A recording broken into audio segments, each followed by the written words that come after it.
there is a fifth dimension beyond that which is known to man. It is a dimension as vast as space and as timeless as infinity. It is the middle ground between light and shadow, and it lies between the pit of man's fears and the summit of his knowledge. This is the dimension of imagination. It is an area which we call the Twilight Zone.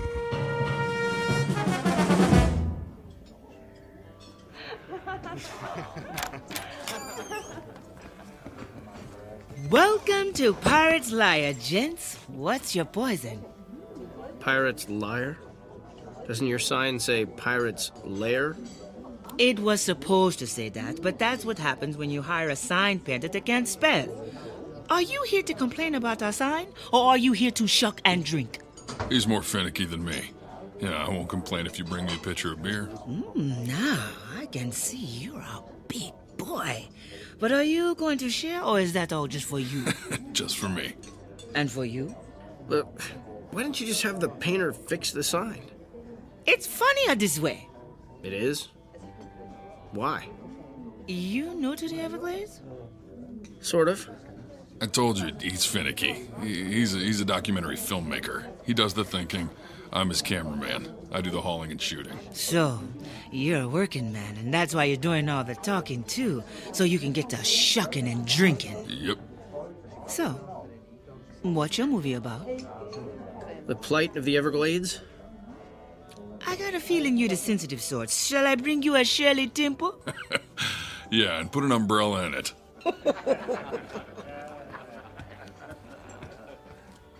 Thank you very much for blowing my cover.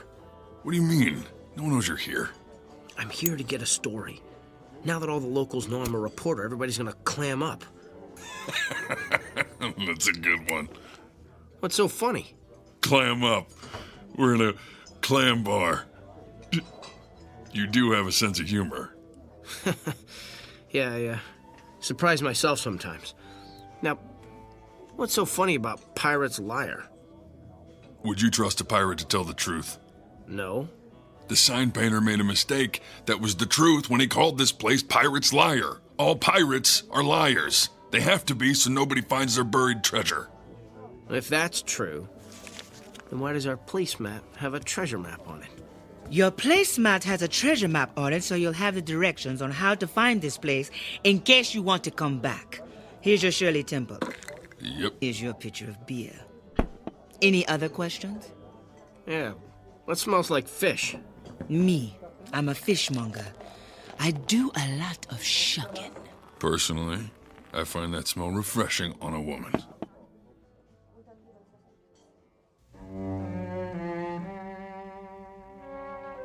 Pirate's Liar, an out-of-the-way clam bar on the edge of the Everglades, a battleground for one of nature's last great struggles for survival.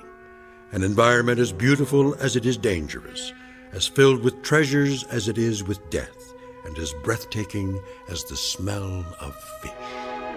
Documentary filmmaker Richard C. Avendon and his one-man crew Mongo Brewster are about to begin a potentially prize-winning documentary as they begin an expedition deep into unexplored regions of the Everglades and the Twilight Zone.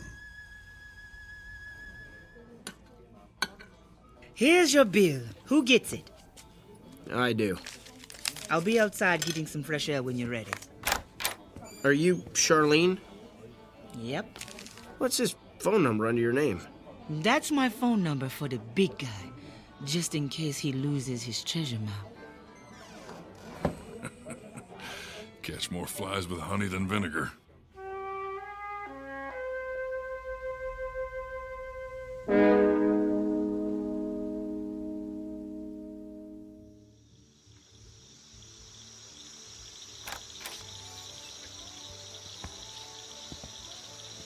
That was one great dinner. And, thanks for the wonderful service. And thank you for the wonderful tip the big guy told you to leave. So, what are you boys looking for? He's looking. I'm just carrying the baggage for him. You afraid of me? No, I just don't know where to begin. Well, I'll give you a hint. Just take a second and listen. What am I listening to? Nature. It's out there calling your name. Listen. Hear that clicking sound? Yeah, insects? Lizards? Anyway, it's frogs crushing insects' bodies. They crush those hard little shells and bony spines by the million an hour. Then the snakes eat the happy, fat little frogs. As they slither off, the birds of prey swoop down out the sky and eat the snakes. When the birds get too full to fly, they land on a log floating in the water, which usually turns out to be a nasty gator, which gobbles up the bird.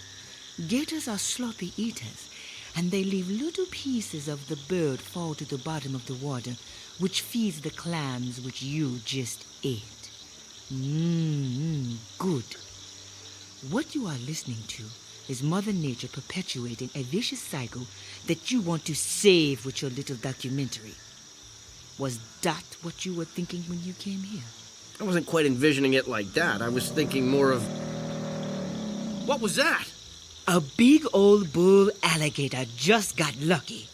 You want to go down there and tell him don't eat the pretty birdies? You're going to ask him if he'd like a Shirley Temple to wash it down. Stop! I know just what you're doing. You're trying to discourage me from making my documentary. You're trying to keep people away from here to protect this swamp. Why would I do that? Yeah, why would you do that? Because you're a pirate's liar. You're lying to scare me to save your restaurant. This is where your clams are. Your clams are your treasure, and you don't want anyone to have them except you. That's right, because they are so finger-licking good. Can't blame a girl for trying, can you? Hey, don't throw your cigarettes in the water. You'll contaminate it. How do you contaminate a swamp? You know, I'm getting that out of there right now.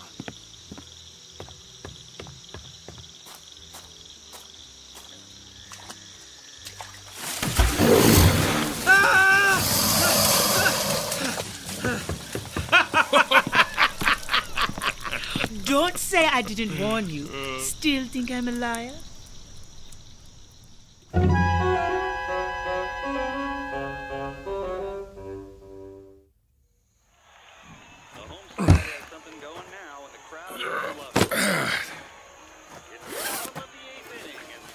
Two flash, camera bag, nightstand, microphone, cables.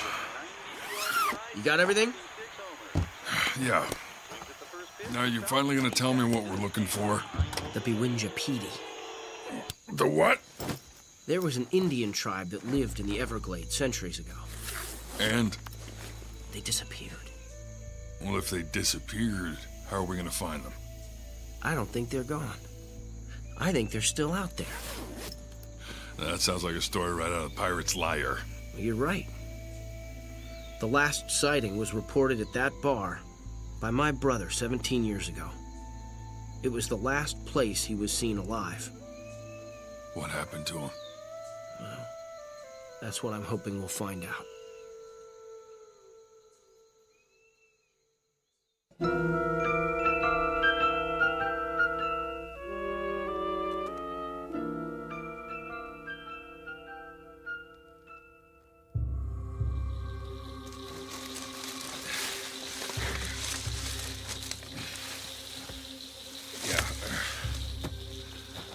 It's getting late. I can hear the toads eating the bugs faster. Let's find a spot to set up camp. Well, that looks like a nice spot over there. I was hoping for a Holiday Inn, but I guess a dry spot will have to do. Get a shot of me in the sunset.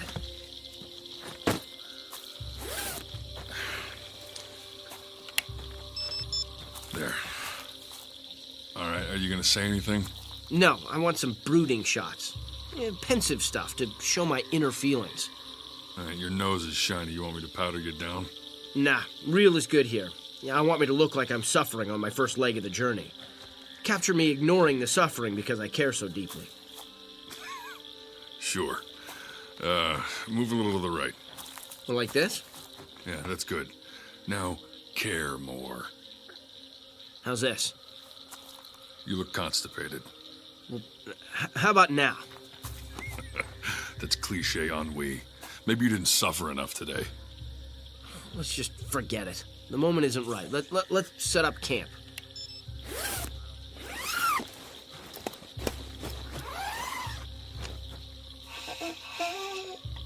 Don't worry, I'll do my share. Don't be sarcastic. What do you mean? Well, that pathetic little voice you just did under your breath. I didn't say anything.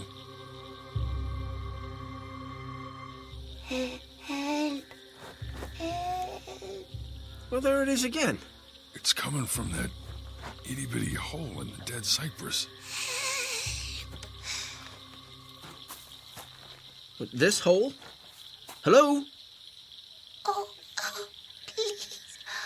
Oh, help me. That hole is too small for a person to fit through. Please put string into the hole so I can grab it. I'm stuck. How about a shoelace? What's a shoelace? Where's she been? In a hole. Take off your shoelace and drop it in.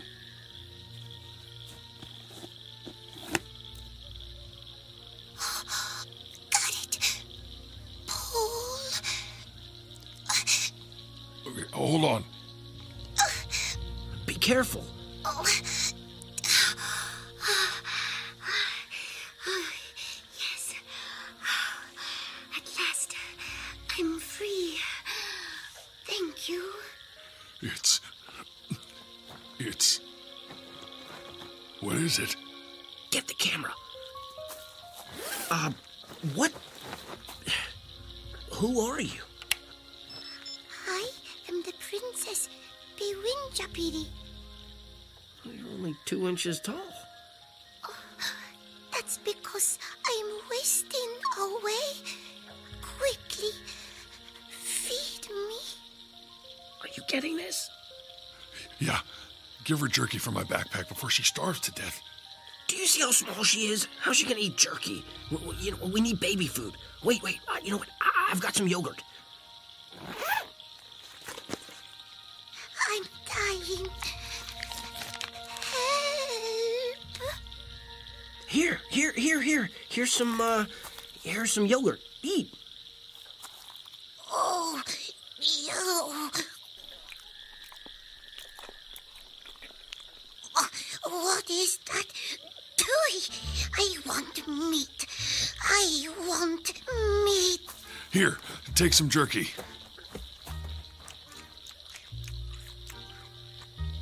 Oh.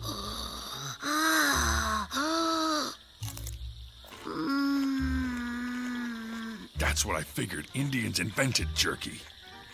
You're crazy. Jerky was invented by a second-generation German guy in Milwaukee. I did a documentary about it. Good. I want more. I want more. What happened to you? My tribe's medicine man put a spell on me to protect me 400 years ago. My tribe discovered the fountain of youth. Bad men tried to steal the water. Our medicine man gave me the power of the shape shifter. I made myself invisible so the bad men would not find me. It is hard to see when you are invisible, and I accidentally fell into the water of the fountain of youth, and it shrunk me. Food! Did you get that? The fountain of youth? It's for real? Yeah, you live forever, but you get smaller. Everything is a trade-off. Give me jerky. Bewinjapiri likes jerky. How long have you been in that tree? 17 years. Each year the tree grew a new ring around me. I thought I was going to be crushed. I was saved by a brave man who looked like you. Wait a minute. That was my brother. Your brother was a good man. A very good man. He saved me from certain death. He sacrificed his life to save me. And now you have saved me. Are you a good man too? Hey, boss, we're losing daylight fast. It's getting too dark to shoot. Quickly, make a fire. The glades come to life at night, and death stalks from the shadows. Hide me. I am bite size. I'll set up a tent and hide her. You make the fire.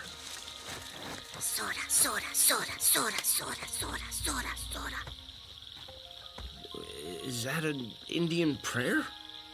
No, I'm thirsty. Your brother gave me soda. I liked it. Do you have soda? Give me soda, soda, soda, soda, soda, soda.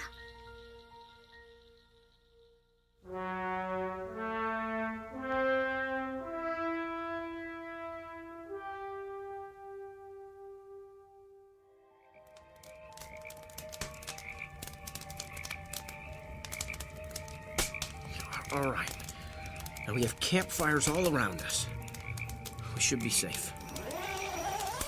This is like sleeping in a zoo at night, except the animals are loose and we're in a cage and can't close the door. How did she survive out here? Well, the Lone Ranger always has Tonto what to do. Indians always seem to have a sense of how to get in touch with nature. But she's dead asleep. She's full of jerky and soda. I don't think she's going to be in touch with anything tonight. Maybe we better put her between us to keep her safe. Good idea. Good night. Good night.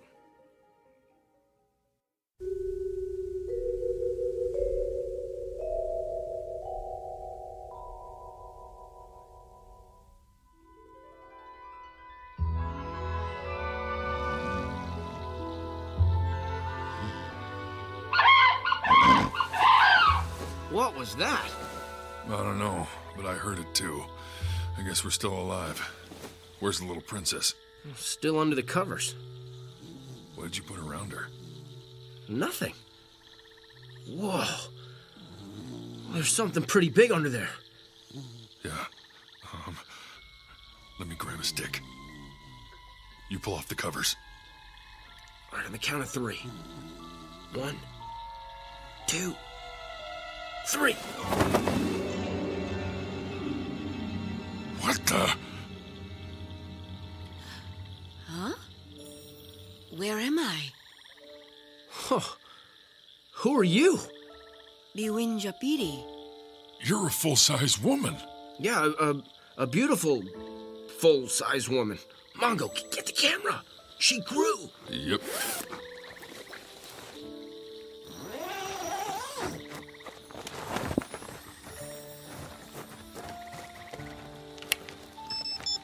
Let me stand next to her. Am I in frame? Okay. This is the 2-inch tall woman we filmed last night. Now she is taller than me. Wait. How do we know you aren't someone else? I still have his shoelace. Yeah, it's not good enough. Like, you could have mugged the little princess and took it. Okay, wait a minute. All right, I've been careful not to mention my brother's name to you. What is it? Your brother's name was Eugene. That's right. God, this is insane. You grew to 6 foot overnight? Are you going to continue to grow? No. Each time I emerge from hibernation, I rehydrate, and I always grow back to the same size I was before I was enchanted. Then what? Then a member of my tribe arrives to equip me for my journey, during which I pay respects to all my ancestors. Look! Charlie! Charlie! Oh, Charlie! Now what? What is that? I think it's one of those airboat things. Yeah, well, it's heading right toward us. Hello, princess! Film this. He's wearing a Hawaiian shirt. Film it. Looks like it just came from a Jimmy Buffett concert. Welcome. Are you a visitor from the past? No, I'm Charlie. I see you found Bowinjipidi. Charlie, did you bring my talisman? Yeah. And I brought some carry-out from Pirate's Lair. Hey, big guy. Charlene is sweet on you. I know. She gave me a map. She also gave you a lobster sandwich and some calamari. Me, she charges. You get it free, big guy. Here. Who are you, and why are you here? I told you, my name is Charlie. There's not much work for Indians, so I make deliveries for Pirate's Lair because I know the glades. Yeah, I gotta go. Charlene, keep me on a short rope. Hey, wait, come back! What is going on here?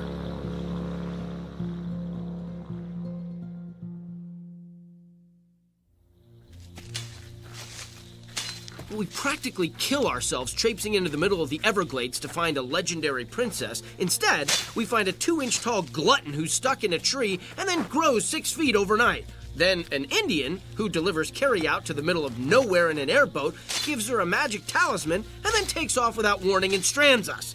I mean, this all seems mighty strange to me. 17 years ago, my brother died out here. I want some answers. Is there any more jerky left?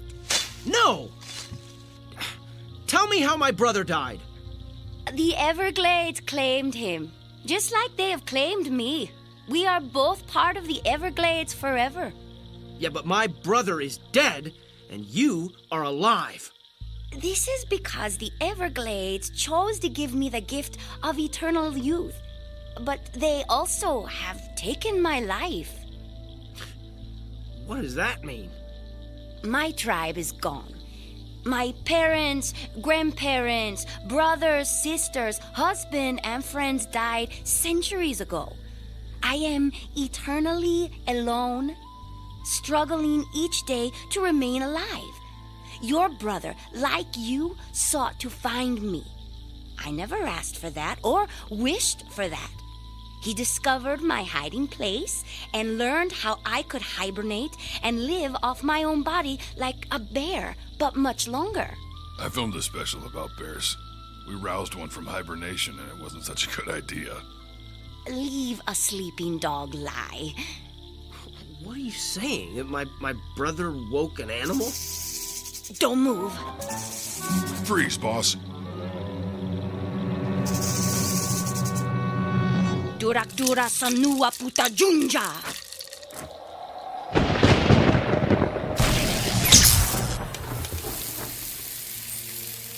Whoa. That's something National Geographic won't believe. I got some great shots of that action. What was it? A snake? Look behind you. Ah! Oh. That thing is 4 feet long. How did you kill it? My magic talisman. It keeps me safe. Well, you didn't have one when we found you. Just before I hibernate, my body absorbs the chemicals from the talisman to keep me alive. Will you help me reach my hiding place for the next 17 years? Can we film it? Yes, as long as you never reveal where I am. Deal. Let's go.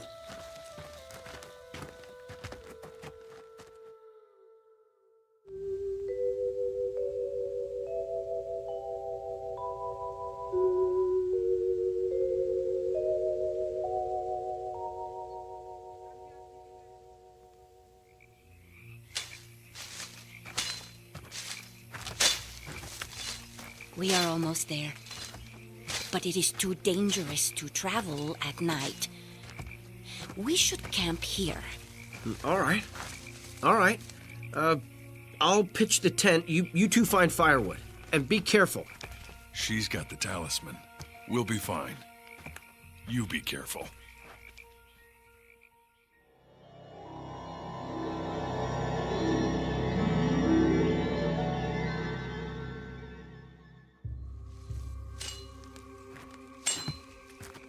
Hey, there's some dead brush over there.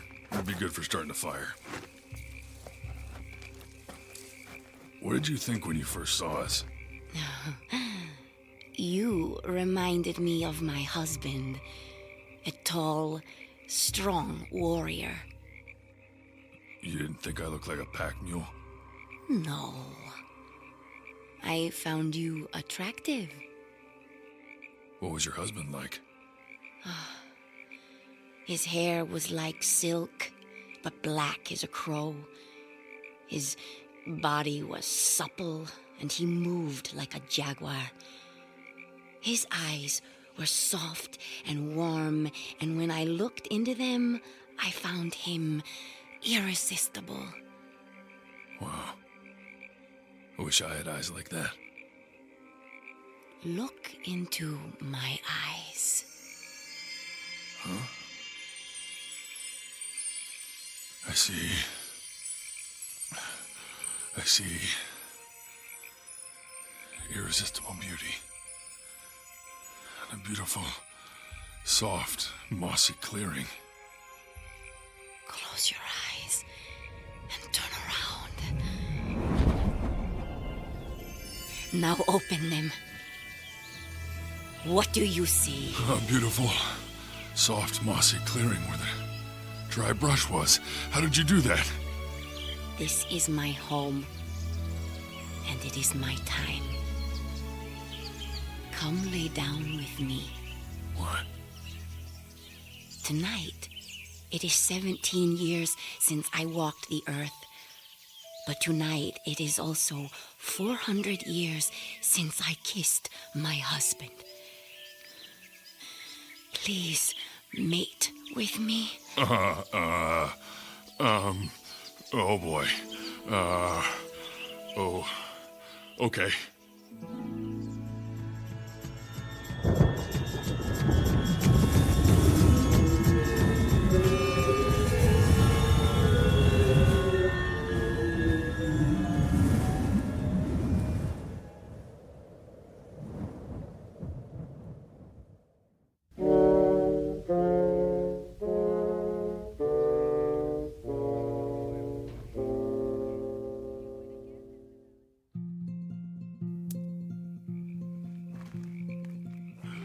Unbelievable. Oh, that was unbelievable. Oh. Princess? Where are you, Princess? I'm over here, by the tree. What are you doing over there? You fell asleep. I didn't want to wake you. Hey, I don't know how to say this, but, don't tell Richard what we did. If that is your wish, I don't want to hurt your feelings, but he just wouldn't understand. then he shall never know. Harum dara dum sumunu watum. You just hold your talisman and say a few words and that's it? Yes, relax. I just turned our bed of moss into a bed of quicksand. Our secret will be buried forever. What? Well, hey! No, hey, I'm sinking! Now you will be part of our homeland forever. You'll always be here with us. With me. No! Help! Help! No!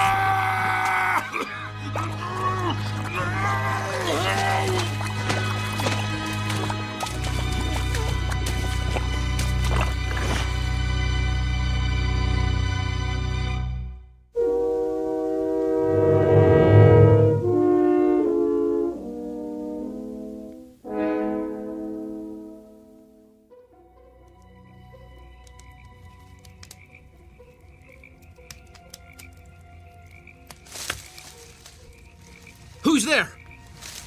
Who's there? Biwinja Biri. Where's Mongo? Mungo drowned in quicksand. What? Nature claimed him. What? Couldn't you help him? I tried, but there was nothing I could do. Well, now what? You and I become the pack mules and continue our journey. He would not have wanted us to quit. He knows how important this is to both of us. I must honor my ancestors. You must complete your documentary and dedicate it to your brother and your friend. Put out the fire. Let us travel to my hiding place right now. A canoe is hidden close by for our journey.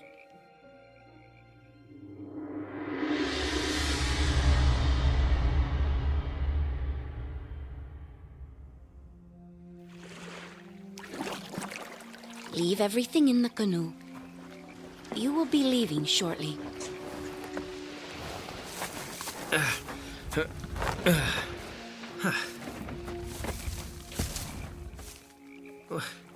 You don't want to keep anything here with you? You have given me everything I need. Ah! What's wrong? My shoulders are cramping. You must have paddled too much. Turn around. Let me massage your shoulders.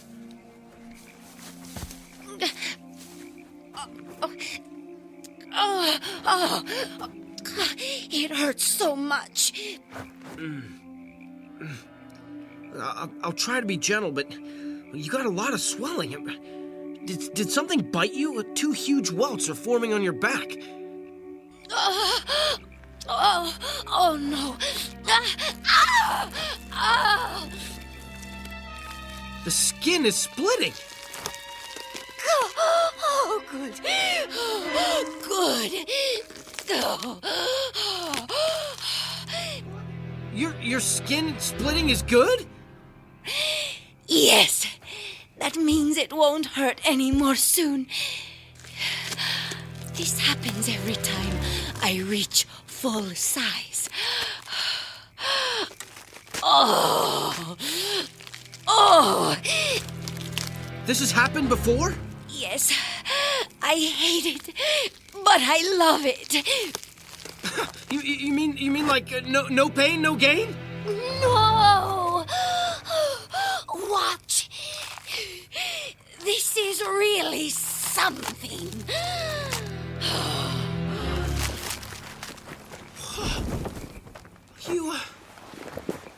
You grew wings. Yes. Yes. Aren't they beautiful? Yes, absolutely. It's one of the most amazing things I've ever seen. I'm so glad we had moonlight so you could see everything. In moments, I must ascend to there. See? The crook of that ancient cypress? Yes. 17 years is a long time. What will you dream of? Meeting someone as kind and caring as you or your brother when I awake 17 years from now. Without your help, I would never have survived. Quickly, set up the camera. The moonlight is perfect. Set the camera up so the moonlight will shine on me as I ascend to the top of the tree. Imagine how beautiful it will be with the moonbeam sparkling on my gossamer wings. Yeah, it would be an incredible thing to see. We must hurry. But before I go, I must do one last thing. What? I must have a final meal. Something that will last me 17 long years. Princess, I just had a terrible thought. My blood kind of turned cold. Why? You're not gonna eat me, are you? Eat you?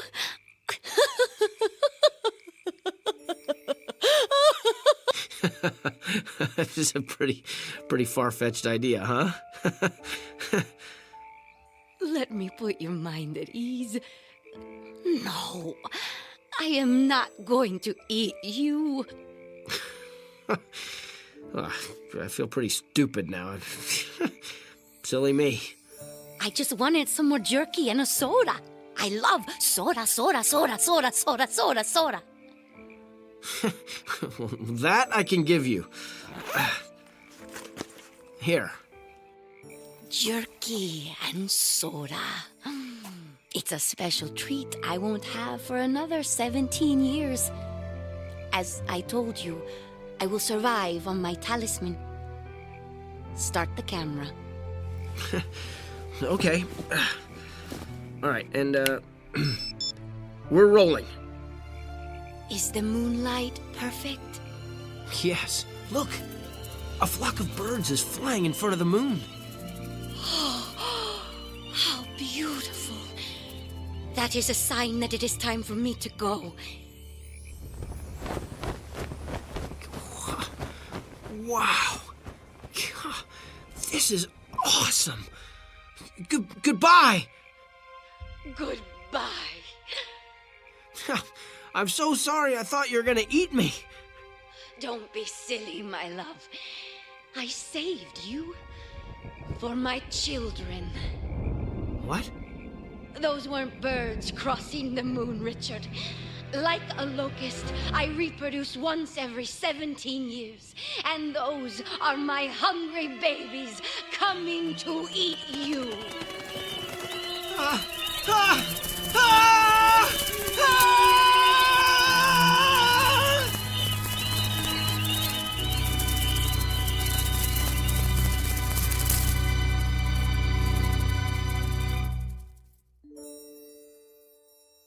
When tourists visit the Everglades, they see signs that read, "Don't feed the animals," and they laugh as they recall disasters they have witnessed in the movies.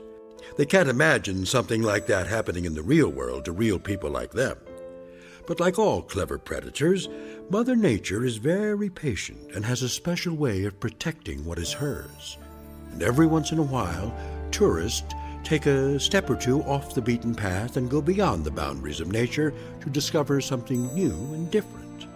So if you do visit the Everglades and see a sign that says, "Don't feed the animals," heed its warning, because Mother Nature always encourages her pets to bite the hand that feeds them. In the Twilight Zone.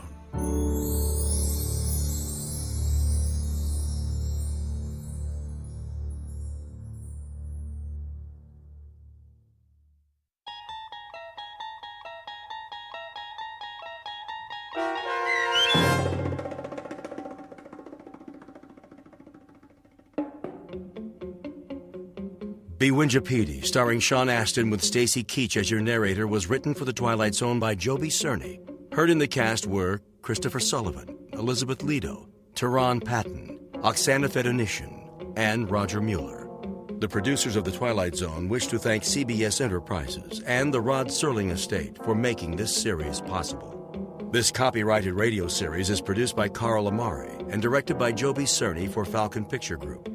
Sound design, custom Foley effects, recording, and editing are done in the Cerny American Sound-to-Picture Theater by sound designers Bob Benson and Tim Cerny. Music for The Twilight Zone is provided by CBS and American Music Incorporated, New York. To learn more about the Twilight Zone radio dramas and to download episodes, including 3 free episodes on our homepage, visit our official website at twilightzoneradio.com. Doug James speaking.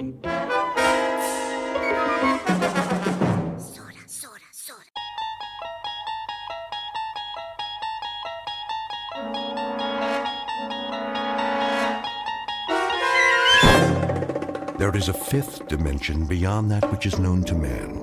It is a dimension as vast as space and as timeless as infinity. It is the middle ground between light and shadow, and it lies between the pit of man's fears and the summit of his knowledge. This is the dimension of imagination. It is an area which we call the Twilight Zone.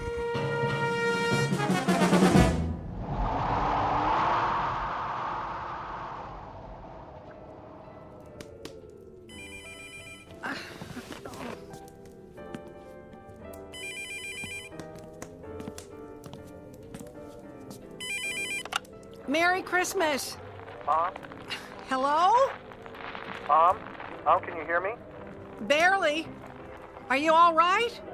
Our flight is grounded in Chicago. Why? The snow is really coming down. No more flights will be going out tonight. We can't control the weather. Where will you stay? We got a room at the airport hotel. Well, that is no way to spend Christmas Eve. Well, we're better off than the people sleeping on the floor of the terminal. I guess so. Merry Christmas, Mom. I love you. Wait, tell Katie that Santa will leave her presents here and I'll keep them safe. Mom? Luke? Luke? Merry Christmas to me.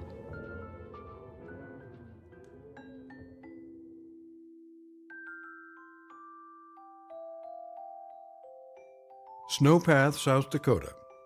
Population 1. One very unhappy grandmother named Martha Waltham, who finds herself alone on Christmas Eve, even though her house looks like a Christmas card, beckoning everyone home for the holidays. Now no one is expected this year. Her only solace will be her Christmas tree, decorated with mementos of Christmases past. The weather has spoiled her plans and cooked her proverbial Christmas goose. But Christmas is a time filled with miracles, and Martha Waltham is about to find out she won't be spending Christmas Eve alone after all, because she is about to meet some very special visitors from the Twilight Zone. And now, The Twilight Zone and our story, Snow Angel, starring Sean Astin with Stacy Keach as your narrator. And more snow. Get out the snowshoes and the shovels. It's beautiful to look at if you're inside and don't have to go anywhere. And you might not want to go anywhere if you don't have to. And in entertainment today, Might as well so go to bed. So young and so...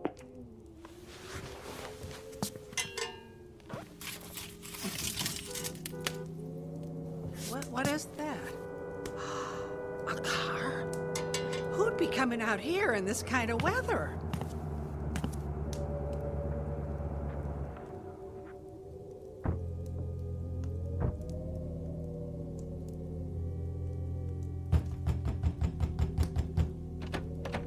Who's there? Help! We need help!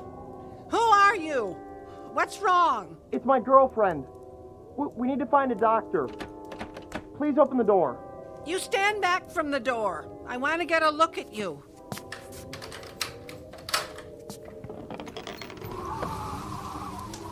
We need help. Please.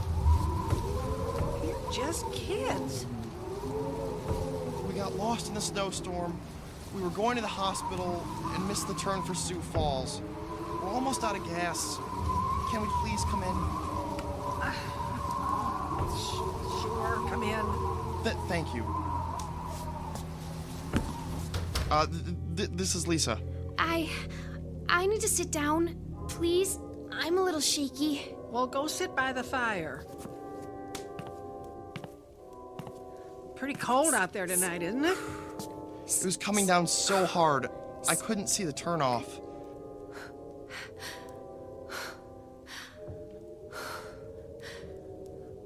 Lisa, you're breathing awfully hard. Are you all right? I'm fine. I'm just practicing my Lamaze breathing. Lamaze? She's getting ready to have a baby.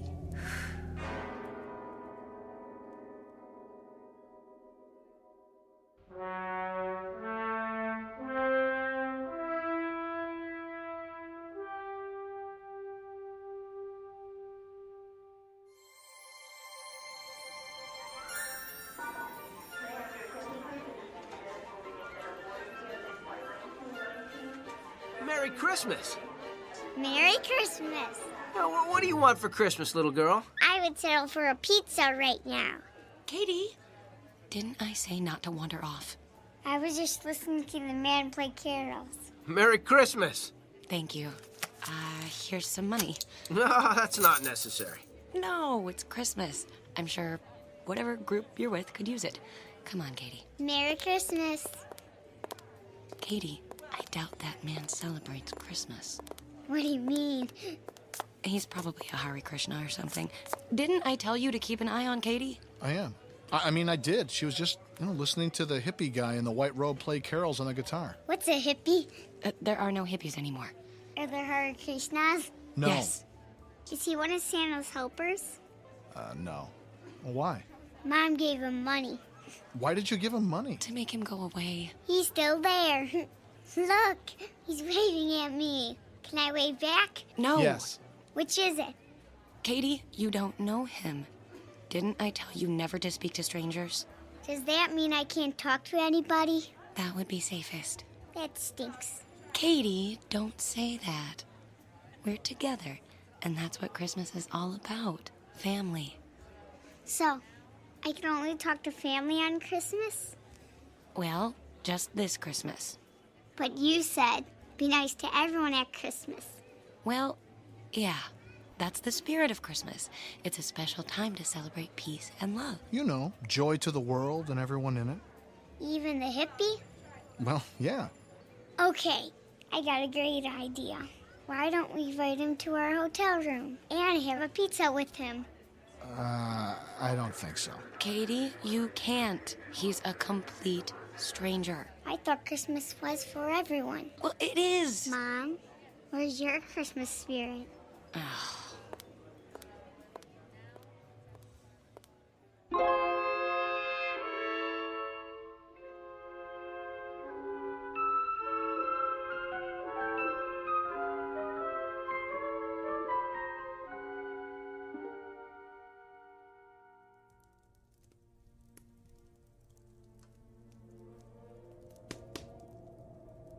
Are you okay, Lisa? I think I need a doctor. Yes, you do. You really can't have the baby here. What do you mean? Well, I didn't mean it the way it sounded. She's gonna need some help. We have to get her to the hospital. I'm gonna call the sheriff's office. The sheriff's office? The sheriff can get her to the hospital. Ow! It hurts! It really hurts! And besides, the sheriff's got an EMT on call for emergencies just like this. Quite frankly, I think the baby could come any time now, and it makes no sense to take chances. Oh, perfect. The phone just went dead. God, I don't believe it. The storm must have torn down the lines. Ah! What's happening? What's happening? Ah! Don't be scared. The lights just went out. Oh, great. Now we've lost the electricity, too. Well, I'll get some candles. Look, lady, we need help. What are you going to do? Don't use that tone of voice with me. Sorry. Look, she needs help. We've got to do something. Okay.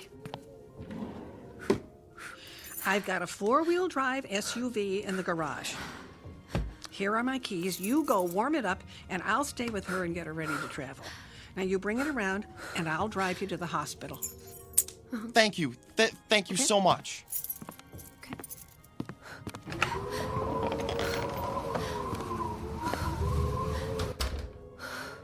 Can I get you anything? My mommy.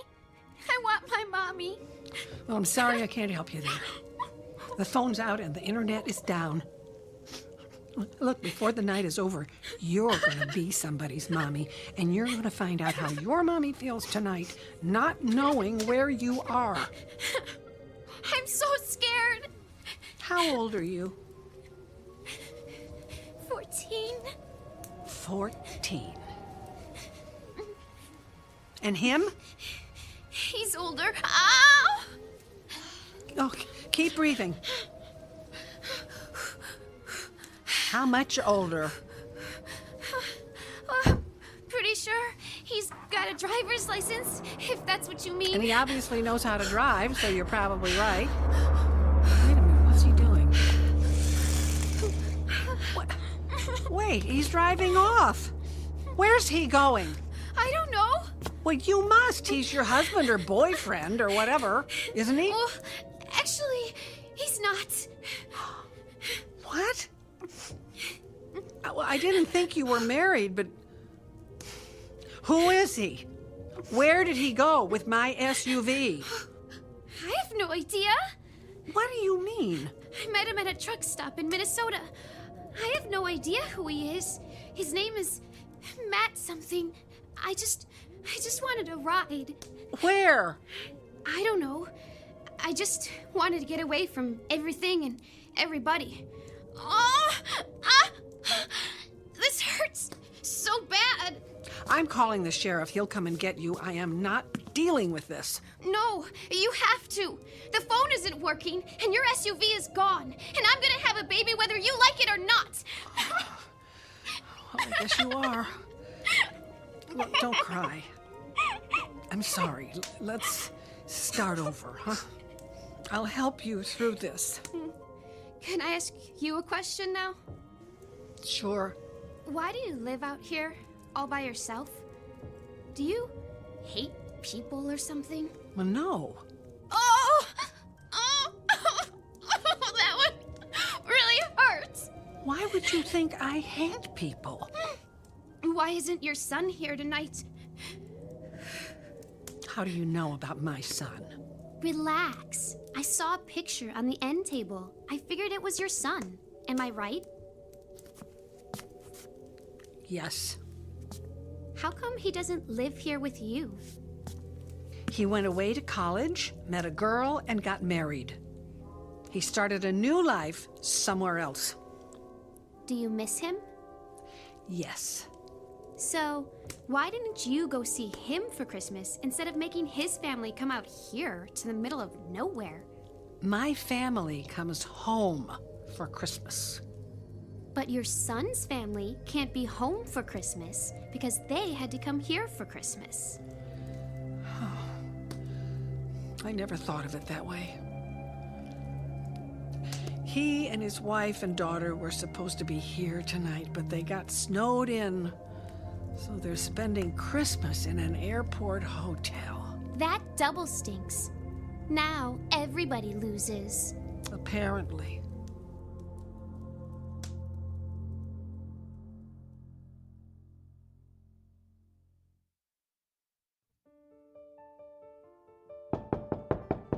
I'll get it.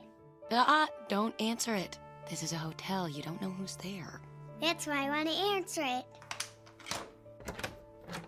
Merry Christmas. Merry Christmas. I've got a pizza for you. Mom, it's the hippie. He got a pizza for us. What? There must be some misunderstanding. Look, I don't know who you are or what's going on here, but... I work for the airline. Here's my ID. Look, he has a name tag with wings, just like a pilot. I'm not a pilot, but I've got a lot of airtime. I don't mean to be rude, but what's with the robe? My angel costume? Not many people want to work on Christmas Eve. They want to be at home with their families, so, I volunteered to work tonight. I told you he was nice. But it's not within my angelic powers to make the snow stop, so people are pretty crabby about their flights being canceled. I'm just doing my best to keep everyone happy. That is so nice of you. Come on in. Is there an angel that can stop snow? The Archangel Michael, but he's pretty busy tonight. The Archangel That is Michael. so cute.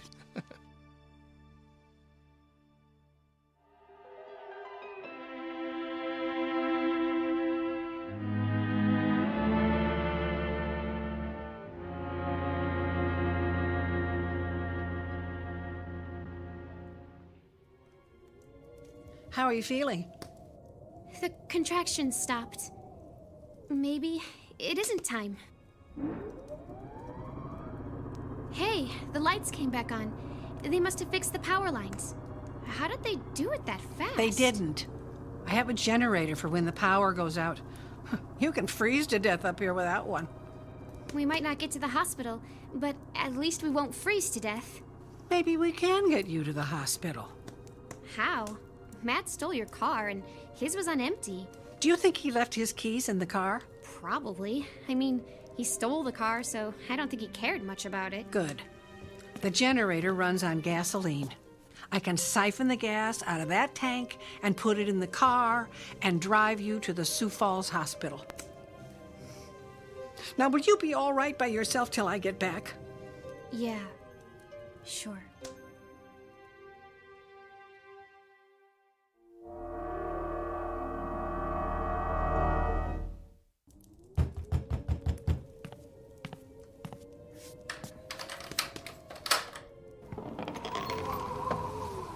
Hey, Merry Christmas, little lady.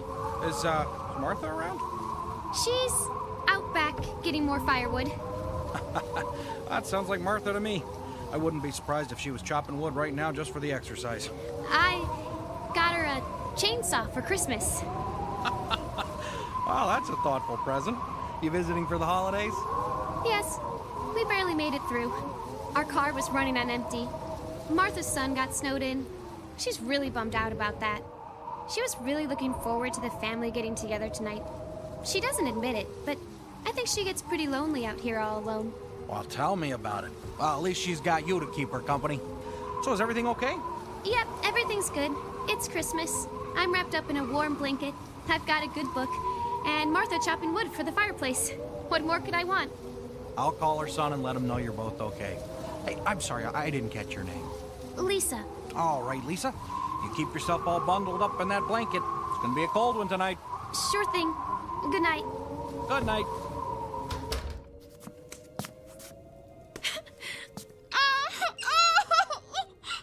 no!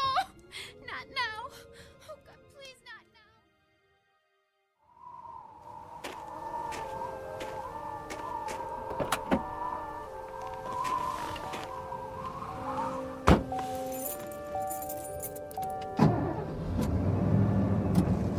Sheriff, where are you? Copy. Hey, I'm just leaving the Walton place, over. Everything okay out there? Oh, yeah. Martha's phone lines were down and her son's flight got grounded in Chicago. He asked me to check on her. I can't imagine Martha ever needing help, though. What's up? Keep your eyes open. State police are looking for a kid who stole a car. On Christmas Eve? What is this world coming to? Oh no, I'm grateful. What do you mean? If it weren't for guys like that, we'd be unemployed.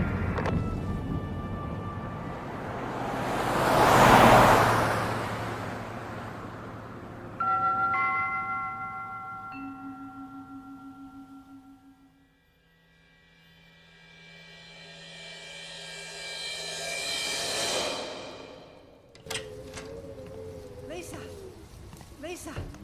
Okay. I filled the car with gas, and we're in luck. Matt left the keys in it. Lisa? Lisa? Lisa, where are you? Oh, God, oh, no. Her coat and her things are gone. Lisa! Oh, God. There's snow by the front door. God, tell me she didn't go out into the storm. Lisa! Lisa! Lisa!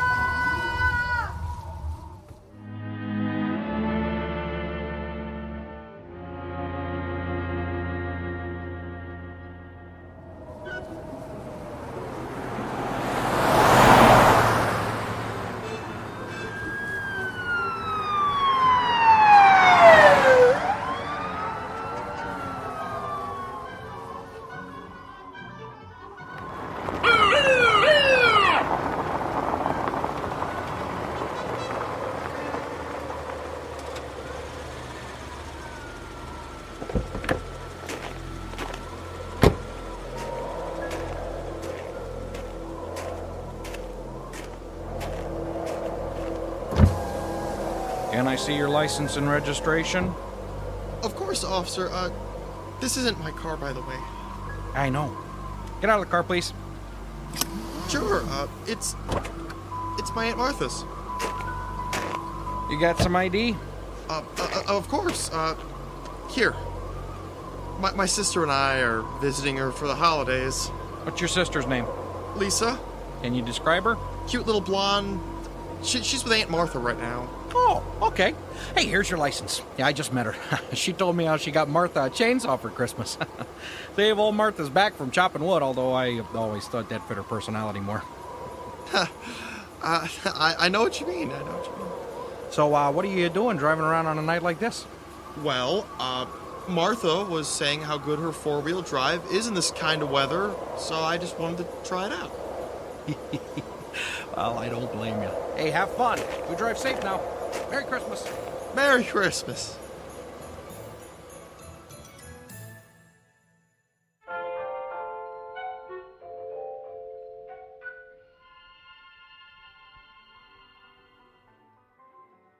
Well, my dinner break is over. Time for me to get back to work. What do you do when the flights are all grounded? Well, not all the flights are grounded. They're not? No. Some flights have to go out no matter what. Passenger flights?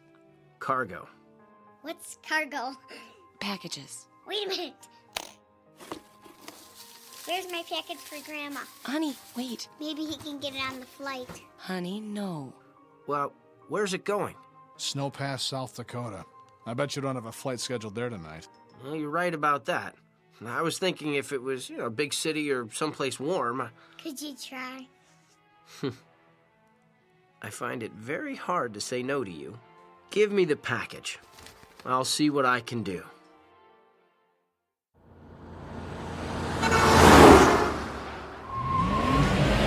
Those reindeer and the nose is shiny red. Yeah! Ah! Oh my God! What was that? Did it come from? Oh no! Did a meteor fall from the sky? I hit somebody. Oh no!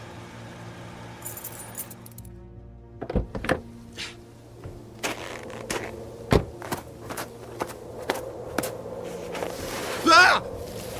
Oh man, I am so sorry, dude. Just lie still. Lie still.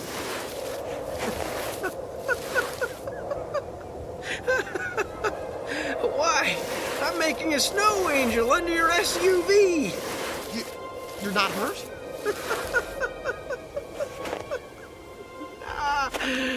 The snow is thick and soft.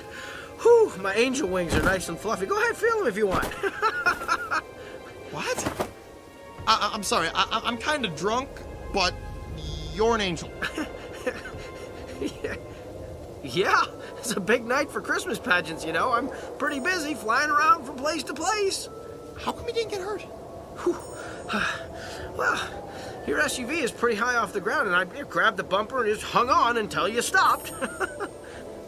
I would have to say that this would be a miracle. It's Christmas. Hey, give me a hand and get me out from under here. Hey, careful. Don't get oil on the wings.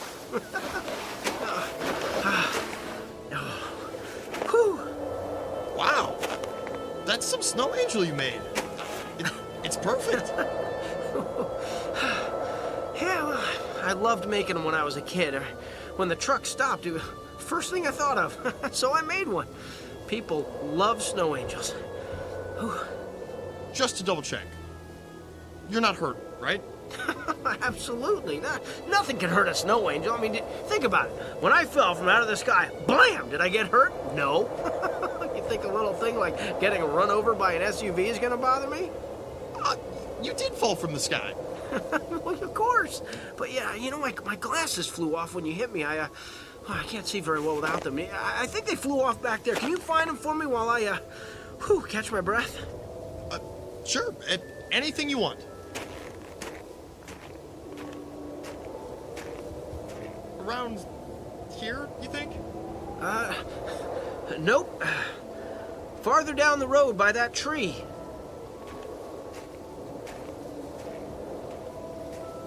Like here? Further. Hey! Hey, what are you doing? Where are you going with my truck? Don't leave me out here, I'll freeze to death!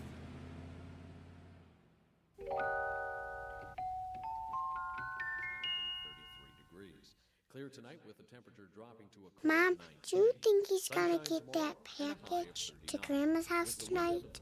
No, not a chance.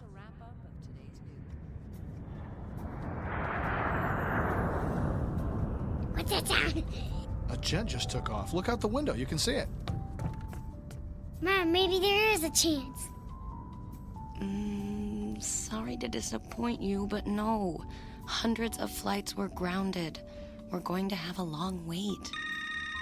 Maybe Grandma's line is fixed. The phone company barely gets lines fixed on weekdays, and they're going to fix a line on Christmas Eve? Hello? I don't think so. Yes, this is Luke Waltham. You're Mommy Negativity. No, I'm not. See what I mean? Okay, you got me. Really? Okay. Thanks. Was that Grandma? No, Told you so. it was the airline. They said to pack our bags and come to the terminal immediately. We're the first plane out of here.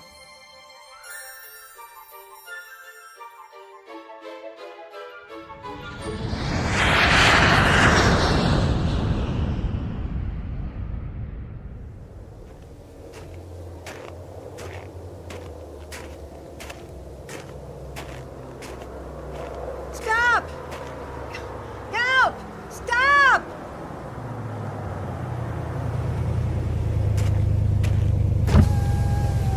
Hey, what's wrong? Who are you? Does it matter? You're gonna freeze to death out here. Come on, get in.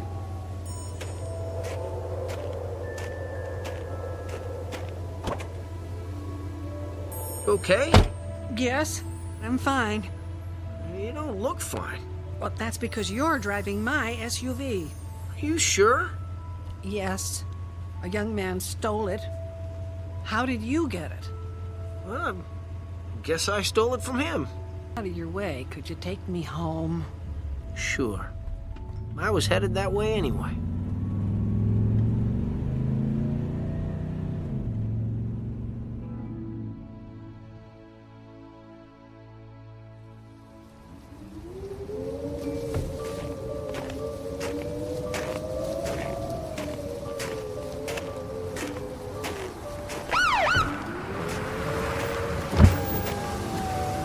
Hey, what happened to Martha's SUV? Huh? What? Well, I thought I hit somebody back there a ways, and... You did what?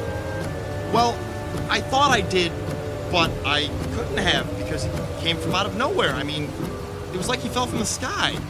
He fell from the sky. Yeah, I think you better get in my squad car and then we can go back and look for Martha's SUV. Well, we ain't gonna find it. I can tell you that. How come? Well, the angel that fell from the sky tricked me into finding his glasses. He made me walk away from the SUV to look for the glasses, and when I got far enough away, he drove off in the SUV. You know what I think? You got mugged, somebody hit you in the head real hard, and then stole Martha's SUV. You know, I did see a flash of light just before it happened, and then stars.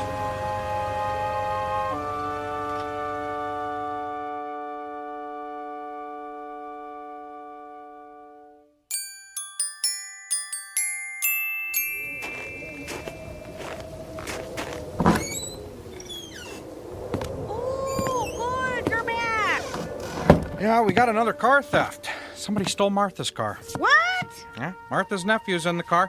I found him on the side of the road. Somebody must have mugged him and stole Martha's SUV. Criminy! This car thief must really be busy tonight. The car reported stolen wasn't an SUV. It was an Eagle Talon with Minnesota plates. Oh, you got any ID on the guy? Minnesota State Police sent a picture of the guy who stole the Talon off a security camera at a truck stop. Oh, let's see that. Huh.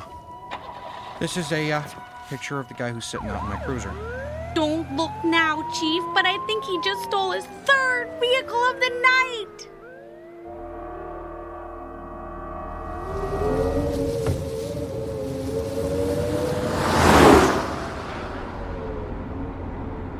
Thanks for the ride home.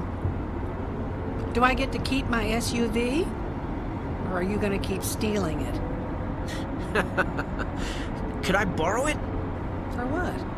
I'm looking for a girl named Lisa. Her parents are worried sick about her. You know her? I get around. She was here earlier. But I scared her, and she ran off into the snow. I was out looking for her. I know. She's inside. What?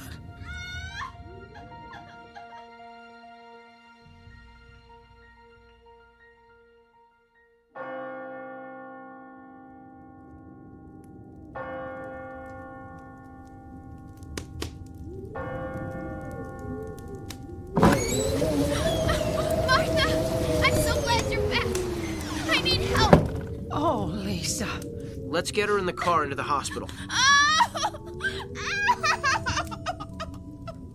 Just keep breathing. Who are you? Your parents were worried about you. They're not mad at me? No. Your parents will always love you no matter what. So, they sent an angel to get me? Well, they thought it would be pretty hard for you to turn an angel down. Anyway, I go where my beeper tells me and I do what I can. And you know something? You're in luck. I've got an ambulance coming to get you. You do? Let's go meet them.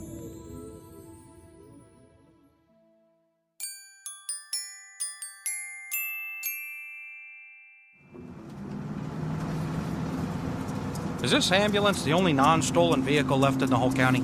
Could be. I didn't even make my car payment this month, so I'm not sure if I even have a car anymore. And how could I have been so dumb to leave that guy in my cruiser with the keys in it?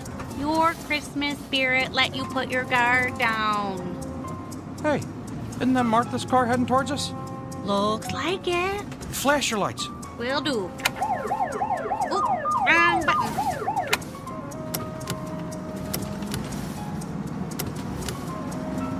Oh, I think you got their attention. They're stopping.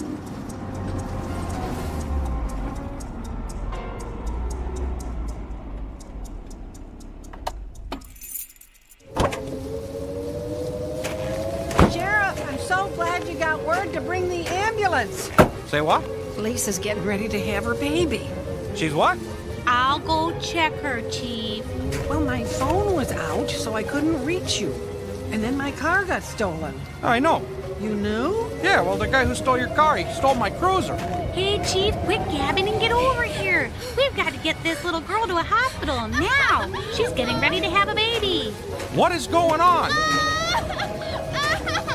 Come on, let's get her in the ambulance. It's so good that nice man was able to get through to you to bring the ambulance. What nice young man? Nobody called us. We're only driving this because my cruiser got stolen. Get up front and drive. Close the doors and let's get moving. I'll get back to you later, Martha.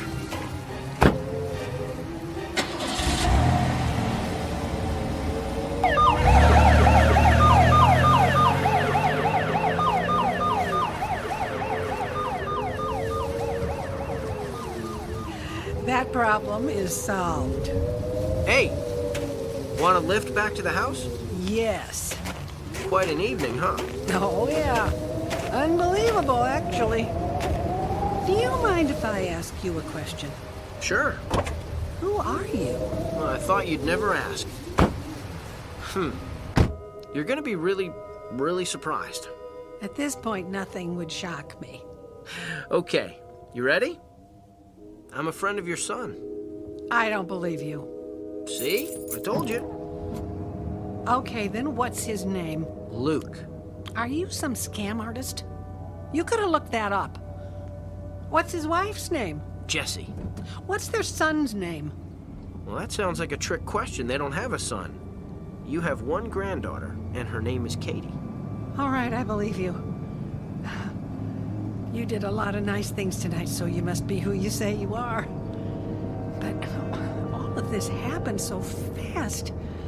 I'm not quite sure what happened. Understandably.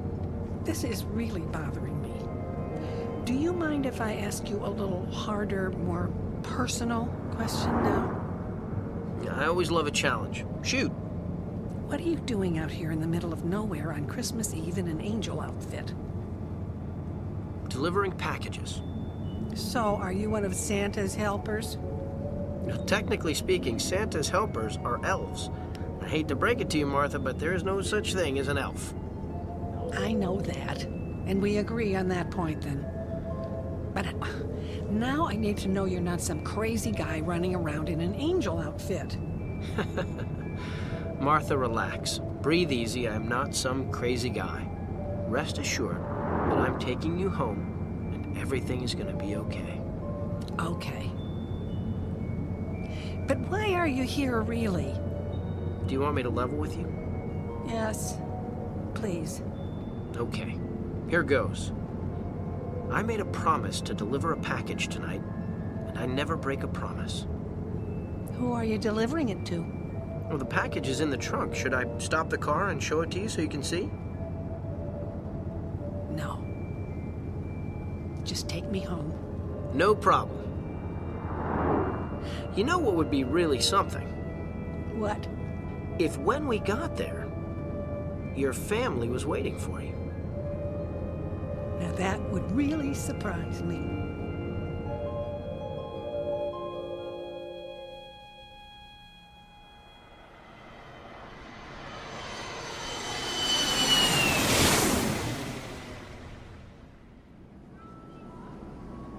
Does Grandma live down there? Yep. You think my gift got to her? Yep. Somehow, I got a feeling it did. No more mommy negativity? No more mommy negativity. How come? It's Christmas.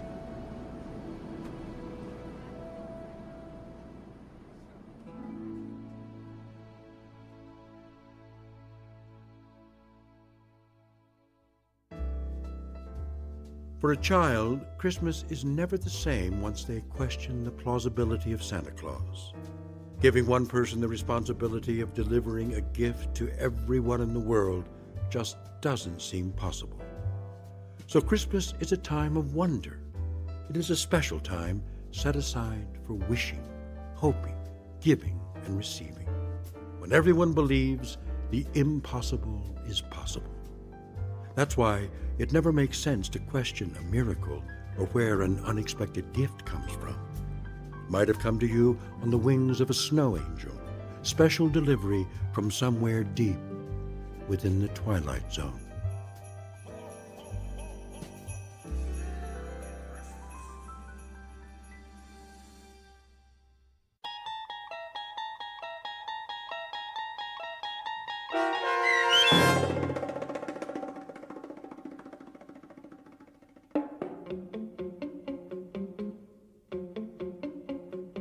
Snow Angel, starring Sean Astin with Stacy Keach as your narrator, was written for The Twilight Zone by Joby Cerny. Heard in the cast were Ann Whitney, Natalie Berg, Courtney Boxwell, Ann Sonneville, Kif Vandenhoevel, Brandon Eels, Patrick Francis, and Natalie Urkel. The producers of The Twilight Zone wish to thank CBS Enterprises and the Rod Serling Estate for making this series possible. This copyrighted radio series is produced by Carl Amari and directed by Joby Cerny for Falcon Picture Group. Sound design, custom Foley effects, recording, and editing are produced in the Cerny American Sound to Picture Theater by sound designers Bob Benson and Tim Cerny. Music for The Twilight Zone is provided by CBS and American Music Company Incorporated, New York. To learn more about the Twilight Zone radio dramas and to download episodes, including 3 free episodes on our homepage, visit our official website at twilightzoneradio.com. Doug James speaking.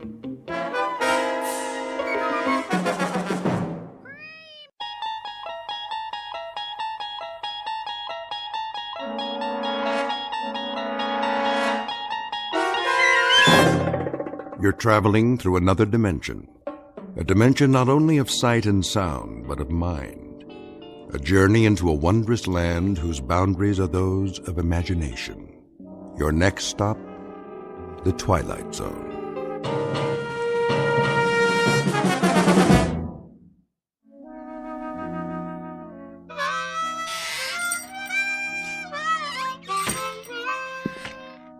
Oh, hi there, Pete. Didn't hear you come in. Why don't you join us? Set a spell. That's all right. I wouldn't want to interrupt you. Well, all right then. Where was I? General Pershing. Oh, yeah. So I said to Jack Pershing, General, I said, there ain't gonna be no artillery support. They're dug in too deep. When was this now? First World War, of course. The Great War, we called it. Yes, sir. So I says to General Pershing, Jack, what we gotta do is we gotta enfilade. Know what I mean? Do what? Enfilade 'em. That's what we're gonna do. Ha ha! Enfilade 'em to beat the band. Frisbee, when are you going to put that mouth organ of yours out of its misery? How's that? Or at least learn how to play it. Helps me relax. Well, sir, old Blackjack knew who he was dealing with. And that was? They didn't call me old Enfilade Frisbee for nothing. Horseradish? Huh?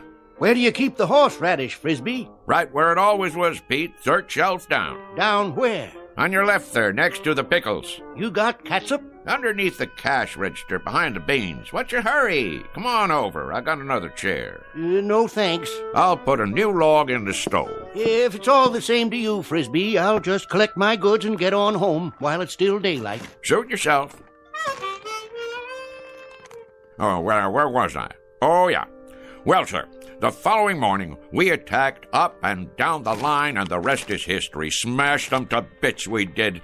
And then we went on to Paris to celebrate. Exactly 4.5 hours it took us. We had frogs' legs and cold duck till we couldn't eat no more. An hour later, we was in Berlin. Shall I say it, or do you want to? Be my guest. Frisbee. Yeah? You not only got a pot belly big as that stove, you're the biggest liar who ever sat in that chair. You're doubting my word? You can start with that. Beyond just doubting your word, I'm calling you a liar flat out. How can you go from Paris to Berlin in 1 hour? Find the radishes, Pete? Yep. What about celery? All out. Getting some fresh ones in the morning. We're waiting, Frisbee. How do you go from Paris to Berlin in 1 hour? Oh, hold your horses now. I'm coming to that. It's what made the whole operation so fantastic. I was doing some reconnoitering, and I found me a back route. That's very interesting, Frisbee, except last week you sat right there, big as life, and told us you were in the Balloon Corps. You sure did. And that over the Battle of Marne, you shot down 3 German Fokkers with a pistol and personally directed the artillery so the Marines could win. Oh, I did that too. Only it was a year later. It was, let's see now, April of 1917. That's it. I heard enough. More than enough. I'm getting out of here. Well, now you might want to give that some thought, boys. Looks like rain to me. Rain? Sure enough, gonna be some rain. Tell by the clouds. You can always tell by the clouds, you know. Take that big job up on the hill. That there is a stratocumulus opacus. Anything you say, Frisbee. You fellas know anything about meteorology? Don't get him started. Well, what do you know? Looks like it got me a customer. Carload full of them. Better get out there and pump some gas before they change their minds. Oh, now ain't no reason to hurry. Them clouds, for instance, they like to take their time. So do I. It's the way Mother Nature made things. Why, did I ever tell you about...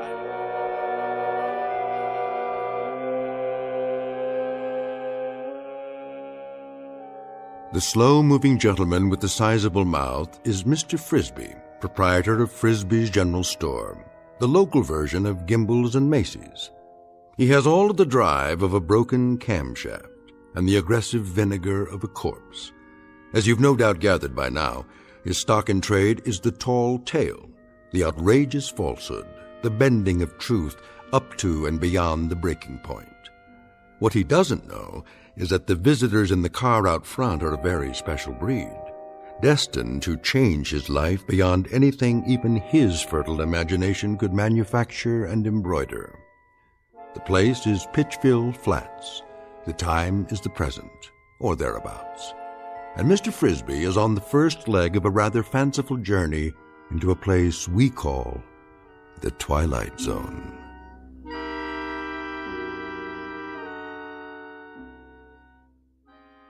And now, The Twilight Zone, and our story, Hocus Pocus and Frisbee, starring Shelley Berman, with Stacy Keach as your narrator.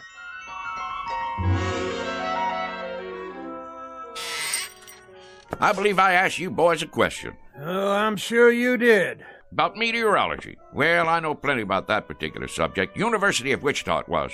Got my doctorate in it. Did a treatise at the age of 13 that still uses standard text. Meteorology and You was the title.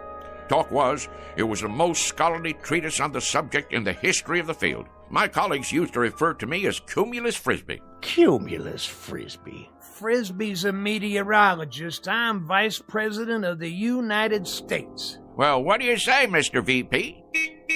Better get out there, Cumulus. I'm coming. All finished, Frisbee. You want to add it up? You do it, Pete. There's a pencil and paper right on the counter there.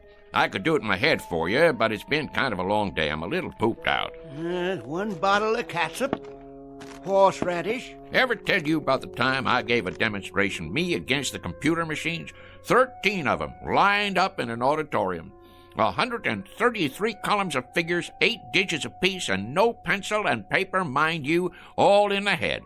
Well, sir, people came from miles around. What happened, Frisbee? I thought no one would ever ask. 4 of the machines broke down from overwork. Not you, of course. 2 come up with incorrect answers, and I beat them all by 21 seconds. Ha ha. That does it for me. I simply can't take no more, Frisbee, I gotta tell you. Can't take what? I wouldn't mind if you was a bright liar. I mean, if there was some logic to it, but dadgum, the way you tell it, well, you'd have to be 100 different people living in 200 different places in 12 different periods of American history. Hallelujah and amen. Shucks! What are they in such an all-fired hurry for? Time to do some work, Frisbee. You got customers. You just said a dirty word. Only thing that works in Frisbee's whole body is his mouth. All right. Keep your britches on.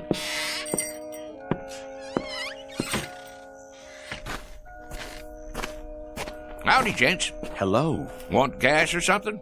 Gas? Oh, yes. Sorry I had to wait. Not at all. You know, if you gotta be someplace in a hurry, you could have pumped it yourself. We could. Didn't you hear me yelling? Oh, we heard you. Definitely. We're not too familiar with this kind of car. No. Say, how many of you was in there? 4 of us. It's a bit of a tight fit, I'm afraid. Sure it is. One of them foreign jobs. Not much room inside, huh? We don't know where to put the gas. We aren't familiar at all with these foreign jobs. You ain't? Well, this is your lucky day, 'cause I am. A matter of fact, I'm the one responsible for 'em. For a while there was all rear engine, only in the back. You developed them, did you? Oh, indeed I did.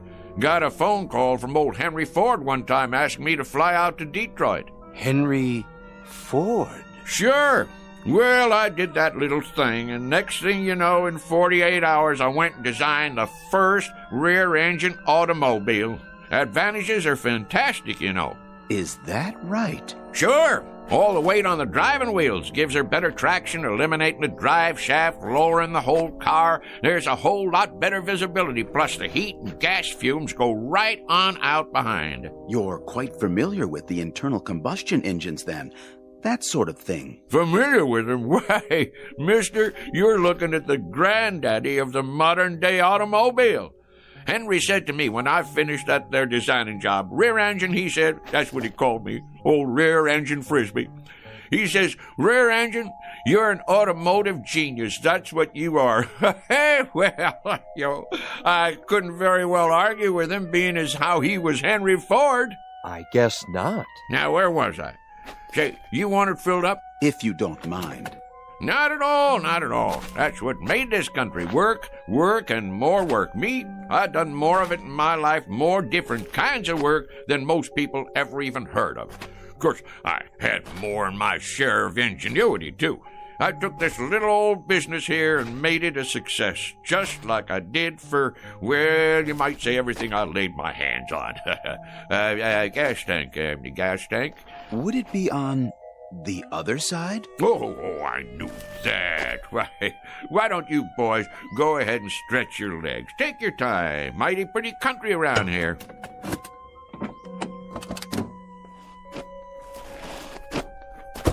Yes, pretty. Of course, it wasn't very pretty when I moved in. First thing I did was plant all these trees, hundreds of them. I had to import them from my old friend Luther Burbank. You gotta give them just the right amount of water and a special kind of plant food I cooked up. This is the man, without doubt. Frisbee, is that it? Not a common name. He must be the one. Frisbee, an incredible specimen. Done it all, knows everything, and everyone. All the greats. Then what we've heard is true. All of it? Absolutely. He studied at most of the major universities, holds a doctorate in at least 8 disciplines. A key man, obviously. Water and oil okay? I believe they are, but I'd feel better if you checked them. Might as well, long as I'm out here. I'll just open the hood and let me see now. Where's the latch now? In the front, maybe. Front? Where? Oh, no, what am I thinking? In back? Of course, where the engine is. Engine. You're a big help, Mr. Frisbee. You don't know how much we value your personal attention. Oh, that's okay, boys. Look here. Ain't that something? They got the dipstick and all hidden away so's nobody can go messing with them. But I can see from here that they're just they're fine. They're just fine. And yep, they're fine and dandy. Well, that ought to do it. How much do we owe you? Looks like $5 and a couple of cents. Make it 5 even. Did you bring a supply of local currency? Right here. Which one? Will this do? This here's $20. That what it is? Yes, of course. 20. I think I got some change. Change? In my pocket. Hold on now. Did we give you enough? Oh, sure, but you got 3 5s coming back. That's not necessary, Mr. Frisbee. You keep it. Huh? For your trouble. We have no need of it. That's mighty decent of you. You folks from around here? No, we're from quite a ways off. Well, if you're planning to drive a spell, I'd check in someplace first if I was you. And why is that? Those are dangerous-looking clouds. Dangerous? Yes, sir. We're going to have some rain shortly. You can tell when it's going to rain? Rain? Mister, I can tell when the humidity drops 0.5%. I can predict fog, smog, hail, sleet, snow, dew, and freezing 24 hours before it happens. Really? Well, I was working on a perpetual motion machine in Sioux City, Iowa, back in 1921, when I got a call from President Harding. He was begging me to fly to Washington, D.C. and help him set up their meteorology department. Is that a fact? Not only is it a fact, but I'm giving it to you oversimplified, kinda. 'Cause I'm too modest to say what they put on the medal they gave me after I got 'em on the right track. That's how come you have weather predictions on the news. Mr. Frisbee, we were wondering if... Not yet. We'll see you later, Mr. Frisbee. You will? You may rely on it. Well, that'd be real nice. Stop on back and we'll sit around and talk some more. But mind what I told you about the weather. Best check into a motel or something till she blows over. We'll do something like that. Thank you so much, Mr. Frisbee. Into the car now, gentlemen. Well, you take care now. Oh, we will. We will.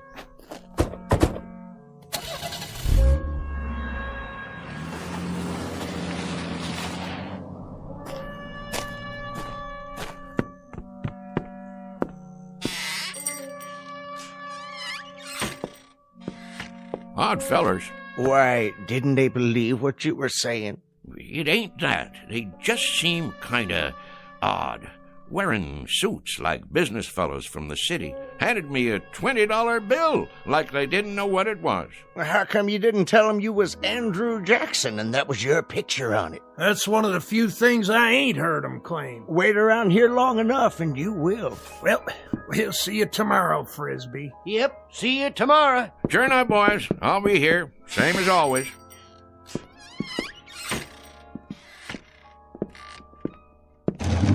Let's see now, 5 o'clock. Sounds to me like a good time to close. Mr. Frisbee? That's my name. Don't wear it out. Huh? Mr. Frisbee. Who's there? If you walk outside and head east down the highway... Where are you? Nobody left in this store but me. If you head east for 200 yards, you'll come upon something extraordinary. Oh, yeah? Like what? An adventure, Mr. Frisbee. New worlds to conquer. How's that? Worlds even you have never dreamed of. Say, where are you hiding? In the back room? Or over by the dry goods? Don't trouble yourself. You won't see us. Well, where are you then? With you, Mr. Frisbee. We are a part of you. And soon, very soon, you will be a part of us for all eternity. You are going to the stars, sir. To the stars.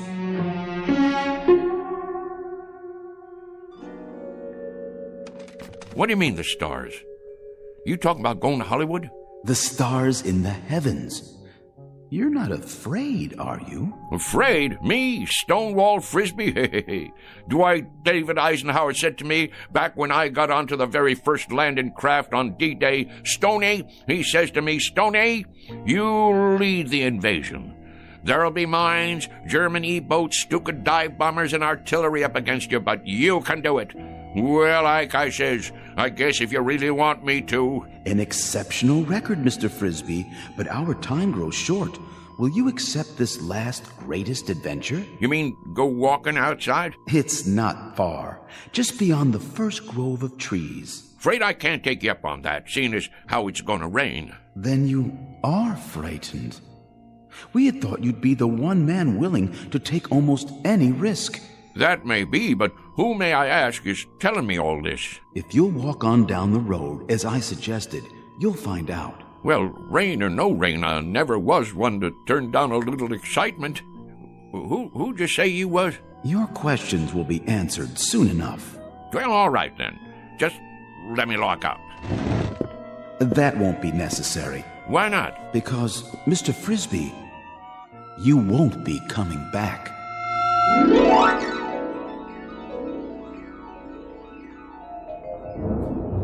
Well, will you look at that? I sure was right. Going to be a big old storm tonight. Hurry, Mr. Frisbee. I'm coming. Don't get your long johns in a twist. Straight ahead. We're waiting for you. Where? Look to your right. I don't see... Wait a minute. What the heck? Oh, I get it. Some kind of movie prop, right? What you doing? Making one of them science fiction movies out here? Dang if it don't look like one of them flying saucers. That's exactly what it is. You may come inside. Now, how am I going to do that? You got it made to look like there ain't no doors or windows. Very well. In the interest of time, I suppose we can give you a slight assist at this point. Hey. Hold on, Mr. Frisbee. Whoa, Nellie. How'd you do that? Teleportation, Mr. Frisbee, but I'm sure you know all about it. Well, what do you know? You got a nice setup in here. I'll give you that. What's underneath all that aluminum paint? Wood frame or drywall? I assure you, it's all quite authentic. Impressed? Me? Impressed? With this rinky-dink set? Why, shucks, it looks like a flea on a doll compared to the one I designed for the United States Space Agency. Oh, we didn't know they had flying saucers yet. Apollo, of course, and Viking. Well, mine was called a Buzzard. Biggest span you ever saw. And that was back in 51. Old Rocket Thrust Frisbee, they called me. Please, Mr. Frisbee, be good enough to follow me. Well, don't this take all? How do you do, Mr. Frisbee? Welcome, Mr. Frisbee. How do you... So this is part of that movie prop. That's it, ain't it? Some kind of Hollywood thing. Advertising a flying saucer picture, huh? In a word, Mr. Frisbee, no. This is an actual spacecraft. Go on now. And we, my colleagues and I, have come here from another planet. We have indeed. All this way, across the interstellar darkness, to meet you. Well, in that case, I'm leaving. Correction, Mr. Frisbee. You are staying. Wait, let me loose. I can't even wiggle my toes. I suggest you stop struggling against the force field and relax. After all, you're going to be here a while. A very long while in Earth terms. Why not make yourself comfortable while you prepare to meet the others? The others? That's right.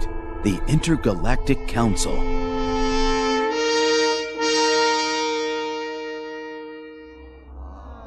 Well, sir, the government already knew about my research in atomic energy.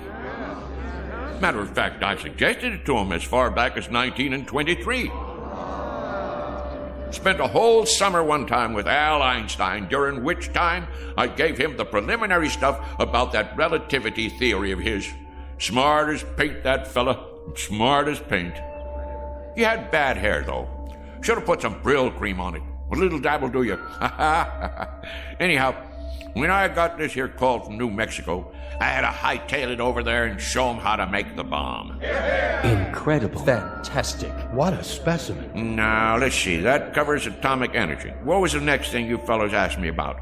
If you wouldn't mind, sir. Go on, speak your mind. You're entitled, son. Your research in liquid propellants. Oh, yes, liquid propellants. Well, now, the main thing I gotta say about that is there ain't no liquid in the world that'll propel me faster than a dry martini on the rocks.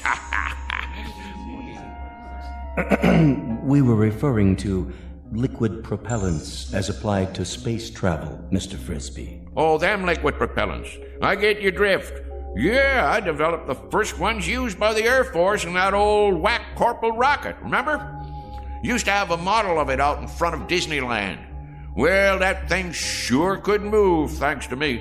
Made up a batch of liquid stuff in my cellar. Folks around town wanted me to run for Congress after that, being as how I got the country back into the space race. But if there's one thing I ain't, it's conceited.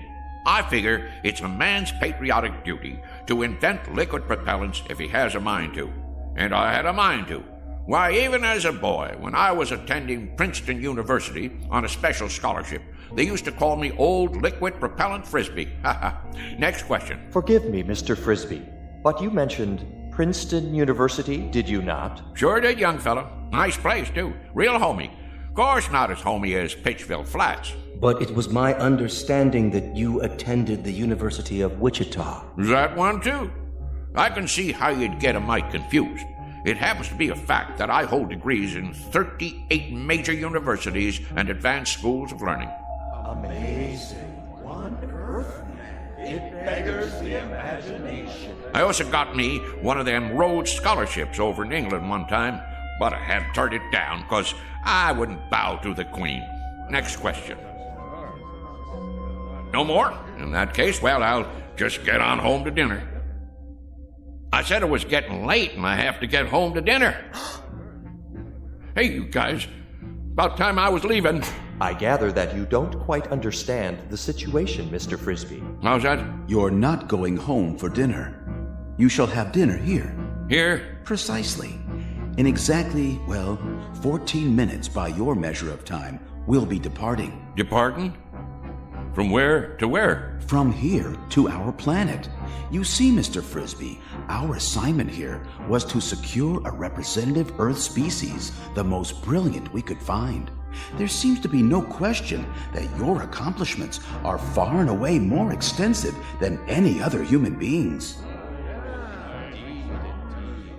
Mine? Now, wait a minute. Now, hold on there. You fellas got the wrong idea. Why, I'm just a plain old country boy, a bumpkin. I'm a bumpkin. That's what I am. Just a rube with a big mouth. Come now, Mr. Frisbee. You do yourself a terrible injustice. We know all about you and your accomplishments. My accomplishments. Mister, the one accomplishment you fellas didn't pick up on is the fact that I am the gall-darndest liar that ever walked the pike. I spin the longest yarn west of the Rockies, and I'm not talking about exaggerating. I'm talking about lies. I mean lies. Mr. Frisbee. Don't you get it? I'm a liar. I ain't got enough truth in me to raise a bump on a bee. There are some terms that have no equivalent in our language. This word, lie, that you mentioned. Dang right, lie. That there is the opposite of the truth. Don't you have that on your planet? Have what, Mr. Frisbee? Have a fella that runs around talking the bull off a nickel? I'm afraid not. We have no concept of this term. You mean whatever somebody says goes without saying? That is the truth? So everything I told you, every doggone piece of harebrained guff I've been throwing at you, you believe it? And now you're taking me up to your planet so you can stick me in a cage? Oh, hardly that, Mr. Frisbee. It won't be a cage. We'll naturally have to keep you confined, much as we do the other specimens we've collected. We've got a marvelously entertaining Venusian. He sings simultaneously in 8 different octaves, And he accompanies himself on percussion with his tail. Now, you listen to me. I'm a bona fide American citizen, and I got my rights. And furthermore... Please contain yourself, Mr. Frisbee. Since we'll be departing very shortly, you have your choice of dinner now or later. Perhaps you'd prefer waiting. What is your pleasure? I'll tell you what my pleasure is. My pleasure is to punch you right smack dab on the jaw. What the... Don't be alarmed, Mr. Frisbee. That was only a mask, a disguise we use to pass among Earthlings. This is my real face underneath. I hope its appearance doesn't unduly disturb you. Mr. Frisbee? Whoa, whoa, whoa. Mr. Frisbee!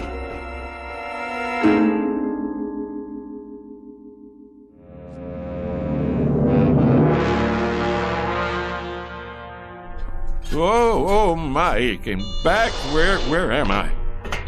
Feeling better, Mr. Frisbee? Better than what? I thought I should tell you. We'll be departing in 5 minutes. You still on that kick? Listen to me. I ain't interested in departing anywhere except from you. I never been more than 50 miles outside of Pittsville in my life, and that's the one record I'm right proud of. Curious remark. It does not compute.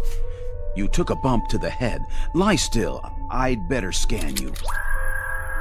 Get that thing away from me. It's only a vibrometabolic scanner to detect organic damage. Stay back, I tell you. You're in perfect shape. No spikes in your brainwaves, none whatsoever. Remarkable, I must say, for someone with such active cranial matter. Man, the last time I saw something like you, I'd been 4 days on a corn jug. And even at that, what I thought I saw was a whole lot prettier than you. I'm sorry you find my features distasteful. On our planet, my appearance is considered quite satisfactory. But if you prefer, I could wear another one of those pseudo-faces. This place where you're from, do the girls look like that too? The females? Why do you ask? Because if they do, it's a downright wonder you ain't extinct. Please try to accept my true appearance, Mr. Frisbee, much as we have become accustomed to yours. Some effort is required on both sides. Shall we, I believe the customary phrase is, shake on it? Don't point your finger at me. What you got there, a claw? A gesture of friendship, Mr. Frisbee. Hands across the galaxy and all that. Well, okay, but don't you go pinching me. You're built hard as a crawfish, I'll say that. Oh, we are indeed, by your standards, which is quite fortunate for us, considering the gravitational pressures on our home planet. You have a match on you? Pardon? For my pipe. Hold on, I gotta light my overalls. What are you doing? Helps me relax. A pinch of Prince. One time a guy come in my store and he says, "You got Prince Albert in a can?" And I says, "No, already went and let him out." Never mind. You boys wouldn't understand. I'm afraid there's no smoking on the ship. What? Who ever heard of a rule like that? It upsets the negative ion balance. No, I really ain't going. What do you think of that? Well, I suppose if you sit over here, directly under the laminar flow. Kind of chilly. Ooh. Don't you boys have a wood-burning stove at least? Must get mighty close to freezing up there in outer space. What's that? Oh, that? Oh, that's just my old harmonica. Want I should play you a little tune? Oh, please. Please, Mr. Frisbee. I've been meaning to give a concert one of these days. Maybe Carnegie Hall or over in Branford. Oh, attention! X10 and X12. I need you here at once. Most beautiful sound there is, huh? They have harmonicas where you guys are from? Well, do they? I ask you a question. Do you have harmonicas up there where you Help! Help! You don't look so good. Kinda green. Whoa, well, let me play some more for you. Ain't nothing like a little tune before dinner. That's what I always say. What's that horrible sound? It's that object. I've got to get it away from him. before it's too late. Back. It's dangerous. Stay away from it. Save yourselves.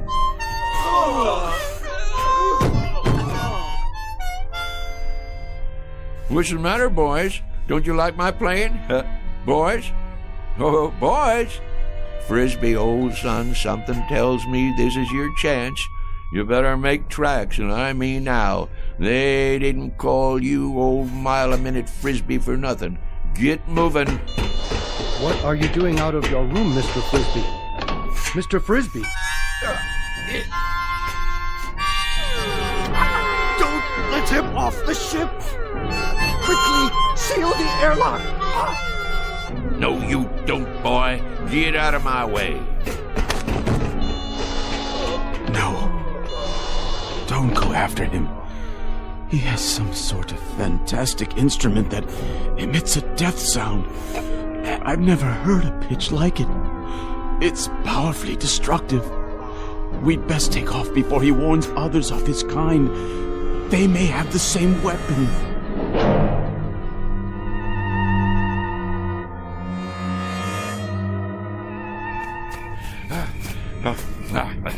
Can't catch this old boy, can you?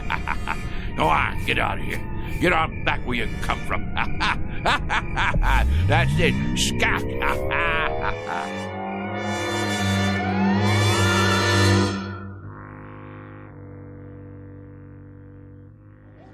Shh, quiet. Douse the lights. Here he comes.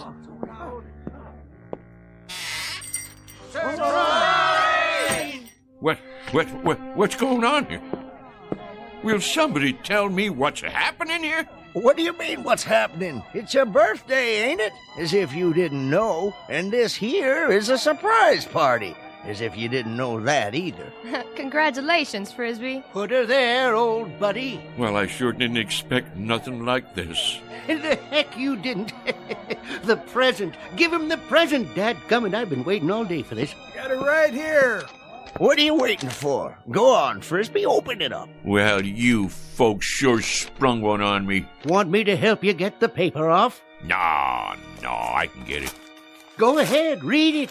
What is it, some kind of trophy? It's what they call a lovin' cup. Went into town and ordered it special. Go on, read it out loud. For the first time, Frisbee is at a loss for words. I'll read it for him. World's greatest liar, Mr. Somerset Frisbee, presented by his friends on the occasion of his 63rd birthday. Folks, all I can think to say is, mighty nice of you all. Mighty nice. Ain't you gonna make a speech? Yeah, Frisbee. Tell us one of them real whoppers. Like where you been the last couple of hours? Was you inventing something? Or maybe you just took a quick trip to the moon? Well, you ain't far wrong, and that's a fact. I knowed it. I've been waiting for this all day. First off, you know who them fellas was in that car? Which car? That little foreign job come in here for gas, remember? The President of the United States and the Secret Service. Well, I'll tell you who them fellas was. They was from outer space. Oh, isn't he the living end? And somehow or other they picked me up in the air, right down there by the hollow, and I floated over to their flying saucer, and they took me inside, and then they was gonna kidnap me and take me to their planet. And you was gonna be their leader, Frisbee? But it's true. They was just about to kidnap me. Wanted to make me their A1 prize specimen. Oh, the whole Galactic Council was watching. They even had a guy from Venus who could sing 8 different ways from sundown. And play the drum with his tail. Well, sir, you know how I stopped them? You talked them to death? No, not that. It weren't nothing, really. Just took out my mouth harp and blowed a little tune, something like this. You know what happened then? I'm sure you're going to tell us. I've been waiting all day for this. They just plumb fainted away. Now that I can believe. Play us a tune, Somerset, the way you used to. Well, I suppose I could do that if you really want to hear it. Wait a minute. Wait a minute. There it is. Didn't I tell you it was going to rain? Sure I did. I can feel it in these old bones of mine. Yes, sir. What did I tell you? What did I tell you? Ain't he the perfect limit? Ain't he the be-all and end-all?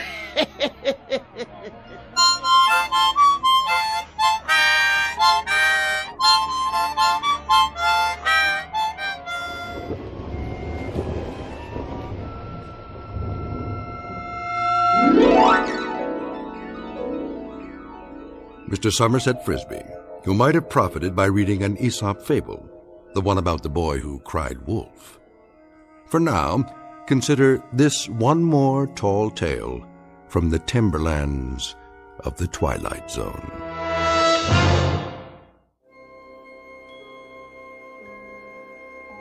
Hi, this is Carl Amari, producer of the Twilight Zone Radio Dramas. I'd like to take a moment to tell you about our official website at twilightzoneradio.com, where you'll get the latest news and information on these Twilight Zone Radio dramas. Plus, at twilightzoneradio.com, you can digitally download 3 free episodes or any of our episodes for only $1.95 each. In this age of ever-changing technology, we've decided to make these episodes instantly available to you by making the Twilight Zone Radio Dramas a digital download-only series. This means that this series will no longer be offered on CD. The CD collections at our website are now being offered while supplies last at buy one, get one free. So be sure to get your favorites before they're sold out. Be sure to visit us often, and I'll see you in the zone.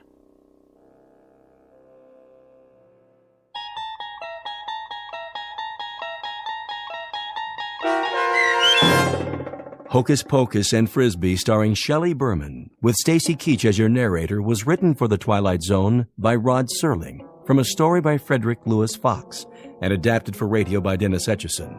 Heard in the cast were Mike Novak, Richard Hensel, Turk Muller, Sarah Marks, Jeff Lupetin, Christian Stolte, and Doug James. To learn more about the Twilight Zone radio dramas and to obtain audio cassettes and CDs of these programs, visit our website at twilightzoneradio.com. The producers of The Twilight Zone wish to thank CBS Enterprises, Carol Serling, Dennis Etchison, Dick Brescia Associates, Claire Simon Casting, Paul Patch, Terry Jennings, the American Forces Radio and Television Service, our sponsors, and our radio affiliates for helping make this series possible. This copyrighted radio series is produced and directed by Carl Amari and Roger Wolski for Falcon Picture Group. Doug James speaking.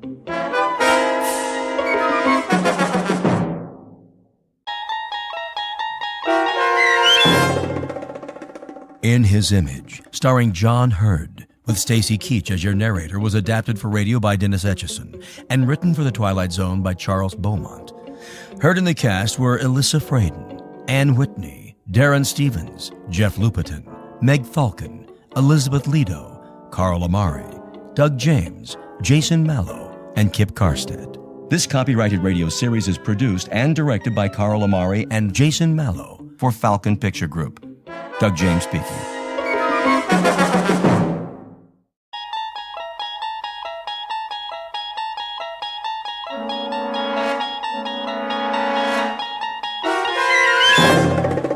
You unlock this door with the key of imagination. Beyond it is another dimension, a dimension of sound, a dimension of sight, a dimension of mind. You're moving into a land of both shadow and substance, of things and ideas. You've just crossed over into the Twilight Zone.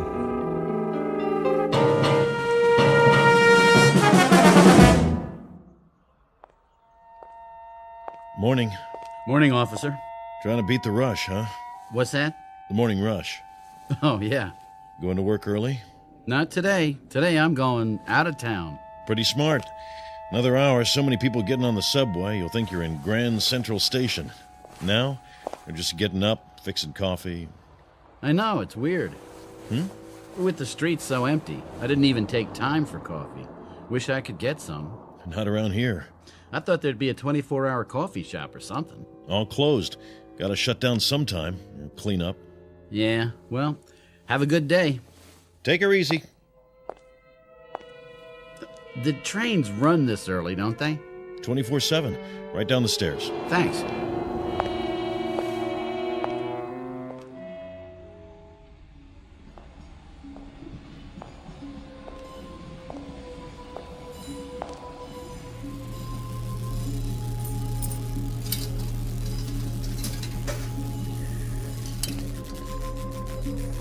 What's that sound?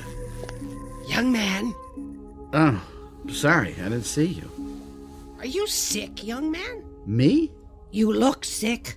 My husband looked like that just before he died. All white and pasty. I'm all right. Just what he said. The same words. I'm all right. Went to bed. Next morning, there he was, sprawled out, dead. You don't drink, do you? No. That's what killed my Jack. I told him it was the devil's work, but he wouldn't listen. And look where he is now. Is that right? Oh, the devil's all around us, mister. And if we don't fight him, if we don't stand up to him, we'll suffer eternal torment. I'm sure you're right. I know I am. And I'll tell you how I know. It was a Sunday. I was ironing, if you please, and that's when it happened. The good Lord's own sweet voice, like an electricity shock. I was revelated. Oh, praise him, mister, and praise his good works. I will. Do you read the good book? Yeah, all the time. Oh, sure you're telling the truth now. We may be underground, but he hears every word. I have to go. The train's coming. I don't hear any train. Leviticus chapter 5, verse 2. Perfect. You're perfect. What?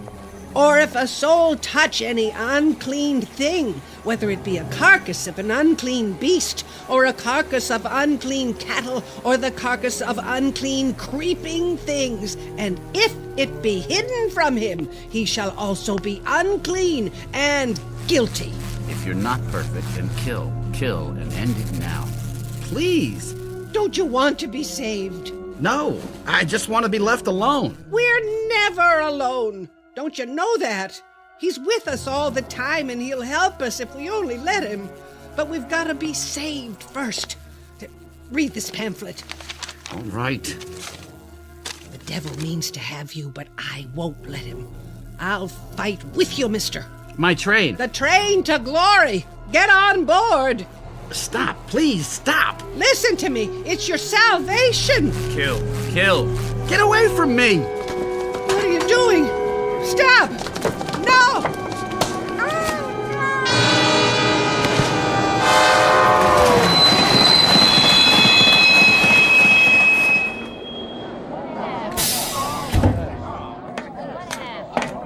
What in God's name?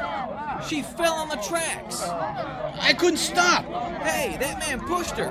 Hey, somebody stop him! Somebody! Get away from me!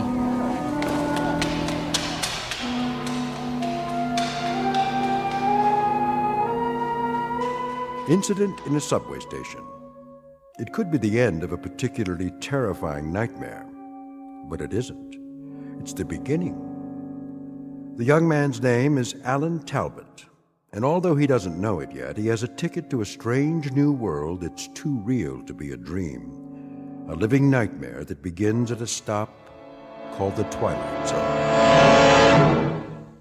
And now, The Twilight Zone and our story, In His Image, starring John Hurd, with Stacy Keach as your narrator.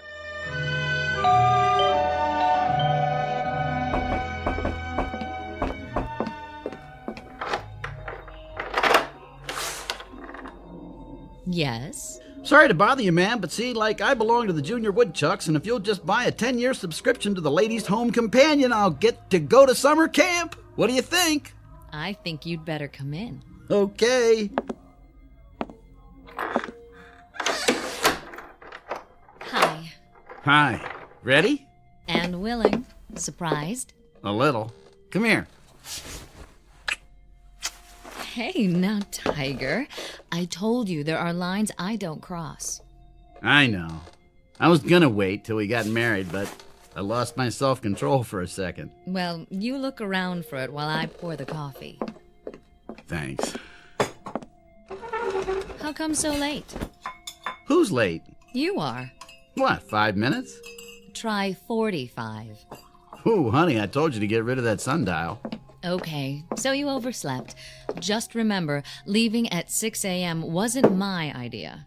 Look, I did not oversleep. I left the hotel at 4:30, got on a subway train, got off the subway, and came here. Therefore, you must have stopped off for a couple of short beers.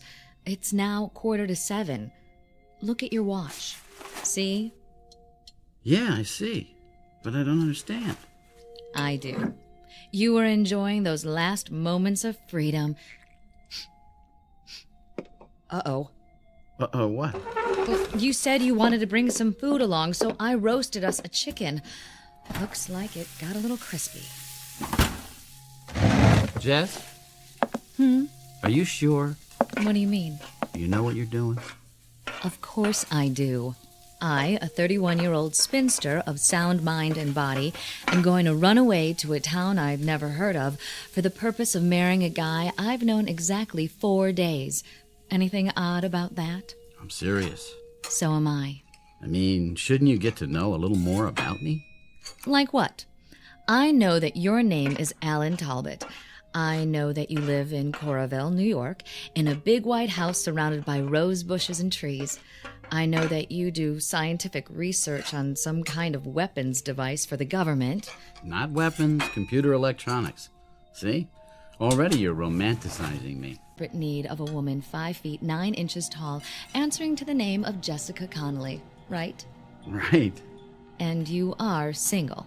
At the moment. Well then, we'll just have to do something about that.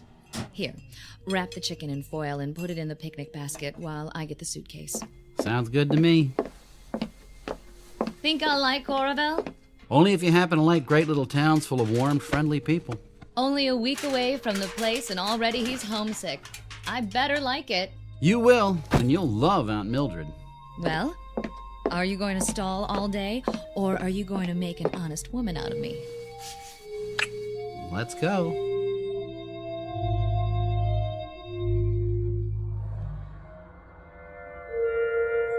We must be nearly there, if you gave me the right directions.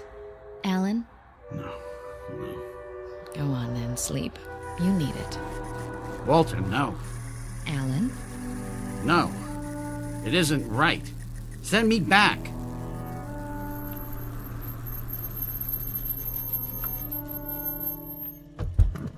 Alan, hey. What? What? Huh? What's the matter? You were having a nightmare. I was? Must have been the chicken. You didn't care for it? I didn't tell you, but chicken doesn't care much for me. From the way you were thrashing around, I'd say it hates you. Who's Walter? Who's who? You kept yelling Walter. Well, this isn't the best time to tell you, but he happens to be my brother. Oh? Well, I didn't know you had a brother. Yeah, tragic case. We keep him locked up in the cellar, and I don't like to think about it. Alan, you idiot. Actually, I don't know any Walter. Maybe you don't, but asleep, you're scared to death of him. I said I don't know any Walter. Okay. Grouch. Sorry. Want me to drive? If you like. Just be careful. I haven't got it paid for yet. Slide over, we'll switch. How far is this rustic paradise anyhow? Another few miles. You see that Scatter Creek? Yes. I played there when I was a kid. Every time I ran from home, I'd just get about this far to that grove of trees. Love Alley, we called it. Great place to take girls. What they used to call sparking. How would you know? Oh, my dear, among sparking circles, I was nicknamed the Human Electrode. Lovely. What am I getting into? What do you say we find out?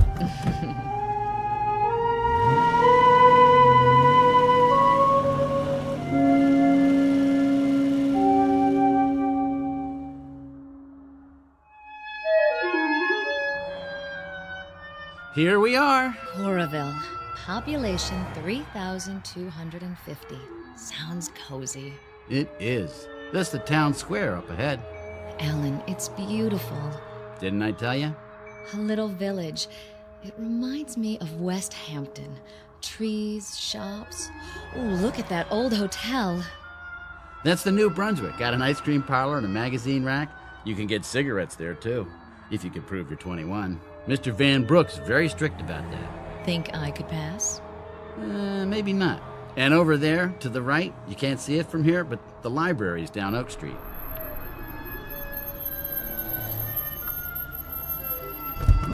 Don't stop now. I want to see all of it. Alan? I'm sorry, it's just, What? Well, either I've got the worst memory in the world. I see it. In a week? Prefab, I guess.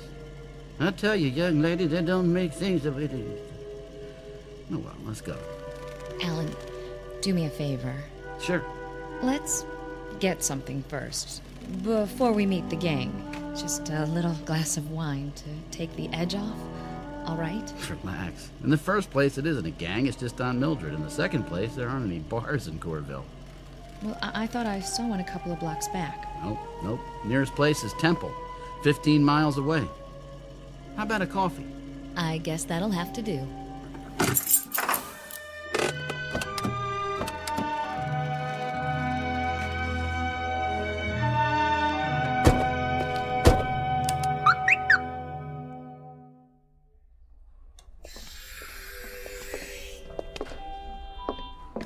What a lovely lobby. Is this the way you remember it? Well, something I could do for you folks? Where's the restaurant? 4 doors down, Kelsey's Cafe. I mean the one here. What happened? You close it up? Never had one here, just the hotel. This is New Brunswick, isn't it? Yes, sir. I see.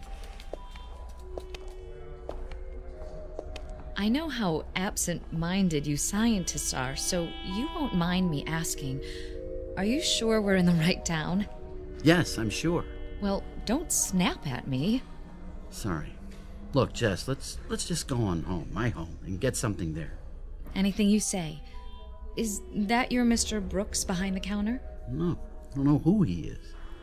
It's like 20 years have gone by or something. Everything's different. I think you're just looking at things in a new way for the first time. I've lived near Times Square all my life, but I don't think I've really seen it for years. That's probably it.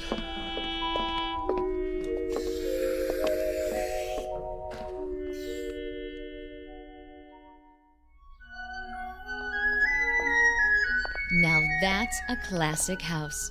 2 stories, Cape Cod style. And there are the trees and rose bushes. Yeah, that's more like it. I'd recognize that anywhere. Like it? And what if I didn't? Of course I do after listening to you. It's charming. Almost home. First thing we'll do is paint it pink. Why not purple? That'll work. The key must be bent. And Mildred! And Mildred! Hey, you're gonna shake up the whole neighborhood. Got to. She's hard of hearing. What do you want? I'm Alan Talbot. So? So, I happen to live here. Would you mind telling me who you are and what you're doing in my house? Are you crazy? Just a minute. Where's my aunt? Who? Mildred Talbot? Now, mister, you listen to me. You've made some kind of mistake. I live here. I've lived here for 9 years. Bought the place from Gerald Butler. I've got the deed to prove it. I don't know anybody named Mildred, and I don't know you. Now get off of my property or I'll call the sheriff. Wait! What is going on? Alan?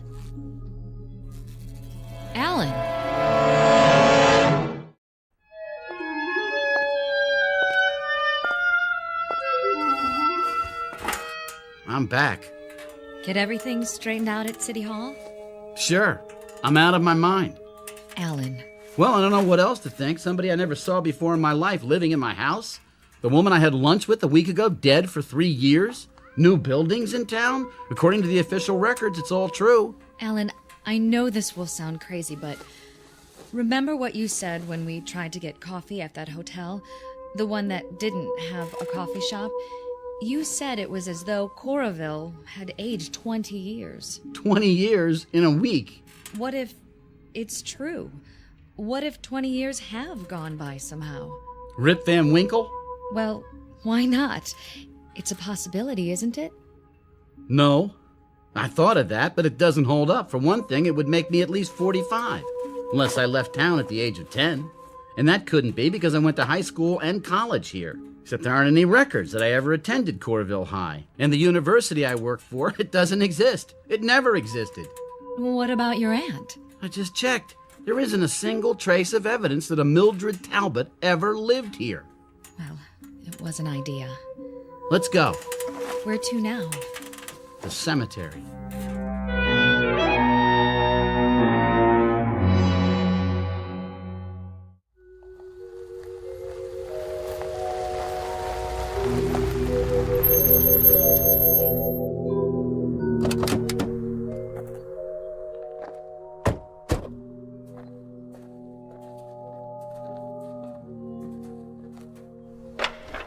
Good. Gate's open. Alan, what are you doing this for? Find out whether the world's gone crazy or I have. My parents are buried here, and if I can find their graves... At least this cemetery's been here for a while. Look at the vines on the statues. Angels, stone crosses. Do you recognize anything? Yes, over there. The two headstones side by side. But I don't understand. Mary F. Cummings, Walter B. Cummings Sr. Is that your name, Cummings? No. Those the ones? That's them, all right. What do you want? Leave him alone, please. This man says you created a disturbance at his house. It was a mistake. Says you claimed it was your house. I thought it was. I'm sorry. You want to press charges? Well, as long as he admits it, I guess not, but you better not come around again, young fella. I won't. Go on back to the car. I'll be along in a minute. All right, Sheriff. It was all a misunderstanding. What's your name, son? Alan Talbot. This your wife? No, my fiancée. Well, Mr. Talbot, want to tell me what you're doing in Coraville? You're the sheriff? That's right. And I suppose you never heard of Carl Jasperson? Sure I heard of him. He's the man I replaced. You know him? He's my godfather. Where can I find him? Find him? Over there. By the monument. You mean he's... Here he is. Carl Jasperson. I have to get out of here. Alan! Miss? What do you want? I can't force you to do anything because you haven't broken any laws. But I suggest you take him to a doctor. He looks sick. You may be right. Ain't my business, but the way he was staring at those graves... Is he kin to Walter Cummings? I don't know. Now, if you'll excuse me.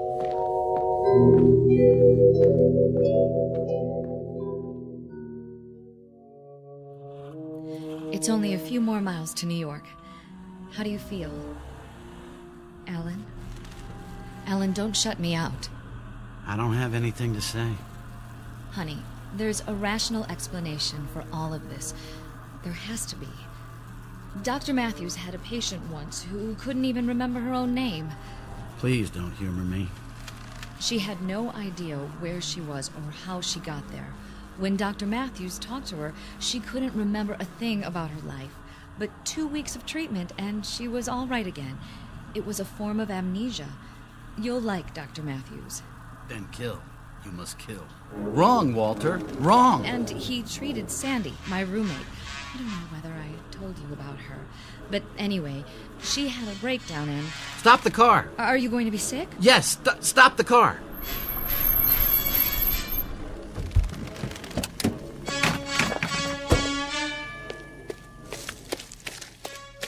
Kill. No! Use what's at hand. A stick, a rock, anything. Jess, could you give me a hand here?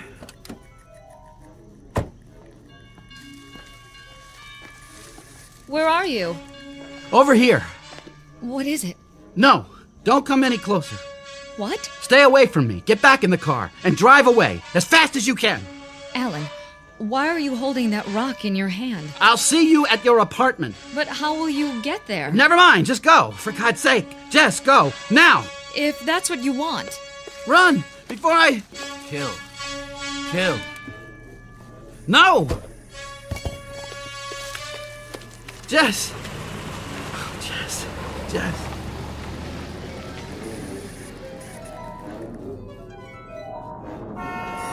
What?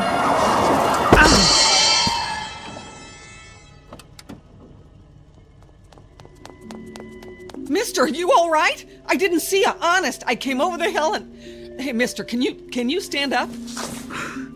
I'm okay. The fender just grazed me. Yeah, but your sleeve, it's torn. How's your arm? You hurt bad? I'm not sure. Look, I'll drive you to a hospital. No, I don't need a hospital. Take me to my place. Where's that? In the city, the Chesterfield Hotel. I'd rather see my own doctor. Look, anything you say. Come on. You can lie down in the back seat. I got a first aid kit.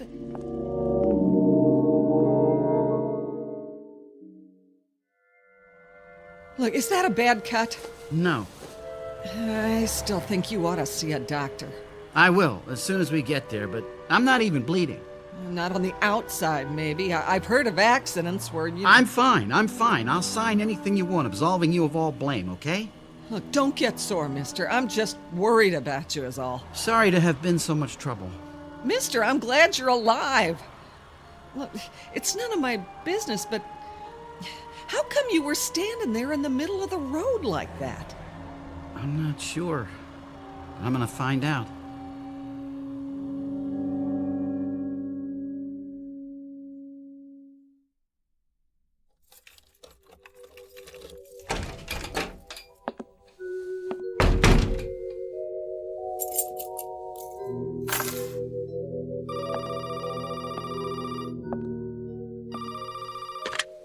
Yes? Alan? Oh, darling. I've been calling every 15 minutes. I'm so worried about you. Are you all right? I think so. I scraped my arm after you left, but I've got a bandage on it. Looks fine. Oh, Alan, are you sure? Yes, there's no bleeding. How did you get home? I caught a ride. Listen, Jess, why don't you just forget about me? I don't understand what's going on and... You listen, Alan. I've made an appointment with Dr. Matthews for tomorrow morning. I'll pick you up at the hotel at 9:30. You'd do that after everything that's happened? You bet your life I would. Look, Mr. Talbot, I didn't plan to fall in love with you, but I did, and I'm stuck with it, for better or worse. Thank you. That means a lot. Want me to come over? No, I'd like to be alone, think things through. I'll see you in the morning. Good night, Jess. Good night, darling. And try not to worry. It's going to be all right. There it is again. The noise. Where's it coming from? Where? My arm. What's wrong with my arm? Oh, no blood. Let's take off this bandage and see.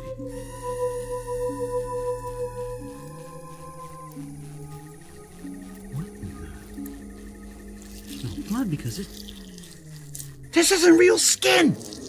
It just peels back. It peels back, and good Lord, I don't believe it. It's a circuit board.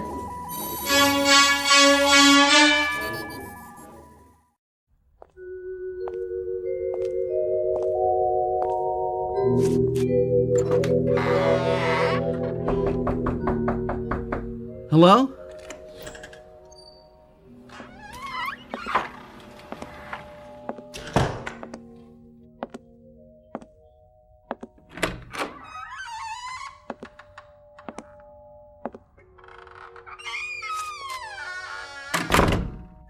Hello, Alan. I've been waiting for you.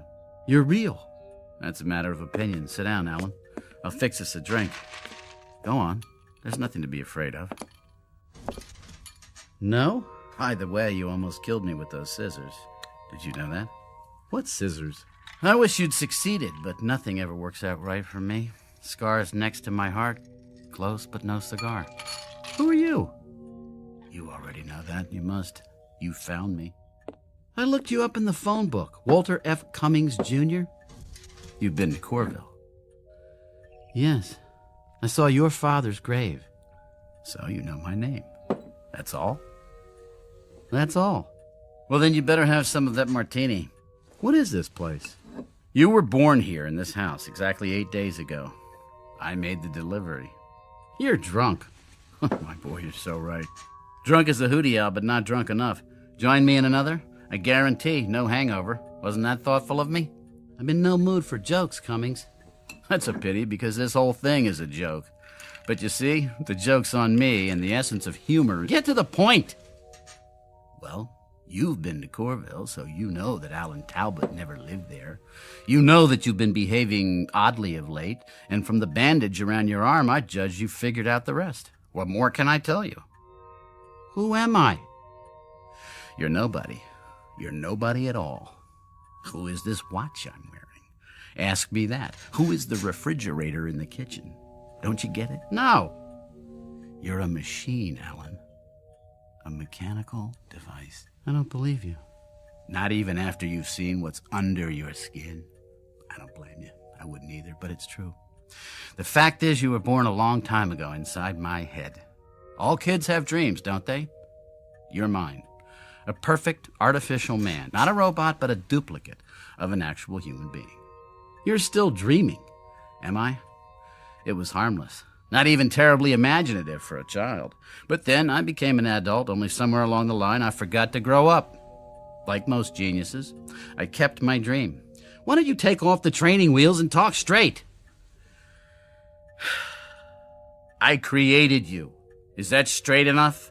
You're not only drunk, you're crazy. Then how would you explain the circuits in your arm instead of flesh and blood? A prosthetic arm? I don't know. You expect me to believe I'm a machine?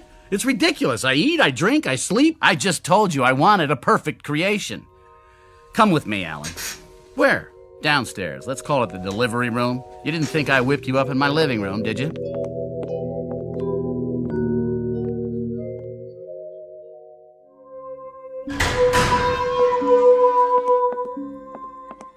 What is this room?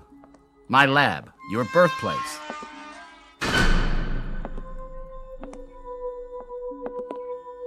Over here, Alan. On the gurneys. Go ahead. Lift the sheets. No? Let me do it for you. What are they?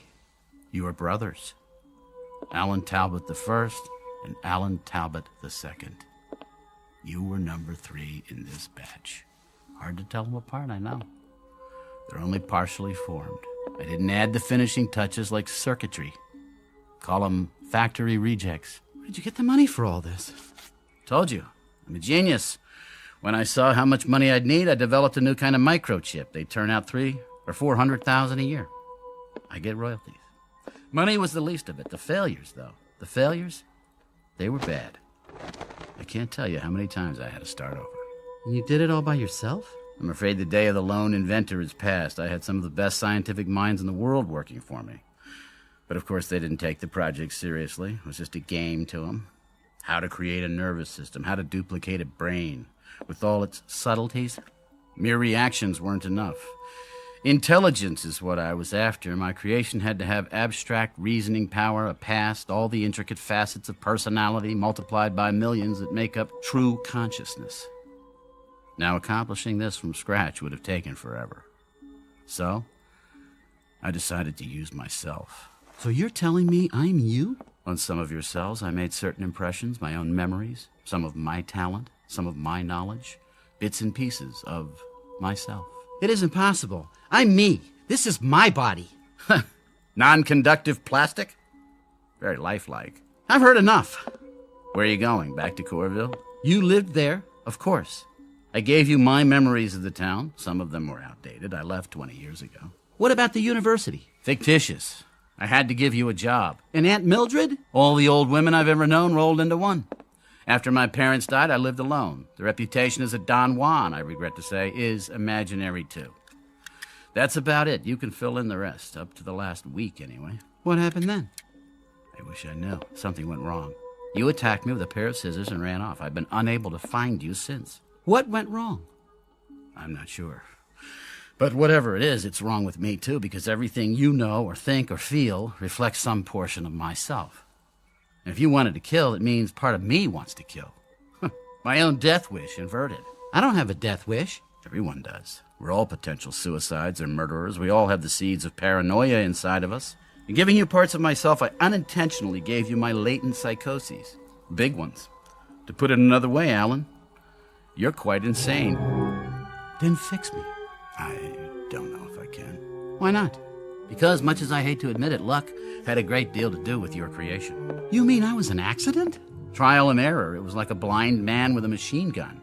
I finally hit the target, but it was off center. I don't know if I could come that close again. I thought you were a genius. That's the story of my life. Success in the little things, failure in the big ones. I think what I really wanted was to build another Walter Cummings without the drawbacks. Sort of a reverse Jekyll and Hyde, loneliness, pain, all unknown. Alan, you were going to be perfect. That was the dream. That was the dream. A perfect version of myself. Well, there's somebody else involved. A woman. Does she know? I took her to Corville. We were going to get married there. She thinks I'm on the verge of a nervous breakdown. She's in love with me. Pretty. And intelligent. And lonely. Like you. I'm sorry, Alan. Huh. That's a great consolation.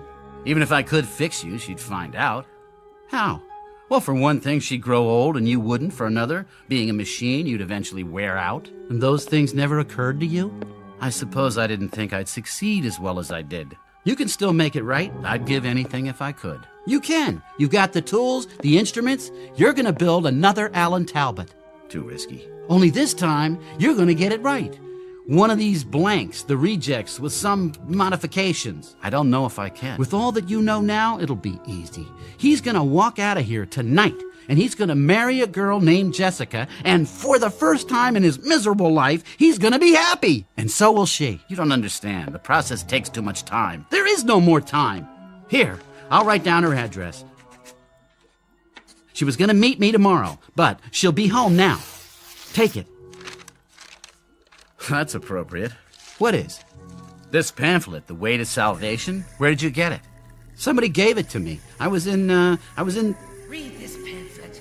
The devil means to have you, but I won't let him.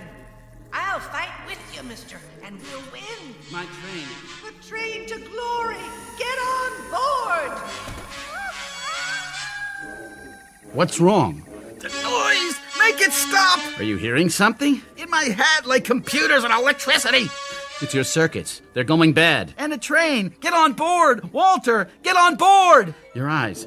Your eyes! Get away from me! Now, Walter! Now!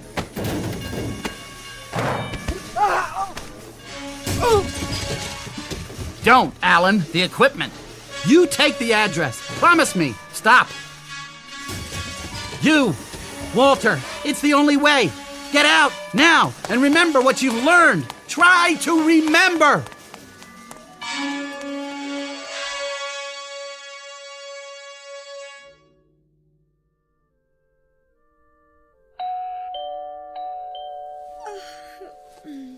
Just a minute. Who is it? I'm sorry to bother you, man, but see, like, I belong to the Junior Woodchucks and... Alan!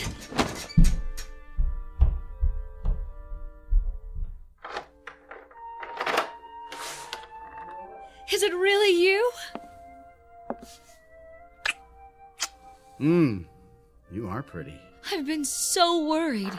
Why are you looking at me like that? I guess I never expected to see you again. Disappointed? Amazed. I mean, after this morning. Forget this morning, I have. We're gonna start all over. But Alan... Please. It was a nightmare, that's all. Now you're awake and everything's gonna be fine. A second chance. A second chance for both of us. Do you believe that? Yes. Then so do I. If you promise you'll tell me about it someday. Someday.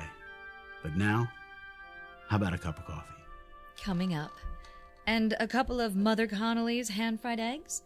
Well... Guaranteed to make a new man of you. In that case, yes.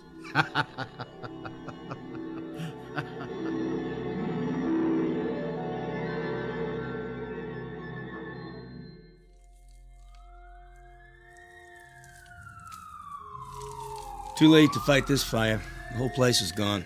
Whose was it? Some scientist guy named Cummings. Lived alone. He got out okay. Well, no more laboratory for him. Burned to the ground. What's this? Looks like a mannequin. Crash test dummy, huh? Nothing but melted plastic. Circuit's still going inside the head. Look at all those wires. Leave it for the cleanup truck. Fire crew! Over here. This has been the story of Walter Cummings, Jr., a.k.a. Alan Talbot.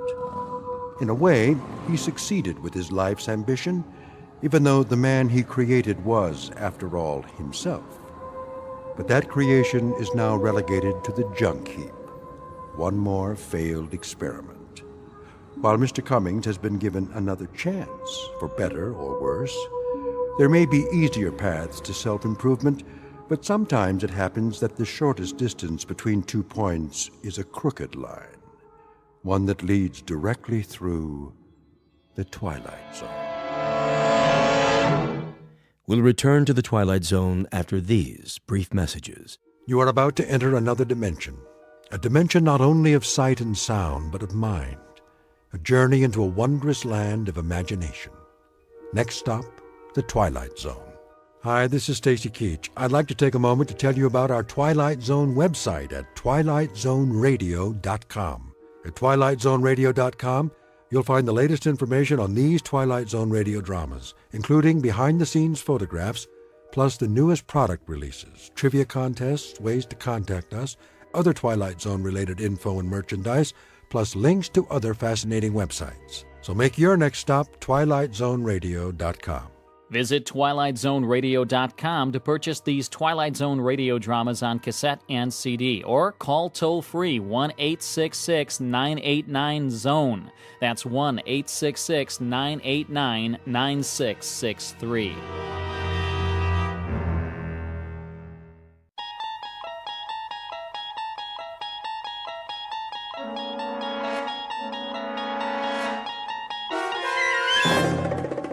You're traveling through another dimension, a dimension not only of sight and sound, but of mind, a journey into a wondrous land whose boundaries are those of imagination.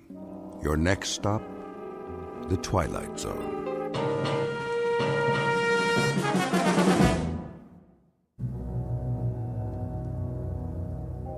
There are only 3 questions worth asking. 1, where did we come from? 2, what are we supposed to do while we're here? And 3, what happens next? All the rest aren't important. It took me a while to figure that out. I didn't get it at first. None of us did. But then, who does? What? Where am... Wait! Oh. What in the... Hey! Can anyone hear me? Is anybody up there? Hey! Can you hear me? I had no idea how I got there. I must have blacked out on the way down, because all of a sudden I couldn't remember anything, not even my name. There wasn't much light at the bottom, just a steady, even gray, like fog with the sun behind it, only very far away.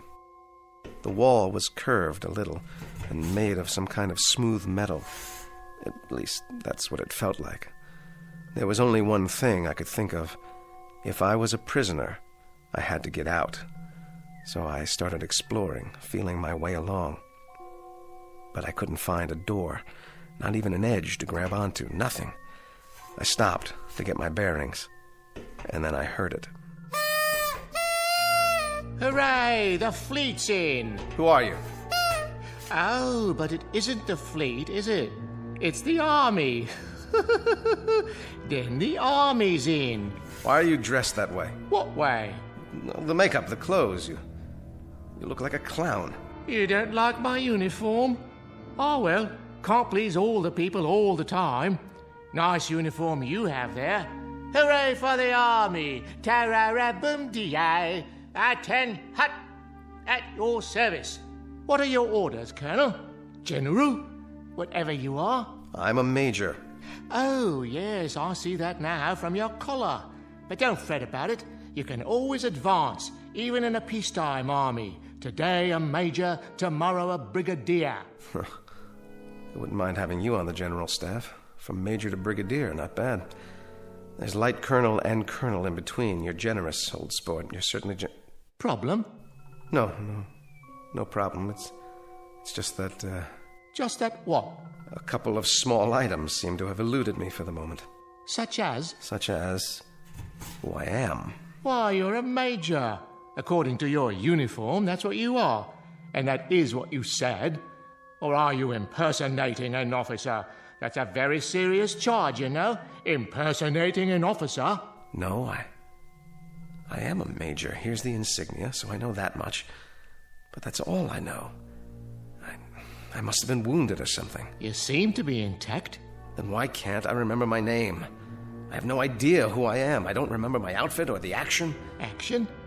Which action was that? The engagement, the battle, wherever it was I got hit. Who says that happened to you? I must have been wounded. Or at least I took a bump to the head. Did you hear cannon fire? Troops marching? Nothing like that, dear boy. It's been quiet as a tomb in here, which is restful after a fashion. Though it does get boring. Well, something happened to me. I've got to figure this out. Wait a minute. What about you? That's a clue. Is there a circus in the area? A circus? What's with you? Look at yourself. The costume, the clown hat. Oh, I see. There must be a circus because I'm a clown. And clowns go with circuses. Everyone knows that. I guess it figures, doesn't it? Or it should figure. A clown, a circus, an officer, a war. That's logical. Except that it doesn't figure. Not at all. Why not? Because, dear boy, there isn't any circus and there isn't any war. Then what are we doing here? Don't rack your brain. Accept it. The truth is, you're just like the rest of us. You wake up and here you are. No reason, no explanation. You just wake up and here you are. Did you say the rest of us? See for yourself. See what? Come with me. I should have introduced you right off. Meet my friends, such as they are. This one we call the bagpipe player, for obvious reasons.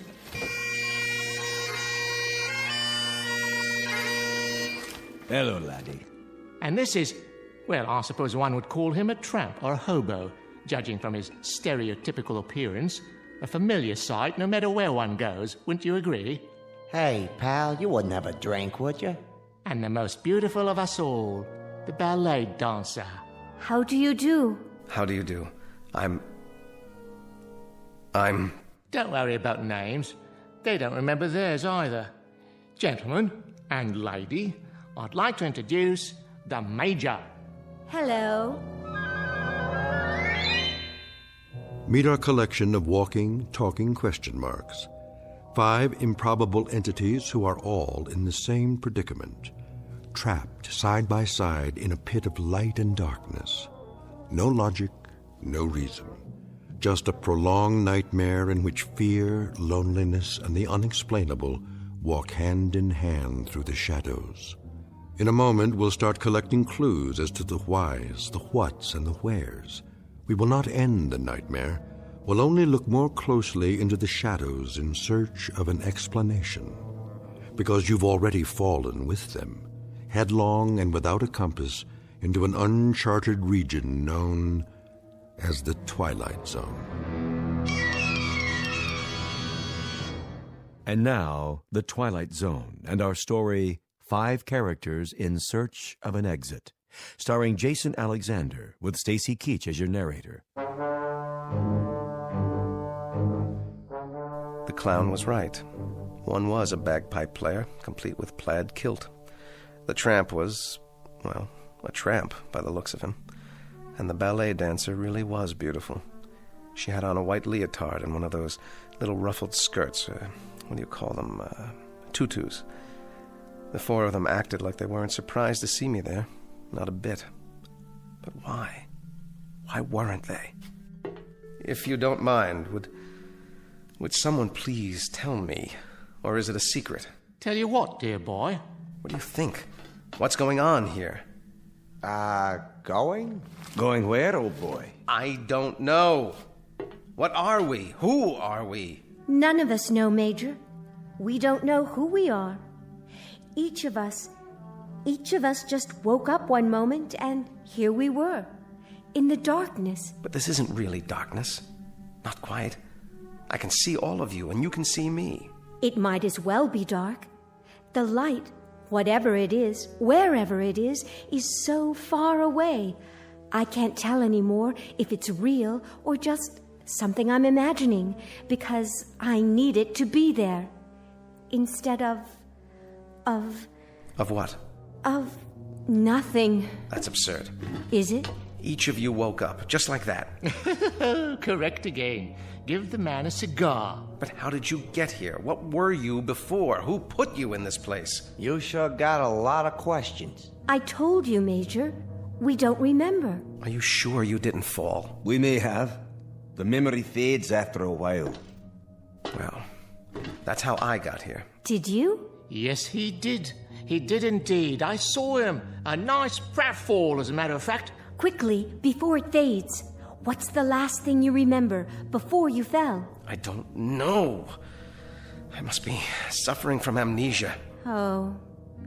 Then you're like us. Time to join the big parade, Major. If you could find your hat and sword, you could lead us. Oh, what a splendid drum major you'd make.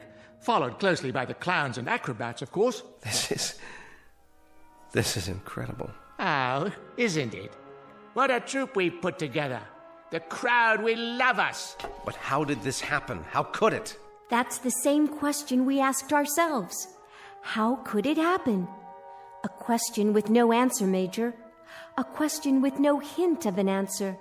At least, not a rational one. Nonsense. Everything has an answer. You just have to find it. Consider all the evidence, sift through the clues. Oh, is it this exciting? Where do you want to look first? It doesn't matter. Of course it does. Please, try to understand what I'm saying. It will be easier for you that way. We're things with no memory, no knowledge of what went before, no understanding of what is now, no knowledge of what will come. How long have you been here? Hey, it's part of the mystery, too. We don't know nothing. At least I don't. You got any ideas? No idea at all. Then don't fight it. Live it or live with it. Know what I mean? Whoever left us here must have a plan. How long will we be here until the next phase? Now, that's a very good question. The best question of all. But, alas, no one has the answer. You mean you don't? Who else is there? We've discussed it and discussed it like a proper committee, and we're no further along than we were at the beginning. Talk, and more talk. So I ask you, man to man, clown to officer, what's the point? Sit down, Major. Conserve your energy. For what? For whatever the fates have in store. I suggest you listen to the beauteous ballerina and fasten your seatbelt, because we may be in for a very bumpy ride. Or then again, perhaps not. Perhaps what will happen is only more of the same. Perhaps we're all doomed to die of terminal boredom.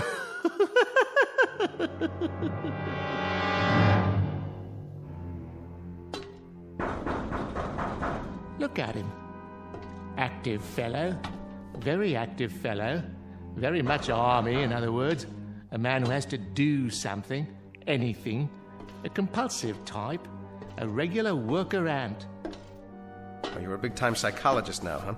By no means. I'm only a clown, which is neither here, there, nor anywhere. I could as easily be a financier, a certified public accountant, or a left-handed pitcher who throws only curves. What difference does it make? We're here because we're here because we're here. And what are you? You're an idiot. An energetic idiot, but an idiot nonetheless. You know you're wasting your time, don't you? I know I want out of here. I'm not satisfied sitting around and heaving deep sighs. I just want out. You have no monopoly on that, Major. We all want out of here. I second that emotion. Aye, but you're wasting your time. We've all gone around and around like bloodhounds with our noses to the wall. We can even give you the dimensions of the room. 39 feet. Starting where? It doesn't matter, does it? When you measure a circle, you may start anywhere. Am I right or am I right? What's the height? We figure about 40 feet to the top. What's up there? Oh, the sky, artificial light, maybe a fluorescent lamp, an illuminated microscope, you name it. One guess is as good as another. You have made guesses, then? Oh, all kinds. We could be on some other planet, or on a spaceship, or... Go ahead. Or we're all insane, and this is just a mirage, an illusion. Oh, we're dead. Dead to the world. Well, if we are, it certainly isn't heaven. How do you know? It ain't so bad. I've been in lots worse places than this. Limbo, then? Quite possibly. All together now. Limbo, limbo, limbo like me. Limbo, limbo, limbo like me. Or we really don't exist. We're figures in somebody's dream. Cogito ergo sum. I exist, therefore I am. Or each of us is having a dream, and everyone is a figment of someone else's imagination. Lots of possibilities. Makes your head want to blow up, don't it? That's one thing we have an abundance of. Possibilities. An infinite number of possibilities. What about getting out of here? Anyone examine that as a possibility? Have you? It's a solid wall. No crevices, no outjuttings of any kind. Nothing to hold on to or scrabble over or get your fingers around. Time to face the music, Major. We're trapped down here. There is absolutely, positively no way out. A nightmare, then. That's all it is. A nightmare. It is indeed. But whose? Yours? Mine? The Scotsman? The ballet dancer? Just whose nightmare is it? Can you tell me that? It doesn't add up. Someone knows we're here. Of course. We do. I mean someone else. Why do you say that? They have to. You've all been here a while, possibly quite a long while. So someone must feed you, someone must give you water. Yeah, well, you would have thought so, wouldn't you? Don't go jumping to conclusions now, laddie. Hold on. Someone must bring down food, or you couldn't survive. There's been no food, no water. That's impossible. Oh, is it really? In that case, we'll starve to death, or die of thirst, or... That's the oddest thing of all. What is? Don't you understand yet? No, I don't understand. Why don't you tell me? Do you feel hunger, Major? Or thirst? Or heat? Or cold? Or fatigue? Discomfort of any kind? Or anything? Do you feel anything at all? No. No, I don't. But that doesn't prove anything. This has been a trauma. It's natural that I don't feel thirsty or hungry, not yet. I'm in a state of shock. Close, but no cigar. You were born in a state of ignorance, educated in the school of hard knocks, and got your degree at the street corner university. Now you're ready to graduate to oblivion. What do you say? Let's break out the booze and have a bowl. None of us have felt thirst or hunger or anything else since we've been here. And we've been here for an endless time, Major. I can tell you that. Time without measure. What's wrong with you people? Have you tried shouting, calling for help? Endlessly. Well, then have you pounded on the wall like this to get their attention?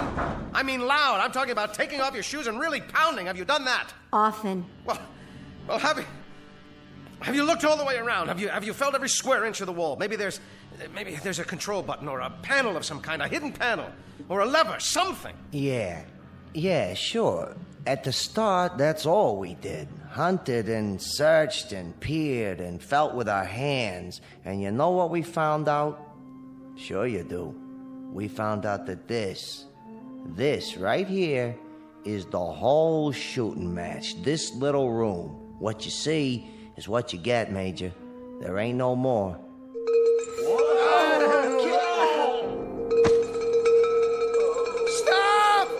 Stop up there! Well, are you going to tell me? Tell you what, Major? What was that noise? It happens from time to time. A giant bell or something. That's what it sounds like. Yes, but what is it? Another question, eh, boy? One more question without an answer. Oh, then this is a madhouse. That's what it is, a madhouse. You're all loonies. You might be right, Major. But remember one thing. Whoever's ringing that bell, for whatever purpose, I think it would be safe to say that honestly and truly, absolutely and positively, it tolls for thee.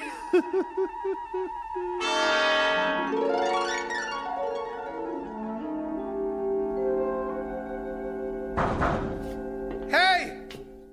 Hey up there! It's no use. Let us out! Let us out of here! What do you want from us, please? Just let us out!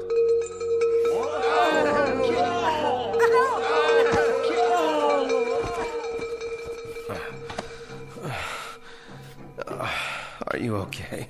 Don't be afraid, Major. Take my hand. Where? Here. Please don't be afraid. In the beginning, it's hard. But after a while... There must be a way. Something we can do. There has to be. This sort of thing just doesn't happen. A few more like that, and it'll wreck my bagpipe. You there. Girl. What is it? Why don't you dance for us? Leave her alone. It'll make the time pass. A capital idea. I'll play a tune. I've already danced for you. It doesn't do any good. Don't be modest. The Major's never seen you dance. How about it? The Major doesn't want to see her dance. Careful. You'll hurt her feelings. The Major's not interested in passing the time. All the Major wants to do is get out of here. And how do you propose to do that? All right. It's smooth. Absolutely smooth. Unbroken. And high. Too high. Not even a place for a foothold. Nothing. That means we have to go through the wall. With what? Did you ever think of that, huh? A hole through the wall? Or what about the floor? What about it? If the wall is solid, smash a hole in the floor and tunnel out. Easier said than done. At least give it a chance. We don't know how thick it is. The wall or the floor. Or even what they're made of. Then find out. Find out. Don't just sit there like lumps, like things, like mindless, soulless things. Playing your bagpipe, telling her to dance. What's wrong with you? If this is a madhouse, maybe that's where you deserve to be, in a madhouse. And what about you, body boy? I think you're mad, all of you. I think you're out of your ever-loving heads. I know you are, but what am I? Try a hole through the wall, right about here. That's the first thing to do. Try to force a way through it. Industrious, isn't he? How about it, huh? A hole through the wall. See if we can get out that way. That's very bright, terribly ingenious, highly imaginative, incredibly inventive. Except for one thing. With what? With our bare hands? With our fingernails? With this. Why, wherever's your sword been all this time? It must have come off my belt when I fell into this place. Here. Watch this. Now you've gone and broken it, dear boy. Nice sword, I must say. Was it Sheffield steel or only pot metal? No. I will not have this. I will not have it. Major, please, Major, listen to me. After a while, it becomes easier. I promise. I need to make a plan. I need to do something. Perhaps there have always been dungeons like this, and we've just never heard of them before. Maybe they're for the unloved. Maybe that's what we are. The unloved. Don't let me hear you talk that way. Come here. Get a hold of yourself. Think. Don't be afraid. We have names. We're people, and that means we belong somewhere. Do we? There are others who care about us. You can count on that. Somewhere, somehow, we've got a life of our own, each of us, and people who care. And remember, out there, And we'll find them again. Together. Do you really think so? I'm sure of it. A tunnel. That's what we'll do. We'll dig a tunnel. The boy simply doesn't give up, does he?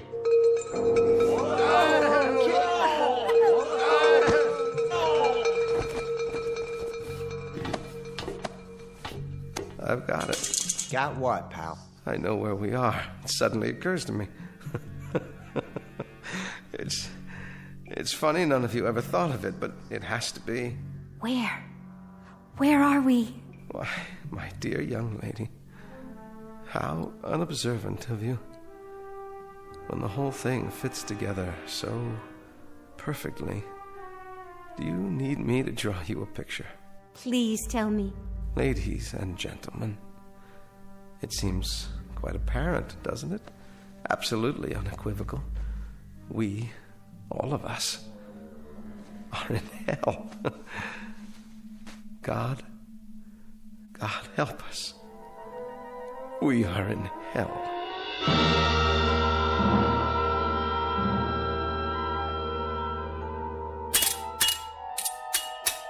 Never say die, that one.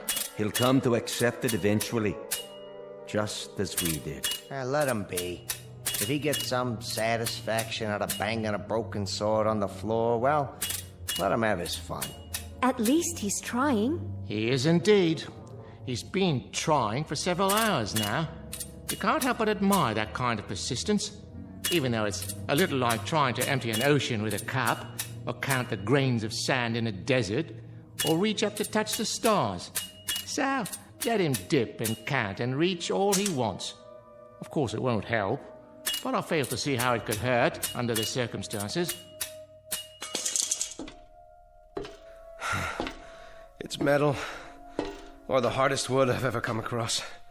Circular, perfectly smooth, with no breaks anywhere. All of which we could have told you some hours ago. Which we did tell you, if you'd bothered to listen.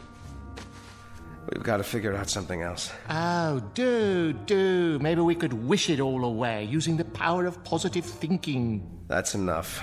Or bore through it with our X-ray eyes. Anyone have a laser beam handy? I said that's enough. Or make believe we're acrobats. You know all about that, right? Clowns, acrobats? Most definitely. Alley-oop and over the top to freedom. Now you got it. Yeah, you got it all right. Dreaming and wishing, wishing and dreaming. Hold on. Listen to the man. Oh, come now. In the final analysis, this is all rather idiotic. Is it? It only requires a moment's reflection to see... Why not? Why not what? What you said. Acrobatics. A figure of speech, my dear, not meant to be taken seriously. Isn't it? I will grant you that we have somehow forfeited some of our human dignity, but we are nonetheless governed by human frailties, not the least of which is gravity. You may know some advanced acrobatics that I'm quite unaware of, but for the moment, unless you can find a circus gun big enough to launch one of us skyward like a human cannonball... I see what she's getting at. Well, kindly elucidate, if you please. Don't any of you see? Yes, of course. One on top of the other, standing on each other's shoulders. What about that? It's the way they do it in the circuses, isn't it? Is that query directed at me? You're a clown, aren't you? I'll ask one if I see him. I can assure you I may wear the costume of a clown, but I have no recollection whatsoever of having been one, if ever I was. Then the only thing you ever were was a coward. That's uncalled for. Consider the consequences. We may not feel thirst or hunger, but the pain of a broken bone is quite another thing. We might very well feel pain. And a fall from, 10, 15 feet up, down to this hard floor, well, that's a sensation I'd as soon do without. It's a chance. With all due respect, miss, no thank you. She's right. It is a chance. Consider the consequences of not trying. It won't work. The weight will be on the first person, so I'll bear the brunt of it. That light's too far away. Come on. The clown on top of me, then the tramp, then the bagpiper, then the dancer. What do you say? We'd never reach it. Well, never say never. We don't know how high it is. That's the point. We'd be exerting ourselves for nothing. It could be 100 feet up there for all we know, or 200 or 300. But we got nothing to lose, right? Why don't we sit down and have some entertainment instead? A much safer course of action. Why don't we go for it? Come on, clown, up on my shoulders. Oh, observation. Things were far simpler before you arrived. However, I suppose I must go with the majority. Get a foot on my shoulder. I'll boost you up. Careful now. That's it. My turn? Not yet. The bagpiper next. Give me a hand, laddie.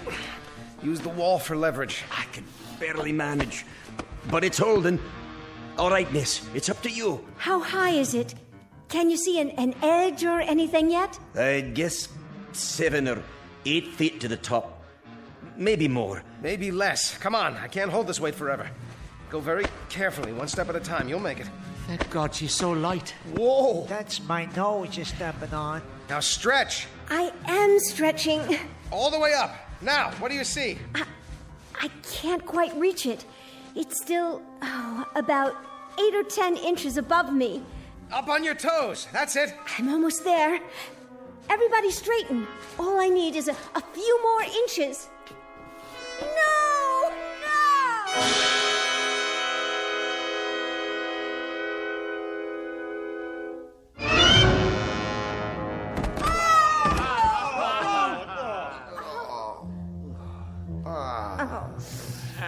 We were so close. Yes, I think we were. We'll try again.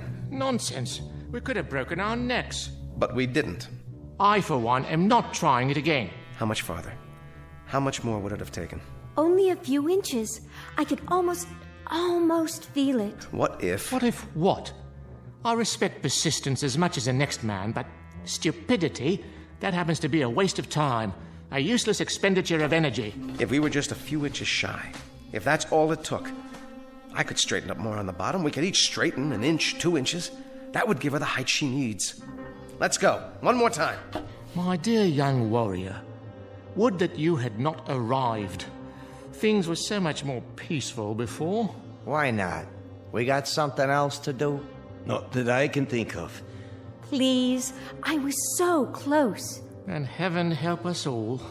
Leave us give it the old college try. Come on. Steady now. Steady. Okay. Easy. Just a little more. Okay, watch the foot. There we go. This is as tall as I can stand.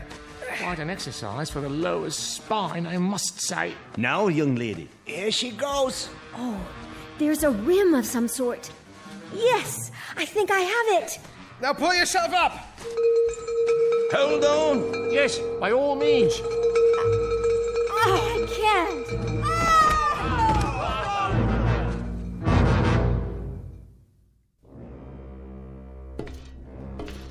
How's the leg, miss? The knee's twisted, I think.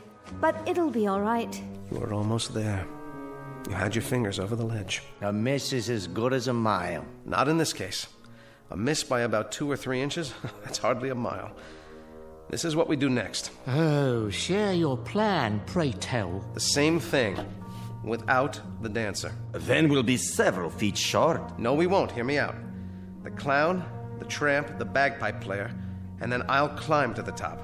I'll tie a rope to the haft of this sword, fling it over the edge. Let it catch there like a grappling hook. Now that's thinking. Ingenious. But first, hadn't one of us better run over to the hardware store and pick up the rope? He's right. There's no rope around here. Strips of cloth. Torn from what we're wearing. You mean tear our clothing? It's a chance, and a good one. Yours has the most material. You said yourself you don't feel the cold. So give me those balloon sleeves. The things we do for a man in uniform. 6 feet of excellent material, courtesy of Pagliacci, or whoever I am. Good, but I need more. Twist it and start tying it together. Big knots. That's it. Takes me back to my Boy Scout days. Were you a Boy Scout? Who knows?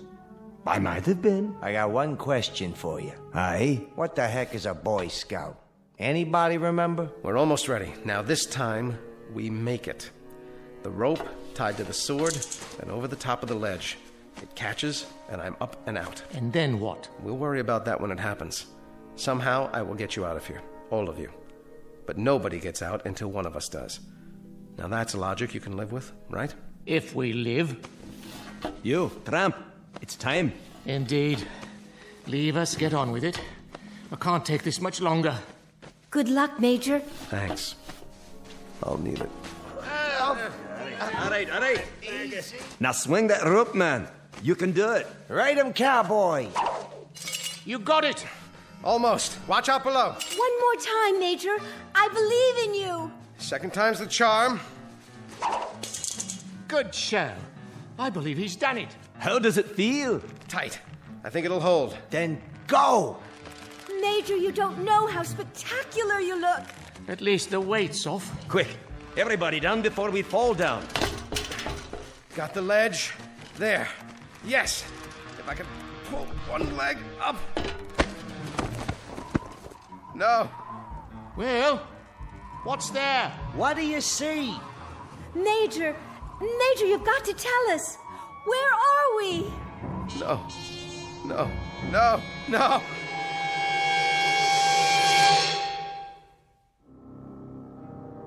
And I knew then what I had known all along but didn't want to face. Some things, I guess, are too fierce to handle in one bite. I heard the wind and I finally saw where I was, where we all are. I wished the four of them well. If you see my friends, will you tell them I love them? Because the truth is this. There are only 3 questions worth asking. 1, where did we come from?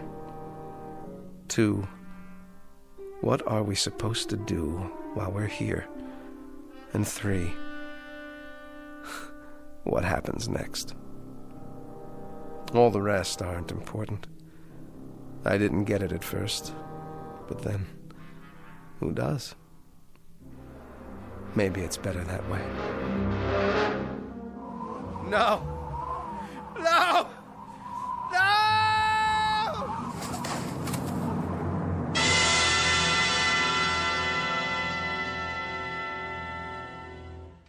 He made it. I don't believe it.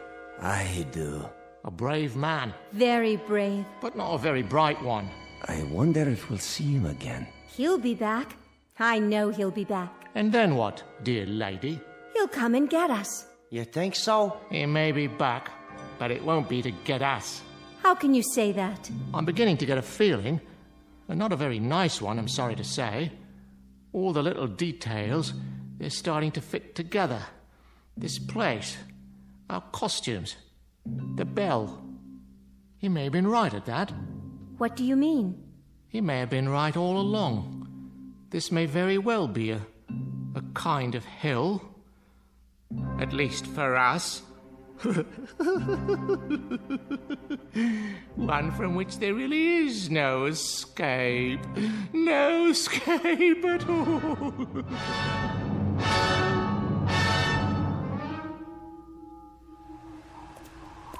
Look. What do you have there? I found it in the snow. Someone must have dropped it. Oh, thank you, dear.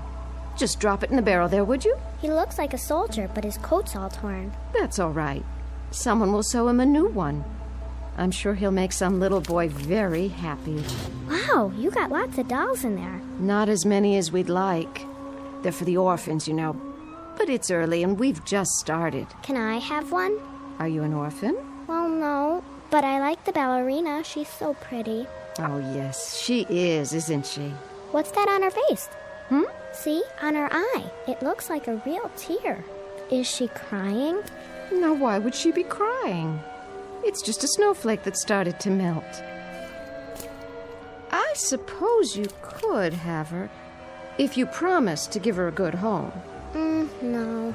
I think I better leave her here. Are you sure? She doesn't want to go. See? She's holding hands with that soldier doll. Why, aren't you the nicest little girl? Toys for Christmas! Toys for Christmas! Open your hearts, friends, and bring in your old dolls so the underprivileged little ones can have a happy Christmas, too. Help the Salvation Army. Dolls for Christmas! Dolls for Christmas! Dolls for Christmas!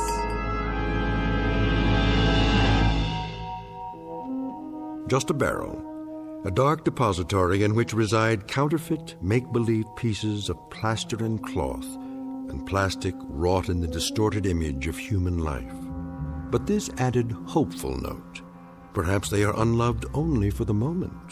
In the arms of children, there can be nothing but love. A clown, a tramp, a bagpipe player, a ballet dancer, and a major. Our cast of players on a very odd stage known as the Twilight Zone.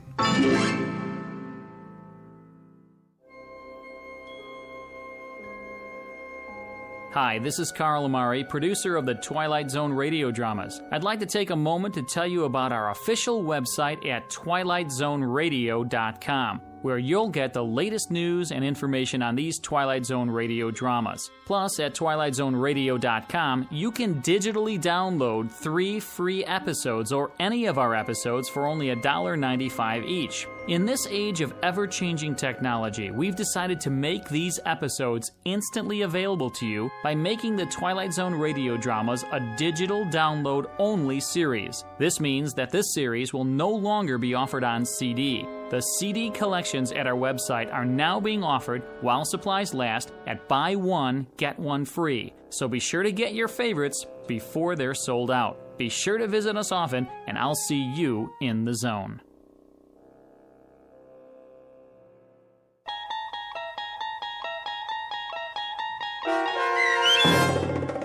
Five Characters in Search of an Exit, starring Jason Alexander with Stacy Keach as your narrator, was adapted for radio by Dennis Etchison and written for The Twilight Zone by Rod Serling, based on a story by Marvin Peddle.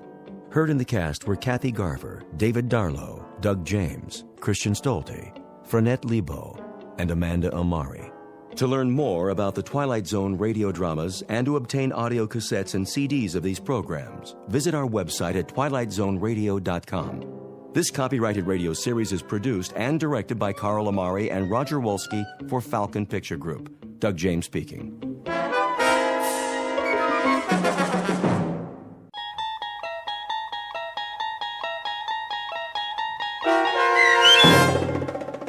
Long Distance Call, starring Hal Sparks with Stacy Keach as your narrator, was adapted for radio by Dennis Etchison and written for The Twilight Zone by Charles Beaumont and William Idelson. Heard in the cast were C.J. Amari, Frenette Lebo, Rosalind Alexander, Nick Sandys, Jeff Lupiton, Laura Russell, Kurt Nabig, Christina Verba, Doug James, Karen Olson, and Amber Lake. This copyrighted radio series is produced and directed by Carl Amari and Jason Mallow for Falcon Picture Group. Doug James speaking.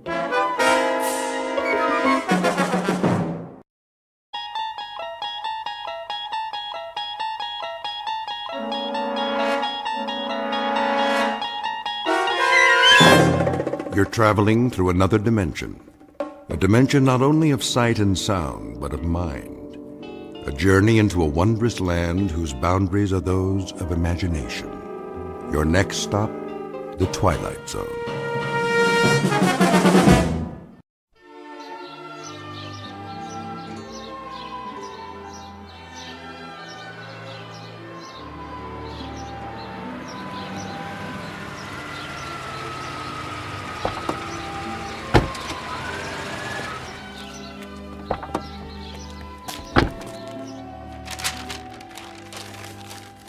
There. Superhero wrapping paper. Billy's going to like this one. Hi, Mommy, we're back. So I see. We picked up a few things. You did, huh? Grandma! Don't bother your grandmother, Billy. She's resting. I want to see her. She'll come downstairs for the party. When? In a little while. I'll call you when it's time. Why don't you go play for now? Just on the patio, though. Okay, Pumpkin? Okay. How is she? Okay, I guess. She didn't want any lunch. The doctor said he'd try to stop by. Maybe we should cancel the party. No, it'll cheer her up. You know how much she loves Billy. But the excitement... She wouldn't want it any other way. Well, we'll make sure it doesn't take very long. I'll go up and see how she's doing. Oh, and there's something in the bag for Billy. Mother asked me to get it. If you have a chance, maybe you could... I'll wrap it up. Thanks, Sil. I'll be back in a minute. Take your time, honey. But I think she's asleep.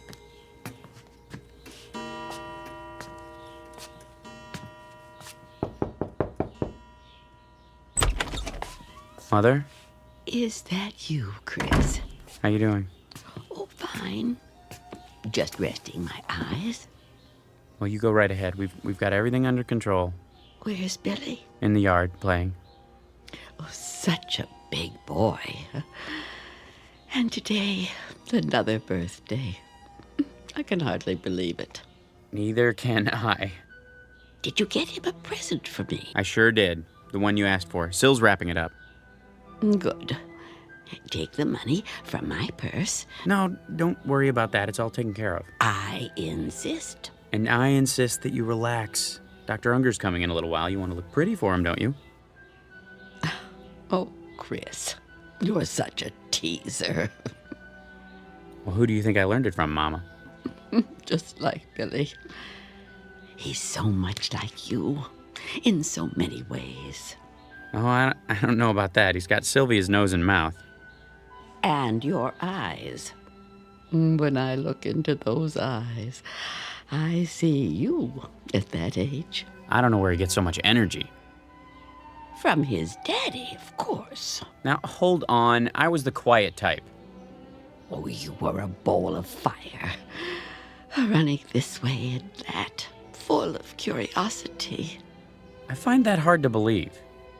But it's true. Billy's the spitting image of you. If you say so, Mother. Take your nap now. Can I get you anything?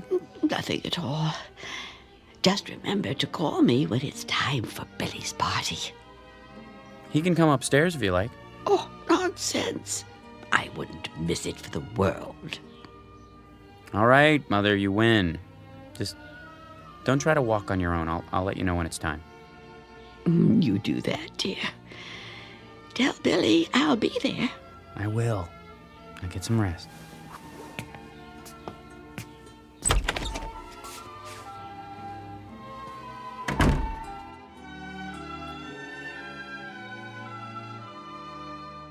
As must be obvious by now, this is a house hovered over by Mr. Death, that omnipresent player in the third and final act of every life. It has been said, and perhaps rightfully so, that what follows this life is an unfathomable mystery, a bridge into darkness, passage over which is reserved exclusively for the dead. Or so the philosophic claim. But in a moment, a child will try to cross the bridge that separates light from shadow. And of course, he must take the only known route, that indistinct path through a region called the Twilight Zone.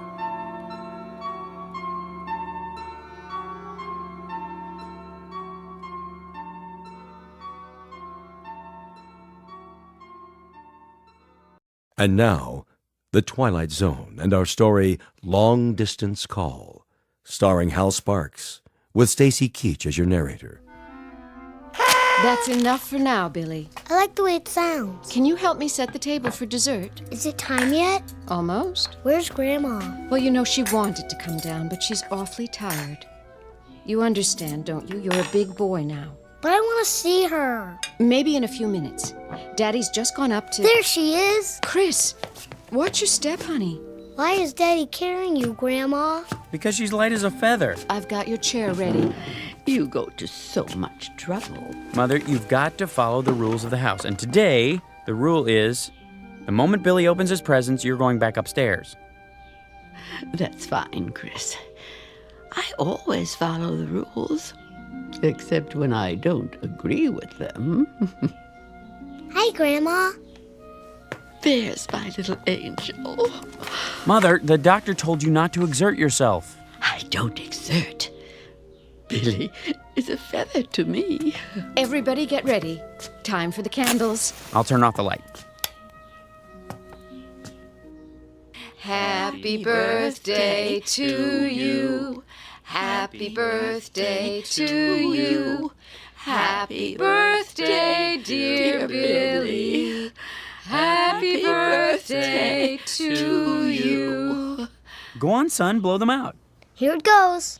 Wait now.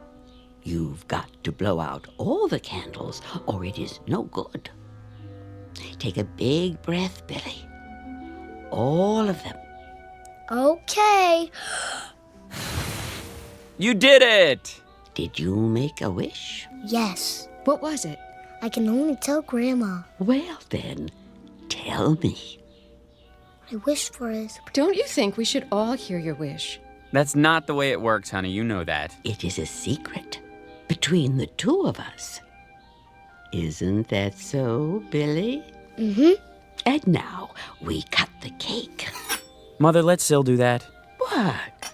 You think I'm too old to hold the knife? He didn't mean it that way. When I am that old, you get the shovel and dig a hole. I have a shovel and a pail. Billy. Yes, my angel. I know you do. To play with. We had some good times at the beach, didn't we, Mama? All of us together? Lovely times. Like tonight. I'm so happy. My heart is so full. I would like to say something. May I? Sure. Oh, my little Billy. My wonderful little boy. He gave me life again. An old woman, good for nothing but to complain. He held out his hands to me and made me alive. Why are you crying, Grandma? I don't know, Angel. You don't? Maybe it is because I won't be here with you for very long. Now, Mama. Why not? I am going away. Where? No, please. Don't lie to him. Tell him the truth. I will be gone. But where? Come on, Billy. Grandma's tired. I want a piece of cake. Good idea. After we open the presents, let's go into the living room. Yeah, presents. Is anything wrong, Gran? No, a little short of breath. That's all. Take my arm. It's not necessary. You go. I can walk. We'll go together, all right? Look at that, son. A real cowboy gun. Bang, bang. Sit here, Mama. Open this one next. Okay. Wait. Billy, do you want to see what Grandma got you? Yeah. Which one is it? Right here, I think. Yes. Wow, cool. Well, you know what it is? Yeah, telephone. Why, that's a nice toy, isn't it? Grandma picked it out for you. For us, Billy. For you and me. So you can always talk to Grandma. Anytime. Even when she is not here. Can you say thank you? Thanks. See, Mama, he loves it. I'm so glad. I want to talk to Grandma now. You may. You know how to work it, son? Yeah. Hello? Hello? Who is it, please? Guess. Is there someone who wants to talk to Grandma? Yes. What is his name? It's me. And who are you? Billy. Oh, Billy. It's so good to talk to you. What's the matter, Mama? You'd better take me upstairs. Now, Chris. Of course. Don't you want to play? I want to, Billy. In a little while. When? Whenever you like. You talk on the phone. I will hear you. Come on, up you go. Don't hurt yourself, Chris. Not a chance. I'm not a little boy anymore. I think I could carry my mother upstairs. Can I call now? Not yet, Billy. I have a message for her.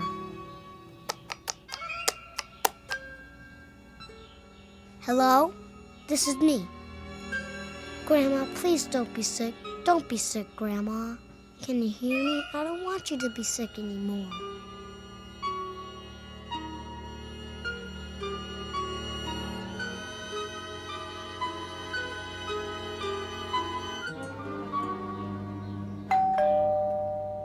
Someone's at the door. I'll get it. You stay with Mom. Come sit next to me, Billy. Dr. Unger. Chris, Thanks for coming by. how is she? The same. Sylvia, Hello, Doctor.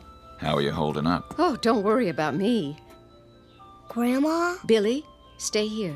Is Grandma okay? Of course she is. I'll just look in on her. Let me walk you upstairs. I know the way. Can I go too? Later, Billy. Sit here with us.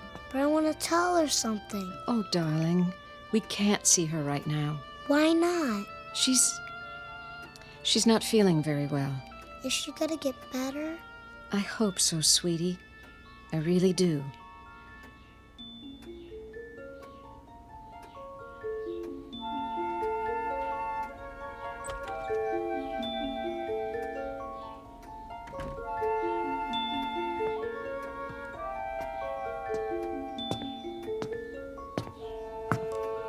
She isn't in any pain. Can we see her? I wouldn't advise it. Not that it would hurt her, but... Well, I doubt that she would recognize you. Oh. We'd recognize her. All right, Chris. Just don't stay long. Me too. Isn't it your bedtime? I want to say goodnight to Grandma. Billy, try to understand. Grandma's sick. Why don't you wait until she's well? I want to see her now. Billy, don't. If I may make a suggestion. Yes? If he wants to see her, this might be the time. Come with me then, but only for a couple of minutes. And Billy, listen to me. If Grandma acts a little different, that's only because of the medicine, okay? Okay. Then let's go. Sylvia? Now? Do you think... I think we'd better.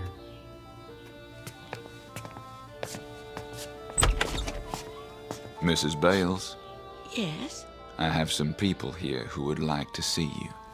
you do? Go on in. I'll wait in the hall. Hi, Mama. What? Grandma, My angel. are you sick, Grandma? Not anymore. Then why don't you get up? Billy. How you doing, Mama? Who are you? Who am I? I don't know you. It's Christopher, your son. My son was taken from me by a woman. This is my son now. My only son. Little Billy. Does it hurt, Grandma? No. There is no pain. Then what's the matter? It will be so lonely. Oh, Billy. I wish you could go with Grandma. Go where? Away. Far away. Together. The two of us, Billy. I want to go. You and me, Billy. No one else. Just you and me. Grandma? Grandma? Grandma? Oh, Mama. Goodbye, Gertrude. Goodbye. I want Grandma. I want to talk to her. I have to. I need her. I want to talk to her.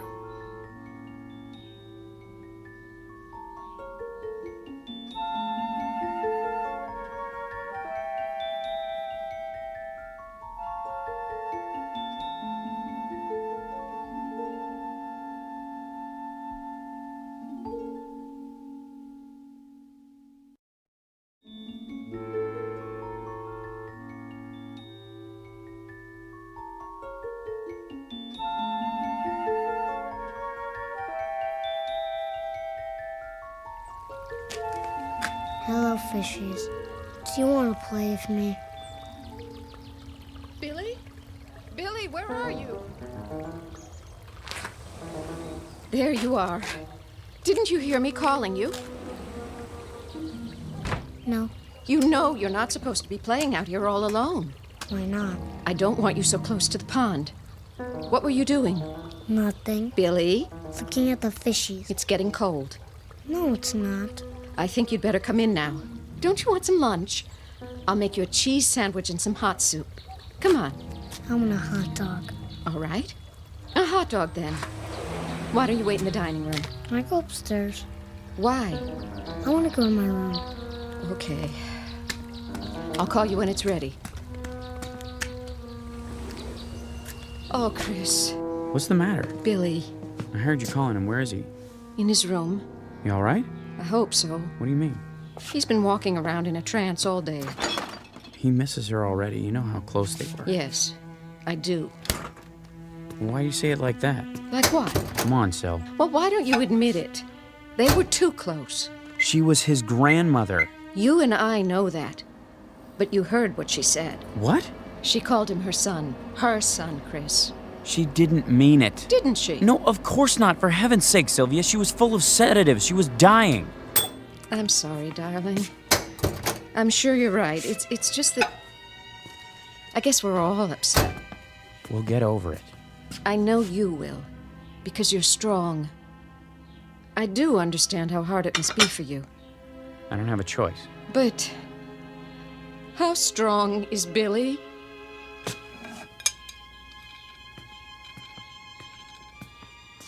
Billy! Lunch is ready. Billy? Are you still upstairs?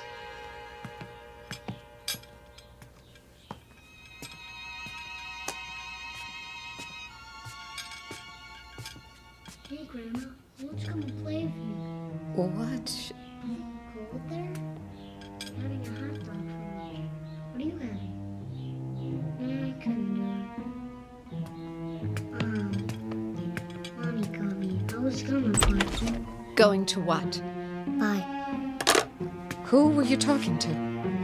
Grandma. Billy. She says she's lonesome. She wants me to come and stay with her. Can I, Mommy? Can I?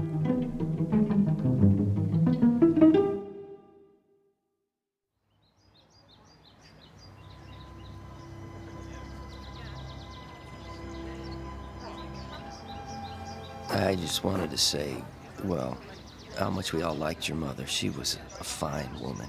Thank you, John. If there's anything we can do, anything at all. I appreciate your coming. A wonderful woman, Mr. Bales. She was, Mr. Pennington. And I know she was fond of you. She mentioned you often. If you need any help, at the house. We'll keep that in mind. I think everything's under control. How's that dear little boy of yours? Fine, Mary. He's with the babysitter. I'd be happy to take him anytime. Shirley's just down the street. She's been very good. We have plenty of food at home if you want to stop by. That's all right. We should get home to Billy, though. I'll bring over a casserole so you don't have to cook. Bless your heart. I made dinner ahead of time. All I have to do is heat it up. Well, don't be a stranger. You too, both of you. We should see each other more often. Very kind of you to come.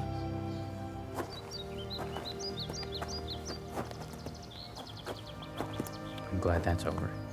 She had so many friends. It was a lovely service, don't you think? You know what I really think? Funerals stink. I know. But it's a way of remembering her. I wanted to remember her the way she was, the way she used to be when she was healthy. Now I'll always think of her like this. How she was at the end. Come on, honey. Let's go home. Billy needs us. Yes, he does. More than ever.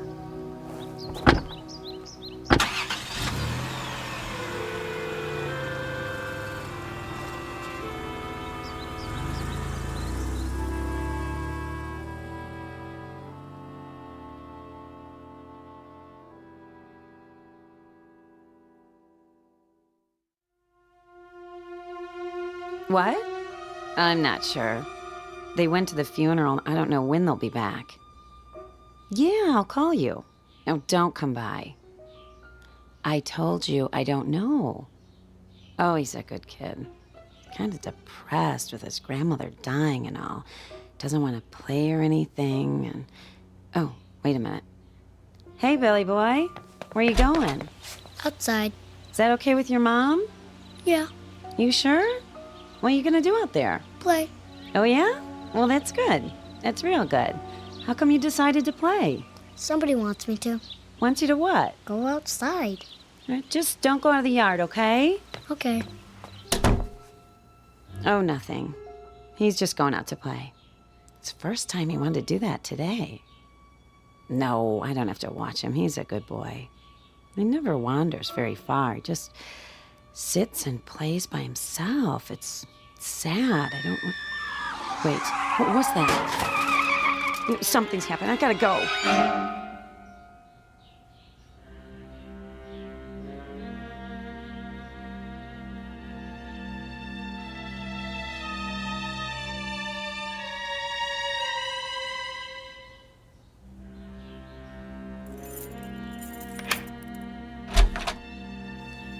It's good to be home. I can take care of things for a while. Why? Wouldn't you rather be alone? That's the last thing I want. Oh, okay then. I'll make us some coffee. Sounds good. Billy? Shirley? We're back. Mrs. Bales? Hi, Shirley. Are you in the living room? Is there anything I should... Oh, Mrs. Bales, Who's this? Mrs. Bales, my name's Peterson, Jeff Peterson. I live down the block. Where's Billy? Sorry to bother you at a time like this. I mean, the girl told me about your mother-in-law's funeral. I'm very sorry, but, What's happened? Well, it's about your boy. Billy? What about him? He's all right, Mr. Bales. I put him down for a nap about a half an hour ago. Then what? What about Billy, Mr. Peterson? Well, now, I sure hate to say this, but, your son almost got himself killed this afternoon. What? He ran right out in front of my car, from nowhere. Lucky thing I'm a cautious driver, Mr. Bales. If I wasn't, he might have... Billy! Billy never plays in the street. He never leaves the yard. I know. That's why I didn't mind when he wanted to go out. What happened? Well, there wasn't any sense in putting on the brakes. He was too close, so I cut the wheel as sharp as I could. Just in time, too. Couldn't have missed him by more than a few inches. Not a scratch on him, I'm glad to say. It wasn't my fault, Mr. Bales. Honest. All right, Shirley. Apparently it wasn't anyone's fault. Anyway, Mr. Bales, if I do say so, I think you better have a talk with your boy. He's sleeping. Oh, he's fine, just like I told you. A talk? Why? Well, when I saw that he was all right, I asked him, why'd he do a crazy thing like that, running out in the middle of a busy street? He said, somebody told him to. Somebody told him to? Who? He didn't say. You know I wouldn't tell Billy to do a thing like that. Who else did he talk to, Shirley? No one. All day long, he just sat in his room playing with the telephone. Chris? You believe me, don't you? Yes, I do. Chris. I'm sorry it happened, Mr. Peterson. Don't be sorry. Be glad. The boy's safe.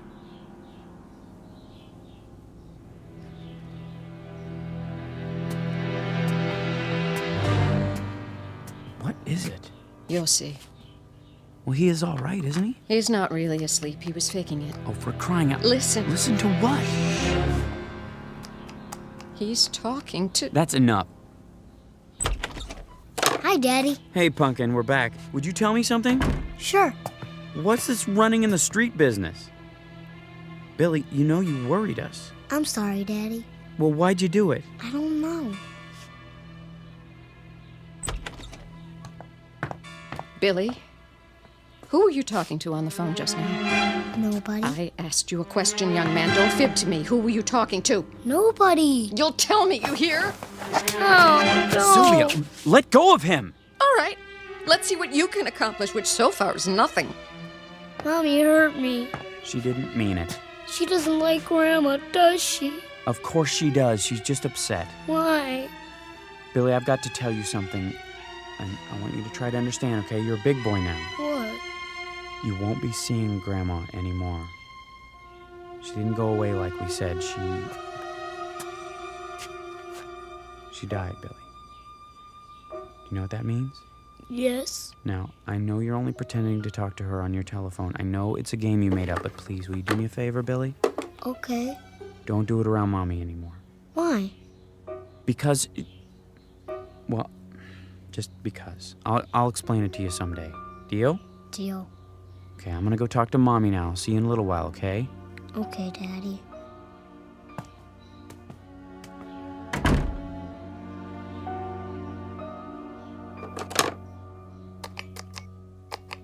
Hi, I'm back.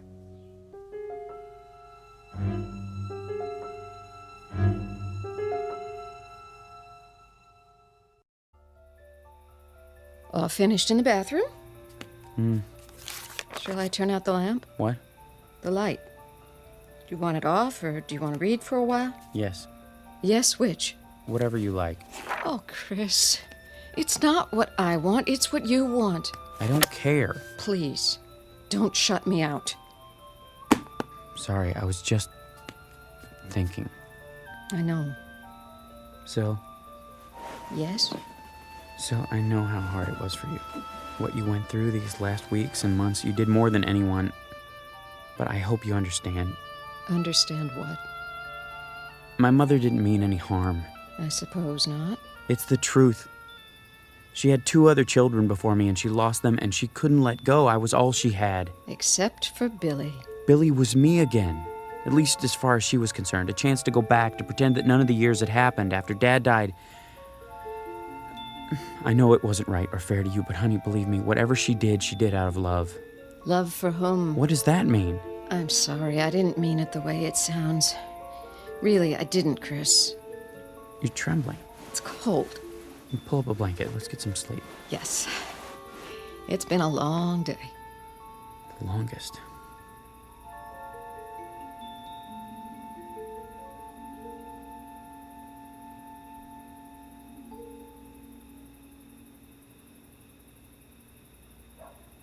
Hi. Yeah. Me too. Is it cold there? Billy? You give me an ice cream bar? Oh, that would be cool. How about some candy?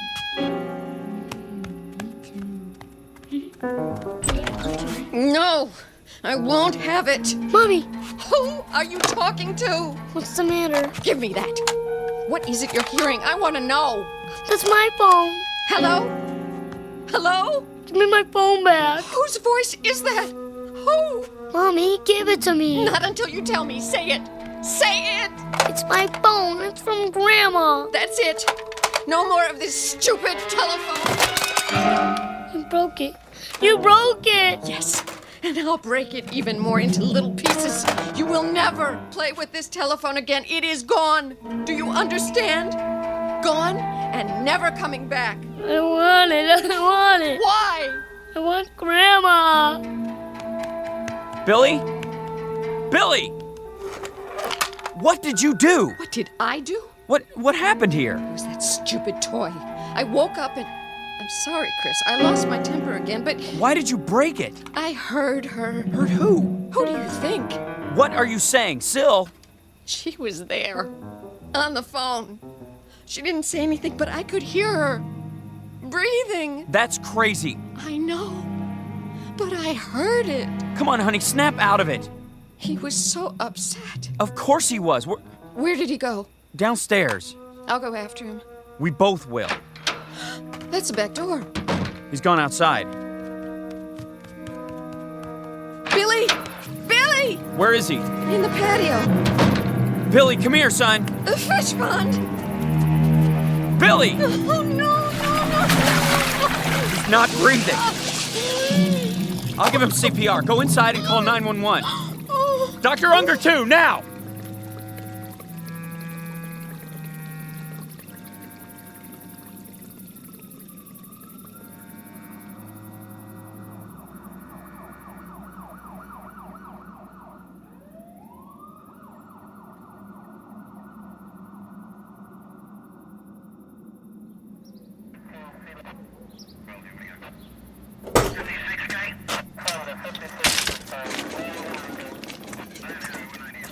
Lift him. Careful. I got him. How is he? He's breathing. Thank God. We'll do everything we can. Put him in the ambulance. If we had gotten here a few minutes earlier... I'm going with you. Billy. Oh, my Billy.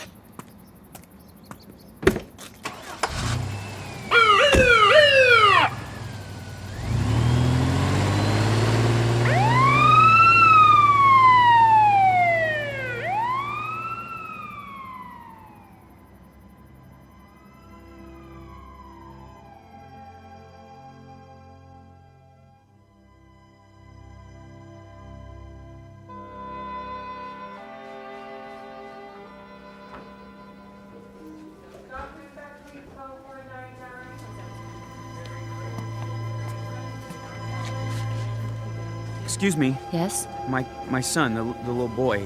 Oh, yes, Mr. Bales. How is he? He's out of IC. They're moving him to a private room. Is he conscious yet? I'm afraid not. I brought some of his things. He's gonna come out of it, isn't he? We're doing everything we can. My wife's having a hard time. The doctor will be here in a minute. He'll give her something. Please tell him to hurry. Now, if you'll wait over there. Yes, of course.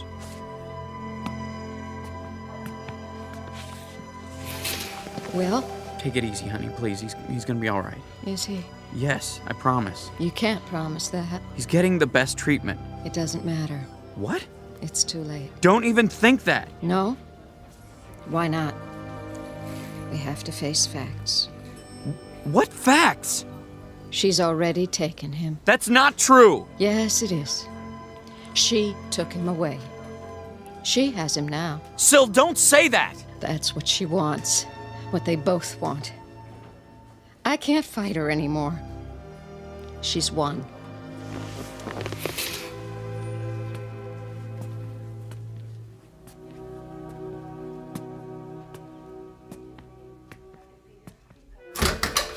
Just a minute, sir. Is this room 511? Yes, but no visitors are allowed. I'm his father. I brought some of his things. You can leave him with me. Give me a minute with him.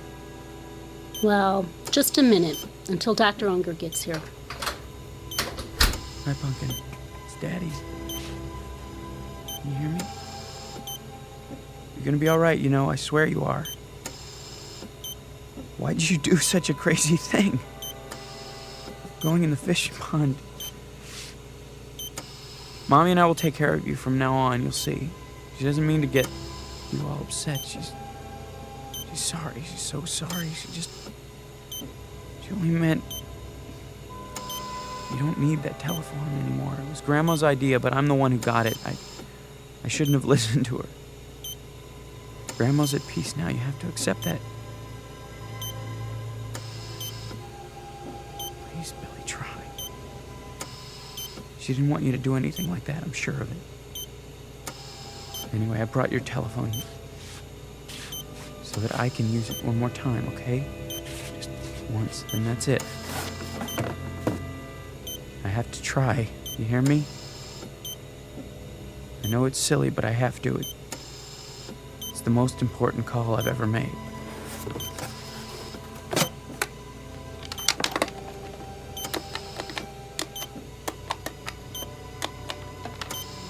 Mother, if you can hear me, by some miracle you can hear me at all, please listen to me now. You said you loved Billy, remember? On his birthday, you picked him up on your lap and hugged him and said that he gave you life again. I know you meant it. You did, didn't you, Mama? Well, if you did, if you really meant it, I'm asking you now to prove it. Give him back to us. He's 5 years old. Do you know how young that is? He hasn't even started. He doesn't know anything about school or girlfriends or wearing long pants or pitching a baseball. He doesn't know anything yet. He hasn't been anywhere. He's hardly been out of our house. There's a whole world he hasn't seen or heard or tasted or smelled or touched. Remember what you said. You said Billy gave you life again. Well, now you can give him life. If you really love him, let him live. Give him back, Mama. Give him back!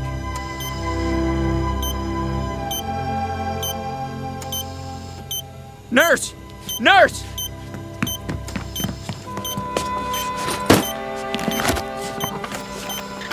What's happened here? I don't know, Doctor. His heart! It's not stopping after all. It's stronger. And his breathing. Blood pressure's rising. Heart rate's up. Thank you.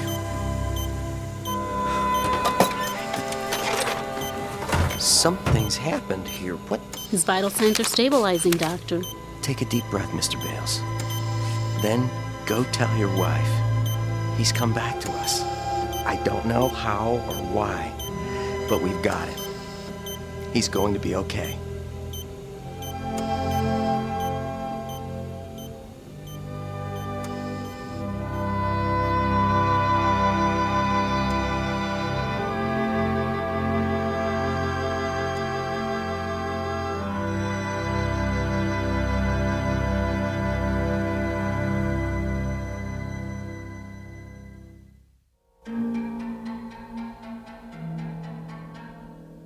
toy telephone, an act of faith, a set of improbable circumstances, all combine to probe a mystery. To fathom a depth, to send a facet of light into a dark after region. To be believed or disbelieved, depending on your frame of reference, a fact or a fantasy, a substance or a shadow, but all of it very much a part of the Twilight Zone.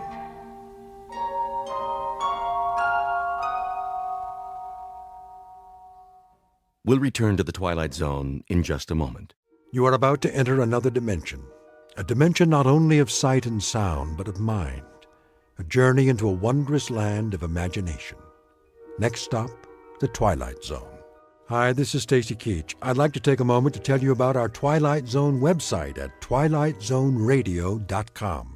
At twilightzoneradio.com, you'll find the latest information on these Twilight Zone radio dramas, including behind-the-scenes photographs, plus the newest product releases, trivia contests, ways to contact us, other Twilight Zone-related info and merchandise, plus links to other fascinating websites. So make your next stop twilightzoneradio.com.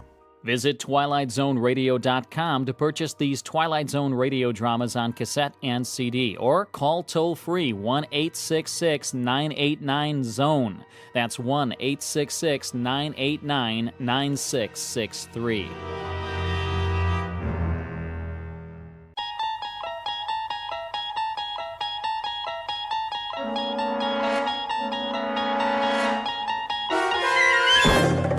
There is a fifth dimension beyond that which is known to man. It is a dimension as vast as space and as timeless as infinity. It is the middle ground between light and shadow, and it lies between the pit of man's fears and the summit of his knowledge. This is the dimension of imagination. It is an area which we call the Twilight Zone.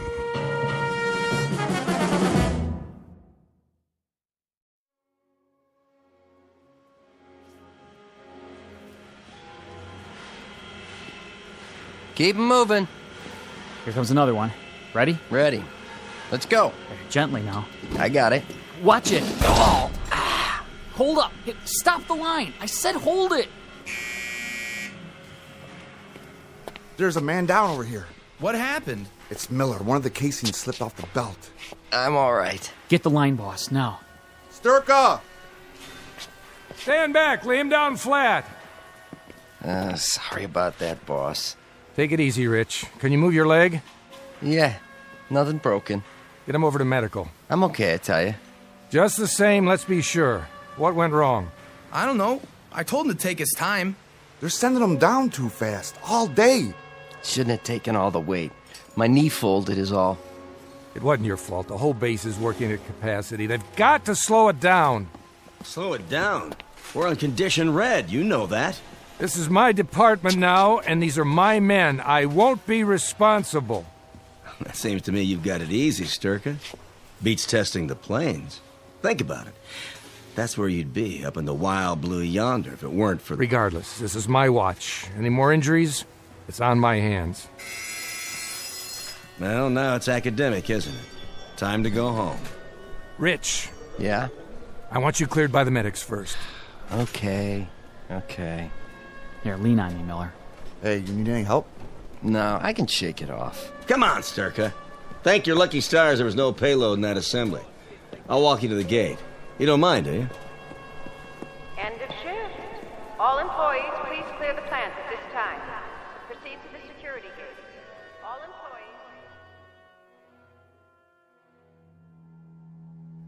employees... 5:30 p.m. Quitting time at the plant. Time to go home to waiting families and supper. Time, perhaps, for a drink on the porch. For summer birds and crickets and the sounds that come with long, warm nights. For the quiet rustle of leaf-laden trees that screen out the moon. And the odd shadows that appear on the cooling sidewalks. And underneath it all, behind the eyes of those who watch, hanging invisible over the summer night, is a horror without words. For this is the stillness before the storm. What awaits Mr. William Sturka now is nothing less than the eve of the end, in the Twilight Zone.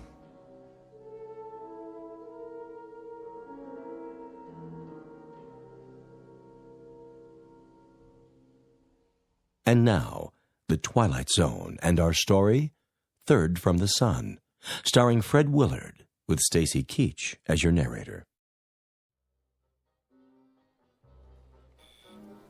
Next. Parkinson, chemical warfare. Parkinson, right. Next. Amberley, hydrogen armament. Check, move along. Mills, chemical weapons research. Where's your badge, Mills? Oh, right here. Check. Sturka, missile assembly. Got it. Thought you were on flight testing. I was, but they need all the manpower they can get on the floor. Keeping you pretty busy, huh? Very.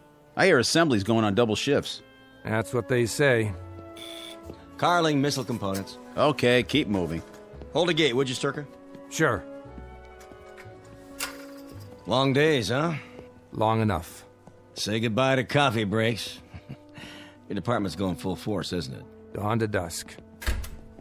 Ever wonder why? Well, I'll tell you. It's coming, boy. It's really coming this time. What is? The big one. I'll bet you while we're talking right now, the military's getting set. Got it all mapped out. No way to know a thing like that. Talk is 48 hours. Wait and see if I'm not right. 48 hours, and we'll have him in the air. Whoosh! Up, over, and whammo. There goes the enemy. Obliterated. Finito. And what are they doing in the meantime? Who? The enemy. What do you mean, what are they doing? They're probably set to retaliate as best they can. Just a big waste of time, though, let me tell you. We get the first licks, so they can't do much. It's too late. Well, they can do the same thing if they want to. Whoosh. Up, over, and whammo. Absolutely. But not as many as we have. Not so perfectly aimed, not so efficiently launched.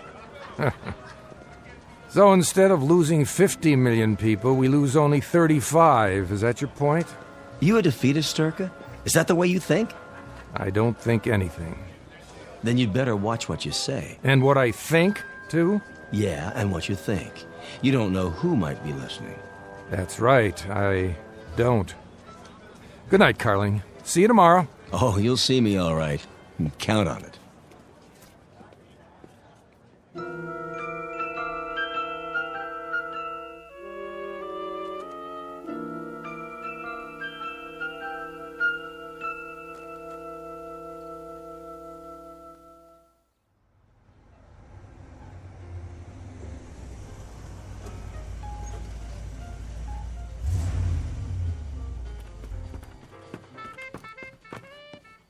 Mom, Dad's home.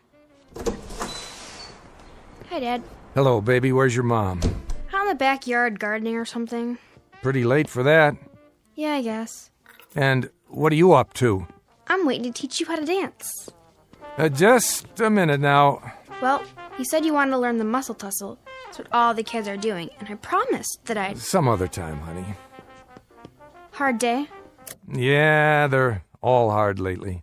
Hey, Dad? What, Jody? What's the matter? I mean, really. You look so down. Nothing serious, just feeling my years. What? When I look at you all grown up with that beautiful face... Oh, Daddy. Well, it reminds me that my youth is up in the attic somewhere, stored in a bunch of old photo albums. Is that all? All? That's quite enough, believe me.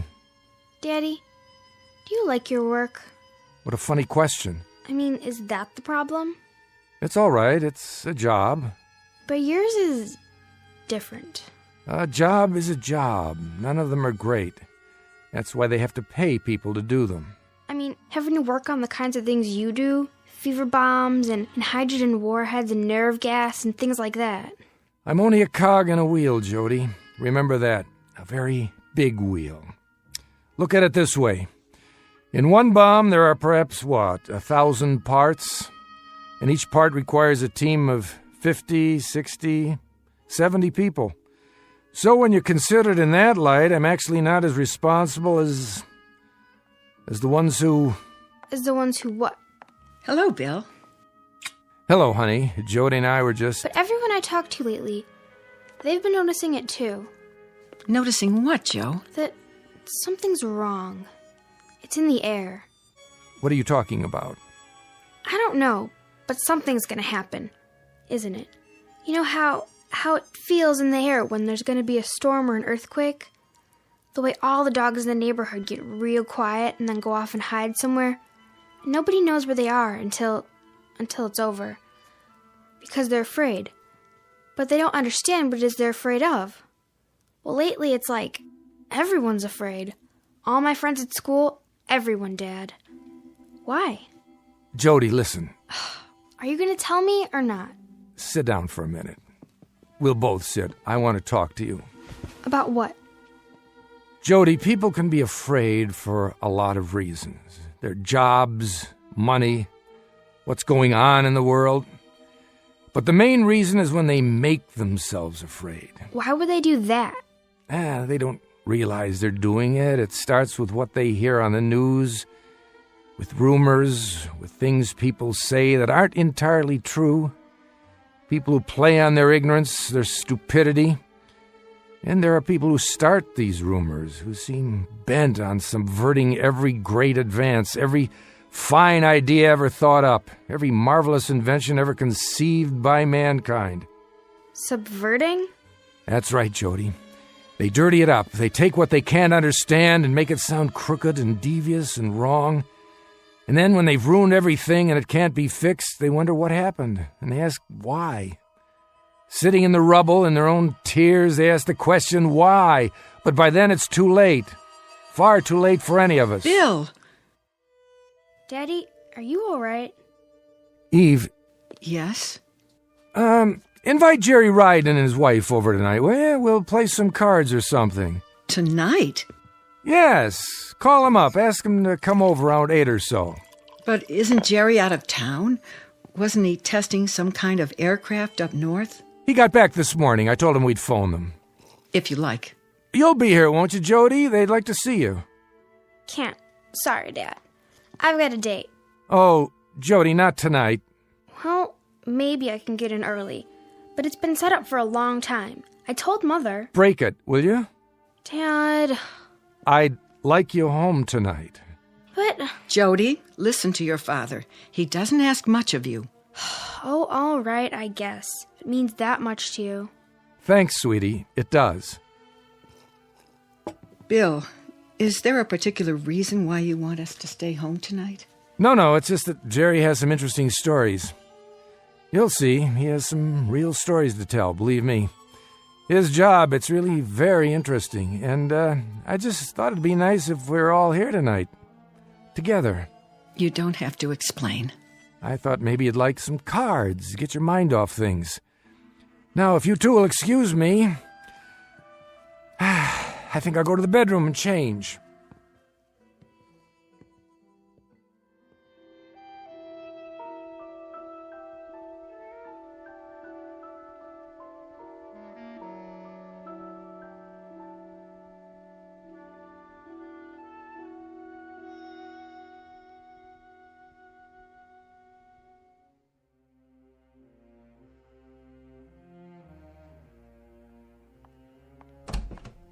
Bill.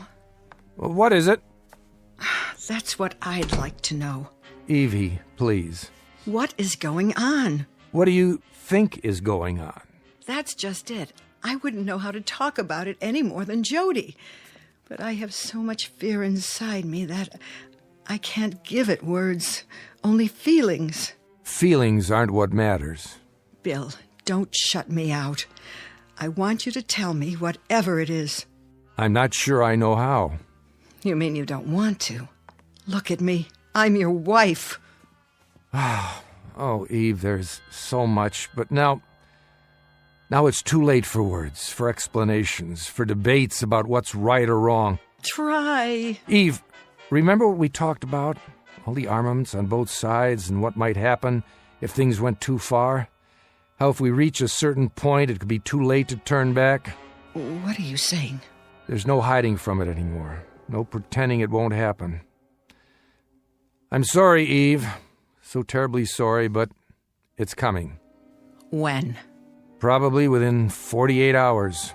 and there's nothing that you or I or anyone else can do to stop it. Not now. Will it be bad?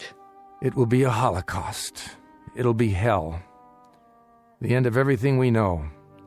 People, places, ideas, the whole slate, all wiped clean. Did you say 48 hours? It could be sooner. Then what will we... Sit down, Eve. But if that's all the time we have... Sit down on the bed. I'm asking you... Listen very closely. We're leaving. You and me and Jody. Jerry and his wife. When? Tonight. Leaving? For where? I can't tell you that. I can only tell you that sometime between midnight and 1, we've got to be out of here. As far away as possible. And no one is to know. Not the neighbors, not our relatives, not even Jody. She might let it slip. We won't be able to tell her till we're already on our way. Oh, Bill. You have to be strong now. There's no time. Do you understand what I'm saying? Yes, but... Dad? Somebody's here. Be right down! Now? Why is someone here now? Stay here. I'll take care of it. But what if... Do as I say. Dad? Mom? Wait, Jody. Don't answer the door yet. I'm coming. Bill, please, be careful.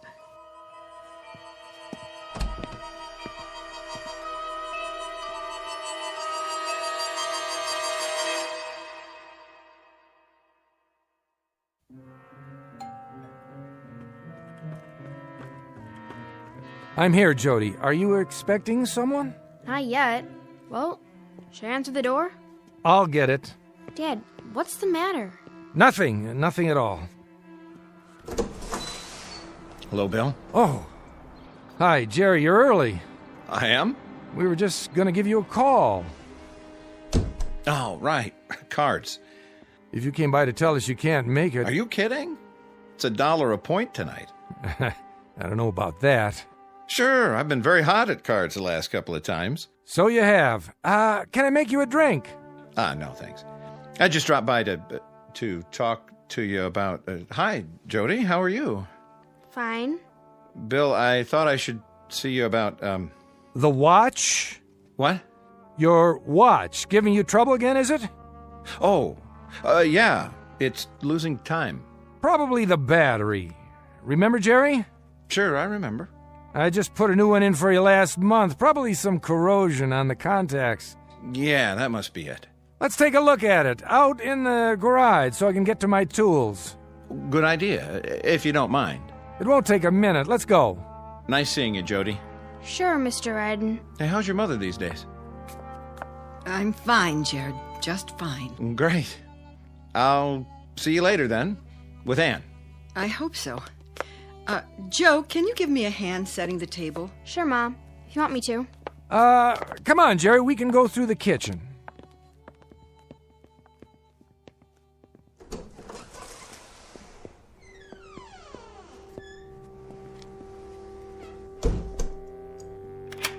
Here we are. Now then. Bill, Let's see that watch now. Take it off your wrist and I'll pop open the back. I've had to change the plan. Not now, not yet. Here's your trouble right here, Jerry. See that? I'll use the drill to buff it down. Now? Keep your voice down. You haven't told him? I told Eve. Jody doesn't know. Keep your head down and keep looking at the watch. And smile. Why? There's a window over there. You never know who's looking. Or listening. Oh, right. Lean in next to me. That's it. Now, what's the change? They've put a different guard on. For the 1 a.m. shift. The man I know, the one I paid off, he clocks out at 11. And we have to move it up to just before 11. Can we do that? It'll be a lot tougher. More personnel on the grounds then. That doesn't have to make a difference. We'll tell them the same story. Yeah, you're relatives of mine, and you've got clearance to look at the new ship. That's right. It'll still work. It has to. Did you explain it to Ann? Not everything. Only that we're in danger and we've got to get out. I didn't tell her where or when. Better that way. Jody will stay home tonight. I told her you were coming over later. You and Ann. Can you make it around 8? Yeah. There you go. I think that does it, Jerry. Hey, thanks. Just a little build-up on the contact points. You might want to have it checked over by a jeweler. I couldn't get all the corrosion out. I appreciate it, Bill. Very much. The best part is, I'm not even going to charge you. What was that? A cat, probably, outside in the yard. I thought I saw something move at the window. Well, that's it, Jerry. You can put your watch on now. See you later. About 8?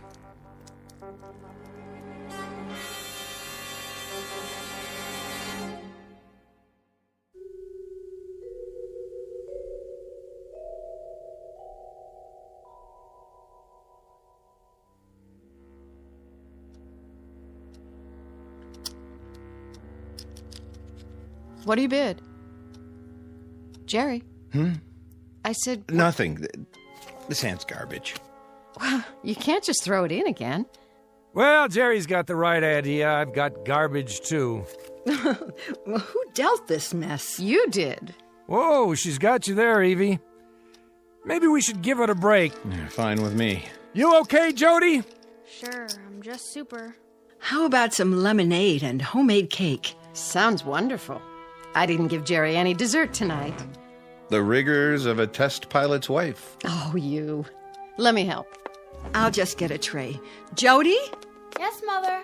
Will you give us a hand in the kitchen, please? Okay.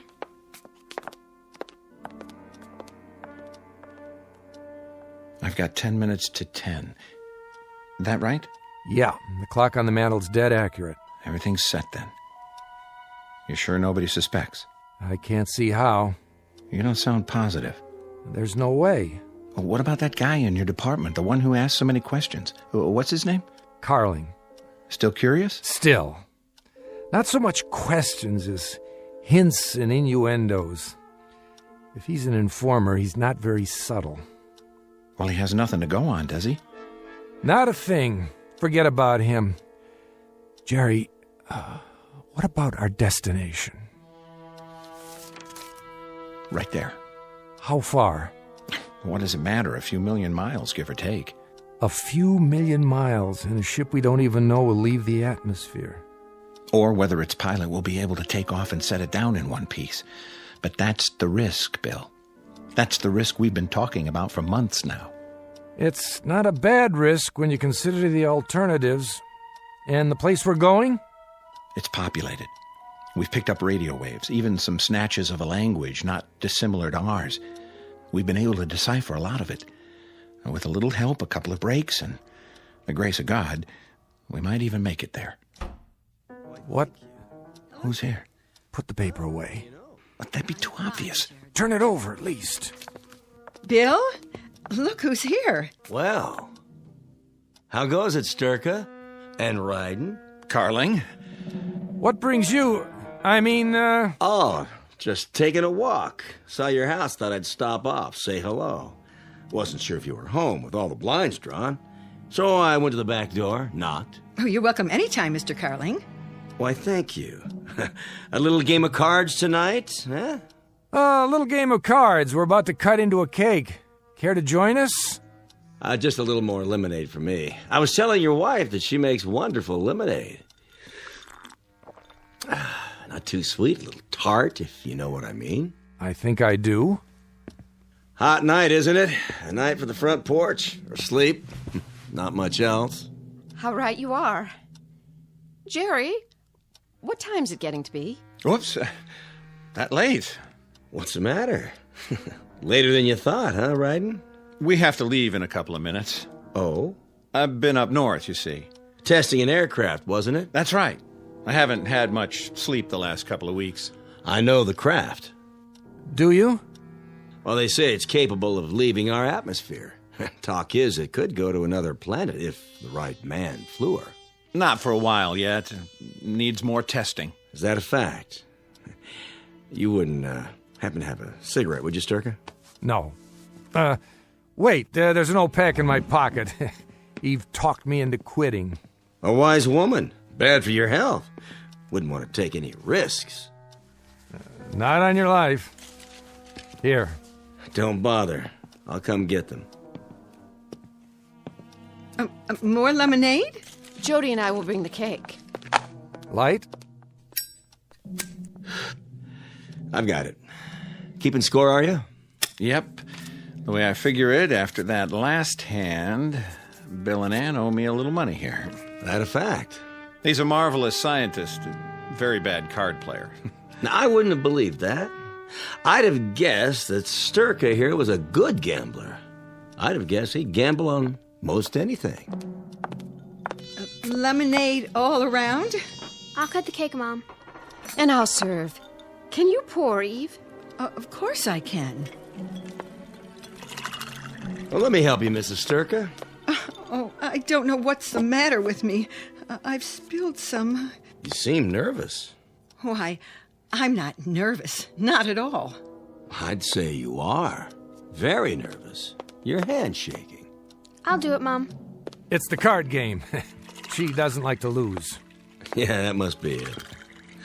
Well, what do you know? It's all right here on this paper. What is? That's just some rough figures. Well, according to this, you've lost a lot of money, Sturka. But I suppose, what's between friends remains between friends. I'd better hold on to that. Don't sweat it, Bill. We don't have to settle tonight. Next week. Next week we'll give you another chance. You'd better. Next week, eh? You plan ahead. Way ahead. A week? That's nothing. I beg to differ. A lot can happen in a week. Even in 48 hours. What are you getting at? He's not getting at anything. Yes, he is. If there's something on your mind, why don't you come out and say it? Go ahead, Carling. I'd like to hear it. There's nothing on my mind. Nothing at all. Well, I better go on home now. I'll show you to the door. Thanks. I'll see you at the plant tomorrow. Bright and early. Pretty night. Clear as a bell. Take a look up there. Nothing but stars. Ever wonder if those stars have planets? And if those planets have people on them, too? Maybe even people like us? That thought's crossed my mind. Ever think, maybe you'd be better off there than you are here? That thought's crossed my mind, too. I have no doubt. See you in the morning, then? Yes, in the morning.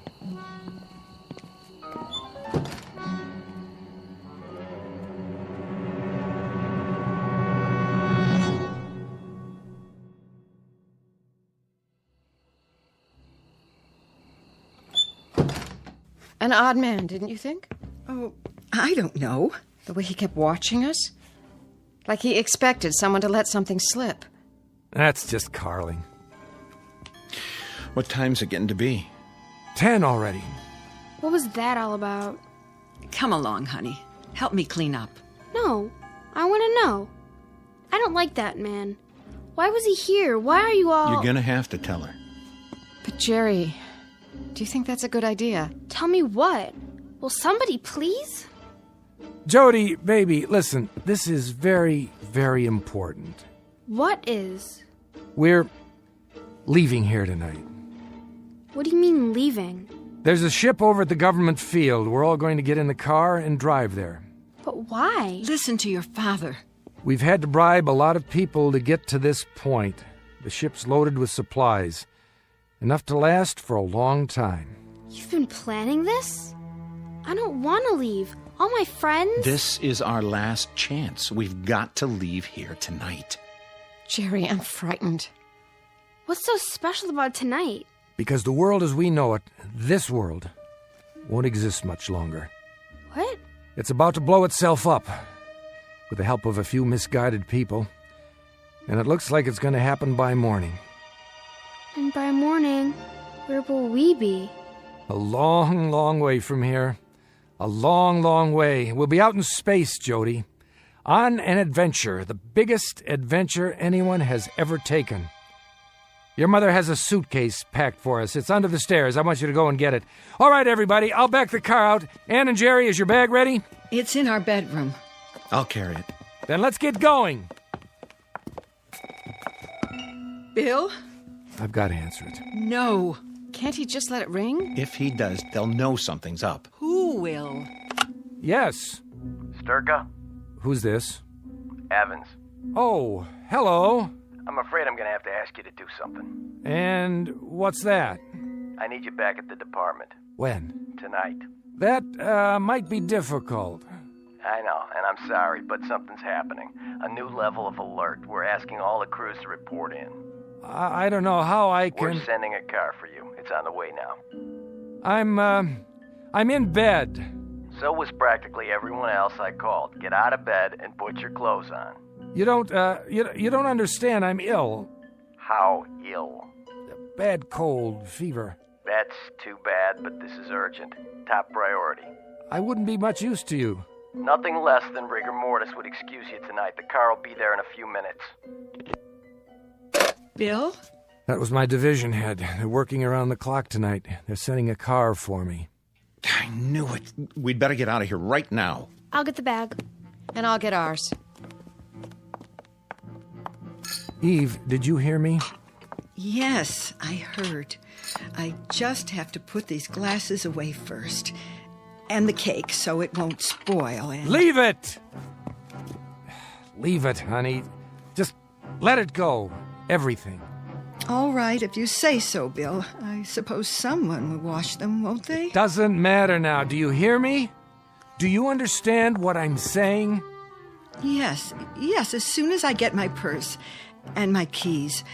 Do you see my keys, Bill? I don't know where they are. I can't go out of my house without my keys. How would I lock the door? I couldn't, could I? Why, the house would be wide open. It wouldn't be safe. Eve! Oh, but that's foolish, isn't it? I'm being silly. Because we're not coming back here, are we? Never. Not ever.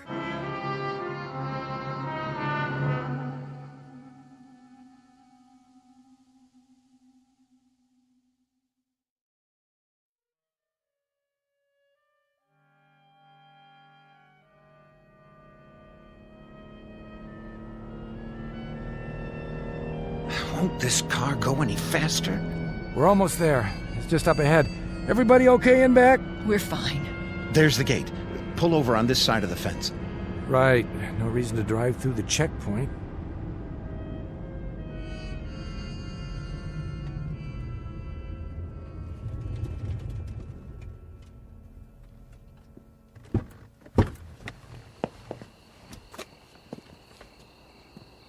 Stay in the car for now. It's awfully dark. It won't be if they put on the searchlights. What if they do? They won't, unless there's a security breach. For now, we're only observers. Government property starts at the fence. Dad, look. Out there on the field. What is that thing? That's our transportation. Yep, that's it. But it doesn't even look like anything I've ever... I know. It's top secret. The craft I was testing. It's an experimental design, a prototype. Will it fly? It did up north. Bill, who's that? Oh, it must be our contact. That's him. It has to be. Why is he carrying a flashlight? Give him the signal. Eve, lean over and flash the headlights once. If you say so. Wait a minute. That's not... Good evening, Sturka. Fancy meeting you here. I could say the same. A long way from home, aren't you? It was my idea. I told him to drive out and see the ship. That's quite a story. You don't honestly think anyone will believe it, do you? Jerry, he's got a gun. Now take it easy, Carling. Just stand there quietly, you two. Very, very quietly. And don't make a move. Wouldn't want to set off any alarms. What do you want? Name it. Would you mind getting back in the car? Sure, Ed. Just do me a favor, huh? And put the gun down. In the car. The front seat, please. What for? We're going for a little ride to the checkpoint. And I'll be in the back seat. Is that necessary? Would you three ladies be so kind as to get out? The two gentlemen and I have an engagement with the authorities. They have nothing to do with this. In that case, they have nothing to worry about. Someone will be along for them in a moment. Now step out, please. If you insist. Careful with the door now. Slowly. No, Mr. Carling. You be careful. Oh! Get the gun! I got it! Give it to me. In 1 second. Sturka, you don't realize what you're doing. Don't I? Oh! Bill, is he... Get in the car, Jerry. The gate's open. We're going through.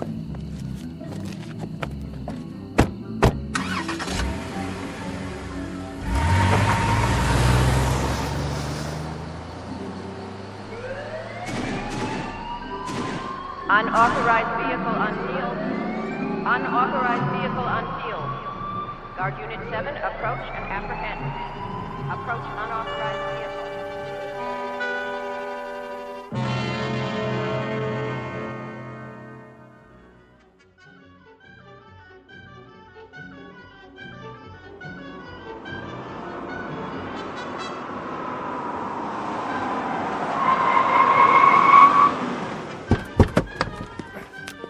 Get to the ship! Run! Hurry, Ann. I'm hurrying. Bill, wait! Dad! Let's go, now! Use the ladder. One at a time. Halt! Go, inside the ship! Sturka, what are you doing? Saving my family. But you can't. Can I? Stand back. Quickly, I have to seal the hatch. I'm coming. Fire it up!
I told him to stay strapped in till we leave the atmosphere.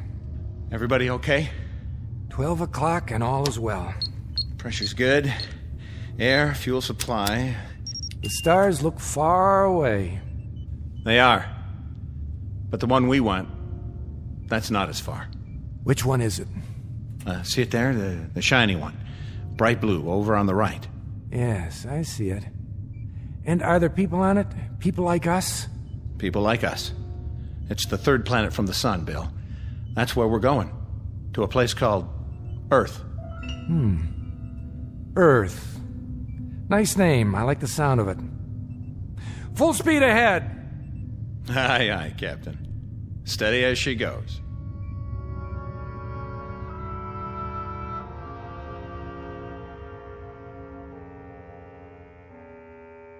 One tiny ship heading into space, and behind it, a doomed planet on the verge of suicide. Ahead lies a place called Earth, the third planet from a small, relatively unimportant sun. But for William Sturka and the men and women with him, it's finally the eve of the beginning, in a region known as the Twilight Zone.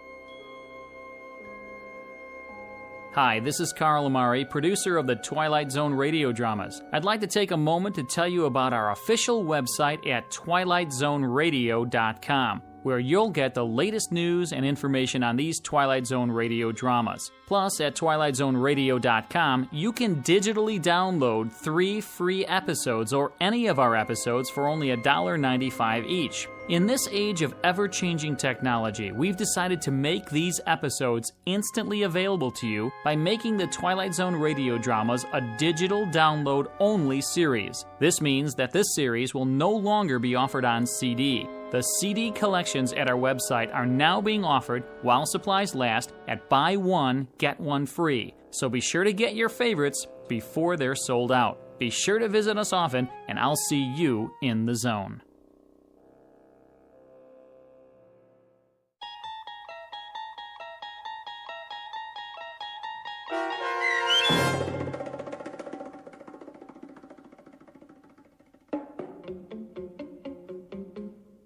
Third from the Sun, starring Fred Willard with Stacy Keach as your narrator, was adapted for radio by Dennis Etchison and written for The Twilight Zone by Rod Serling, from a story by Richard Matheson.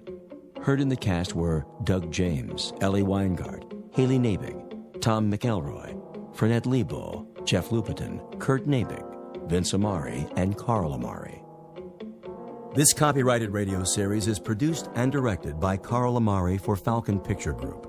Sound design and custom Foley effects for The Twilight Zone by Cerny American creatives Bob Benson, Craig Lee, Michael Slaybach, and Matt Sorrow. To learn more about the Twilight Zone radio dramas and to contact us, visit our official website at twilightzoneradio.com. Doug James speaking.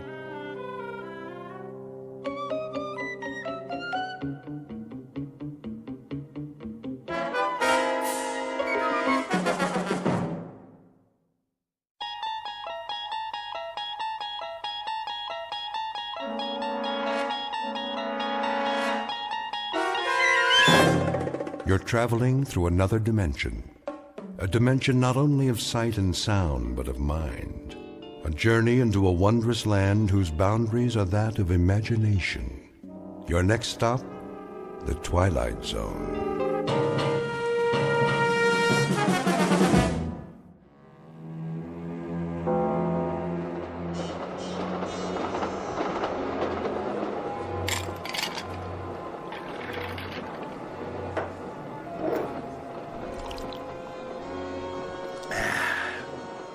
Sure make a smooth whiskey sour on this train. Another one, sir? Sure, make it a double. Coming right up. And you, sir? No thanks. Very good. What's the matter, Olson? You on the wagon? We're not supposed to drink on duty. Are we on duty? Till the shipment gets to Fort Knox, we are. Oh, what do we do in the meantime? Guard it. That's the general idea. What's to guard? Gold's locked in the freight car and we're in the middle of the desert. Time to take a nap. You never know. Know what? What can happen when you're sleeping? Ah, didn't your mother tell you? What's my mother got to do with it? You go to sleep, and when you wake up, you're safe and snug in your bed. The world's just like you left it. Nothing changes. Trust me. Long as nobody tries to rob the train. Nobody knows what's on this train except us. All we have to do is file a report. One in L.A., one at the other end. In between, we got 2 days. Easiest duty I ever pulled. Here's that drink, sir. Thanks. We should get some chow. One question. Yeah? Are you two cops? Of course not. Well, that bulge under your coat, are you packing heat? Well, if you really want to know, I'm Special Agent Martin. Oh. And this is my prisoner, Mr. Olson. I'm transporting him across country to Leavenworth. So that's why he doesn't get a drink. But why does he have the bulge under his coat? Cell phone. Oh, I get it. Go ahead, give him one. Take the edge off so I can relax. That's all right. Well, if he doesn't drink it, I will. Coming right up. You just blew our cover. Take it easy. So you're not carrying your weapon? Nope. Left it in the compartment. That's against regulations. Well, it wrecks the cut of my suit. Besides, it's not like I'm gonna need it. Here's his drink. How much I owe you? Nothing. It's on the house. You're a good citizen, pal. Anything I can do to help. Now, just let me sample it for Mr. Olson here. Whoa. Now, that's a drink. What's happening? Must be the tracks. Hold on!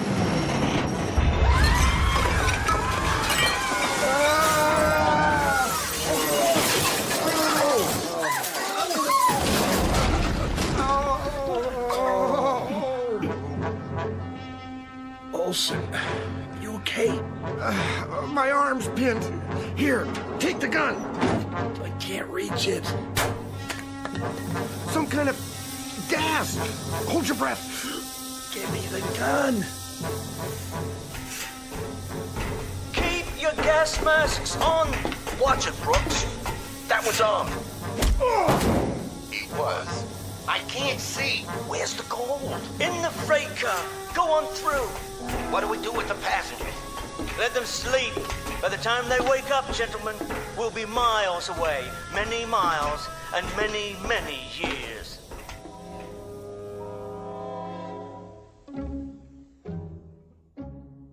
Exit 2 hapless federal agents and enter 4 experts in the questionable art of crime. Mr. Farwell, expert with noxious gases, former professor with a doctorate in both chemistry and physics. Mr. Airbay, expert in mechanical engineering. Mr. Brooks, expert in firearms and other weaponry. And Mr. DeCruz, expert in demolition and various forms of destruction. The time is now. The place? Death Valley, USA, where at this moment a train has just been derailed and nearly $10 million in gold bullion en route to Fort Knox, Kentucky, is about to be commandeered by these 4. The question is, how can they escape in the middle of a desert? The answer is, they don't plan to escape, not in the conventional sense, nor will they turn their take into cold cash, at least not in the span of a normal lifetime. What they have in mind is something truly bizarre. They believe that 113 miles from this ruined railroad track is a certain cave that holds the key to their survival. What they don't know, of course, is that the cave is located not only in Death Valley, but deep in the Twilight Zone.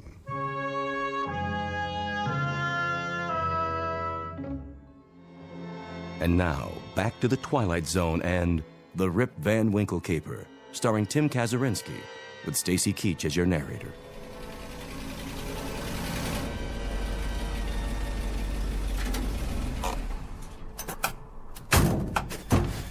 Hurry up. Get the bags in the cave. Here comes Farwell's car.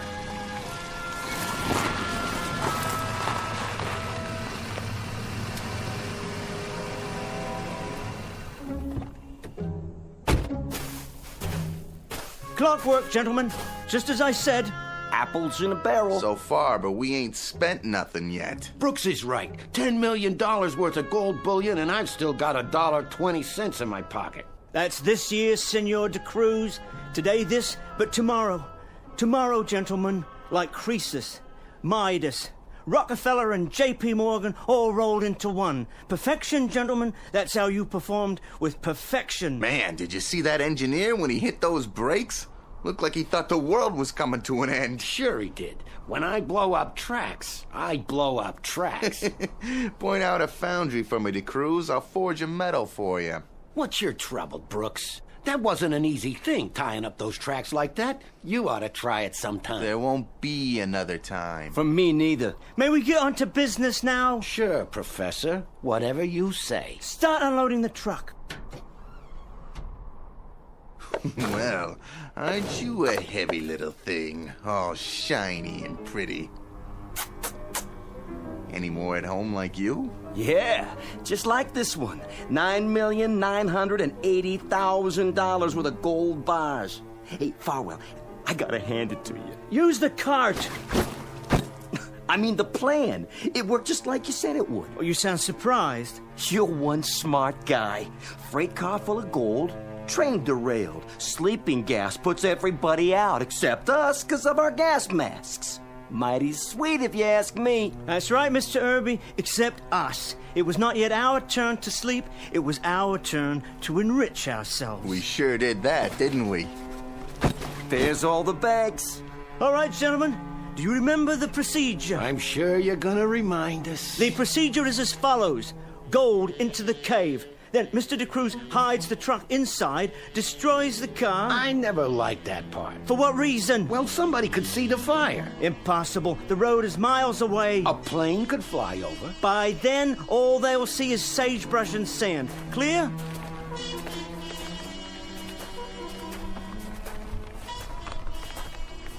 Man, I wouldn't have even seen a cave if I didn't know it was there. If you didn't tell us where it was. No one would. That's because it's perfectly camouflaged. The opening fitted with a reinforced door, and the door designed to match the cliff face. And now... I better give you a hand, Professor. Yeah, let me do it. Oh, all right. Open sesame!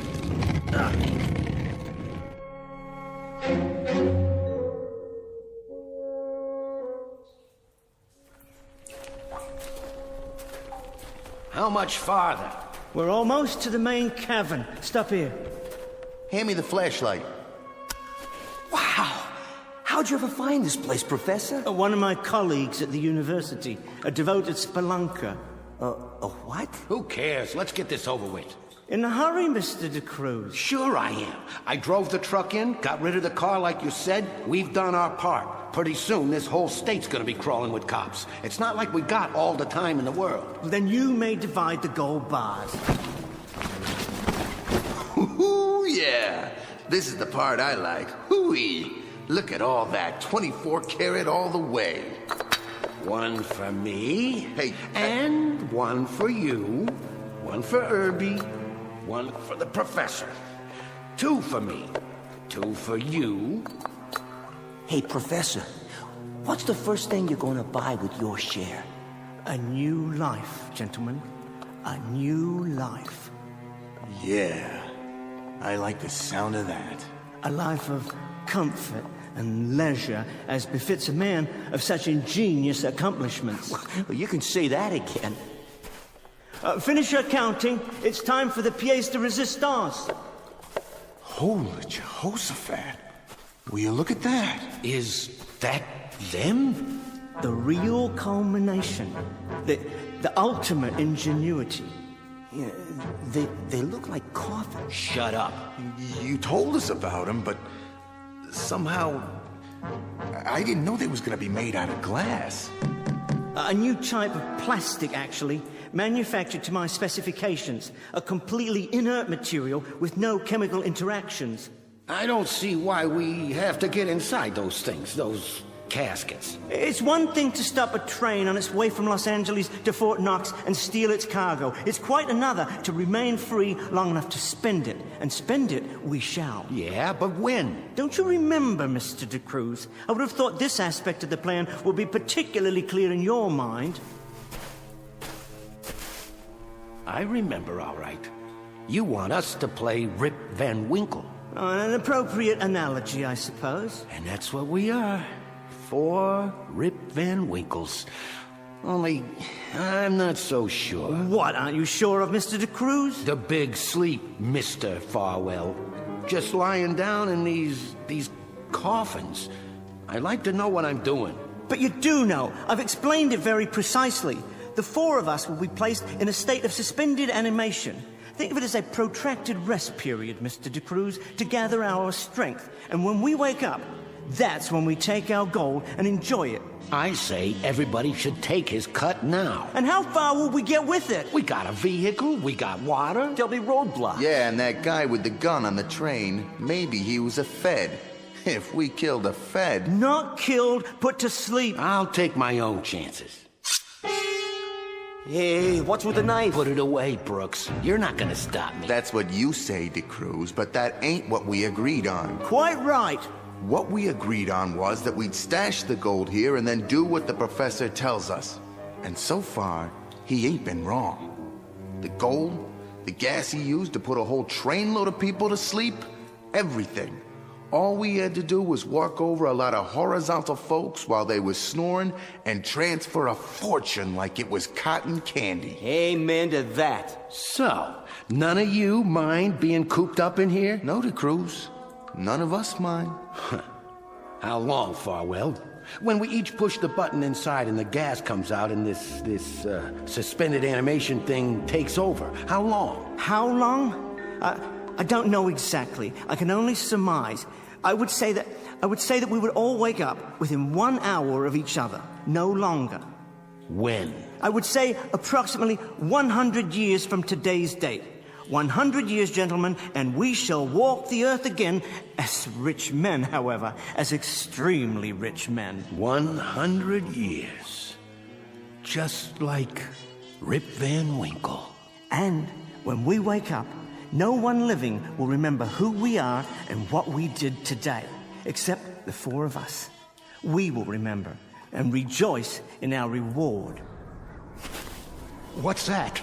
The wind, gentlemen. The wind, obliterating the last traces of our existence.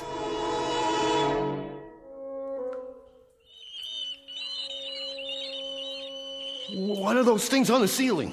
Bats, Mr. De Cruz. They're quite harmless. I hate bats. Merely flying rodents who prey on insects. You got a phobia about bats, De Cruz? Of course not. I just don't like them, that's all. Then all the more reason to proceed. Open your sleep chambers and lie down.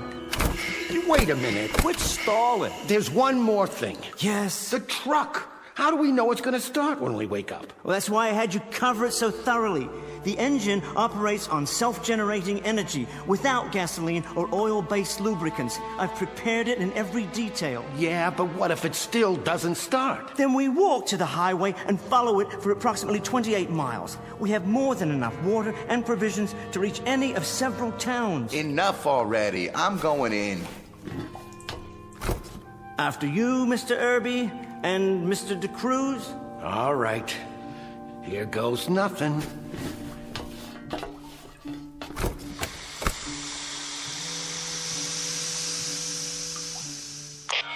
Gentlemen, we are now hermetically sealed. First of all, I want to know if you can all hear me. I hear you. Mr. Irby? Check. Loud and clear. Then the microphones are operating perfectly. Now what? Now I'm going to give you the exact sequence. First, check the airlock gauge located to your right. See it? You mean the dial? The red arrow should be pointing towards closed and locked. Once it is, you're to count to 10 very slowly. When you come to the end of the count, reach up with your left hand to the shelf just above your head. There's a small green button there.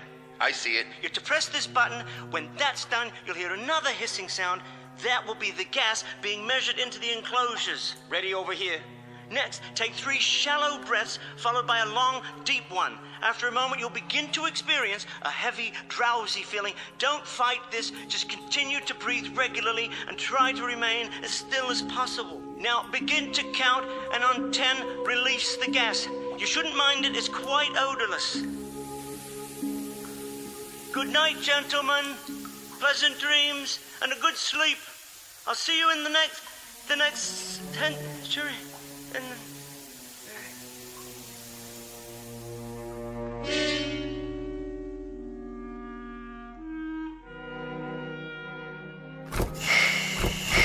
So, the Great Awakening has come at last. It didn't work. My face, my hands. Look at yourselves. We don't have any beards. That means... He's right. Of course I'm right. Our fingernails haven't even grown. Hey, Farwell, with the big brain and all the answers, your plan was a dud. I don't understand. It was foolproof. It must have worked. Wait, yes, of course. All the bodily functions stopped. There wouldn't be any growth of beard, nails, or anything else. I tell you, it worked. One way to make sure. Yeah, let's have a look outside.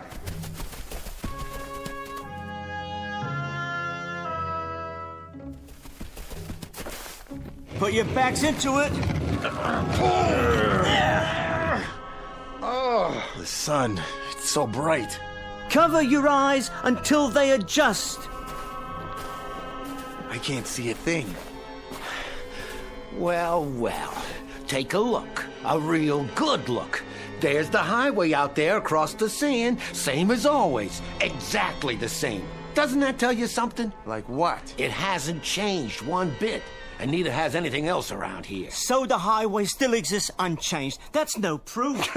Mastermind, big brain. So instead of 100 years, it's maybe an hour later. A lousy hour, which means every kind of cop you can think of is still after us. Thanks for nothing. A big fat zero. You don't know that... And all that gold in there is just so much garbage to us, because everybody and his brother's gonna be looking for it. Hold on.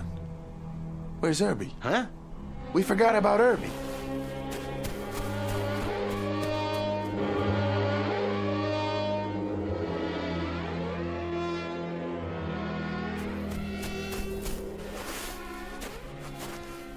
No. I don't believe it. His case. It's cracked. The air got in. And the gas escaped. And all because of this rock. I thought you said it was a special plastic. Well, the rock must have fallen from high overhead. It was those bats knocked it loose. So it's high enough to cause a hairline crack in the structure. Yeah, here, look. Just at the edge of the frame. Poor Mr. Irby. He has proven my point, however. A dramatic example, but nonetheless, he has most definitely proven my point. He sure did. There's nothing left inside but bones. There's his wristwatch, his ring. On a skeleton. Hey, Farwell, how long would it take for this to happen to his body?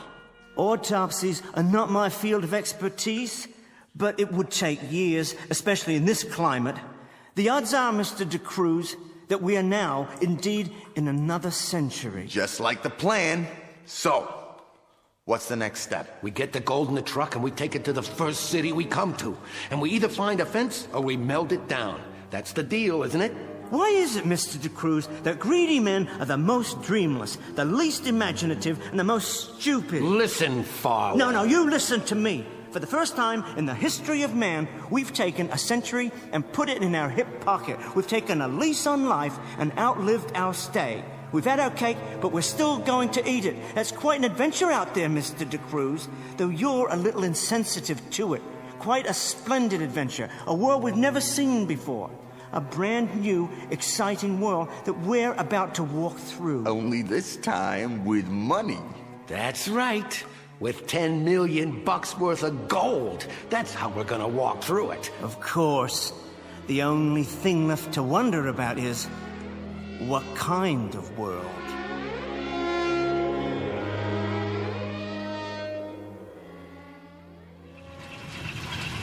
How's it sound? Perfect. Leave it running. Is she all loaded, Brooks? All in. Where's the water can? We have to load that too. By the grave. Mr. Brooks kindly dug it up for us when he buried Irby. Then I'll put it in and we can get going. You drive, Brooks. Farwell in the front seat next to you. Where will you be? I'll stay in the back and be sure none of the gold drops off. Well, aren't you the most thoughtful little bugger that ever come down the pike? You stay in the back and watch the gold, huh? Yeah. I wouldn't trust you with the gold if it was a filling in your mother's own tooth. No, buddy boy, no. You drive, I'll ride in the back. Soon as I get the water can.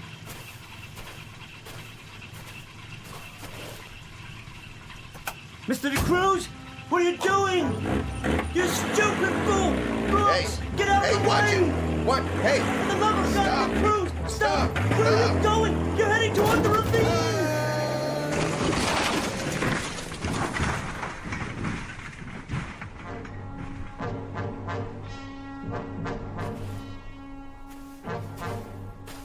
De Cruz? But I don't understand. I saw you drive over the edge. You didn't see me jump out the other side before it went over. I also see that Mr. Brooks had an accident. Is that what you'd call it? Yeah, a fatal one. Don't know how that could have happened. Guess the truck ran over him. Those brakes, they must have been bad. A man's got to keep his eyes open out here. He should have got out of the way. Yes, he certainly should have. And I'm sure he would have if you'd given him the chance. Well, the upside is, I guess there's more gold now for the two of us, you and me. I keep underestimating you, Mr. De Cruz. We do it my way now, huh? And which way is that? Take all the gold we can carry in 2 backpacks and hit the road. I suppose. I can't think of any other alternative at the moment. You know, I sure can't either. The obvious, the simple, idiotic, ridiculously obvious. Look, even if you hadn't wrecked it... What? The license plates are 100 years old. We would have been picked up the moment we hit the highway. Yeah, that's right. So load up what we can. It's going to be a very warm walk. Very warm. You could always wait here till I come back for you. No, you're quite right, Mr. De Cruz. Your point is well taken. I suggest we hit the road.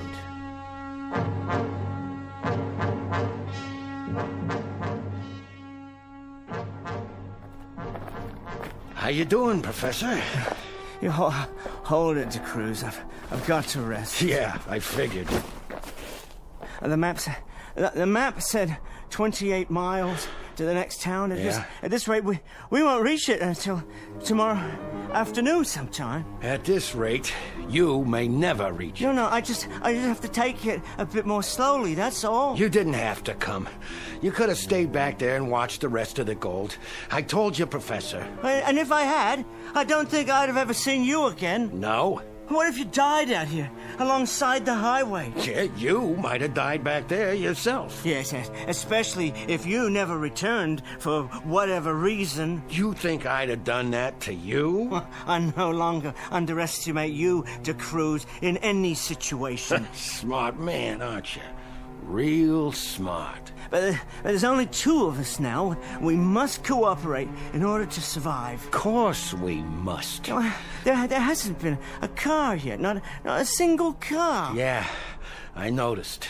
Oh, I hadn't thought of that. I hadn't thought of it at all. What? Just like the license plates. What thought of what? What, the people don't drive cars anymore? Well, then how would they move from one place to another? On horseback? It's possible. Progress goes forward, De Cruz, not backward. No, that's not what I meant. Say, what's eating you anyway? What's happened these past 100 years? Think of it. I don't want to think of it. Why should I? What's the difference? But what if there was a war? What if they dropped a bomb? What if this highway stretches to... To what? Stretches to nothing.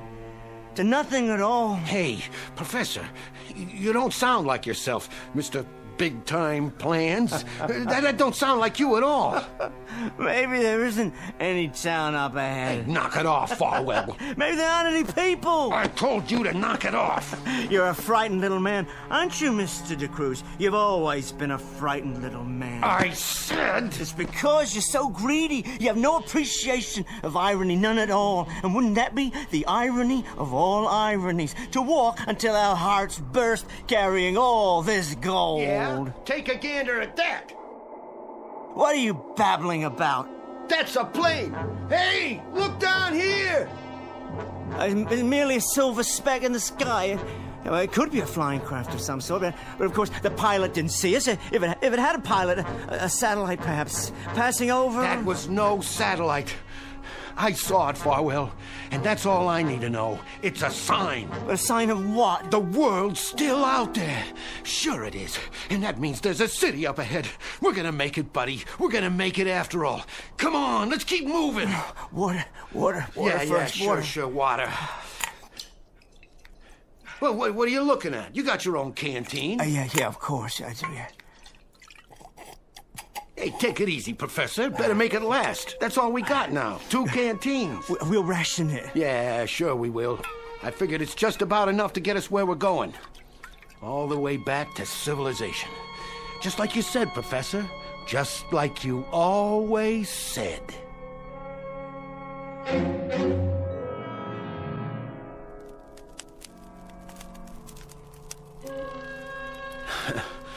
Too bad we don't have nothing to eat tonight. The fire will keep us warm, though. I thought I told you to bring the provisions. I only had room for a couple of freeze-dried packs.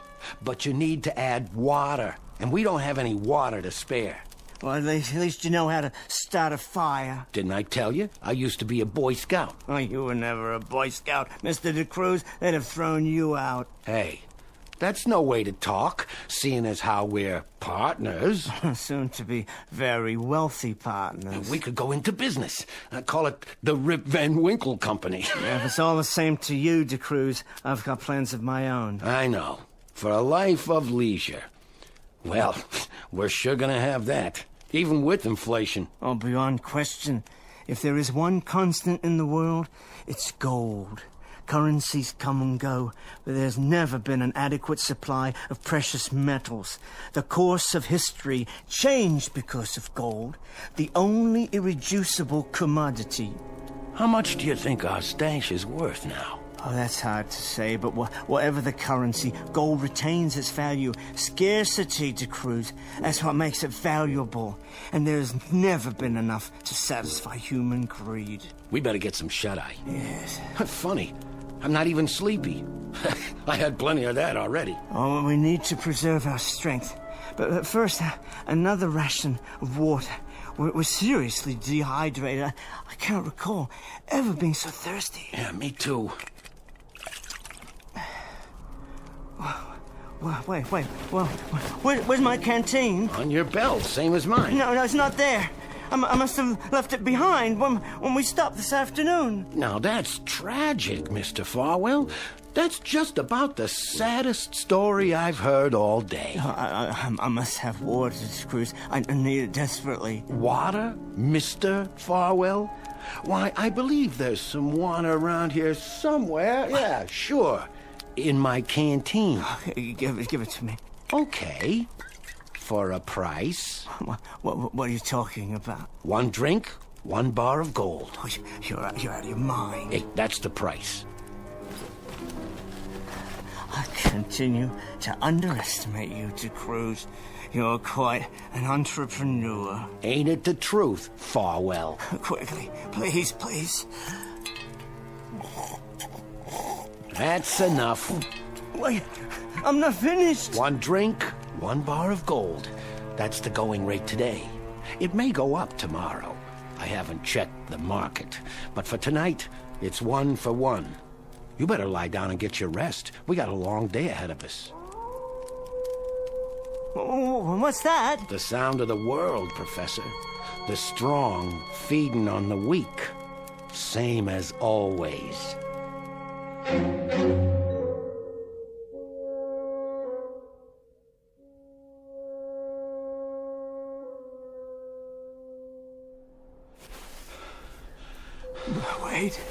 Wait.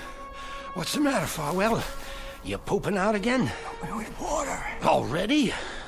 You had a good night's sleep, and we only been on the road a few hours. I can't go on without water.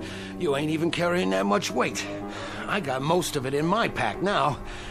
You're getting old, Farwell. Be a shame if you didn't make it to the next town so you can enjoy your share. What's left of it.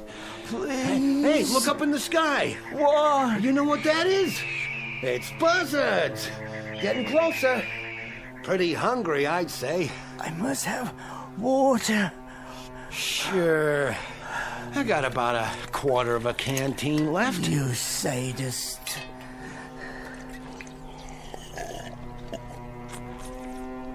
That's mighty good. Not cold, of course, but it's nice and wet. Nothing but a sadist. The rate of exchange just changed a little bit, Farwell. Now it's 2 bars of gold for 1 swallow. Worse than a sadist. A tormentor. An extortionist. If you don't want it. Yes, all right. Glad to see you're still a smart man. I'll just put these in my bag. No, De Cruz, those are yours. What? The ones in my bag. Huh? I'll hold on to these 2. That's all you got left? 4? Well, aren't you the generous one? Just give me my water. As soon as I pick up your bag. I guess I can carry both from now on. I'm sorry, I can't help you. I'm afraid you'll have to bend down and get it. No problem.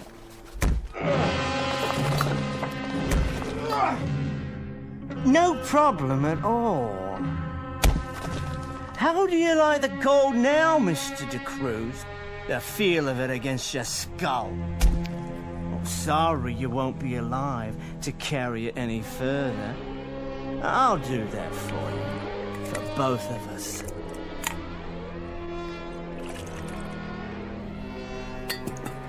And now, time to go.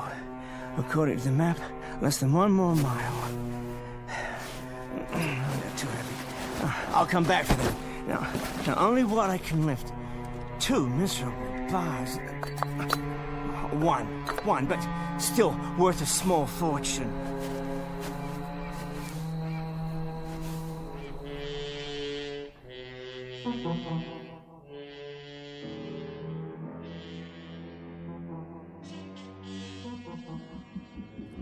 I don't know why we have to leave the city, George. A simple drive in the country, dear. The country? Well, the only undeveloped land within range. I thought it'd be nice to get away. You know, if only for an hour or two, but... But this is desert land. No one goes here anymore. That's exactly my point. Don't you ever want to get off the beaten track and do something that's not so safe, so arranged? Not really. We have everything we need in the city complex. All right then, dear. We'll turn around. But you know, the sunsets are beautiful here. Well, I suppose it's all right. You don't mind? For a while. Just keep the dome top sealed. The climate outside is ghastly. I suppose that's why it was called Death Valley. Once the sun goes down, though, the temperature should drop. George, look! Lying in the road! Oh, is that an animal? Good Lord. I think it's a man.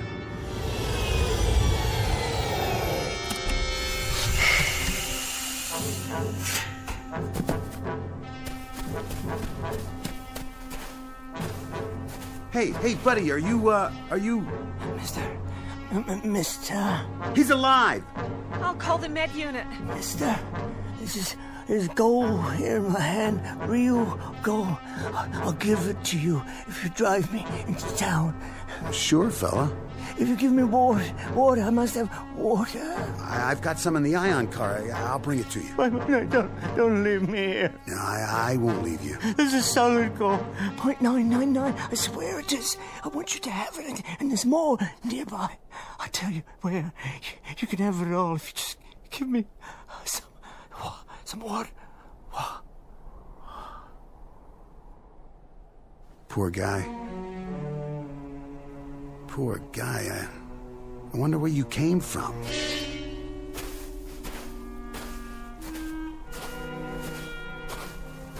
Who is it, George? What's the matter with him?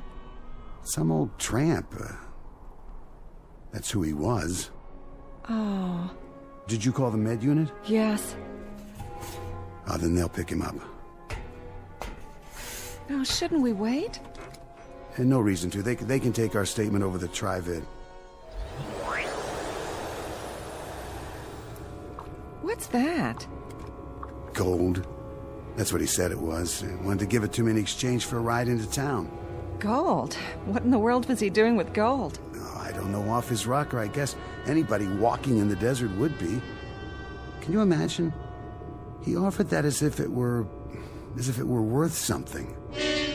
Well, it was worth something once, wasn't it? Didn't people use gold as money? Well, sure, 100 years ago, before they found a way to manufacture it. I'll keep it as a souvenir. Worth a couple cents anyway. I don't want any more clutter in the house. Please, George, let me toss it. Oh, all right. Can we go now? I don't feel well. Of course, dear.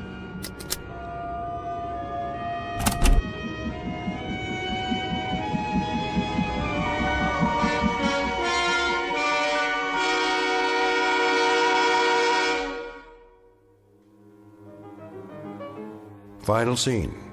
Final act for 4 Rip Van Winkles, whose lives were a protracted cheat and who ultimately had to die in precisely the same way they lived, chasing an idol across the hot, yielding sand of a miserable, valueless, and preordained life.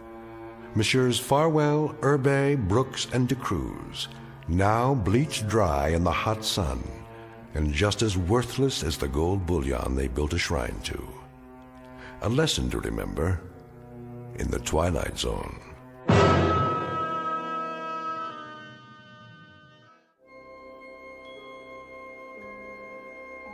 Hi, this is Carl Amari, producer of the Twilight Zone Radio Dramas. I'd like to take a moment to tell you about our official website at twilightzoneradio.com. where you'll get the latest news and information on these Twilight Zone radio dramas. Plus, at twilightzoneradio.com, you can digitally download 3 free episodes or any of our episodes for only $1.95 each. In this age of ever-changing technology, we've decided to make these episodes instantly available to you by making the Twilight Zone radio dramas a digital download-only series. This means that this series will no longer be offered on CD. The CD collections at our website are now being offered while supplies last at buy one, get one free. So be sure to get your favorites before they're sold out. Be sure to visit us often, and I'll see you in the zone.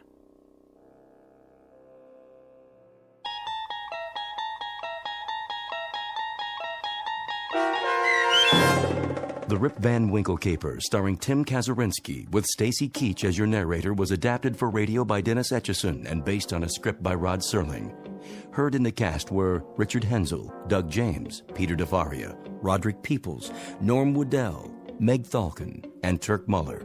To learn more about the Twilight Zone radio dramas and to obtain audio cassettes and CDs of these programs, visit our website at twilightzoneradio.com. This copyrighted radio series is produced and directed by Carl Amari and Roger Wolski for Falcon Picture Group. Doug James speaking.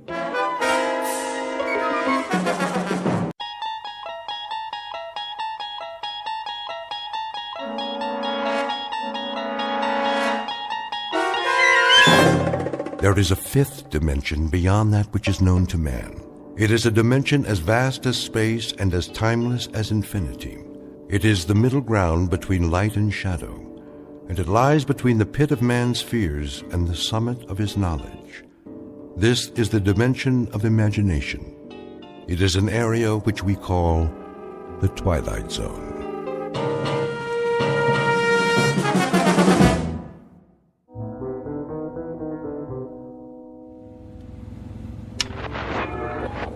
Finally, done this radio. Voice of America International Broadcast. And now the news. Victims continue to pour into refugee camps as the bombing continues. Please. I can hear them in the night. I can hear them in the daylight. They're coming for us, but they'll have bodies to step over. More bodies than they can count. There will be no survivors. The road of the righteous shall not be breached, nor illusion tempt thee from thy path. They are coming for you. Remember my words and make your peace, brothers and sisters, because no one gets out of here alive. Have you ever driven cross-country? I don't know what I was thinking, but it seemed like a good idea at the time. Get away from it all, see the USA. Except that it's more than you bargained for. You try to keep a schedule, so you push yourself. You eat when you can and keep the gas tank full. But you'd swear it's never going to end. After a while, the only thing you want is to rest. You're so tired, you start to see things that aren't really there. The highway winds ahead like a flat ribbon, and there's only the sound of the engine. And then suddenly, without warning, something moves out there. A jackrabbit, maybe, a small animal darting across your path. Or it might be your eyes playing tricks. But at the last minute, you swerve just the same, and something goes wrong. Very dreadfully wrong. This can't be happening. Please, stop.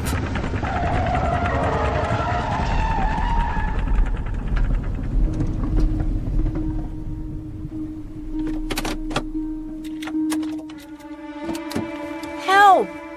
Somebody help!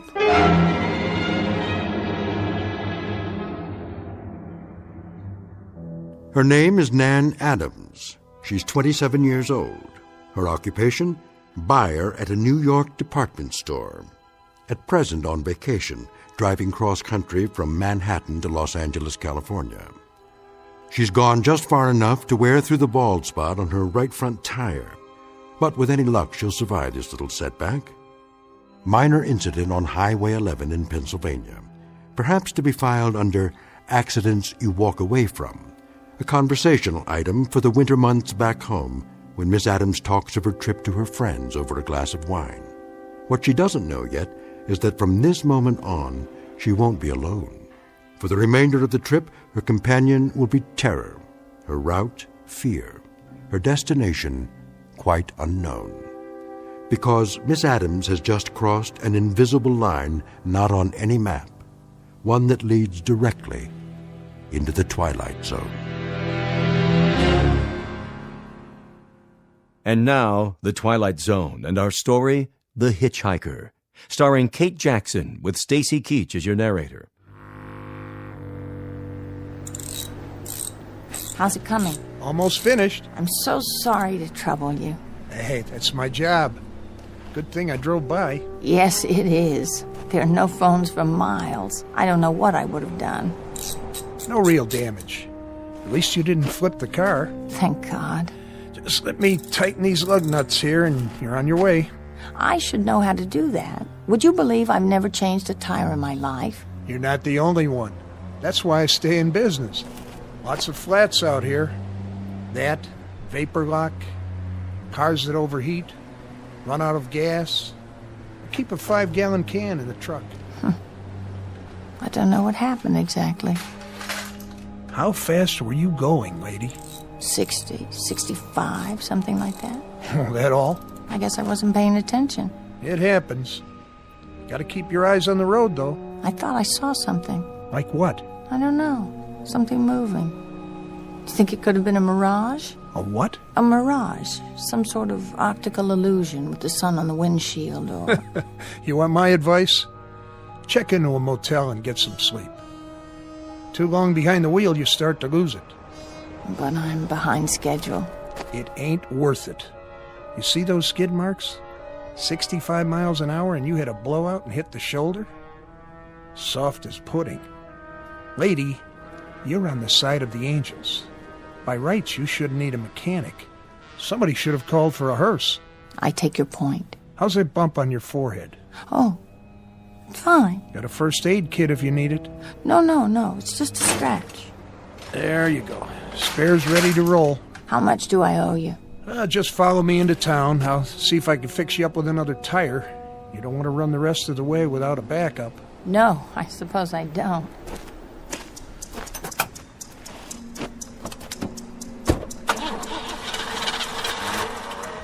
Huh. Oh, great. Something wrong? What? Not out of gas, are you? I don't think so. Pump the pedal a few times.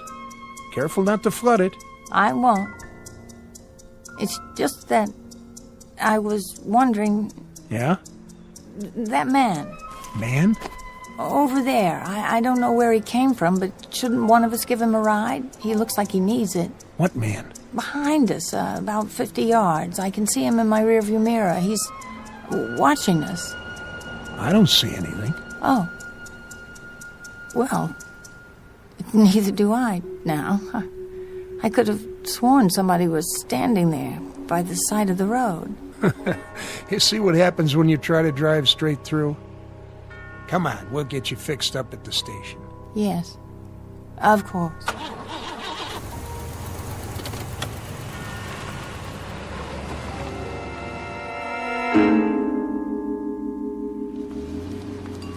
Let's see. 45 for a new tire, plus 5 for the mounting and balancing, and the tax. That doesn't seem nearly enough. What about the service call? No charge. I was on my way back anyway.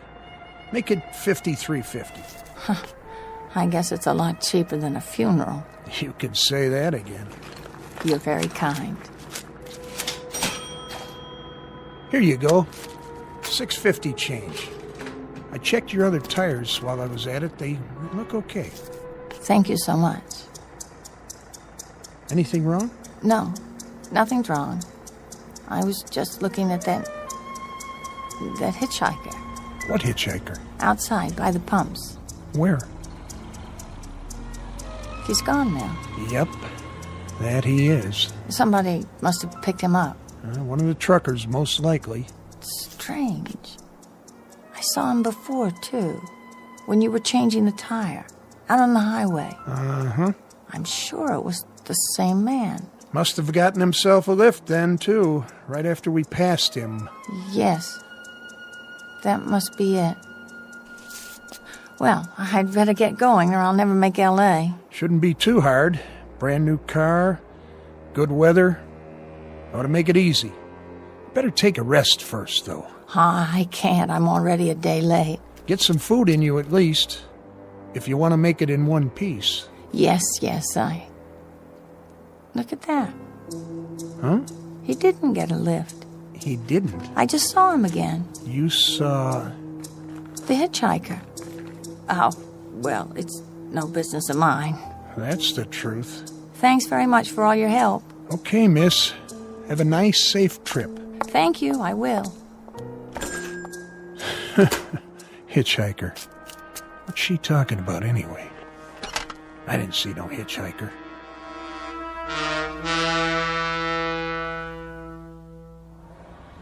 Oh, it can't be the same man. It can't. Who is he? I saw him again 50 miles farther on. It was impossible, of course, but I did. And then again on the long, straight stretch through Virginia. Not menacing, really.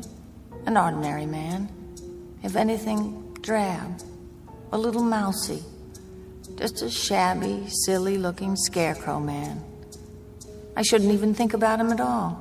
But it's the coincidence of the thing. The fact that wherever I go, there he is. And I think he sees me. His eyes are always turned my way. Is he smiling? Why? Whenever I stop, I see him. No matter how far I travel or how fast I go, he's ahead of me. He's always ahead of me.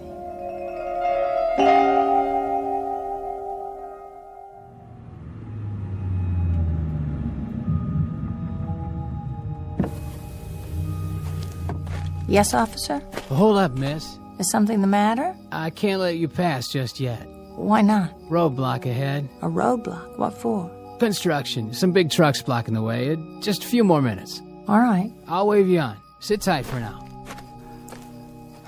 This could take all night. Where's my map? I can't believe it. There is no other way. This is the only road west. Oh, no. It can't be, but it is. It's him. Going west, you say? I didn't say anything. I thought I heard... No, I'm not going west. I'm sorry. I'm just going up the road a little ways. I'm really very sorry, but I can't help you. Are you sure? Oh, please. It has to stop. It's true. Miss? Miss, please. You can't go through yet. It isn't safe.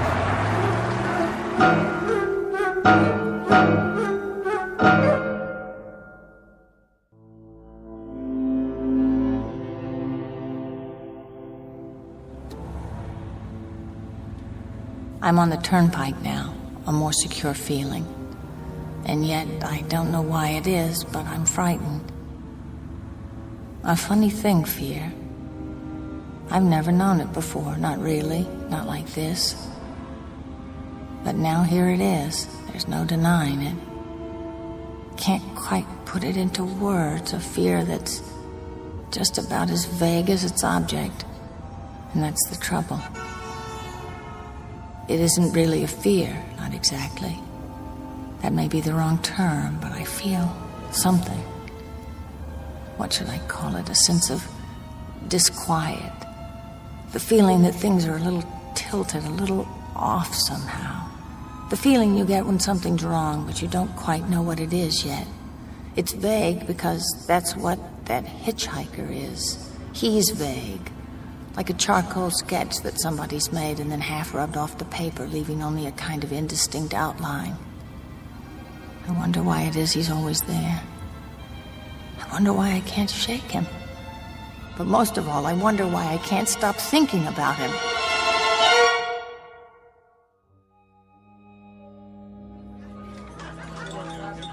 It was the kind of place you never expect to find in the middle of the night. Bright lights, people, ordinary people, talking about ordinary things, even making jokes. I felt safe again for a time. Part of me didn't want to leave.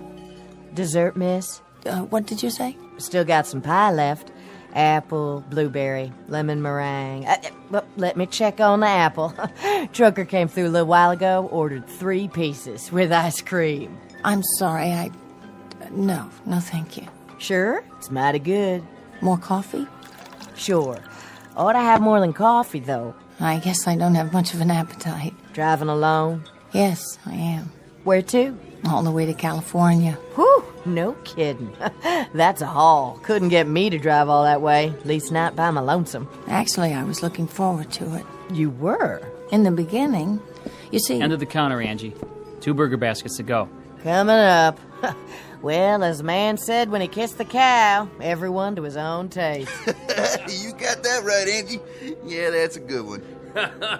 Yeah, I keep telling her she ought to be on television. How much do I owe you? Let's see. Here you go. Put it on mine, Rich. That's all right. I said I got it for you. No, really. Say, don't I know you from somewhere? I seriously doubt it. Come on over here a minute. Give the change to the waitress, will you? Sure thing. Hey, girlie, why don't you be friendly? It's mighty lonely driving long distance. All right, that's enough. This is no girly. This is a lady. Now knock it off.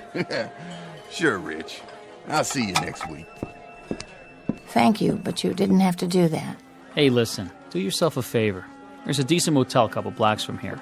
You look like you can use it. What about a gas station? There's one right next to it. Still open, too. I do need to fill up. Hey, you can't do better than the Bida-Weed. It's nice and clean. I suppose I could. Do you get many hitchhikers? Hitchhikers? You mean around here? It's pretty rare, is it? Yeah, I'll say. There's no road, just the turnpike. Gotta be a fool hitching a ride here. I mean, look at it. Miles and miles of straightaway and practically no speed limit. Now, what car's gonna stop and pick up a guy under those conditions? Would you? No. No, I probably wouldn't. In fact, I'm sure of it. Of course, a guy might get a lift before the turnpike starts. By the toll house or something. But then it'd be one long ride, and most cars wouldn't pick up a guy for that long a ride. And, you know, this is kind of lonely country out here, flatlands and hills and that sort of thing. You didn't see any hitchers, did you? Oh, no. No, I haven't seen anyone like that. I was just wondering, that's all.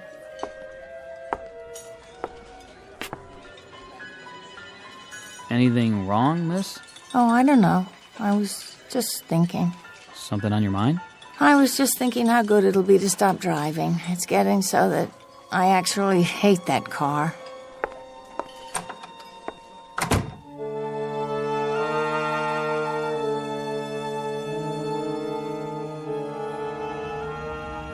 I was in no hurry to get back on the turnpike. The all-night gas station was just where he said it was, a couple of blocks south, near the railroad tracks.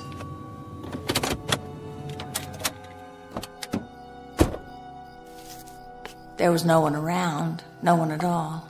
To tell the truth, I felt relieved, even if it was self-serve. You'd think I'd have plenty of experience by now, pumping my own gas, but I was used to full service. There was only a little booth where you pay when you're finished. It's not working.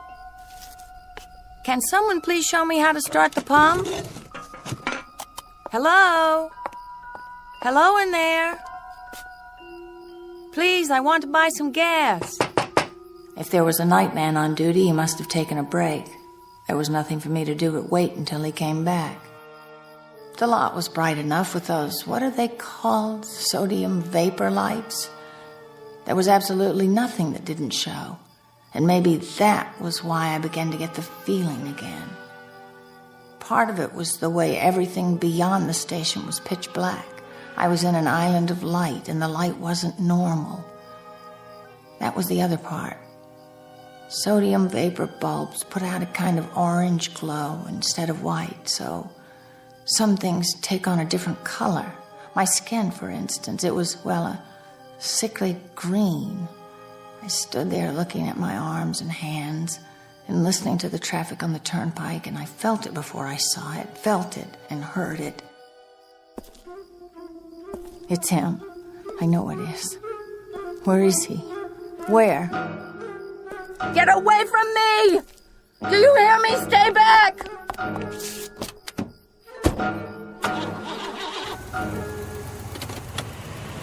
I couldn't see him, but I didn't have to.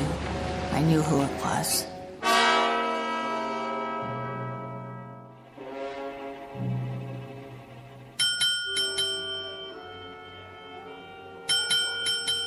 Yeah, can I help you? I need a room. For how long? Till morning. Just you? That's right. Fill out this card. I wonder, could I see the room? Huh? What for? They're all the same. If you don't mind. Come on, then.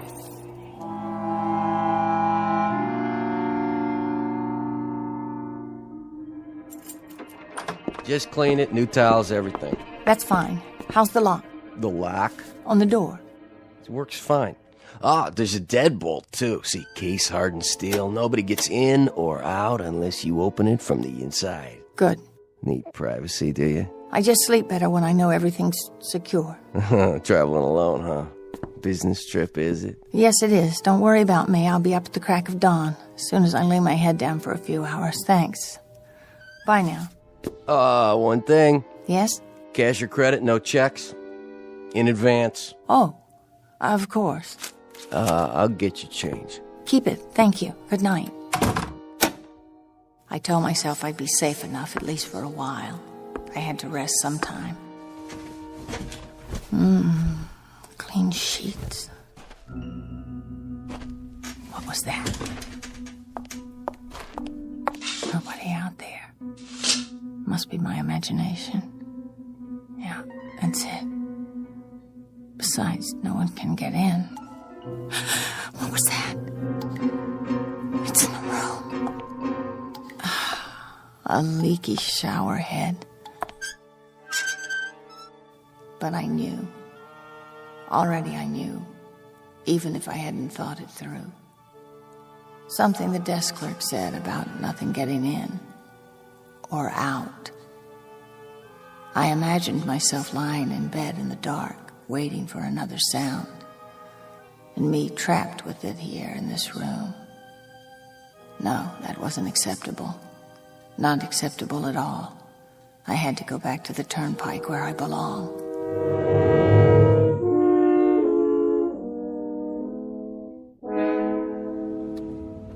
Good, the on-ramp.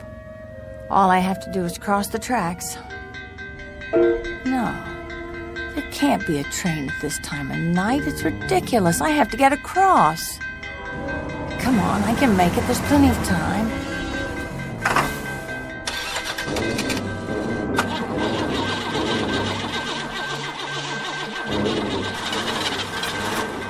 This going my way? Get away from my car! It has to start. It has to. This can't be happening.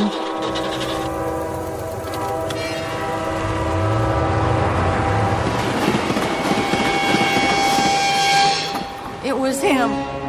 It was. Where are you? What do you want from me? The fear is no longer vague.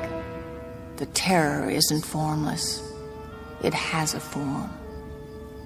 He was beckoning. That drab, skinny man in the cheap, shabby suit. He was beckoning me. He wanted me to start across the tracks, for the car to stall. He wanted me to die. Now I don't know what to do. Whether I should turn around and go back to New York or go on. Thoughts stab at my brain. Ugly, frightened thoughts. Projections of tomorrow and the next day, driving through plains, driving through the desert, unspeakably, nightmarishly alone. And I know I'll see him again. I'll see him at detours, at other railroad crossings. He'll be looking at me at stoplights. If I stay at another motel, I'll glance through the window and see him outside, waiting. I don't know what to do now. I just don't know.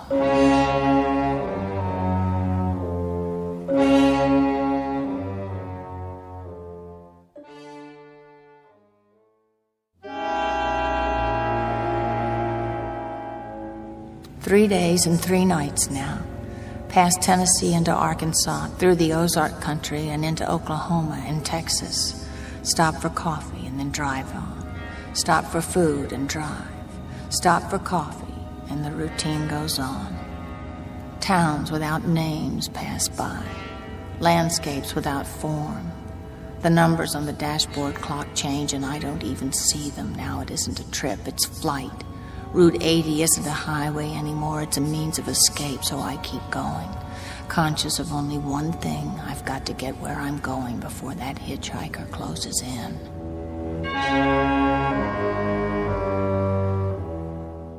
Halfway across Texas, 10 o'clock at night, the fourth day. The engine stops, and I sit there in the front seat chilled with fear. And I can hardly believe it. Out of gas. I can't believe this. I should have stopped earlier, and now it's too late. Wait. That sign. Yes. Gas eats 500 feet. I can see it from here.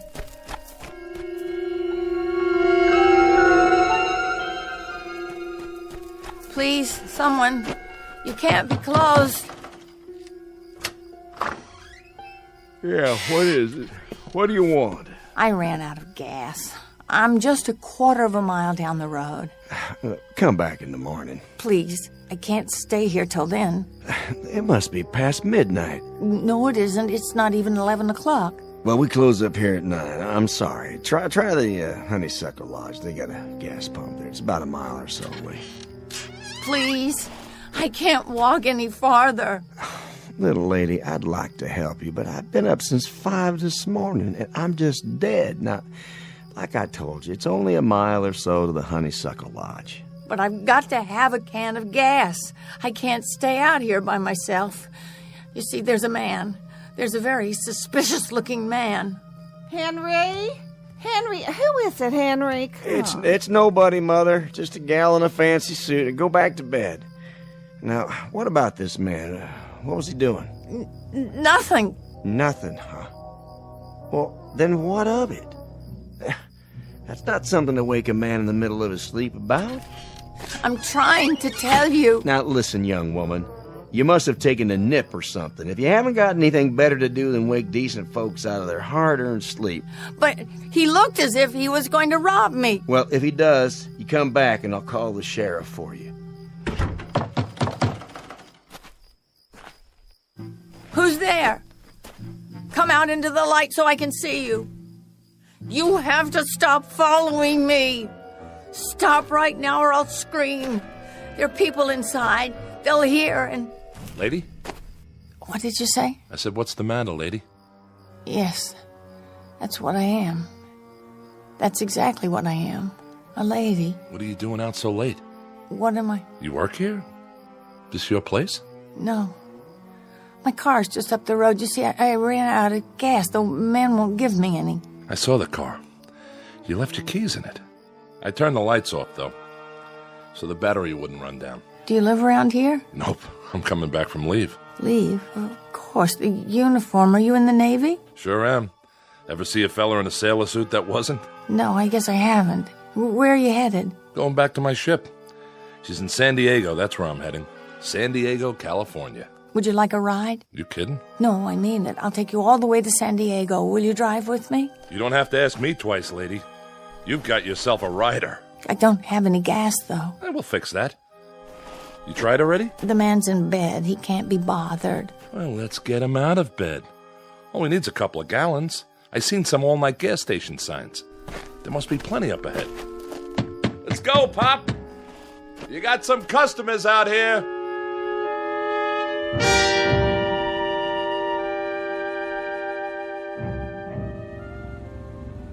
I can drive if you want. Oh, that's all right. I'm used to it. You mind if I take off my shoes? My feet feel like 2 hot bricks. You go right ahead. I keep thinking I'll wake up or something, middle of the night. No cars, no nothing, and who do I meet? A lady who looks like a movie star. Hardly. Brand new car and a ride all the way to the coast. When I tell the guys back on this ship, you know the odds for even one guy believing me? I'll write up an affidavit for you and we'll get a notary to sign it. Anytime. You hitchhike much? Back and forth on leave. It's tough sometimes in the open country. Trucks aren't so bad. They'll pick you up. But you have trouble with cars. People in cars don't like to pick up hitchhikers at night. I suppose not. But I'll bet if you got a good ride in a nice car, you could go places faster than, say, a person in another car. I suppose. Take me, for instance. Suppose I'm driving across the country at a nice steady clip of about, say, 55 miles an hour. Well, couldn't a guy like you, just standing beside the road waiting for lifts, beat me to town after town?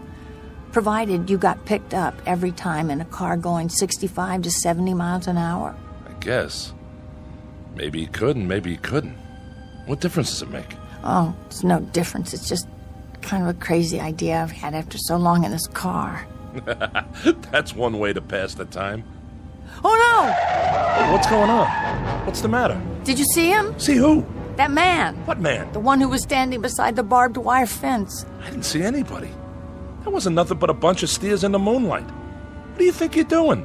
Trying to run into a fence post? There was a man, a gray, thin kind of man with an overnight bag in his hand. You must be overtired or something, lady. There was nothing there but some cattle and a fence. I saw him. In fact, there he is now. Hey, give me that wheel.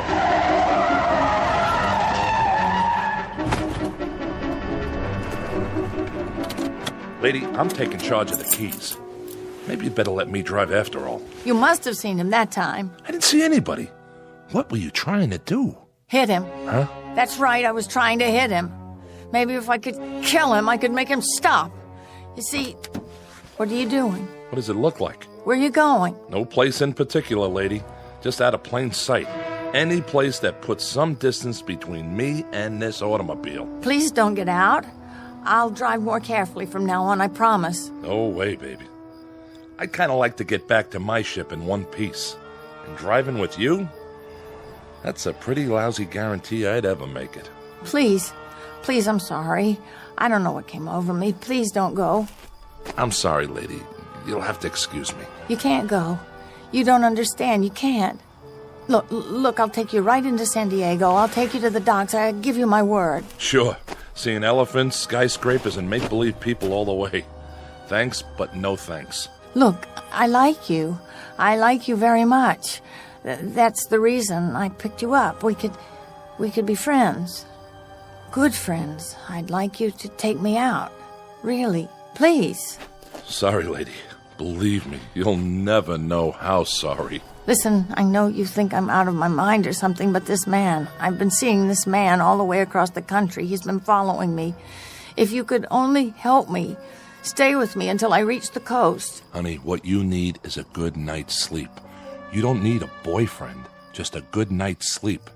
Here's your keys. See you around. Please, come back!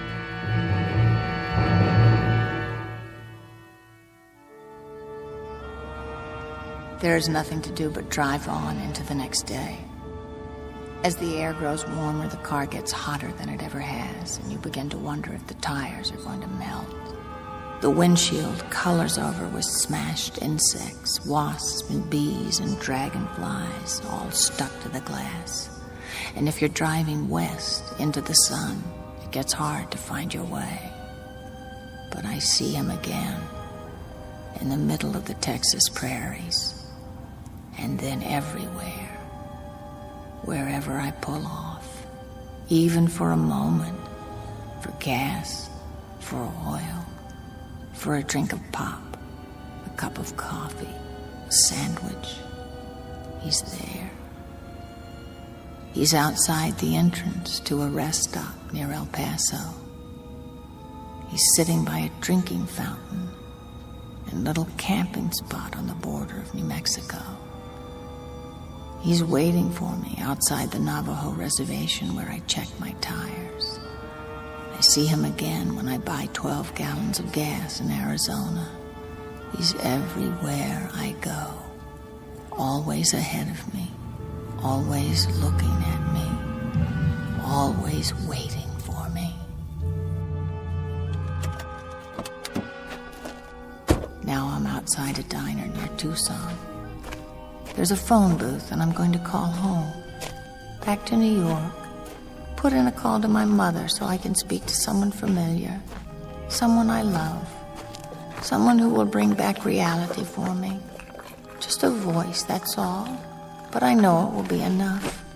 Just a warm, familiar voice so I won't lose my mind.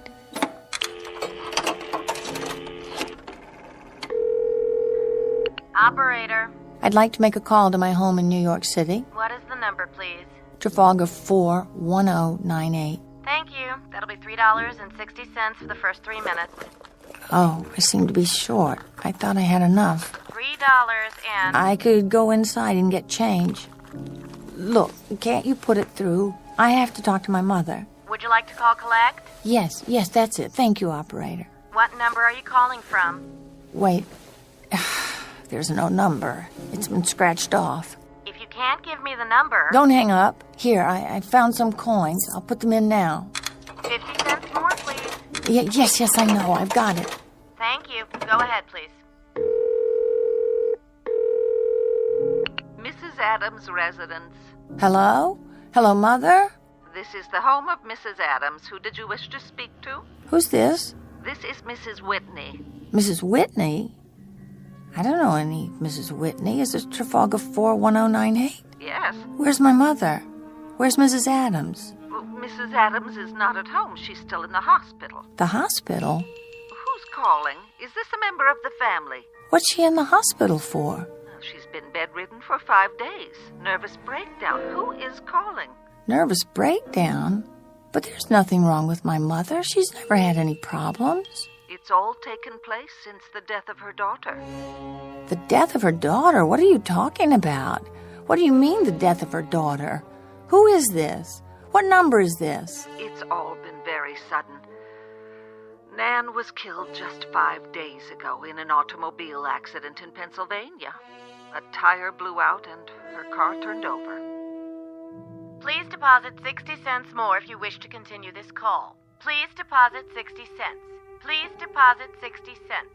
Please deposit 60 cents. Very odd, but the fear has left me. I'm numb now. I have no feeling. It's as if someone pulled out a kind of plug in me, and every emotion, including fear, is drained away. And I'm only a cold shell.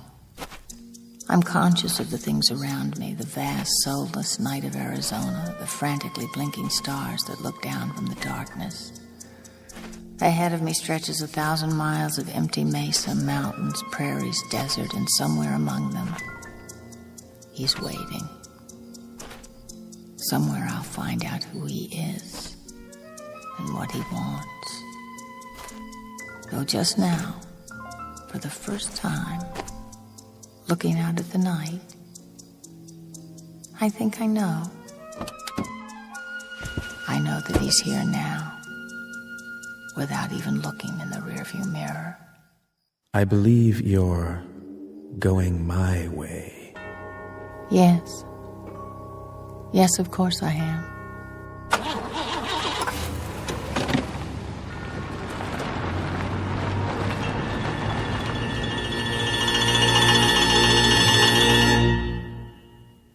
Nan Adams, age 27.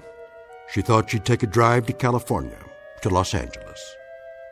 She didn't make it because of a detour through the Twilight Zone. More from the Twilight Zone after this.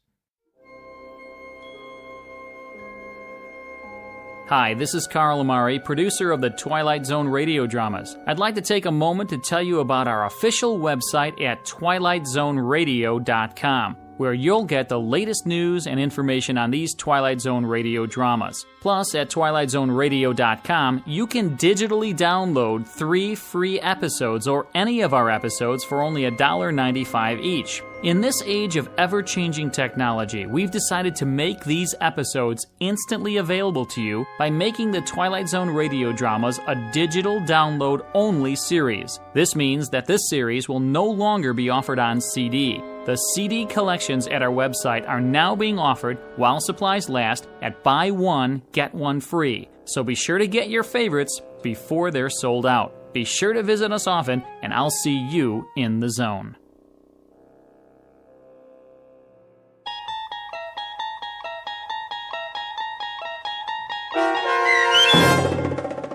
The Hitchhiker, starring Kate Jackson, with Stacy Keach as your narrator, was adapted for radio by Dennis Etchison and based on a script by Rod Serling from a story by Lucille Fletcher. Heard in the cast were Mike Starr, Nick DiGilio, Todd Manley, Peter DeFaria, Turk Muller, Doug James, Kurt Nabig, Carl Amari, Deb Dotzer, and Meg Falcon. To learn more about the Twilight Zone radio dramas and to obtain audio cassettes and CDs of these programs, visit our website at twilightzoneradio.com. The producers of The Twilight Zone wish to thank CBS Enterprises, Carol Serling, Dennis Etchison, Dick Brescia Associates, Claire Simon Casting, Terry Jennings, XM Satellite Radio, Sirius Satellite Radio, our sponsors, and our radio affiliates for helping make this series possible. This copyrighted radio series is produced and directed by Carl Amari and Roger Wolski for Falcon Picture Group. Doug James speaking.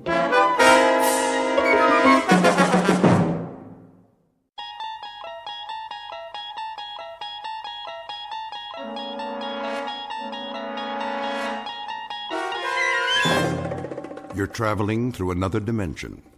A dimension not only of sight and sound, but of mind. A journey into a wondrous land whose boundaries are those of imagination. Your next stop, the Twilight Zone.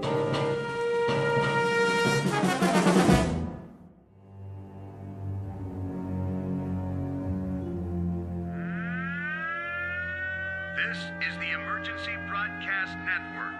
The Office of Civil Defense has just announced a red alert. Enemy missiles are approaching the United States. Repeat, this is a red alert. Enemy missiles are approaching the United States at a high rate of speed. Arrival time is estimated at only a few minutes from now. All citizens are advised to get off the streets immediately and take cover. This is not a test. Repeat, this is not a test. The first missiles have just hit. Are we still on the air? How long do we have? Good Lord! It's actually happening! This is real, folks! This is not a test! This is real! How's that, Mr. Radin? It should do nicely. The volume could be a bit higher, though. Higher? You gotta be careful not to break those speakers. I thought you installed subwoofers, state-of-the-art, as I requested. Oh, we did. For later. Wait till you hear them. When the explosion hits here, you'll really feel it. Good. Good. I don't know where you got your sound effects, but you'd swear a bomb was going off outside. I mean a big bomb. That's precisely what I want. I got the other TV hooked up, sir, at the end of the hall, like you said. Let me see. Here's the remote control.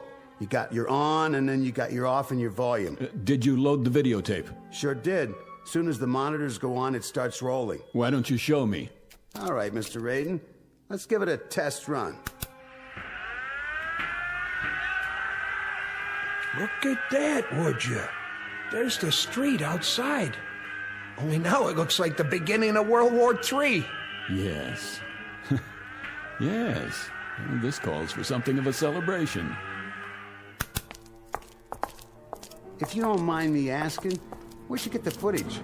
Some special effects guys out in Hollywood? Oh, you might say I have my contacts. Given adequate funding, anything is possible. Yeah, some setup you got here. All part of the show, huh? This is not a show. It may be, let us say, an illusion. But this room is not an illusion. It happens to be the best designed bomb shelter on the face of the earth. But tonight it's for gags, right? Something of the sort. A practical joke, and I trust a most effective one. You could say that again, Mr. Radin. When those sound effects start and that stuff goes on the TV, you'd swear the whole world was getting blasted. That's the general idea. I've got 3 guests coming this evening, rather special guests, and I wouldn't want them to be disappointed. Well, it fooled me, and I put most of the wiring in. A drink before you go, gentlemen, to a job well done? No thanks. It's getting pretty late. Are these friends of yours? How's that? You're doing all this to fool 3 of your friends. They must be, they must be real, like, special friends. Oh, they are. They are indeed very special friends. This, in a sense, is the moment a man lives his entire life for. Yeah, I bet. That about it, Mr. Raiden? Yes, I'd say that just about does it. Well, we gotta go. So long, Mr. Raiden. Good luck on your party. Party? Yes, you might call it the best party ever. Bye, Mr. Raiden.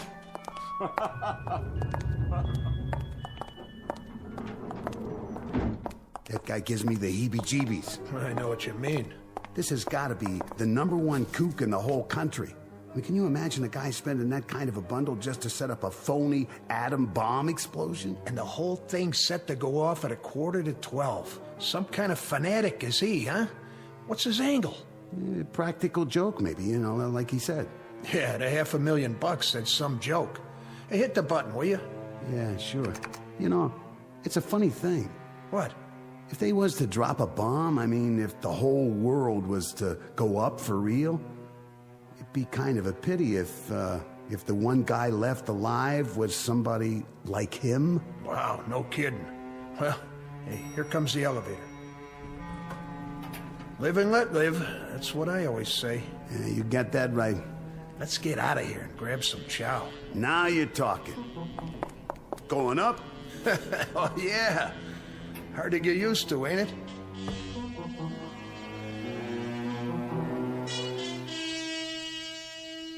This is the basement of a fashionable midtown skyscraper and office building. It's owned and occupied by one Paul Raiden, whom you've just met. Mr. Raiden is rich, eccentric, and single-minded. How rich, we can already surmise. How eccentric and single-minded, we shall see in a moment. Because you have just been invited to a very special party, catered and conducted exclusively for residents of the Twilight Zone. And now, The Twilight Zone and our story, One More Pallbearer, starring Chelsea Ross, with Stacy Keach as your narrator.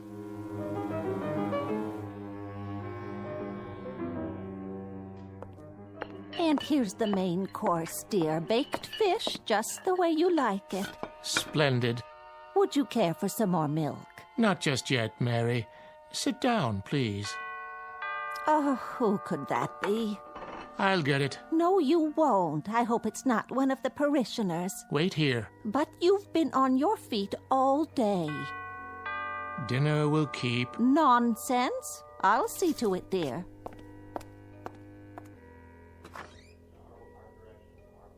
Oh, yes, I'll tell him at once. Who is it? The most peculiar man. What did he want? I'm not sure, but there's a limousine waiting at the curb. He said something about a matter of life and death.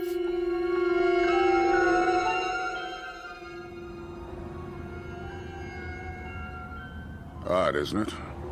He said exactly the same thing to me. And beyond that, Colonel, you've been told nothing. Hardly a word. The driver appeared at the club, something about an old acquaintance. And you, madam? I'm as much in the dark as you are. I was busy grading papers when that very strange man in the front seat came to my door. It sounded terribly urgent. I'll have a word with him. Driver! Yes, sir. Where, may I ask, are you taking us? Be there soon, sir. Yes, but where? Who do you work for? My employer wishes to remain anonymous. Well, isn't this mysterious? Like an Agatha Christie novel. But surely you can tell us if there's a life in the balance. Here we are. Where the devil?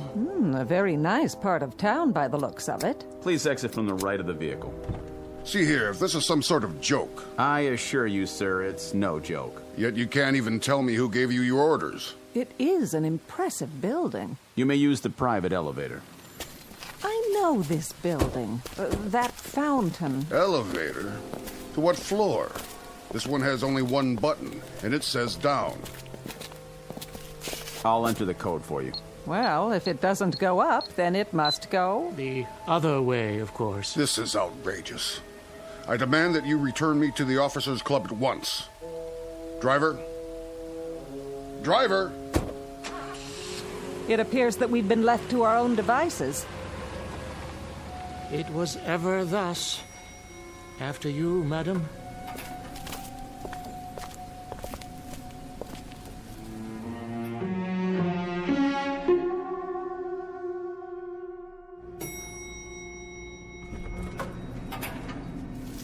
What in the... Good evening, friends. That voice. If you'd be so kind, just follow the hall to the security door at the end of the hall. There's something vaguely familiar about the tone, but I can't quite... Enough. It's time to find out what this is all about. That's right. Just come in, if you will. See here. Do sit down and make yourselves comfortable. Wait, I remember now. Yes. The accommodations are a bit Spartan, but I trust you'll find them adequate for your needs. How good of you to come. Colonel Hawthorne, Reverend Hughes, and of course, Mrs. Langsford. I'm delighted to see you all. What? Such blank faces? Don't tell me you've forgotten. It's Raiden, isn't it? Aren't you Paul Raiden? You have an excellent memory, Reverend. And how about you, Colonel? Do you recognize me?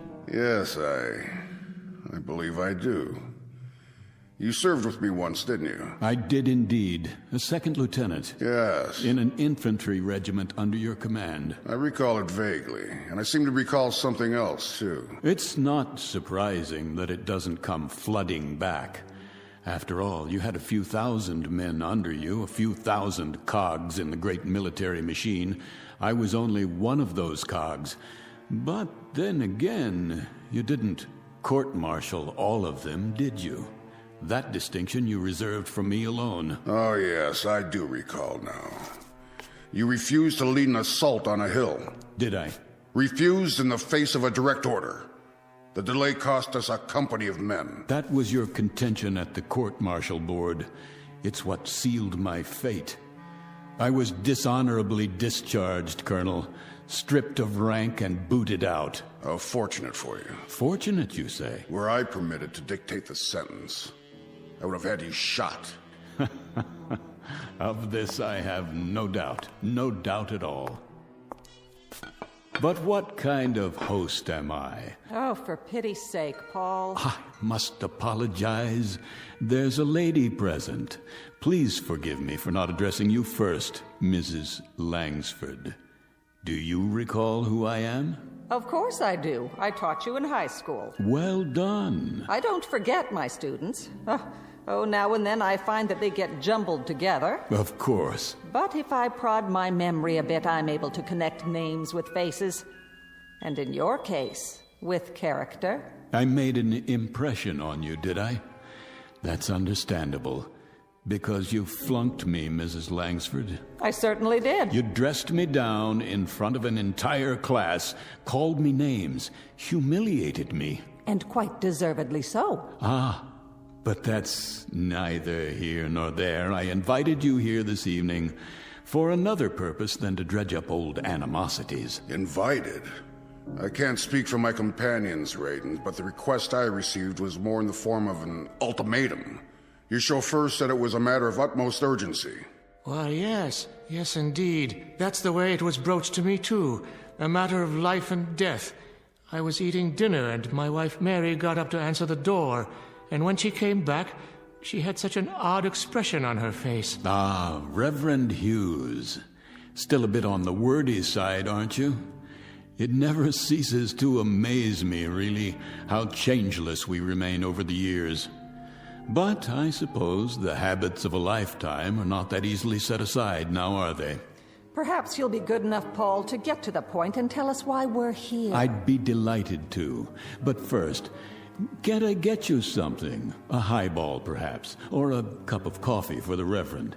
How do you take it, black or white? Nothing, thank you. Paul, you're trying my patience. Habits, Mrs. Langsford. The incredible persistence of habits. You call me Paul, as if I were still sitting in your classroom. What about you? A nice cup of tea? Nothing for me. And you, Colonel, a tot of rum, perhaps? I would be deeply appreciative, Mr. Raiden, if you made your point and then let us leave. You've obviously called us here for something, and I, for one, would welcome hearing whatever it is without further delay.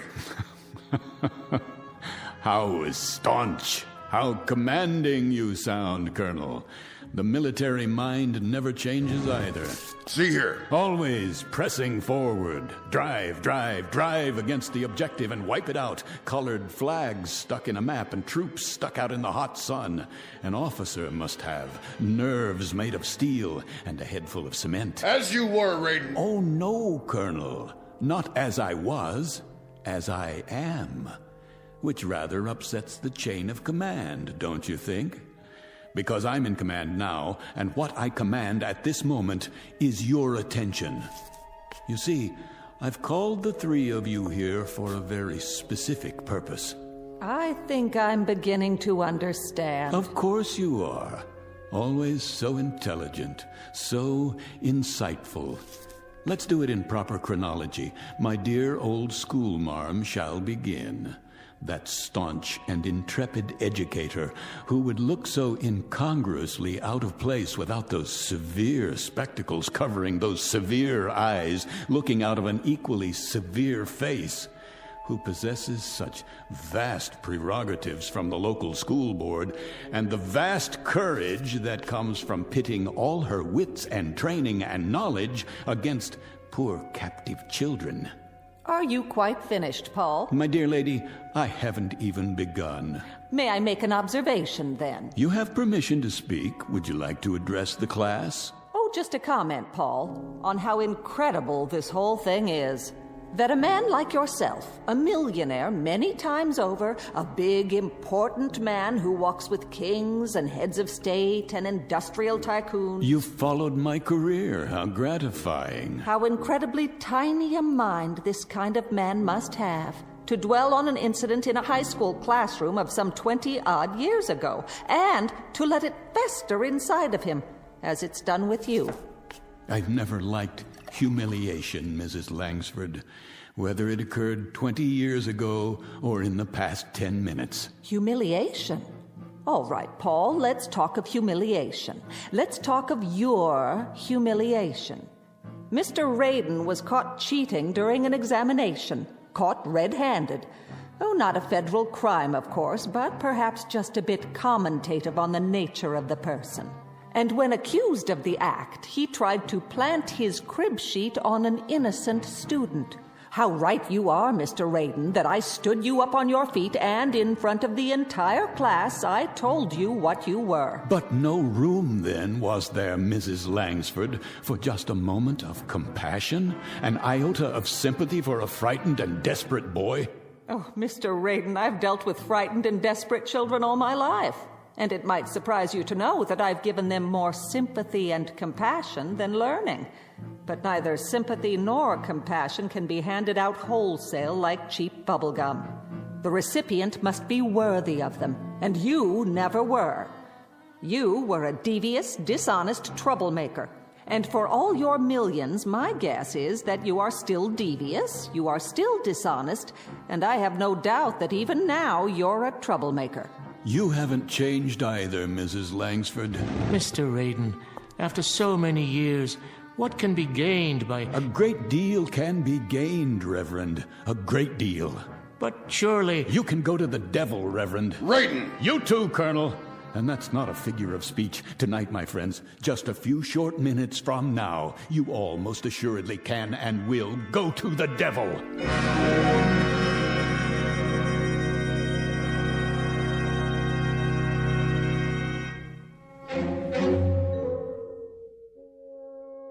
Mr. Raiden, obviously years have passed between now and whenever it was you felt you suffered various indignities at our hands. Felt? How conveniently you forget the extent of my suffering. You, for example, accused me of lack of character, and worse, you put a scandal over my head and all but destroyed my reputation. I do remember now. A young girl whom you drove to suicide, because even at that early stage, you were not a man to hold honor in very high regard. So merciless and so judgmental. What of her responsibility, her character? You're far from consistent in your dispensation of forgiveness. No, the robes of a man of God never became you, Reverend. For all your pious pronouncements, they never quite fit. Enough of this. I'm getting out of here, now. You can try, Colonel. This is outrageous. Save your strength. You're going to need it. Open this door at once. The doors don't answer to your command, only to mine.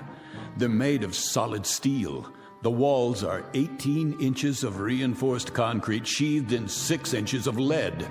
I have my own generator plant, my own air system, and at the other end of the hall, a storeroom the size of a warehouse stocked with food and supplies. But in God's name, why? What are you afraid of? Afraid? Hardly. Prudent might be a more accurate word. Remember the story of the 3 little pigs, houses of straw and so forth, and only one built to withstand the blast. Blast? What blast? Colonel, you of all people should understand logistics. Does it occur to you why a man would go to all this trouble and expense? You've built what amounts to be a bunker. So I have. But we're not at war. Not at this precise moment. You're insane. Am I? This is the middle of the city. Ah, now you're getting warm, closer to the point. What are you talking about? About beginning a vigil, my friends. The long wait and the countdown to oblivion. Will you start making sense? I taught you better than this gibberish. You are correct, Mrs. Langsford, about several things. I've walked with kings and tycoons, as you so rightly perceived. I've walked with them, and more importantly, I've listened to them, to the things they have to say, the special knowledge they are able to impart because of their positions of privilege.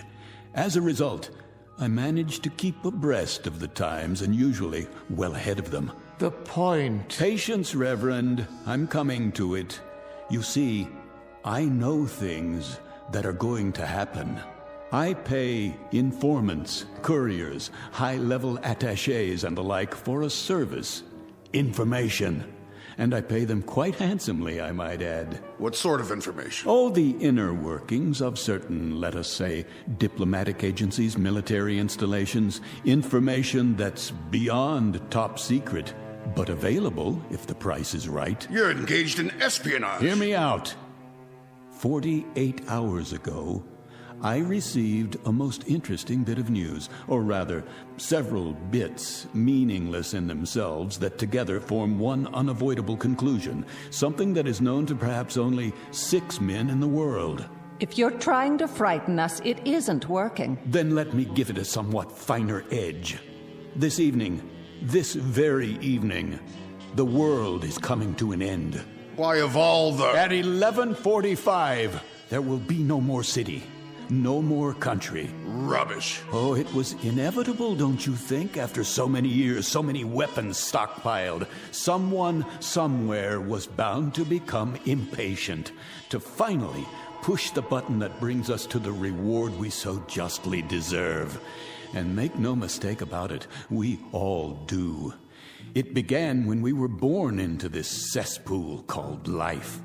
The original fall from grace, from which there is no escape.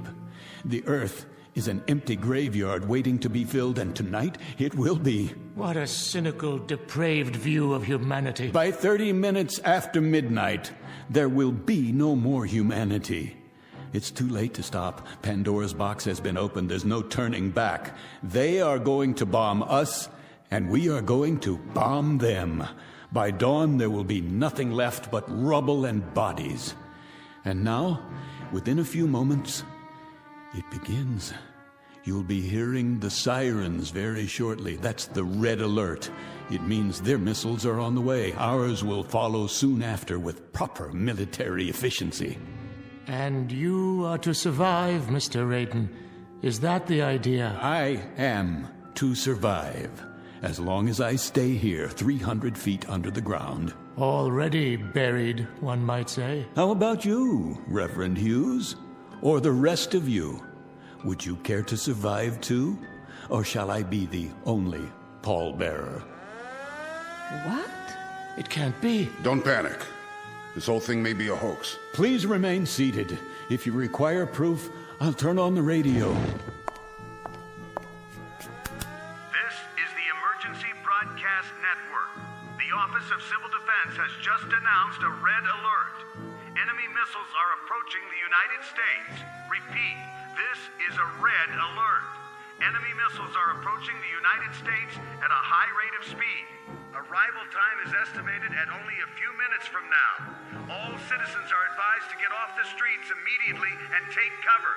This is not a test. Repeat, this is not a test. The first missiles have just hit. Are we still on the air? How long do we have? Good Lord! It's actually happening. This is real, folks. This is not a test. This is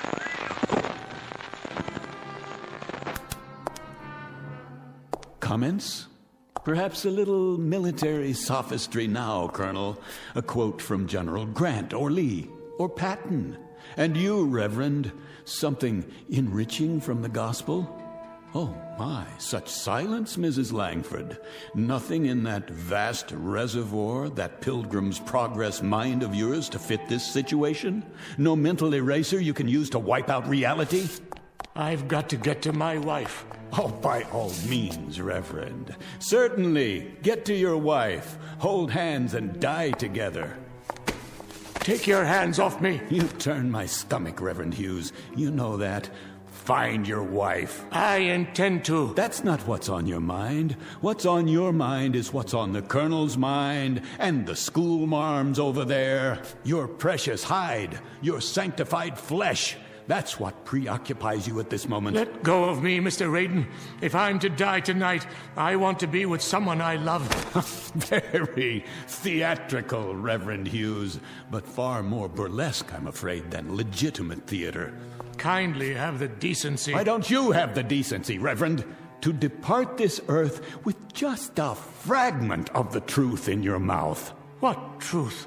Tell me to my face that you are so scared, so miserably frightened, that you'd sell your wife by the pound if it meant your survival. Admit it. If those were the last words I ever spoke, Mr. Raiden, they would also stand as the worst falsehood I ever uttered while living. Why am I not convinced? Will you open the door, Mr. Raiden? Will you let me leave now? Take a look at the monitor first.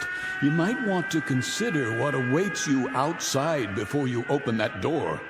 How did you know, Raiden? How could you possibly have known exactly when? What difference does it make? If we leave now, we might make it back to our homes. Highly unlikely at this point, but I suppose hope springs eternal.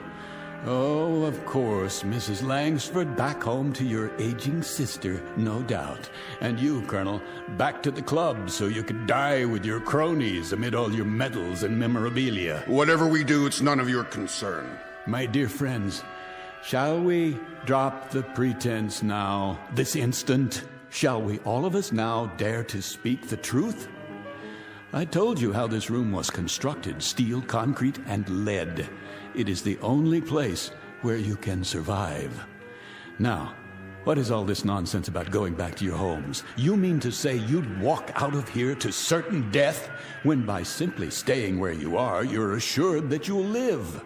Are we to understand, Mr. Raiden, that you will permit us this luxury? That you will allow us to stay in your fortress? Oh, indeed. Indeed, Colonel. As a matter of fact, it's precisely why I asked you all to come. Each of you, in your own way, tried to destroy me. But I will not repay the compliment in like kind. That is to say, I won't require an eye for an eye. Nothing quite as basic, as naked as that. Then I'd be interested, Mr. Raiden. What is your price? The Colonel would be interested. I should think so. And I presume the schoolmarm and the Reverend, too, would be interested. I submit, dear friends, that you're not just interested. It's the only single thing on God's earth that has any meaning left. How much will Raiden charge so you can stay here in safety? All right, my friends, here's the all-important price tag. The fiddler has played, and here comes the bill for the music. But be sure to listen carefully, because time is very rapidly running out.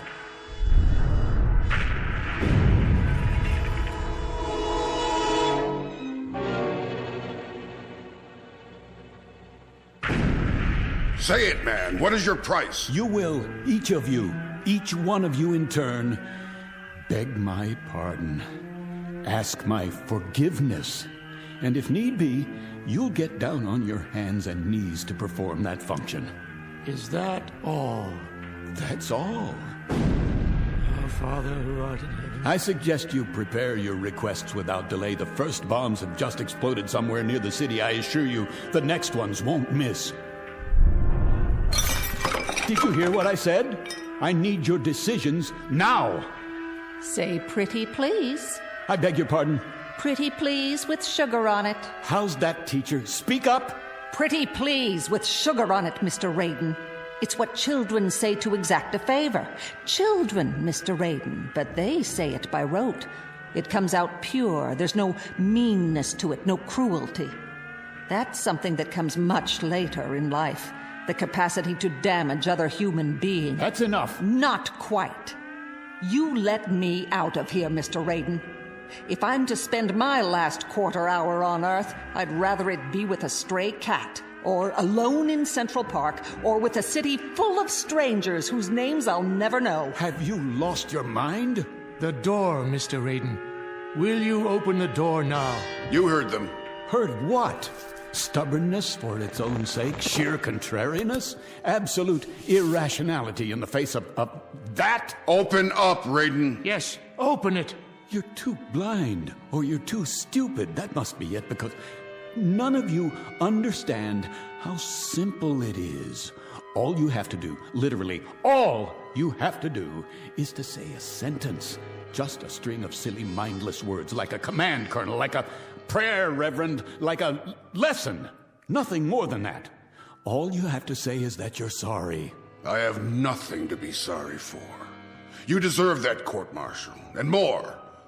I'll hardly withdraw my complaint now. And I, Mr. Raiden, pity you that you still can't see the error of your ways. May God have mercy on your soul. All right. You want to go out there and die? Go! But you'll all be back inside of 5 minutes. There's the elevator. Go ahead, use it. Carry the farce to its conclusion. Stand aside. Where are you going? Up there? To what? As far away from here as I can get. Do you hear that? Are you deaf? You still want to go up on the street? Why? To get a good look at the frenzy and the panic and the horror before you come back down here to your only salvation. Move away from the elevator.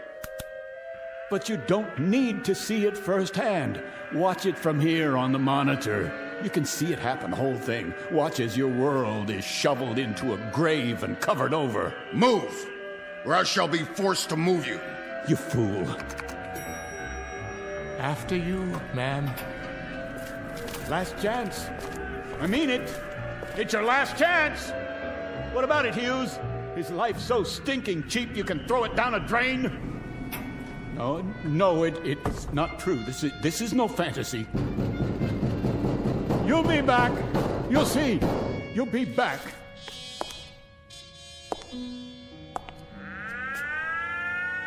This is the Emergency Broadcast Network. The Office of Civil Defense has issued a red alert. The United States is under enemy attack. The first wave of bombers and long-range missiles slipped through our defenses by unknown means and are on the approach now. Evacuation procedures are underway in all major cities. The President will make an announcement as soon as this is real, ladies and gentlemen. This is not a drill. This is not a test. This is an actual emergency. What? That's not what he's supposed to say. We interrupt our regularly scheduled programming to bring you this live coverage. Just before midnight this evening, several of the country's major population centers suffered missile attacks, resulting in severe casualties. Siege mentality. Unconfirmed report of nuclear detonations. The White House, the Midwest, the coast. We will remain on the air for as long as... What's wrong with this? Off! I want this tape off!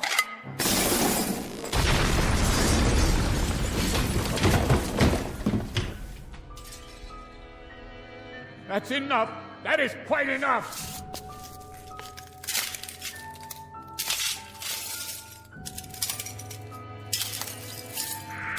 Ladies and gentlemen, this is my last assignment as a broadcaster. I can see the bombs going off.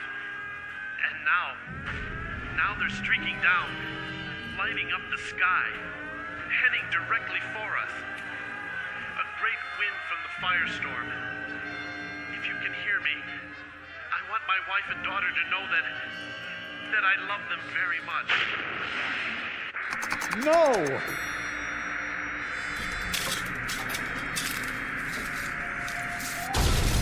No!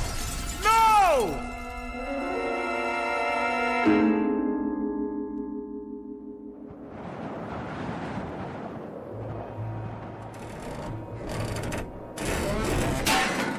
No! No, please! I didn't mean for it to actually happen! There's nothing left. Nothing. The city is gone. Is there no one else alive? Somebody? Anybody?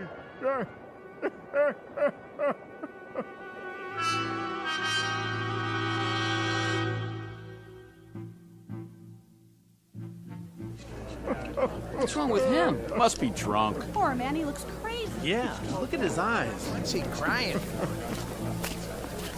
All right, Mac, get up. Hey, Mac, what's the matter with you? Got a little too much to drink, huh? On a beautiful night like this. Well, now, let me take you home. Where do you live? Can you tell me that? I didn't want it this way. Won't somebody listen to me? Isn't there anyone left in the world who can hear me? Someone! Someone! This is Saunders. I'm in front of the Raiden building. I want to send a car over here right away. Some poor devil's lying on the ground off his rocker. No ID. Yeah, it could be anybody. Yeah, okay. It's okay, Mac. Help's on the way. Now, why don't you come on over here and sit down by the fountain? That's right in front of this nice building. You weren't gonna try taking a bath in it, were you? No. Because then I'd have to arrest you, and I wouldn't want to do that. Can you hear me? Can't you even tell me where you live? You know where you are? Anything around here look familiar at all? What happened to him? Another nutcase. Never saw him before. Is he deaf or blind? Okay, folks, let's move along. Move right along. Give the poor fella some breathing space till the ambulance gets here. Easy, Mac. Take it easy. You're gonna be okay. No,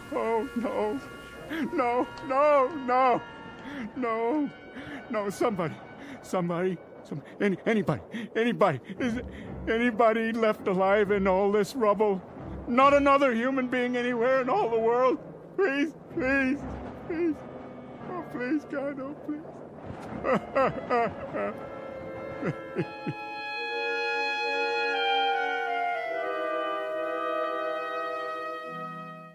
Mr. Paul Raiden, a dealer in fantasy and human misery, especially his own.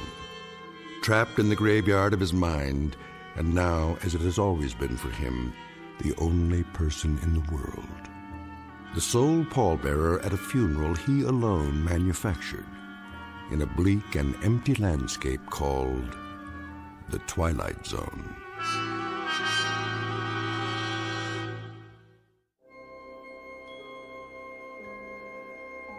Hi, this is Carl Amari, producer of the Twilight Zone Radio Dramas. I'd like to take a moment to tell you about our official website at twilightzoneradio.com, where you'll get the latest news and information on these Twilight Zone radio dramas. Plus, at twilightzoneradio.com, you can digitally download 3 free episodes or any of our episodes for only $1.95 each. In this age of ever-changing technology, we've decided to make these episodes instantly available to you by making the Twilight Zone radio dramas a digital download-only series. This means that this series will no longer be offered on CD. The CD collections at our website are now being offered while supplies last at buy one, get one free. So be sure to get your favorites before they're sold out. Be sure to visit us often, and I'll see you in the zone.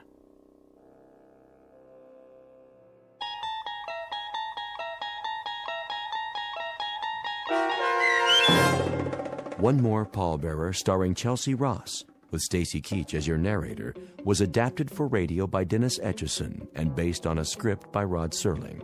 Heard in the cast were David Darlow, Meg Thalken, Rich Komanek, Turk Muller, Norm Waddell, Jeff Lupetin, Roderick Peoples, and Lawrence Nepidal. To learn more about the Twilight Zone radio dramas and to obtain audio cassettes and CDs of these programs, visit our website at twilightzoneradio.com. This copyrighted radio series is produced and directed by Carl Amari and Roger Wolski for Falcon Picture Group. Doug James speaking.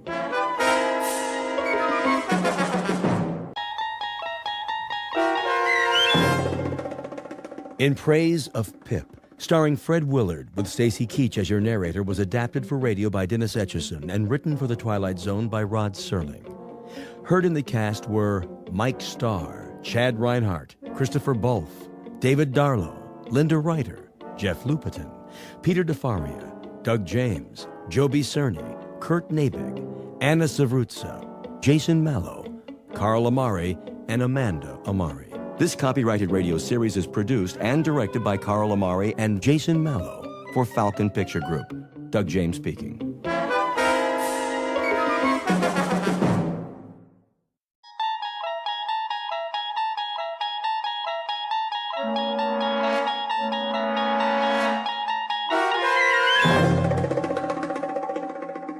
You unlock this door with the key of imagination. Beyond it is another dimension.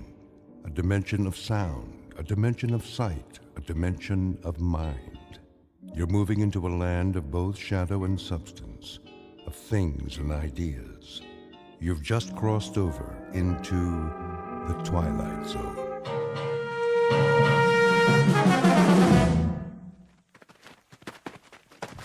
This is far enough. Hold up, men! Looks like we're in the clear, Sarge. Don't believe everything you see. Want me to call base camp? Not yet. Oh, my aching back. You can say that again. On your feet, Private. Oh, well, we got a real nice spot here. Nobody told you to fall out. Mean we ain't gonna have a picnic? Pick up your gear. Now. Yeah. Listen up, you jokers. This isn't war games. You want to get home in one piece, you follow orders, or you can lay down and die right now. You got that? Sergeant? What is it, Phillips? I can do some recon if you want. Check out the river. Not now. If it's all clear, maybe we could cross. Forget it, Pip. I need you here. But, Lieutenant, base is only a few clicks away. If Charlie's behind us... Charlie's close. I can feel him. And you've been here as long as I have. You'll feel him, too. Listen to the Sergeant. He eats and he sleeps jungle. He lives in the trees like a monkey. He was made for this. You? Well, you're a bunch of city boys. You don't know jack.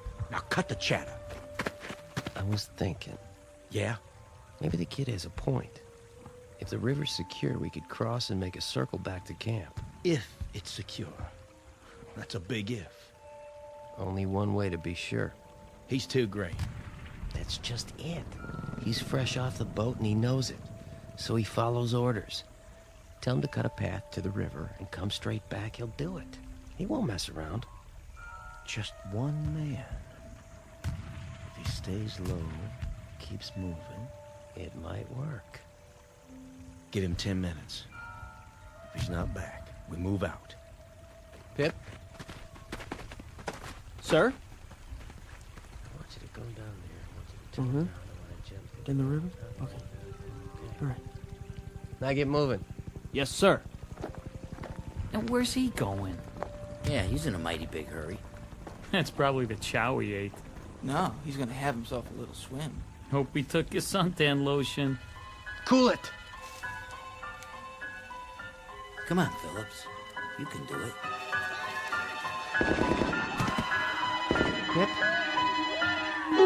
Pip? Pip! Pip? Pip! Mr. Phillips? Mr. Phillips? Yeah, I'll be right there, Mrs. Feeney. I was just resting my eyes. Must have been dreaming some nightmare. Mr. Phillips, are you in there? Sure, Mrs. Feeney. Just let me get the locks on the door. Hey, you got a message for me from Pip? Quick transition from a war zone in Southeast Asia to a rooming house stateside. That's the way the mind works, moving through time and space as if they were the elements of a dream. Only sometimes the dream may not go away quite so easily.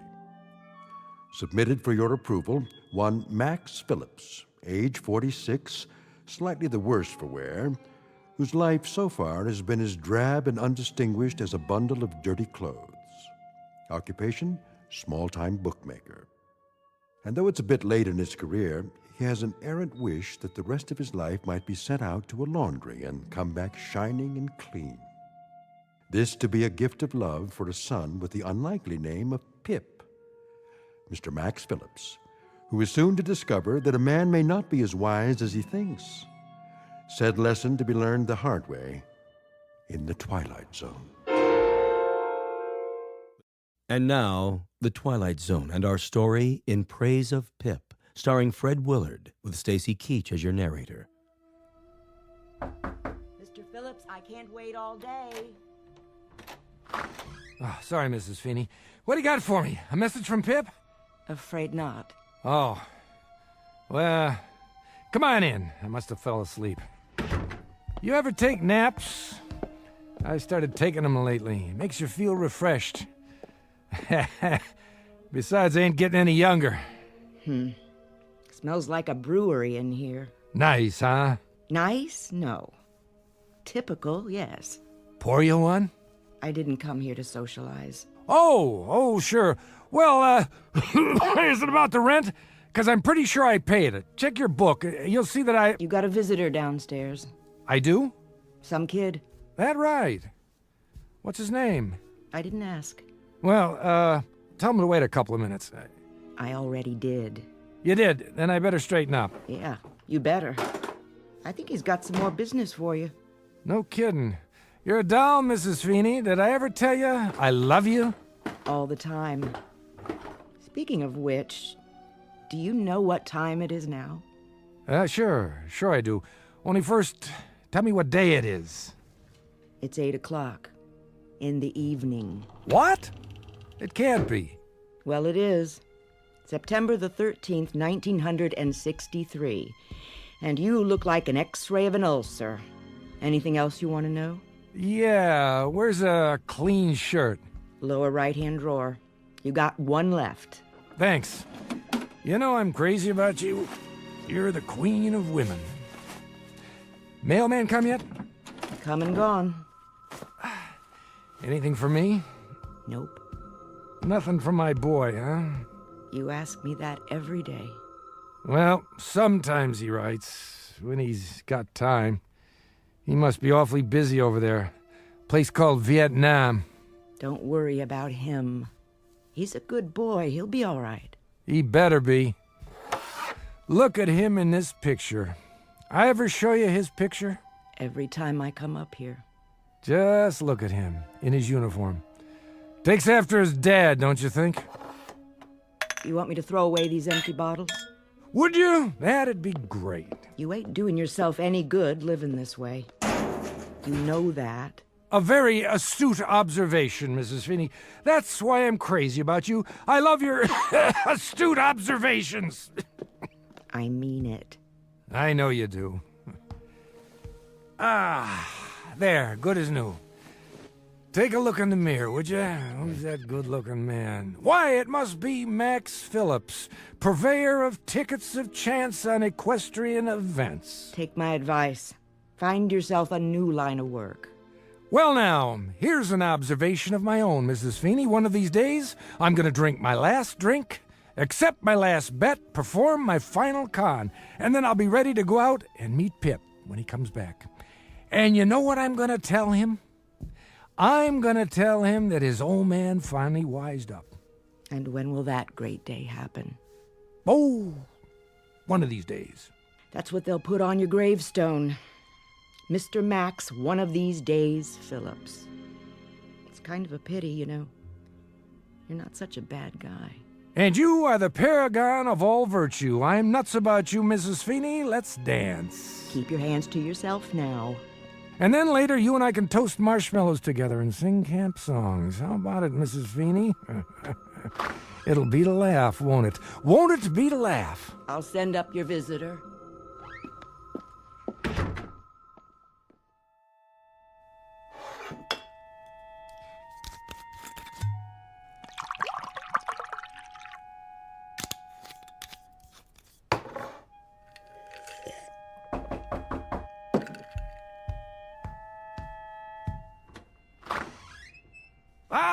Well, hi there. Pete, isn't it? George. Georgie, that's right. Hello, Mr. Phillips. Please, step into my office. Thanks. Drink? I've got a bottle. No thanks, Mr. Phillips. How about a cigarette? I've already got one. Oh, you got two by any chance? Oh, yeah, sure. Thanks, kid. I just ran out. There, that's better. Well, Georgie, what can I do you for? Another bet? Mr. Phillips, Shady Boy lost yesterday. He sure did. That's the way of the world, Georgie. The rich get richer and the long shots lose. So what's to do? But you told me he had a good chance. Did I? Well, see, the thing of it is, though, it rained yesterday. Tears up the turf pretty bad. You said he ran good on a wet track. I said that? Yes, sir. Proving how little I know about handicapping. Look, Mr. Phillips. What, George? Sure you don't want a drink? Just a little one? Look, I bet every nickel I had on him. Ah, that's a real shame. What am I going to do? I give up. What? Well, I was hoping, maybe we could work something out. Like what? You know, George, it's funny, but I can't think of a single thing. Can you? It's funny, all right. Just a big joke to you, huh? Lots of laughs. Where'd you get the money, George? What do you care? I'm serious. Where'd it come from? Doesn't matter. I got it, all right? You borrowed it? Sort of. From where? The place where I work, all right? The place where you work? An office. A white-collar crime, huh? I told you, I only borrowed it. Sure you borrowed it, without anybody knowing that you borrowed it.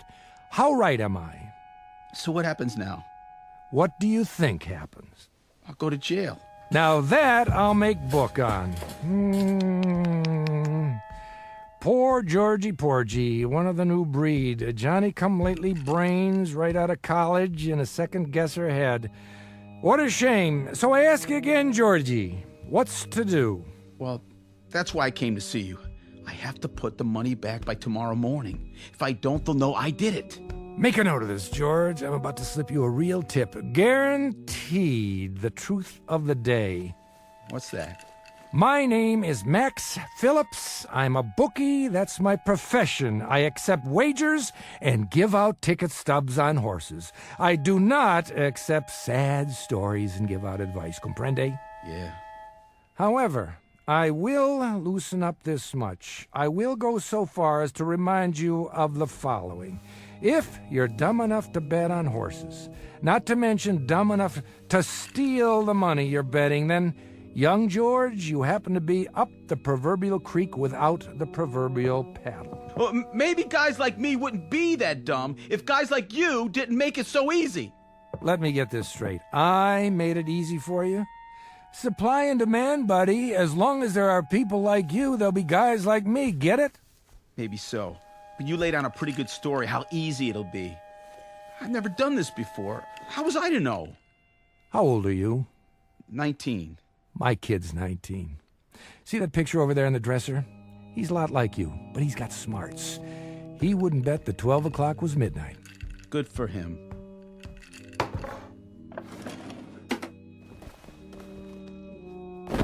Here. What's this? Your dough, all of it. But how can... I didn't even send it over to Moran. You want to know why? Mr. Phillips... I'll tell you why. 2 reasons. 1, I have fleeced 12 kids like you this week, cleaned them out, and left them to bleach. You'd make number 13. I'm superstitious. And the other reason, that boy in the picture there, if he ever did anything as dumb as you, I'd count it as a favor if somebody straightened him out. So, why don't you run along now before I change my mind? Man, Mr. Phillips, what about Moran? You're referring to the gentleman who employs me. What'll he say? I mean, I hear he's a pretty tough character. Wrong. He's an angel, a kindly, sensitive man. Salt of the earth. If he finds out that you gave me back my money, he'll say it was a welch. Oh, no doubt. But it'll be my problem, not yours. Thanks, Mr. Phillips. Thanks a lot. Let me tell you something, George. You can welch on a bet. That's SOP. But don't get like me. Don't welch on your soul. Then you wind up hating what you see in the mirror, and that can make it rough when you shave. Good night, Mr. Phillips. Good night, Georgie Porgy. Sleep tight. You saved my life. God bless you. This one's for you, Pip. Oh, and Pip, can you hear me, son? Please take care of yourself. Take real good care.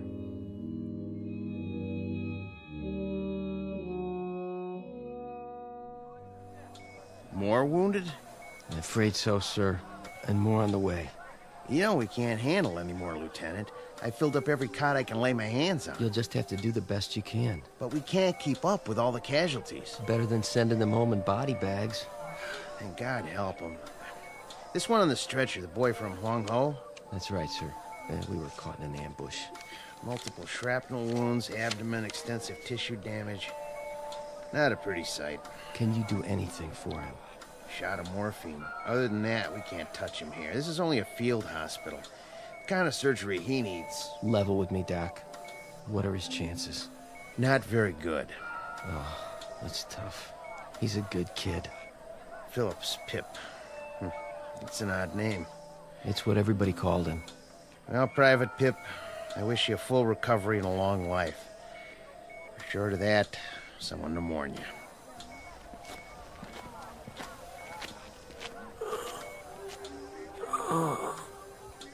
Dad? Dad, I need you.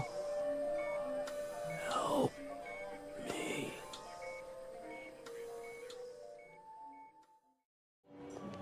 Ice cream, cotton candy, saltwater taffy. How about you, mister? Me? Oh, no, I don't eat that stuff. My boy, though, used to like ice cream cones when he was little, the kind with nuts. That right. Ice cream, cotton candy. Hey, give me an ice cream, huh? For old time's sake.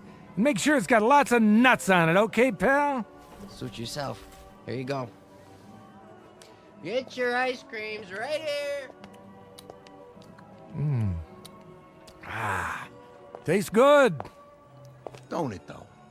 Hey, Vinny, what are you doing here? Looking for you. What do you think?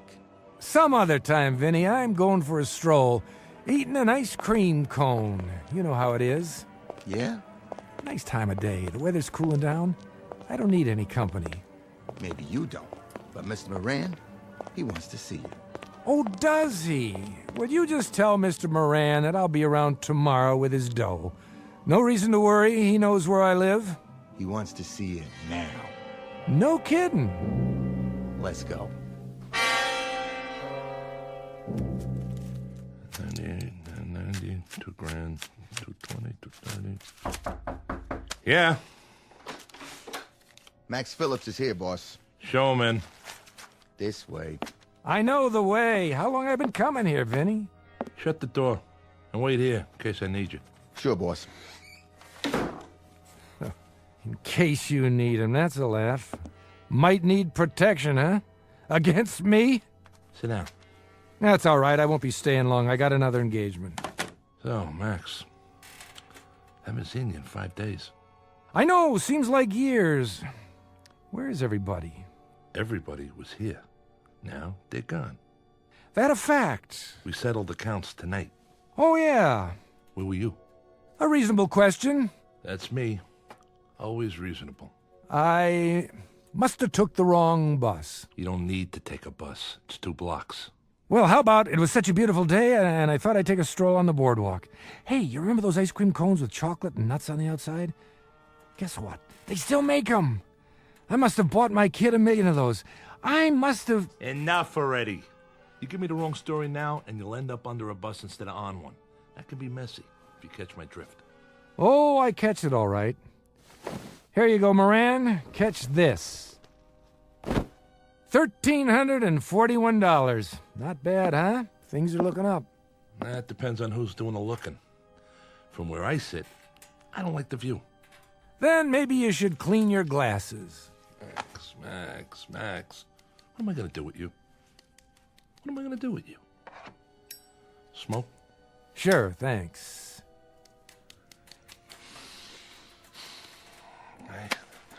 I don't understand you, Maxie. Don't worry about it. I don't understand myself sometimes. But you know, I don't worry about it anymore. I just take it the way it comes. That's my motto now. I treat you like a favorite uncle, and then what do? You double-cross me. Me? I don't see nobody else here, do you? I don't know what you're talking about. No? Kid by the name of George Reynolds placed a bet with you, $300. His horse didn't place. But somehow, the dough never got to me.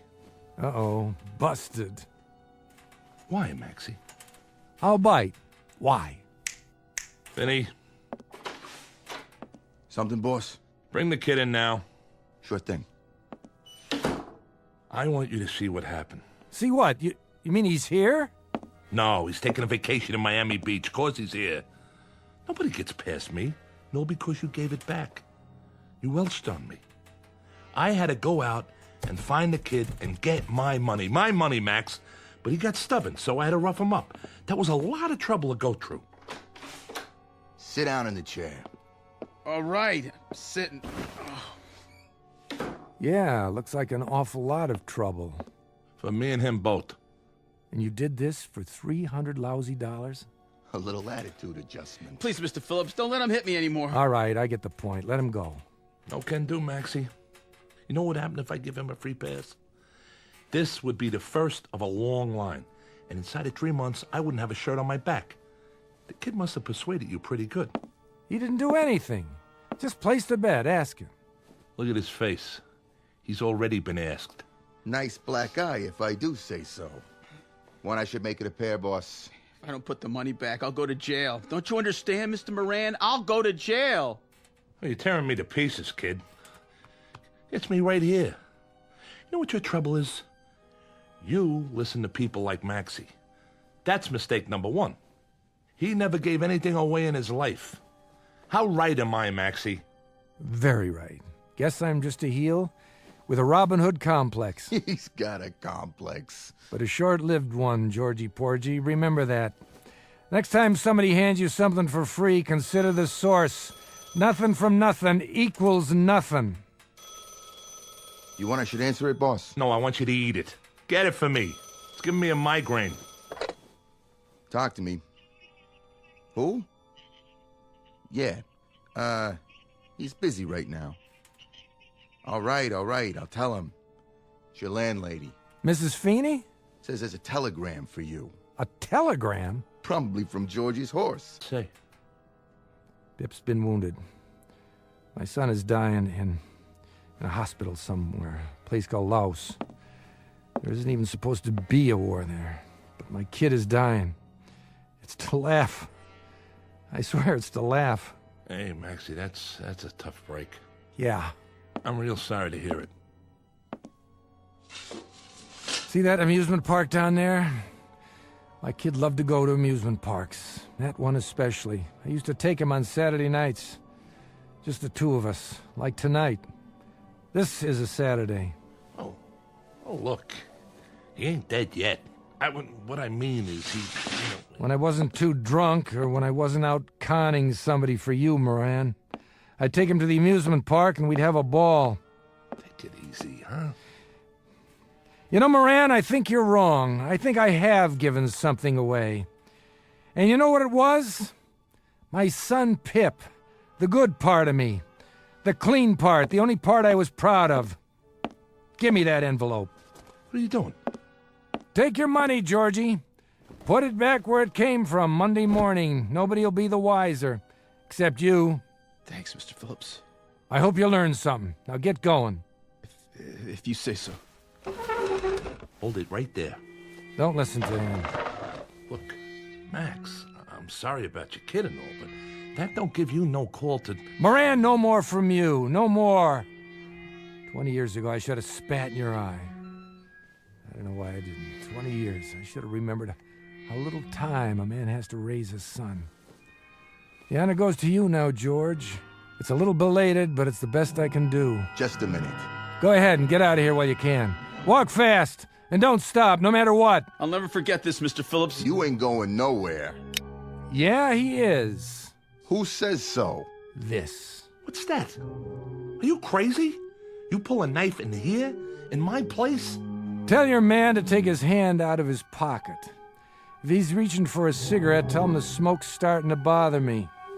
But if he's reaching for anything else, tell him I'll cut his heart out before he gets his hand out of his coat, and then I'll go to work on you. Don't listen to him, Vinny. Do it. With pleasure. No, you don't. How'd you like that? How do you like this, you cheap punk? Boss, he stuck me. You're nuts, Max. I'm getting out of here. Not so fast. Let go of me. Okay, as soon as I make sure you're not getting up. Mr. Phillips, your stomach. You're bleeding. Get lost, Georgie. Get lost fast and don't look back.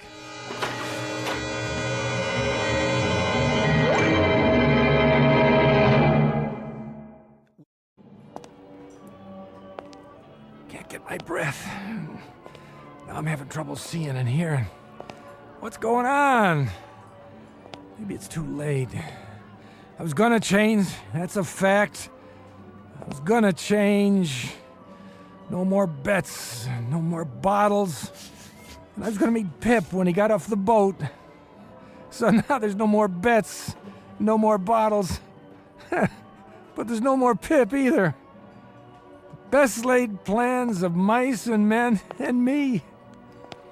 God, if I could only see him. If I could only talk to him. If I could only tell him. Pip!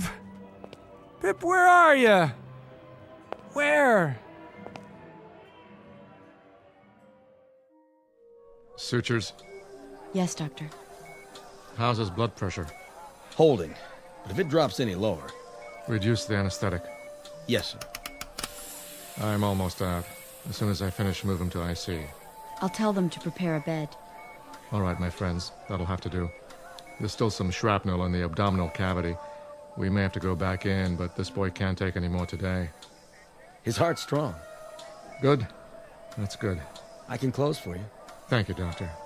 Oh, and nurse, Yes? watch him closely. It's still touch and go. See if he survives the next hour. If he can hang on for that long, he might just make it home. You know, he might. He's young. Well, good luck to... What's his name? They call him Pip. Then good luck to you, Pip. Godspeed.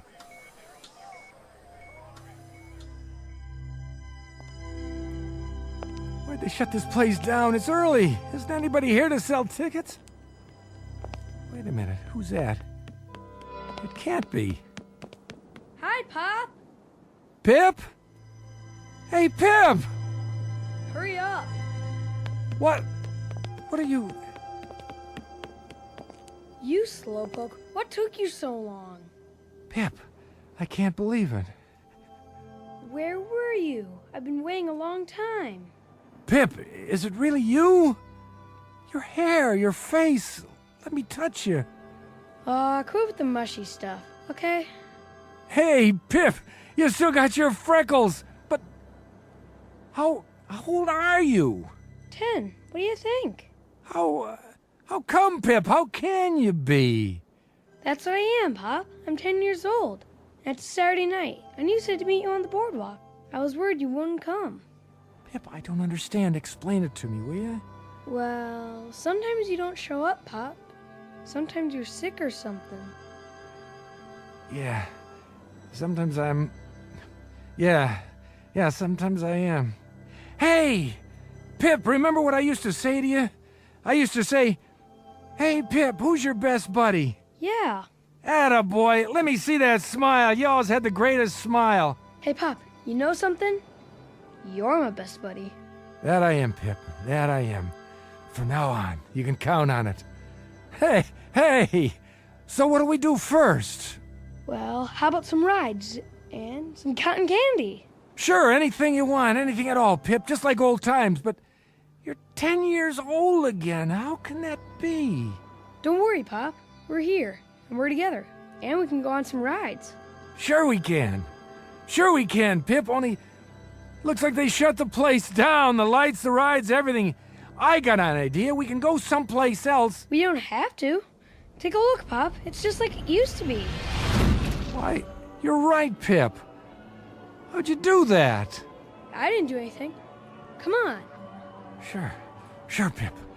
Let's go. We'll ride the roller coaster, the Ferris wheel, everything they got. I can go slow if you need me to. What's the matter? Don't think your old Pop can keep up? Well, you keep holding your stomach. It looks like you're bleeding.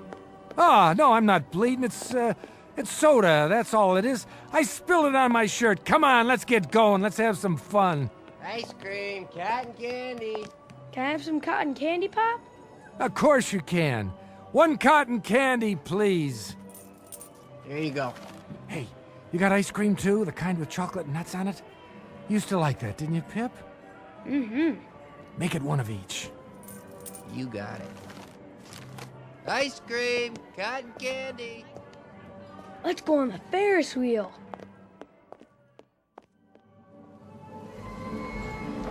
Look down there, Pip.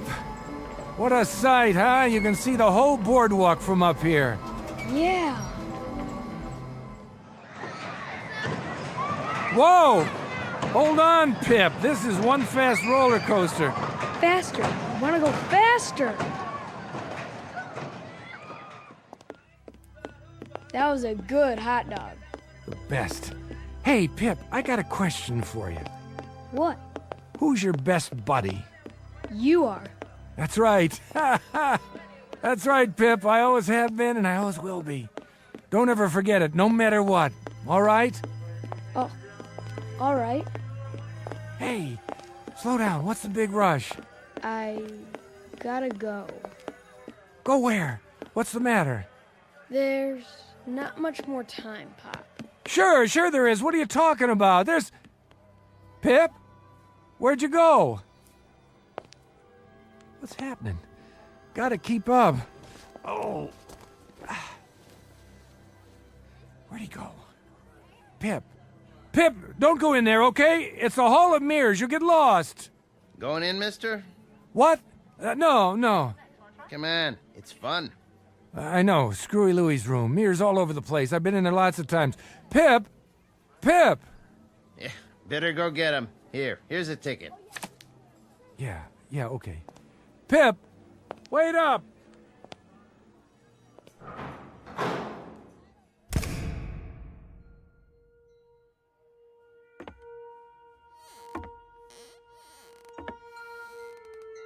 Pip? Pip, please, what's the matter? Did I do something? It's late, Pop. What do you mean? There you are. Hold up, Pip. I want to tell you something. Didn't see the glass. I thought you were... Is that you, Pip? Or a reflection? Dad? Where are you? Where'd you go? I can't find you. Where are you, Dad? It doesn't matter. Pip, you have to understand. You have to listen to me and understand. All those times I wasn't around, when I was out doing business, when I was running a con, when I was drunk, when I dragged you from one rooming house to another. It doesn't make any difference now. It does make a difference. It makes a difference because I want you to know that no man... Listen to me, son. No man ever loved a boy any more than I loved you. Do you hear me? All that stuff, it was because I was weak. Because I was always dreaming instead of doing. I always wished, but I never tried hard enough. Pip, as God is my witness, I loved you. I have to go, Pop. No. Pip, you can't leave me now. You can't just go away. All these mirrors. I only had an hour, Pop. But why? Because I don't belong here. The hour's up, and it's time to die. What? Not you, Pip. You're just a kid, a little boy. Bye, Pop. You can't die, Pip. There's too much I have to tell you. Too much I have to make up to you. I want to spend the rest of my life being your dad. That's all I have to live for now. Nothing else means anything. Pip, come back. I promise no more bottles. No more lousy, crooked jobs, understand? No more waiting for when I don't show up. No more lies. Come out of the mirrors and let me see you. Stop hiding from me. Which one, Pip? Which one is really you?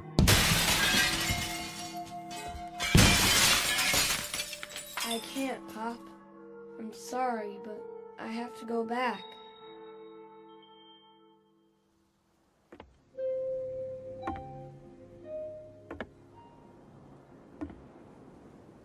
Hey, God.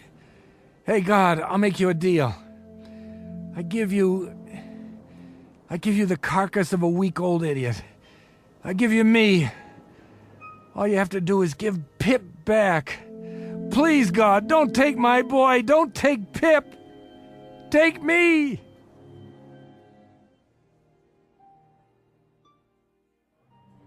Get your ice cream and cotton candy. Tickets right here for all the rides. How many, little lady? Lots. Give us a stack of tickets, will you, please? My daughter loves the rides. Sure thing. Thank you. There. Now, sweetie, which one do you want to go on first? The Ferris wheel. Are you sure? That's a mighty tall ride for such a little girl. Oh, please. Oh, all right. You run ahead and get in line. I'll be right there. Yeah! Hi, Mrs. Feeney. Oh, Pip. How you feeling today? Fine. Just fine. I won't need this cane much longer. Good. I was so sorry about your injury. But at least you came back to us in one piece. That I did. Even got a Purple Heart out of it. That's nothing special, though. Oh, you look so handsome in your uniform. Thanks. See you back at the rooming house for dinner? Sure will. Come on, Mommy. I'm coming. That little leprechaun wants to ride the Ferris wheel. Would you like to go with us? No, I think I'd just like to walk around. It's a beautiful day. Your father, God rest his soul, used to love taking you here. He talked about it all the time. I remember. We had some good times. We had some wonderful times. Mom! Well, maybe I'll see you when we get off the Ferris wheel. Sure. Have a good time. Hey, Pop, you know something? You're my best buddy. You always were.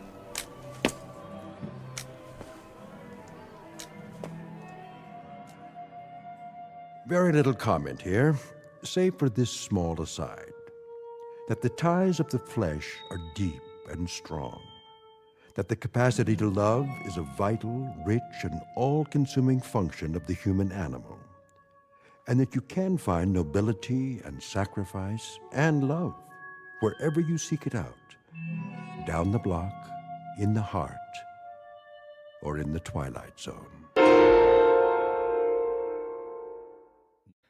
The Twilight Zone continues in just a moment. You are about to enter another dimension, a dimension not only of sight and sound, but of mind, a journey into a wondrous land of imagination. Next stop, the Twilight Zone. Hi, this is Stacy Keach. I'd like to take a moment to tell you about our Twilight Zone website at twilightzoneradio.com.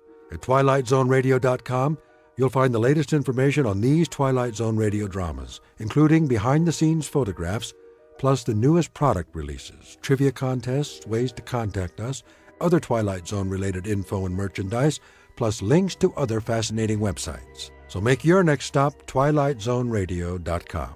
Visit twilightzoneradio.com to purchase these Twilight Zone radio dramas on cassette and CD, or call toll-free 1-866-989-ZONE. That's 1-866-989-9663.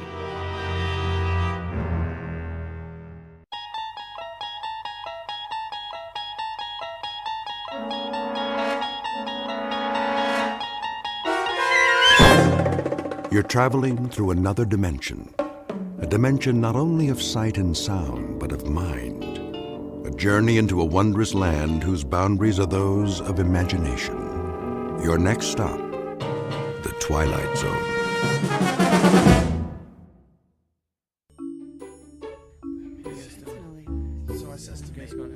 Okay, everybody, listen up. Listen up, all right? I know it's late, and some of you have tests tomorrow, so I won't keep you too much longer, but I'd like to run the beginning of that last scene just one more time. Emily? Right, Mr. Galvin. Places for the top of Act 4, Scene 1, please.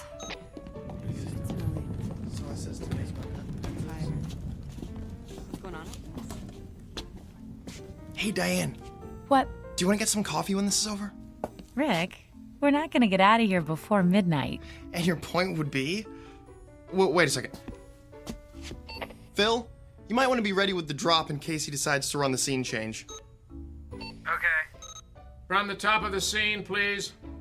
Sound. Ready. Go.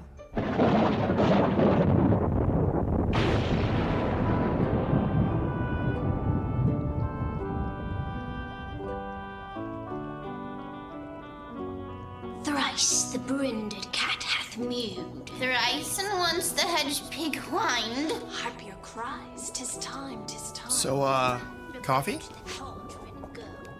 Oh, why not? I won't be sleepy till... Hey! What's the matter? Ow! Ow! Don't grab that bare-handed! Here, let me...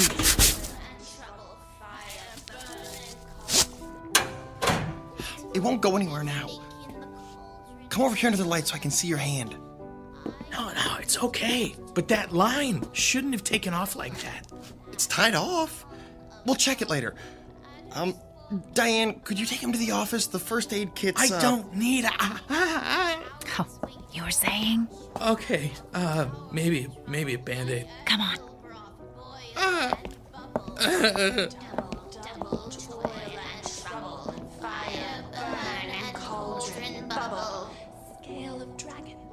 It hurts when I touch it.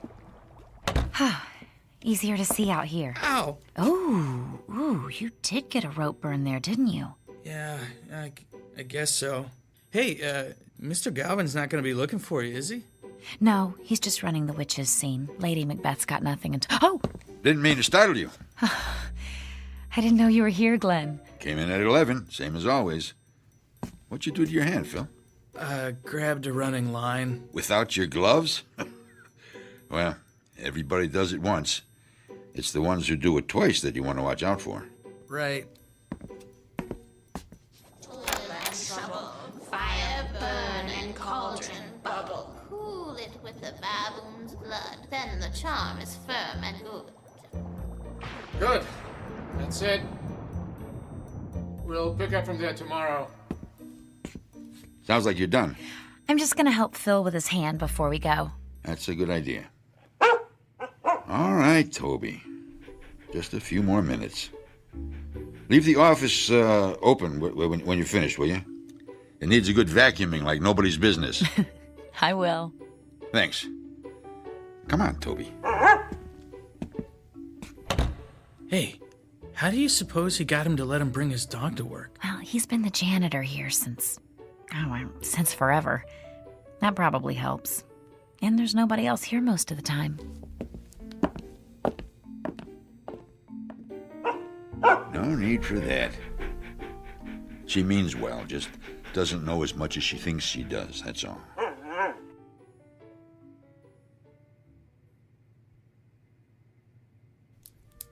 All right, hold still just a second. I'm almost done. All right, I guess we're finished. 6 o'clock call for tomorrow, and as soon as your hand's wrapped up, you can go home, Phil. Unless you want to grab some coffee with us. Thanks, but I better just go home and get some sleep. Hey, do you want to come in early tomorrow? Oh, sorry. I just wanted to make sure it was clean before I put the gauze on. Wait a second. Early? What for? Won't we have to reweight that line? No. I flew it in a couple of times. It's not off balance at all. That doesn't make any sense. How could it take off like that, then? There, try bending your hand. That's good. Thanks. But the line... It's probably the jinx. Jinx? What jinx? The jinx on Macbeth. It's... All right, you three, I need to clean up in here. Sorry, we're out of here. I'll tell you the story later, Phil. Good night, Glenn. Good night. It's okay, boy. Like I said, she just doesn't know as much as she thinks she does. Now, let's get to work, huh?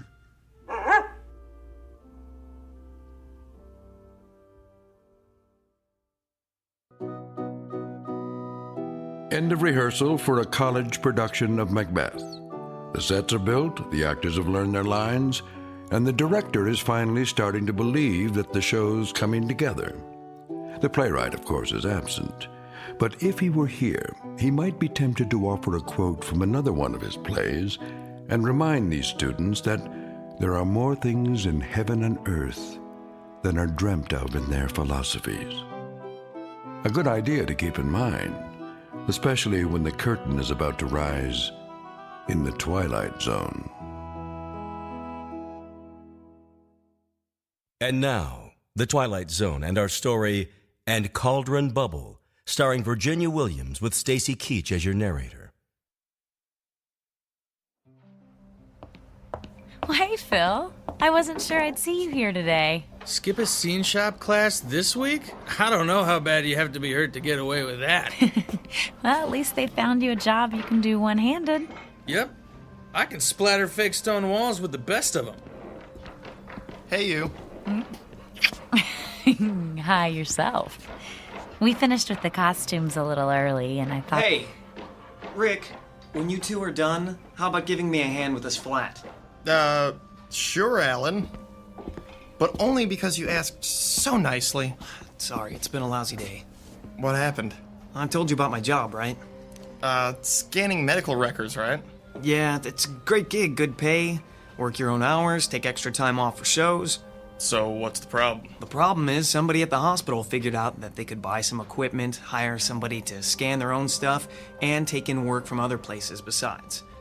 Man, this piece is heavier than it looks. Hey, Diane, Lindsay, could you come here a sec? Yeah, sure.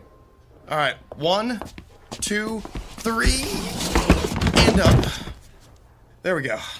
Thanks. Anyway, their scanning is going to be done in-house now, so they don't need me anymore. What are you gonna do? I don't know. I can't even think about looking for another job until after the show opens. And trying to find something that fits in around this schedule, well, you know what it's like. Yeah, I'm not gonna have my job much longer if my car doesn't quit acting up. Twice this week I've been late because it didn't want to start. You can't just throw a few creepy bits into a cauldron and whip up a car repair potion? I wish. Only when I'm on stage, but thanks for the suggestion. Hey, Diane, is that your jinx again? Ha! The one on Macbeth? Oh, I hadn't thought of that. And don't start thinking about it now either, Lindsay. I swear, actors are the most superstitious people I know. Oh, and techies aren't superstitious? Go on stage and whistle, Alan. Yeah, I dare you. Hey, there's a reason for that, you know. Right, Rick? Right. The first people to fly scenery in theaters were actually sailors. They already knew how to work with ropes and pulleys, and they didn't have headsets in those days, so they used a different type of whistle to cue every line. And nobody else whistled backstage. Now, wouldn't you feel unlucky if somebody brought a set piece down on your head because you forgot that? Hey, aren't you supposed to be on my side? Always. I can tell you more about it at dinner. Come on, you guys. We got an hour and a half until call time. Who wants to go for Chinese food? I gotta go home, guys. If I don't have dinner with the parents at least one night a week, I won't need any jinxes to bring me bad luck. Believe me. Chinese sounds good to me. Yeah, me too. Got that last paycheck burning a hole in my pocket. Ah, so you're treating then? Phil, there's a whole lot of you that hasn't been wrapped in gauze yet, but that could change. Ow.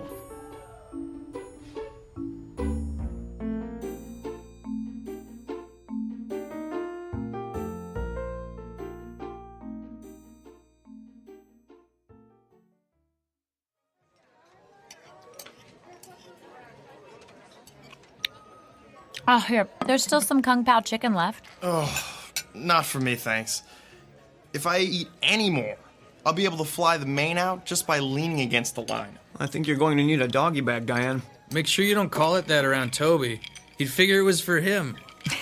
He's a smart dog, Phil, but I don't think he's that smart. I wouldn't bet against it. Have you ever seen him fetch tools for Glenn? He's the only dog I've ever seen who can tell a screwdriver from a crescent wrench. I've got a better one than that, Alan. Glenn had to come in during the day once when somebody else was out, sick, and Toby came over to where he was working and scratched at the door, like he wanted to be let out. So? Our old dog did that, and he was so dumb he used to forget his name. So, Glenn tells him, "I'm busy. Go take a walk." And Toby goes to Glenn's toolbox, picks up a leash, and walks off with it in his mouth. He was still carrying it when he came back. I guess they both figured that if he had a leash, he didn't have to be on a leash. I still can't figure that guy out. I know he's been working at the school for a long time, but does anybody know what he did before that? Or anything about what he does when he's not at work? I keep forgetting this is your first semester. You haven't had time to hear all of the stories yet. Some people say Glenn used to be a teacher somewhere, but he got tired of dealing with all the paperwork. Or that he was a roadie and all the partying finally caught up with him. Now that's something I'd love to see. Glenn partying, it boggles the mind. But my favorite one is the one where he's writing romance novels under an assumed name and keeping the day job. The night job for the, benefits. Oh, speaking of writing, Phil, I never got a chance to tell you about the jinx. Oh, here we go again. Oh, hush, Alan. Read a fortune cookie or something. Here's the thing, Phil. Shakespeare may have been a genius, but he wasn't above borrowing things here and there. He was a plagiarist? Ordinary writers are plagiarists. Shakespeare was, well, Shakespeare. So when he wanted to borrow something, he did. I am shocked. Alan. She won't stop you now. Beg pardon. Oh, do go on. Thank you. Okay, it turns out that when he needed incantations for the witches in Macbeth, he lifted sections out of a 16th century book on Scottish witchcraft. All those speeches are really parts of spells. But what does that have to do with being a jinxed show? Magic is a lot like electricity, Phil. It's power. If a spell's done properly from beginning to end, the power is contained. Focused. But if you just throw bits and pieces around with no real point to it and no direction, well, it's unpredictable. It's the difference between a light that comes up on cue and one that shorts out and arcs all over the place. See what I mean? Yeah, I think so. And the arcs are what brings the bad luck? Exactly. Every time Macbeth is performed, or rehearsed, or even read, uncontrolled power gets set loose. That's why some actors won't even say its name. They call it the Scottish play instead. Tell him what you're supposed to do if you do say it. Oh, you're making fun of me now. I just thought he'd want to hear it. Right. Well, I've never done it myself, but if you say Macbeth, you're supposed to spin in a circle 3 times, spit and swear. That takes the hoodoo off. Oh, that would make for a fun performance, wouldn't it? Tragedy, horror, spinning, spitting, swearing. And you wonder why I didn't mention it. Come on, you gotta admit, babe, it sounds a little odd. Oh, of course it does. And useless, too. If you actually wanted to do some good, casting a protection spell would make a lot more sense. No offense, but how do you know about this stuff, Diane? Well, my last roommate had a ton of books on magic. She left them when she skipped out on the rent.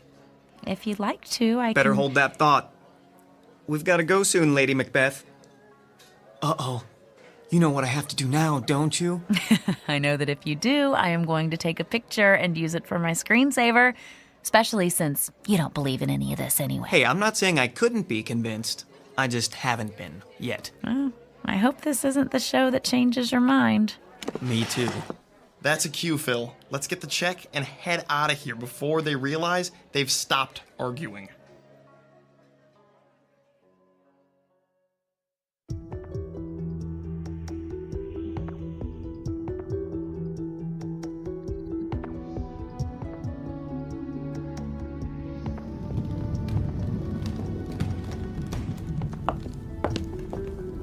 Rick, have you seen Lindsay? Not since before we left for dinner. She isn't in the green room? Not in the green room, not in any of the dressing rooms, not in the office. Mr. Galvin's going to want to call places as soon as the scenery is set, and we're starting with her entrance. Hold on, just a second. Has anybody seen Lindsay? Emily's looking for her. Yeah, she's not up here. Sorry, nobody's seen her yet. Oh, this is going to be ugly. You know how Mr. Galvin gets when somebody's late. I sure do. I was late once, my first show with Sir James Galvin, theater director par excellence. I thought he'd get me kicked out of school before he was done. Emily? Here we go. I hope he doesn't decide to shoot the messenger. Phil? Yes? The floor's clear. Go ahead and bring in the drop. Okay. She's not here. Oh boy, I think I'm going to find a set piece to hide under and stay there. Chicken. Rick, did you know Lindsay's not If she's not answering her cell, try calling her parents. Maybe they know where she is. Oh, yeah. Everybody knows. I hope she's okay. Diane? Uh-oh. Yes, Mr. Galvin? Change of plans. We'll run through Lady Macbeth's speech from 1-5. Alan, bring out one of the chairs and never mind about changing the set. I'm hoping we'll be able to get back on schedule after this.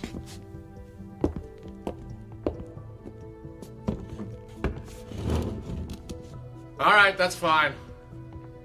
All right, Diane, from your entrance. Go. They met me in the day of success, and I have learned by the perfectest report they have more in them than mortal knowledge. When I burned in desire to question them further, they made themselves air into which they vanished. Mr. Galvin? Whilst I stood... Stop! Emily, why would you... Emily, what's wrong? I didn't get an answer at Lindsay's parents, so I tried her cell again. Her father answered it this time. They're at the hospital with her in the emergency room. While she was on her way home for dinner, she got into an accident. Her car stalled out in the middle of an intersection, and she got broadsided by somebody trying to beat the light. Did they say how badly she was hurt? They think she's going to be all right. Her left arm's got a bad break, and her mom says she's one big bruise. But it could have been a lot worse. All right, then.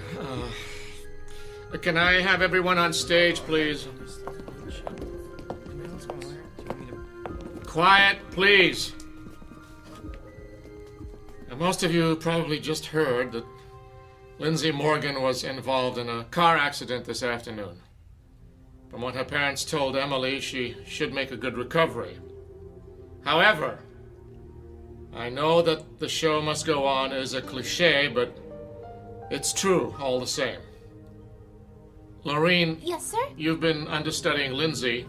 Do you know Hecat's lines well enough to work off book? Sure. The rest of you can take a break while Lorene and I go over some of the blocking.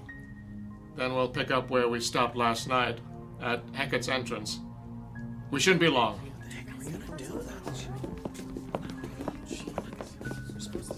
Rick, Alan, hey, can we go to the back office for a minute? Sure. Is there something wrong?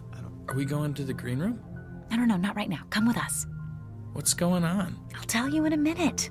Let's go.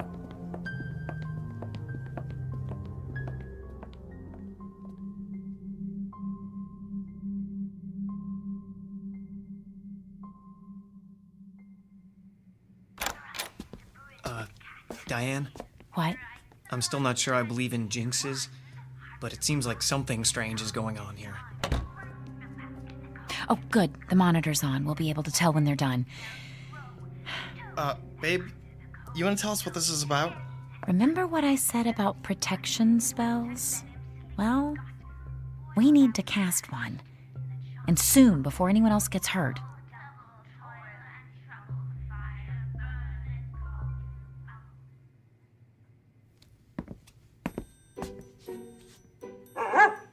Settle down, Toby. It's still early. Don't you want your dinner? I know. But there's time yet. Don't worry.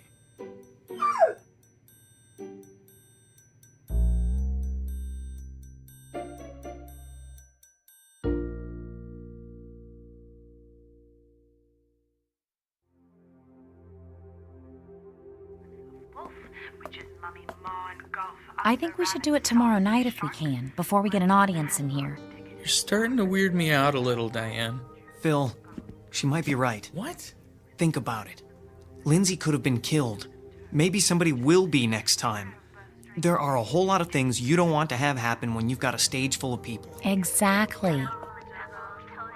And that's another thing. If I am right, this is going to get even worse, because the witches' scenes are going to be rehearsed so much more now with Laureen taking over Lindsay's part. Are you sure you can do this? Cast a spell and make it work? Yes. Yes, if you'll help me. I don't know how much help I'll be, but I'm not gonna let you try this by yourself. Count me in. Me too, then. But I'm still a little weirded out, you know? I know. Okay, I think they're finished. We'd better go. All we have to do is find a way to have the place to ourselves for a little while after the rehearsal tomorrow night. And it'll be okay. I'm sure of it.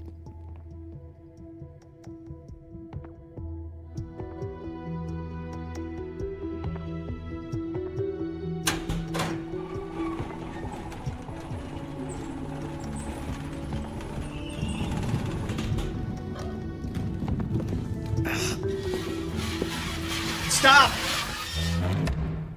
Bring up the lights. What's wrong? Sorry, we were moving the castle stairs out, and I think there's something jammed in the casters. Oh, for the love of...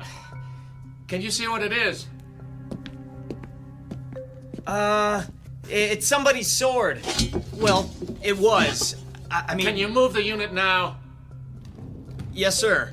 All right, get it into place. Rick. Yes, Mr. Galvin. Bring the drop in. And then I want everyone to stop whatever they're doing and listen for a minute. Shit, I'm glad I'm not the one who dropped that sword. Well, I don't know how anybody could have dropped it. What do you mean? People, I'm assuming that you're all aware that tomorrow night's our dress rehearsal. That means we have exactly 2 more chances to get through this show, including tonight, before we do it in front of an audience. Is there anybody here who thinks we're ready? Nobody. Well, that makes it unanimous.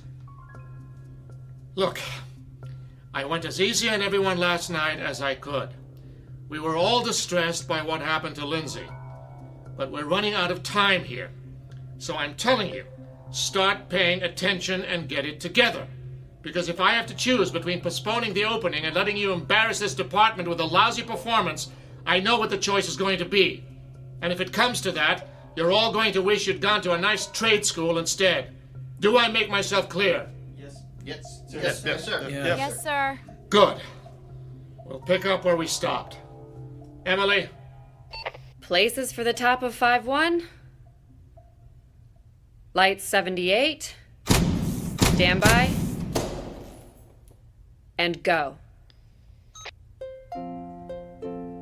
I have 2 nights watched with you, but can perceive no truth in your... That sword shouldn't have been there. I think everybody would agree with you. No, that's not what I mean. They're only brought out for the fight scenes, Mr. Galvin insisted. Rise from her bed, throw her nightgown upon her, unlock her closet. Well, somebody must have been goofing around. It couldn't have gotten there all by itself, right? I don't think I have an answer to that. Well, not one I want to think about right now anyway. And besides, we have to talk about it later. My entrance is coming up. Just go out there and break a leg, then. But not really, okay? Huh? I'll do my best.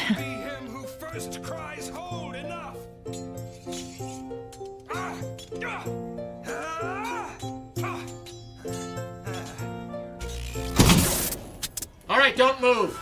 Everyone stay right where you are. We should have backup lights in just a moment. There, can you all see? Yep. Yes. Good. Yes, sir. I'd say what else could go wrong if I weren't so afraid I might find out. So, here's what we're going to do. There's just the rest of the scene left and we're done. We're going to have an early call tomorrow and finish it before we start the dress rehearsal. Be here at 5. Whatever the problem with the power is, it should have been taken care of by then. Let us hope. Do we need to let Glenn know before he comes in? I don't think he'll bother coming in when he sees that the power's off, do you? Well, just put any props you have out away. Leave everything else as it is. That'll save us a little time tomorrow. Be careful on your way out, everyone. And do I really need to say, be on time tomorrow?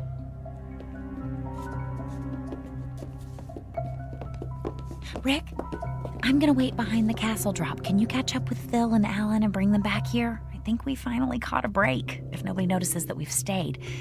Well, I don't think we'll get a better chance than this. Okay, but be quiet. Mr. Galvin may come back through to make sure everybody's gone.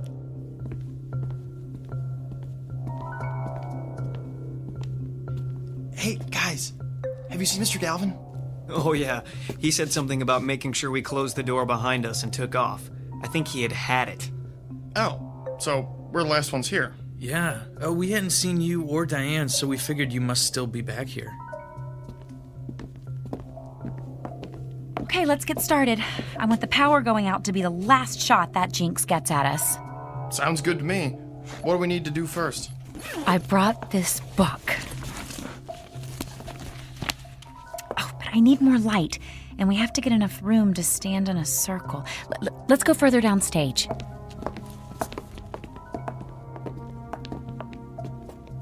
Okay, this is good. In a circle, about an arm's length apart. Just one thing. Will this take very long?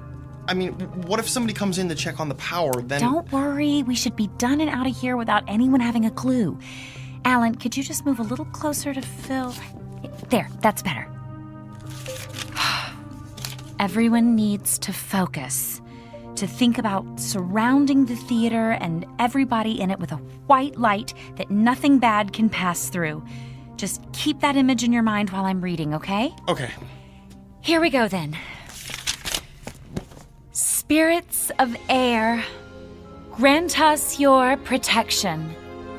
Spirits of earth, shield us with your strength. Spirits of water, make all that would harm us flow by.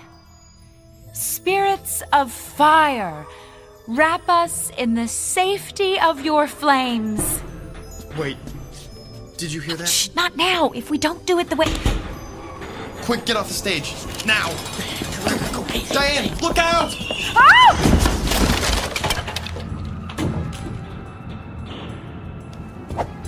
Ow. Come on, babe. You've got to get up. Ow! We need to get out of here. I can't. It's all right, Diane. We'll help you. You can do it. Oh! Diane, something really bad is happening. We can't stay here. My side hurts. I think she's bleeding. Oh! Ow! We'll have to carry her then. Let's just pick her up. Ow! Help! Hey, the lights are...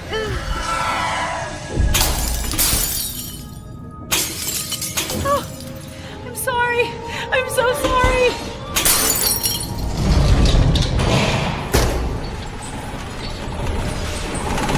Hold!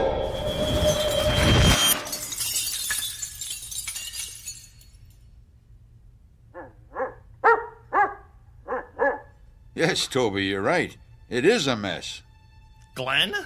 How did you... Later, Rick. But right now, there's some cleaning up to do.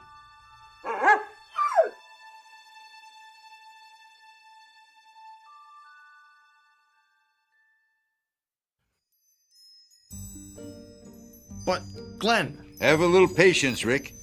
That's half your trouble, all of you. Not an ounce of patience among you.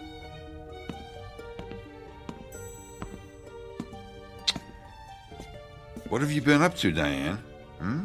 Glenn, I got hurt. Yes, I can see that. Looks as though a piece of that wall flat caught you on the side when you fell. Glenn, can you help us get her to a hospital? No need for that. Just... there. What do you mean? She's... What was that? Easy, easy. It doesn't hurt now, does it? No, it doesn't. She must be going into shock. We need... Silence! I'm sorry, I just don't have time to argue right now. Come on, Toby. What was that all about? I couldn't talk. Couldn't make a sound. Rick, could you help me up, please? No. Babe, don't try to stand up. But I'm fine. See? A little quiet, please. Thank you. All that is broken, be whole again. Look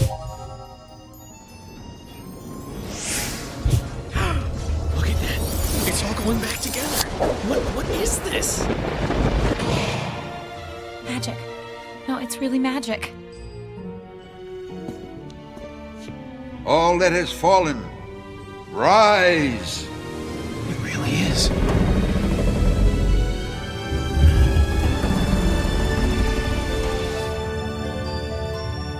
All that has been disturbed, return to your proper place. And all that is unwanted here, be gone. So is my will. So mote it be.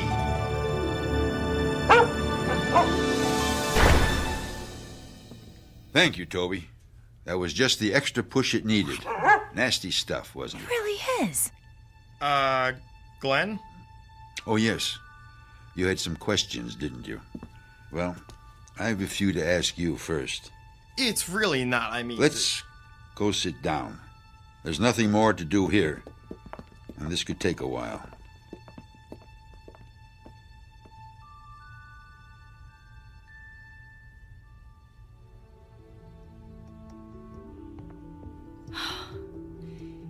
And that's all I was trying to do. I just didn't want anybody else to get hurt. But you haven't learned enough yet to protect yourself, much less anyone else. No. Overreaching. Everybody does it once. It's the ones who do it twice that you want to watch out for. I'll remember that. No, you won't. But that's all right. Glenn? Who are you? Really, I'm a janitor, among other things. What other things? Not a romance writer, I'm guessing? Is that the story they're telling now? Well, I've been accused of worse. Glenn, seriously. Seriously? Oh, why not? It won't matter anyway. I'm a magician. A wizard. A warlock. Whatever you want to call it, Diane, that's what I am. And have been for a very long time. I've learned to adapt to my station in life. I'm sorry, but a wizard? It just sounds unbelievable. Does it really? After what you've seen tonight? He has a point, Phil. Okay, but you have these, let's call them powers. We've all seen them. Why would you waste your time working here? You could do anything. You think so? Sure. Why not? Because there's no such thing as magic. What? But you... That's what everyone says now, isn't it? Magic? That's something you go to Vegas to see, or to the movies. Something you read about in children's books. If it's something real you're after, you go to a scientist, an astronomer, a physicist. It's only the scientific marvels that matter now. The age of magic is past. Hush, Toby. A man's entitled to a good grouse every century or so. Every century? Glenn, How old are you? Old enough to have seen Shakespeare's plays when they opened, and to have been written into his last one. You're 400 years old? Nearly 5. And you know, I still haven't forgiven that wretched scribbler for what he did to me. Not that it wasn't my fault, too. Vanity. All vanity. I knew who he was, and was dumb enough to be flattered when he sought me out. Someone had told him that if he was going to write about trafficking with spirits, he should talk to me. And fool that I was, I helped him. Then I went to the first night of the Tempest and saw myself on the stage.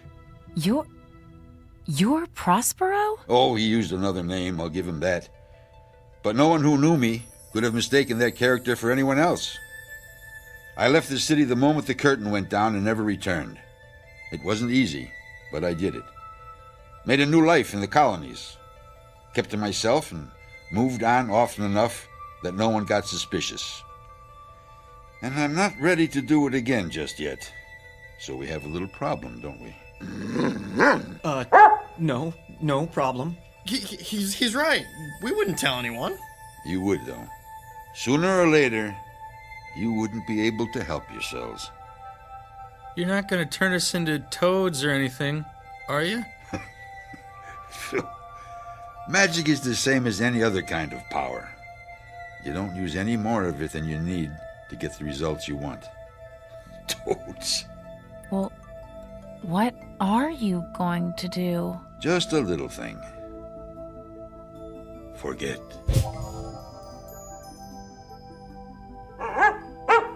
And what are all you doing here? Aren't you done for the night? We are... But what? Well, we had to come back to To what? I don't remember. Yeah, me either. It couldn't have been too important then, could it? No, I guess not. So why don't you clear out and let me get to work here? I'm already behind from having to wait for the power to come back on. I wonder what... Huh? Oh, well. Good night, Glenn. Good night.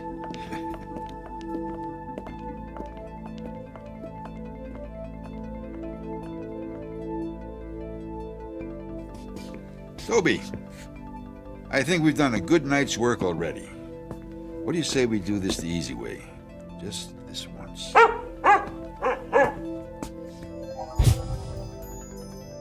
There. Clean as a whistle. Let's go.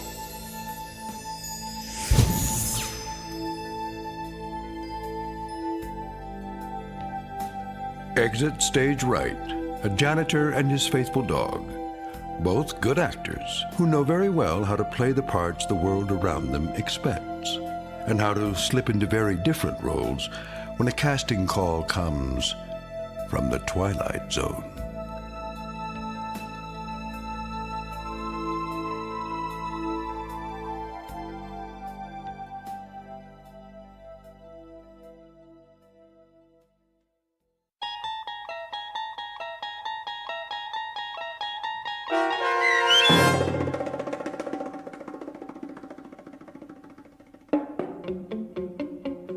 And Cauldron Bubble, starring Virginia Williams with Stacy Keach as your narrator, was written for The Twilight Zone by Christine Watson.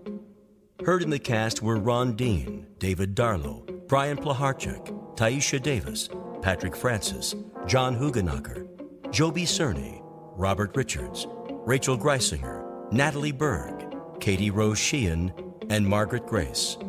The producers of The Twilight Zone wish to thank CBS Enterprises and the Rod Serling Estate for making this series possible. This copyrighted radio series is produced by Carl Amari and directed by Joby Cerny for Falcon Picture Group. Sound design, custom Foley effects, recording, and editing are produced in the Cerny American Sound to Picture Theater by sound designers Craig Lee, Bob Benson, and Tim Cerny. Music for The Twilight Zone is provided by CBS and American Music Company, Incorporated, New York. To learn more about the Twilight Zone radio dramas and to download episodes, including 6 free episodes on our homepage, visit our official website at twilightzoneradio.com. Doug James speaking.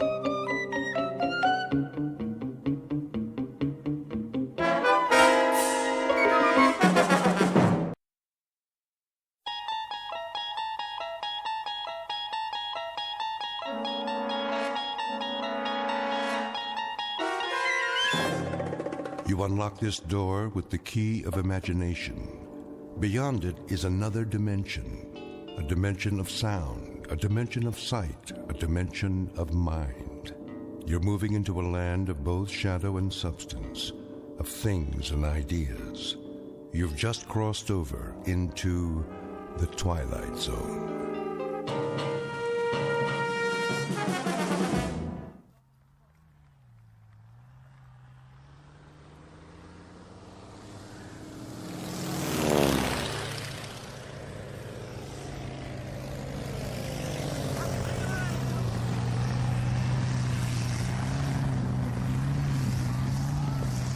Here we are then, all in.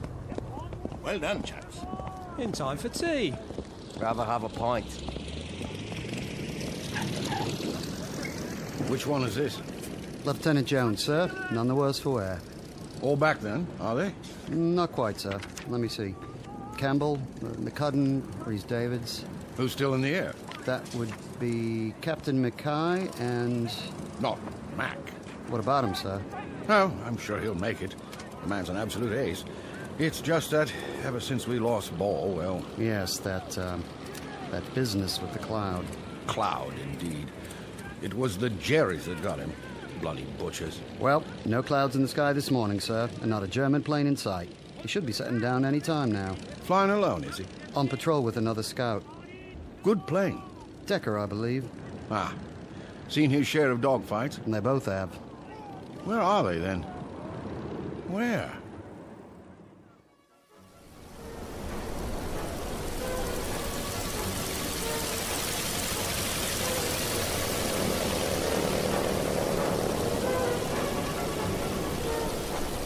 Where's he going now? Mac! No, this way! Back to base, man! No, take it down! Cherries! Where did they come from? Look up, Mac! They're above us! No, reduce altitude! Oh, he doesn't see them, Paul. I've got to get out of here before they spot us. Watch it, Mac! Watch it!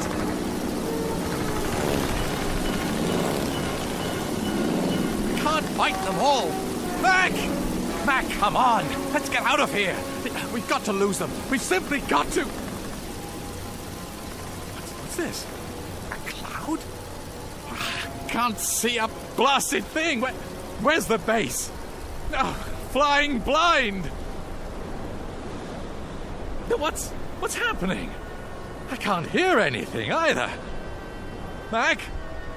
Mac? Where are you? Where am I?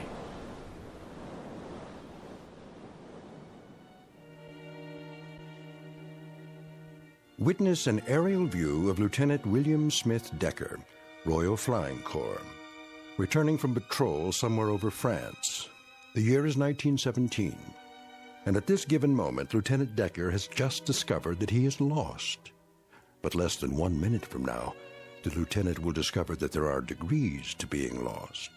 Degrees not only to be measured in miles, but perhaps in eternities. That is, if one has flown into the Twilight Zone. And now, The Twilight Zone and our story, The Last Flight, starring Charles Shaughnessy, with Stacy Keach as your narrator.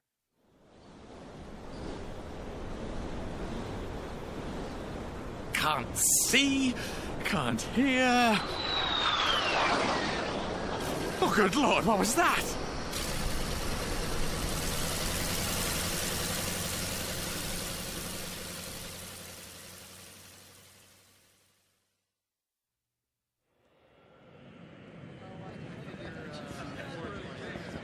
Hey, take a gander at that. What in the... Is this a joke? Who does he think he is? What are you men standing around for? Just heading into the hangar, sir. Corporal, what is that anyway? What's what? That, sir. Take a look. With 4 wings? At least something's holding it up. Up in the sky. It's a bird. It's a plane. It's super junk heap. Some antique, huh? Get off the field, all of you. Where are you going? To tell the Major. I want to know about this.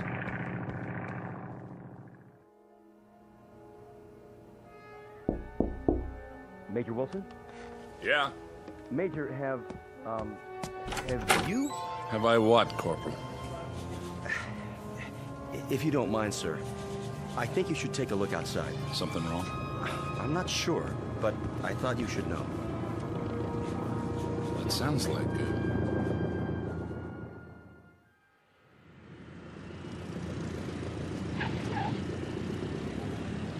Hey, what gives? Some kind of old-timey stunt pilot. Dig those crazy goggles. So that's a biplane. If I remember my history books, it's a Newport Scout. Favorite of the RAF. Must be from an air show or something, huh, Major? No air shows around here. Who gave him clearance to land? That's just it, sir. As far as I can tell, no one. Look, he didn't get shot down. This is restricted airspace. Jeep. Driver for the Major. On the double.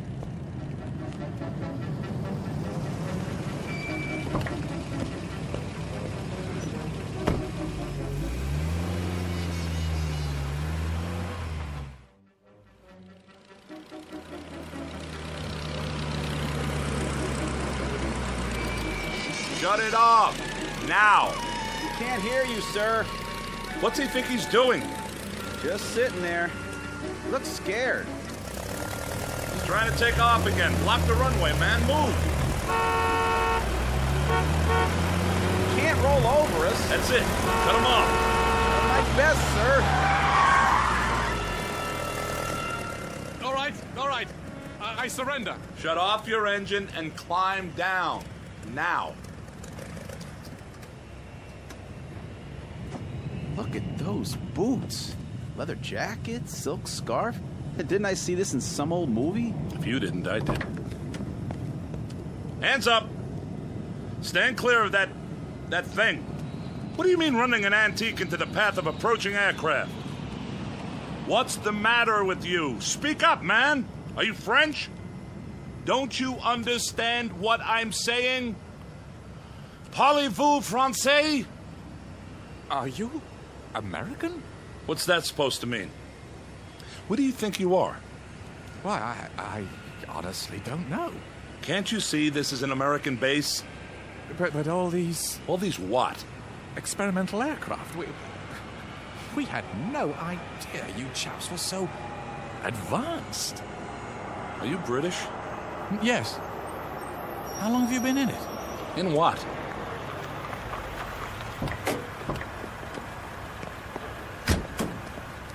What's going on, sir? Get it out of here. How do we do that? Tow it. I don't care. But get it off the runway. Yes, sir. You'd better come with me. Well, of course. Get in. Extraordinary vehicle. It's a Jeep, all right? Back seat. Oh, yes. Administration building. Yes, sir. Whoa! Hold on, flyboy. You'll fall out. I just can't believe it. Believe what? Well, an airstrip so close to the lines. How long? I don't follow you. What lines? How long what? Why the war? How long have you chaps been in it?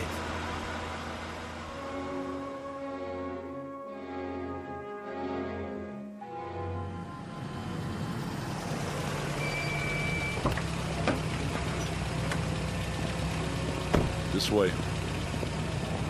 Quite impressive. I have to hand it to you, Yanks. Major. Lieutenant. I say, what's she doing in uniform? She's a WAF. How's that? Women's Air Force. I see.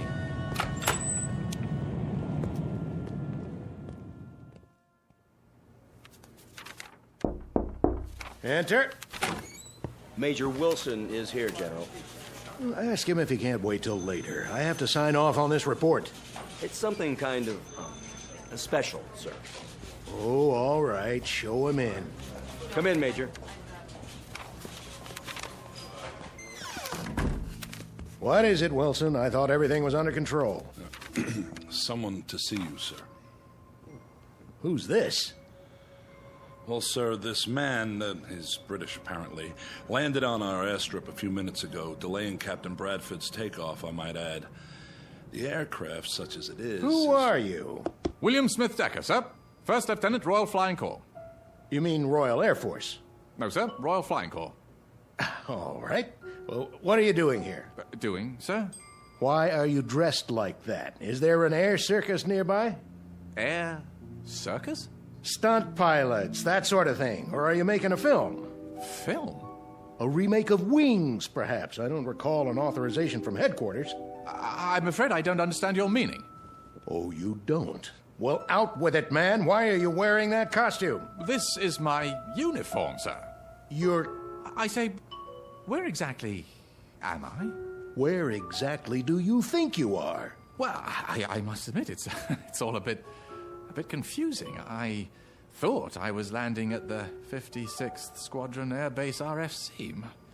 Must have gone considerably off course. He's disoriented. He certainly is. Either that or he's pulling an elaborate joke, something I have an extremely low tolerance for.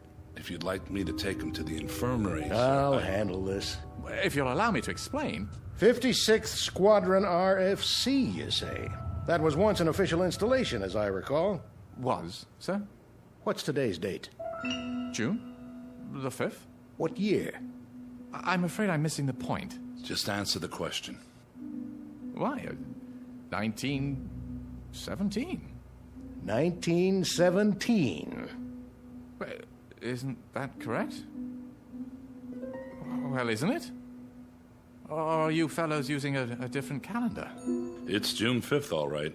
1959, Lieutenant.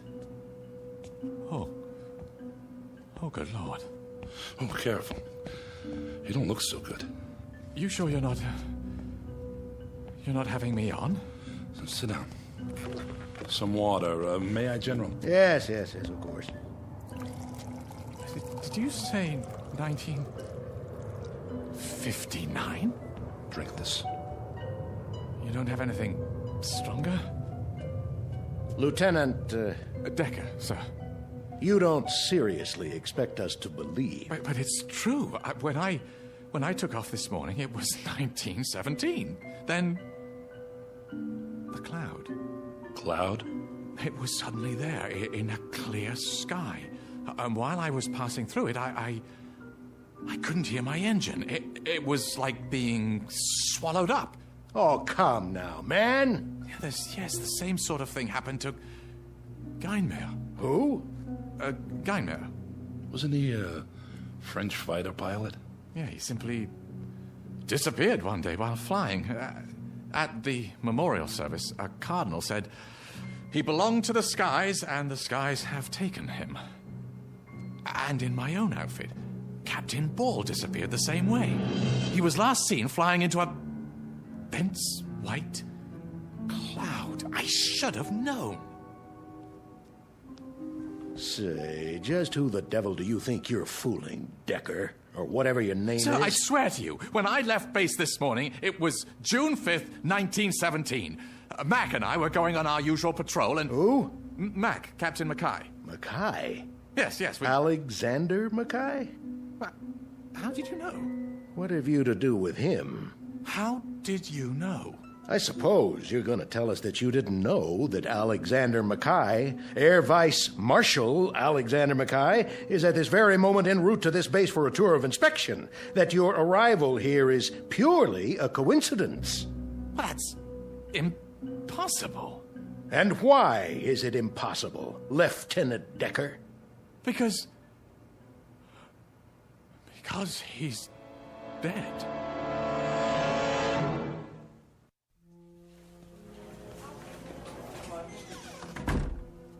Well, Major? Here. What's this? Everything British HQ has in their files. Have you looked at it? I'll let you do the honors. And what do you expect we'll find? The truth, sir. Whether he's an imposter or... Whether? How could he be anything else? You think he's a lunatic, don't you? Oh, no, nothing like that. He's been frozen on ice for more than 40 years, hasn't aged a bit. Standard operating procedure. I don't know what to make of it, but if he's an actor, he's the best I've ever seen. Seen a lot of actors, have you? Well, what do you make of it, General? The mechanics have gone over the plane. It's a genuine Newport Scout, all right. In perfect working order. And he knows how to fly it. That's obvious.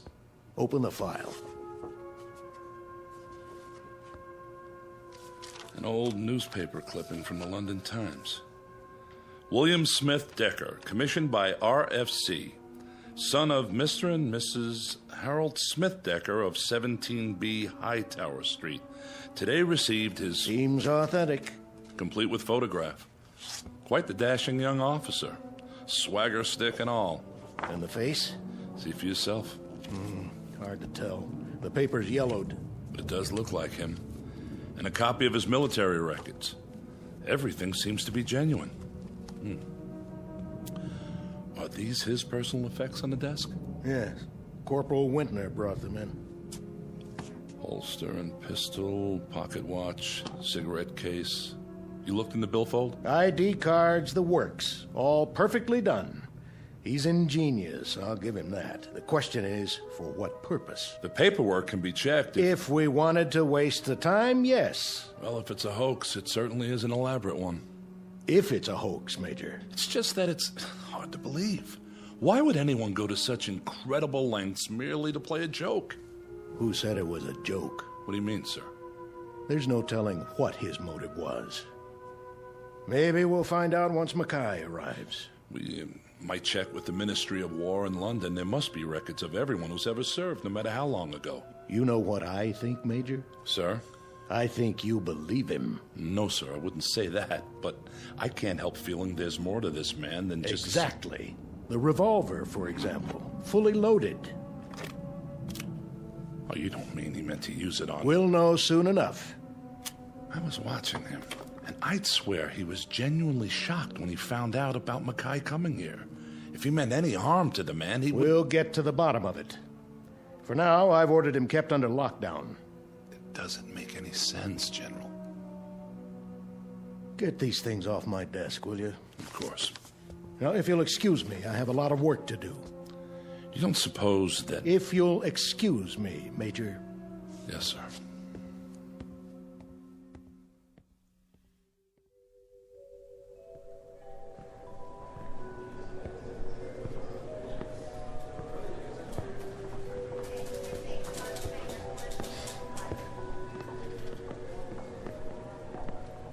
Major? Corporal Wintner? Sir? Yes? I was just wondering, what are you going to do? Do? With the airman. Decker, is that his name? So it would appear. We're checking him out. Oh. Is he a prisoner? Not officially. He's being detained. Until we question him further. What do you make of him, sir? I don't know yet. The General thinks he's out of his head. Some plane, though, huh? A regular museum piece. I saw what they took out of it. What? Well, the World War I flight map. I mean, it looks real. I wonder where he got it. That's the question. But we'll get to the bottom of it. Yes, sir. Oh, and Corporal? Sir? Don't talk to the men about this. Not till we have the whole story. I understand, sir.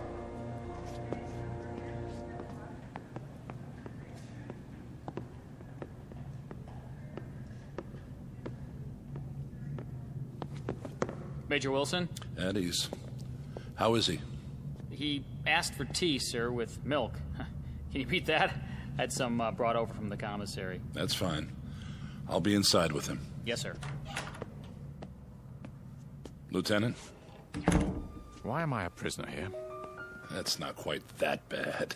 I'm being kept here, am I not? For the time being. But I'm not free to leave. I'm only following orders, Decker, until Vice Marshal Mackay arrives. What earthly good will it do for me to see him? Well, you mentioned him by name. You claim to know him. I most certainly do. Then this will give us a chance to straighten it out. There's nothing to be straightened out. Why are you so afraid of that? I'm not. I'm not afraid of anything. Well, then, there's no need to worry.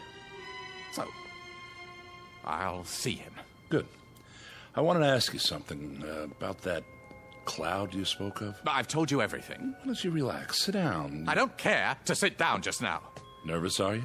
I wouldn't say that. You do realize, Decker, that you're asking us to believe something rather incredible. A cloud of silence in a clear blue sky. A World War I pilot landing at an American SAC base in present-day France. Such a thing doesn't happen every day, you know. Yet it did happen, and it happened today. We're in agreement on that. Look, I told you I'd see Mackay. Look, why don't you leave me alone till then, You really feel you know him, don't you? Know him? Ha! Old Leadbottom. Leadbottom? Whenever we flew over German lines, the soldiers fired at us, quite naturally.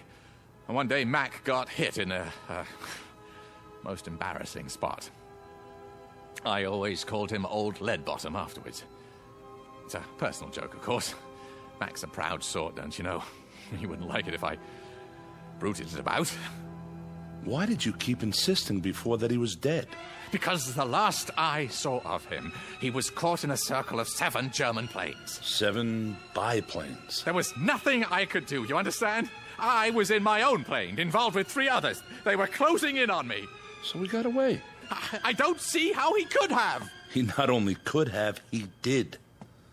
He was one of Britain's great heroes during the Blitz. What do you mean by Blitz? The second war we told you about. He won the DFC for knocking down 3 German bombers one night over London. Undoubtedly saved hundreds of lives. Oh. Decker! I have to get out of here! Oh, you don't. I've got him. Sit down, Decker, now! Can you manage, sir? Yes. Stay outside. For the love of God! Sit down. Now you tell me, what is wrong? I must leave. I'm afraid that's impossible. When Mackay arrives, we'll get to the bottom of everything. I tell you, I can't see him. Why? Look, it wouldn't make sense to you. Try me. Because he'll know me for what I am. And what is that? A coward. A coward. I'm sorry. I've always been a coward. All my life, running away. Pretending to be something I never was, never could be. That's why I'm here now, because I ran away, because I wanted so desperately to escape that I did. The chaps in the 56th are such bloody heroes, don't you know? Men like Ball, McCudden, Rice David, so brilliant pilots, magnificent fighters. I always feel like such a rotten sham among them. I keep talking about it as if it were the present, don't I? Yet it isn't. If I can believe my own senses, it's the past now. 42 years in the past. Decker. Well, I got by with pretending well enough. My kind of strained idiocy was exactly the brand we all put on. Playing the part, don't you know? Exaggerated, near hysterical with confidence. Boys on a crazy lark, drinking, joking, laughing, far too much, all of it. Then turning into deadly, ice-cold killers in the sky. Not me, of course, no, not me. Up there, I was just as terrified as I was on the ground. Even more so.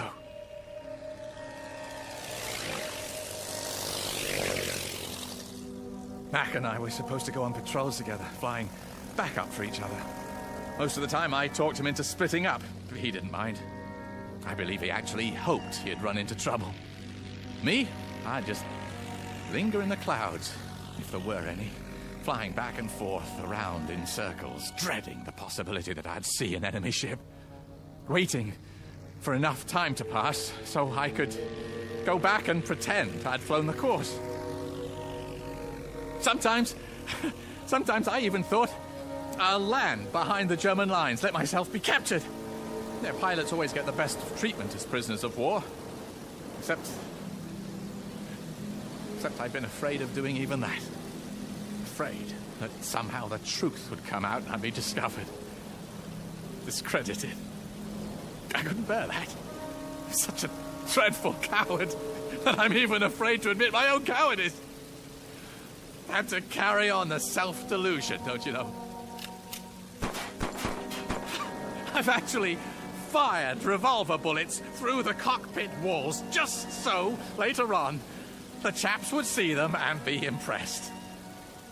I told them I took enemy gunfire. God help me.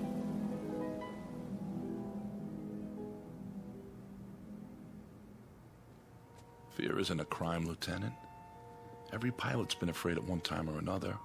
Mackay would understand that. No. What makes you even think he knows about it? Because it was I who let the Germans trap him. You said you were fighting 3 German planes yourself. How could you possibly... I wasn't fighting anyone. I was running. Don't you understand? I was trying to get away.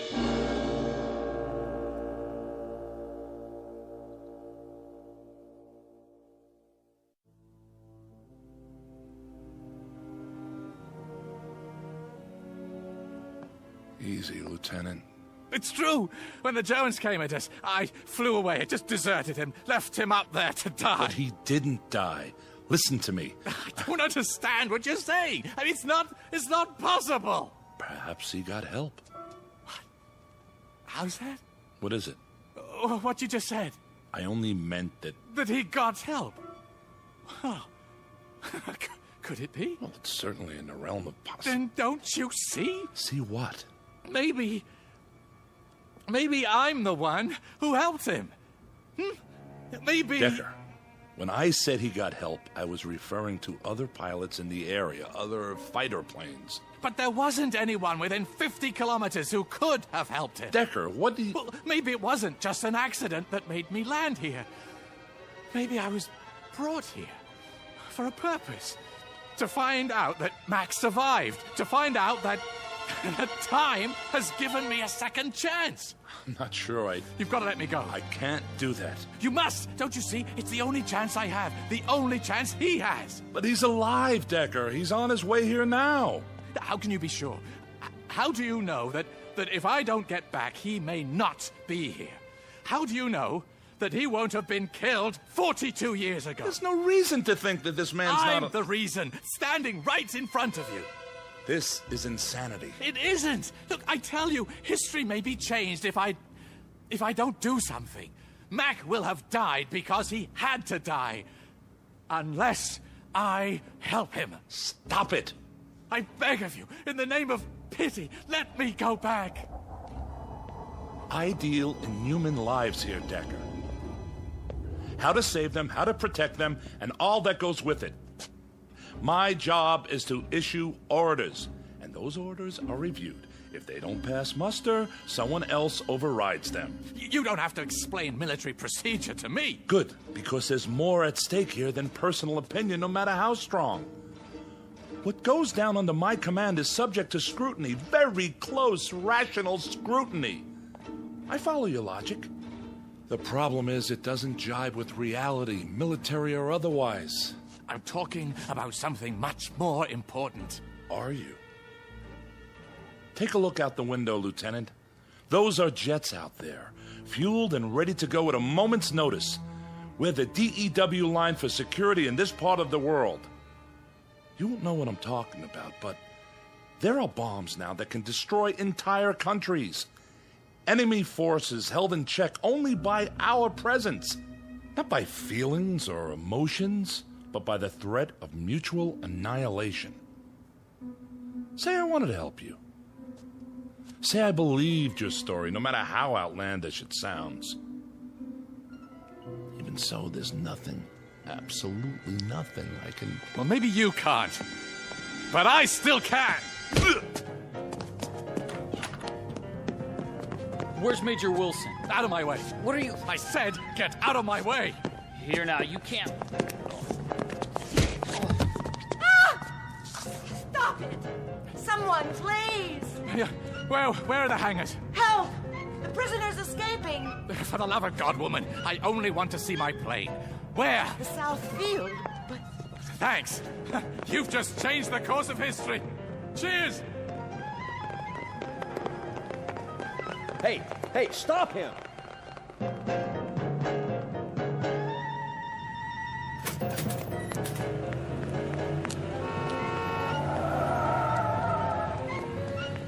Did you see that guy? something out of an old movie. What in the rosy hell?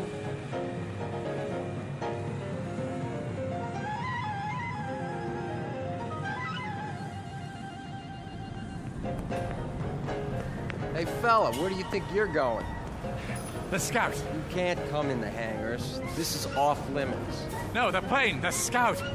Where is it? Not in here. And for God's sake, why are you dressed like that? Ah, I see it. Where'd he go, Sarge? There! Running out the other end! Stop him! Will you get a load of that? Chasing some guy in a white scarf and breeches. What is this, the Dawn Patrol?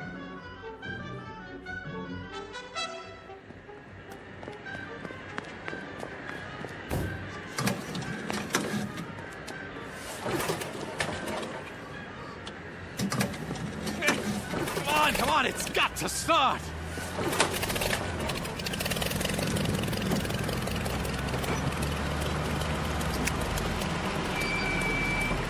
Turn it off, Decker! No! Right now! Get your hand off the switch! Out of the plane. Can't you understand? It isn't just for me. You said it yourself. What about the hundreds of lives he saved? Are they all to be lost as well? If you're right.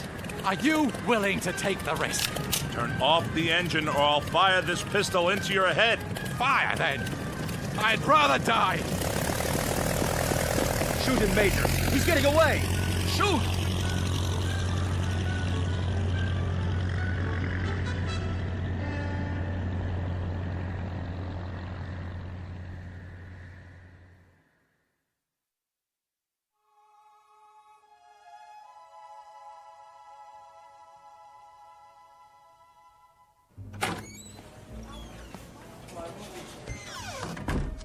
General.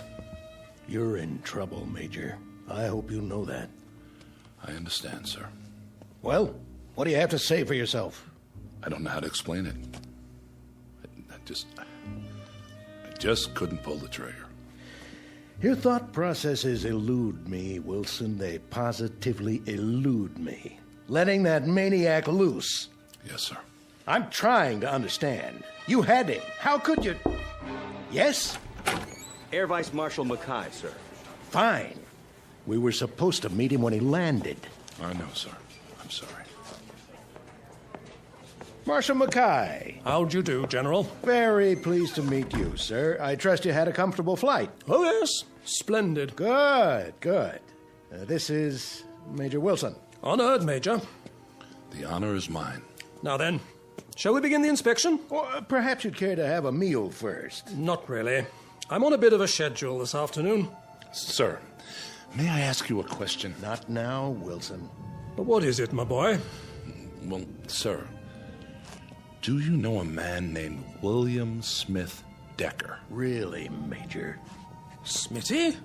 Why, yes. You do? I should know him. He saved my life. What? Then he did go back. Hmm? How, sir? If I may ask, how did he save your life? Well, we were out on patrol together. This was back in the Great War, of course. Usually we split up, covered different sectors. But that day, our planes were side by side, for a while at least, when a formation of Germans dropped down on us. You fought them off, both of you? Not at first. What do you mean? Well, for a time, I thought old Smitty was lighting out on me. Can you imagine? He flew away? So it seemed. He climbed up high, disappeared. Into a cloud? How did you know? A white cloud from nowhere.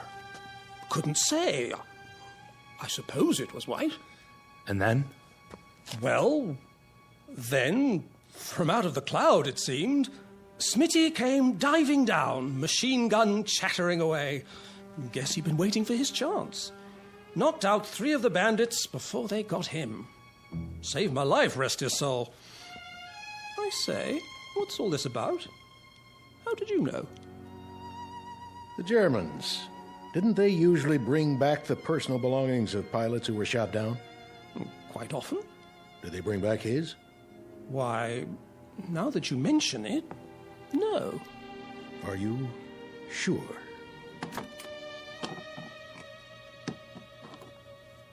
Where in heaven's name did you get these? They're his. Know them anywhere.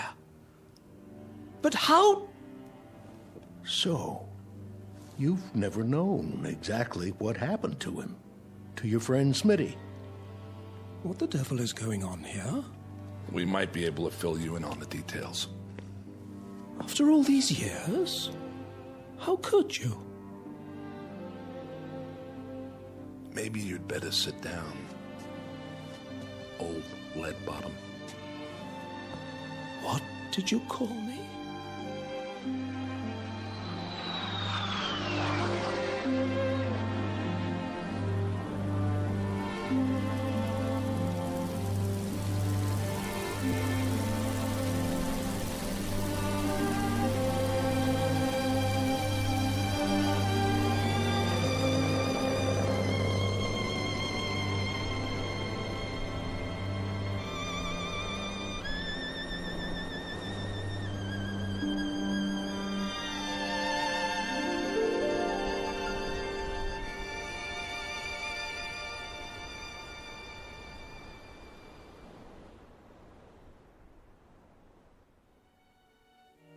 Dialogue from a play, Hamlet to Horatio. There are more things in heaven and earth, Horatio, than are dreamt of in your philosophy. A play written long before men took to the sky in flying machines, before they added yet another dimension to knowledge and to mystery. Perhaps there are more things in heaven and earth and in the sky that can be dreamt of. And somewhere between heaven, the sky, and the earth lies an even vaster dimension, known throughout history by various names. For now, we'll call it the Twilight Zone. We'll return to the Twilight Zone in just a moment. You are about to enter another dimension, a dimension not only of sight and sound, but of mind, a journey into a wondrous land of imagination. Next stop, the Twilight Zone. Hi, this is Stacy Keach. I'd like to take a moment to tell you about our Twilight Zone website at twilightzoneradio.com. At twilightzoneradio.com, you'll find the latest information on these Twilight Zone radio dramas, including behind-the-scenes photographs, plus the newest product releases, trivia contests, ways to contact us, other Twilight Zone-related info and merchandise, plus links to other fascinating websites. So make your next stop twilightzoneradio.com.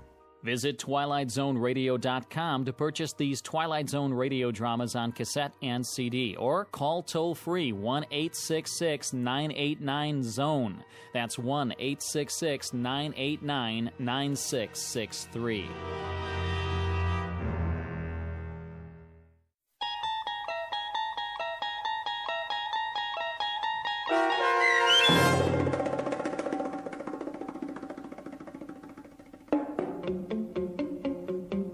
The Last Flight, starring Charles Shaughnessy with Stacy Keach as your narrator, was adapted for radio by Dennis Etchison and written for The Twilight Zone by Richard Matheson.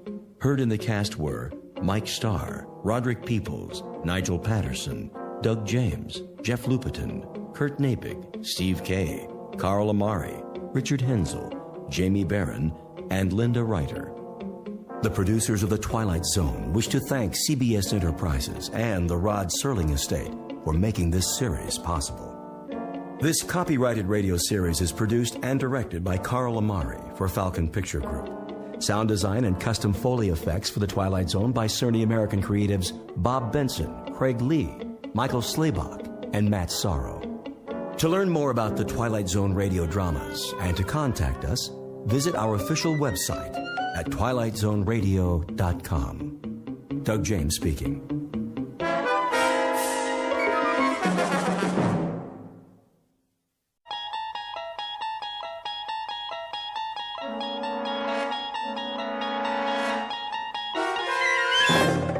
You're traveling through another dimension, a dimension not only of sight and sound, but of mind, a journey into a wondrous land whose boundaries are those of imagination.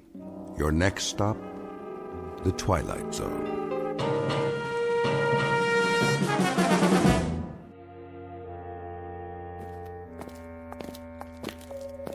God, you haven't answered my question. No questions. But it's a simple one, a very simple one. Where are you taking me? You'll find out. You come before dawn with no arrest warrant? We don't need a warrant. But of course you do. Not for a hearing. Oh, is that what this is about, an investigative hearing? That's such an hour. Chancellor's orders. You mean the Chancellor himself wants to see me? Why on earth? Inside. Is this the Chancellor's office? Inside.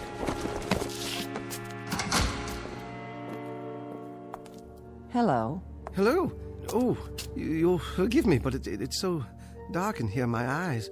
There's a bench along the wall. Why don't you sit down? And you are? Mary Lampert. Wordsworth. Lampert.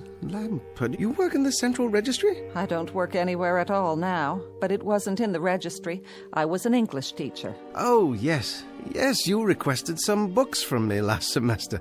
But what are you doing here? The same as you, I'm afraid, Mr. Wordsworth. You were summoned for a hearing? We all were. No, I beg your pardon. I didn't see you. I'm used to that. Hello there. Hello, Mr. Wordsworth. Your teachers, too? Something even less useful. A poet. A published poet? A few small press volumes. Oh, we have a lot of those in the stacks. Quite a number, actually. Your name? John Brodsky. Yes, let me see. The Fire Inside and Other Poems? You're the only person outside of a few friends who's ever heard of it. Oh, no, you were very well reviewed. The Mid-Atlantic Prize, wasn't it? It was, but they don't exist anymore. And the rest of you, I don't mean to be rude. After a certain age, well, the eyes just don't adjust very quickly, even with glasses. Jack Cameron. I taught philosophy at the university. How do you do? John Alpert, from the theology department. Another lost cause. Oh, no, don't say that. Vital subjects all in a liberal arts education.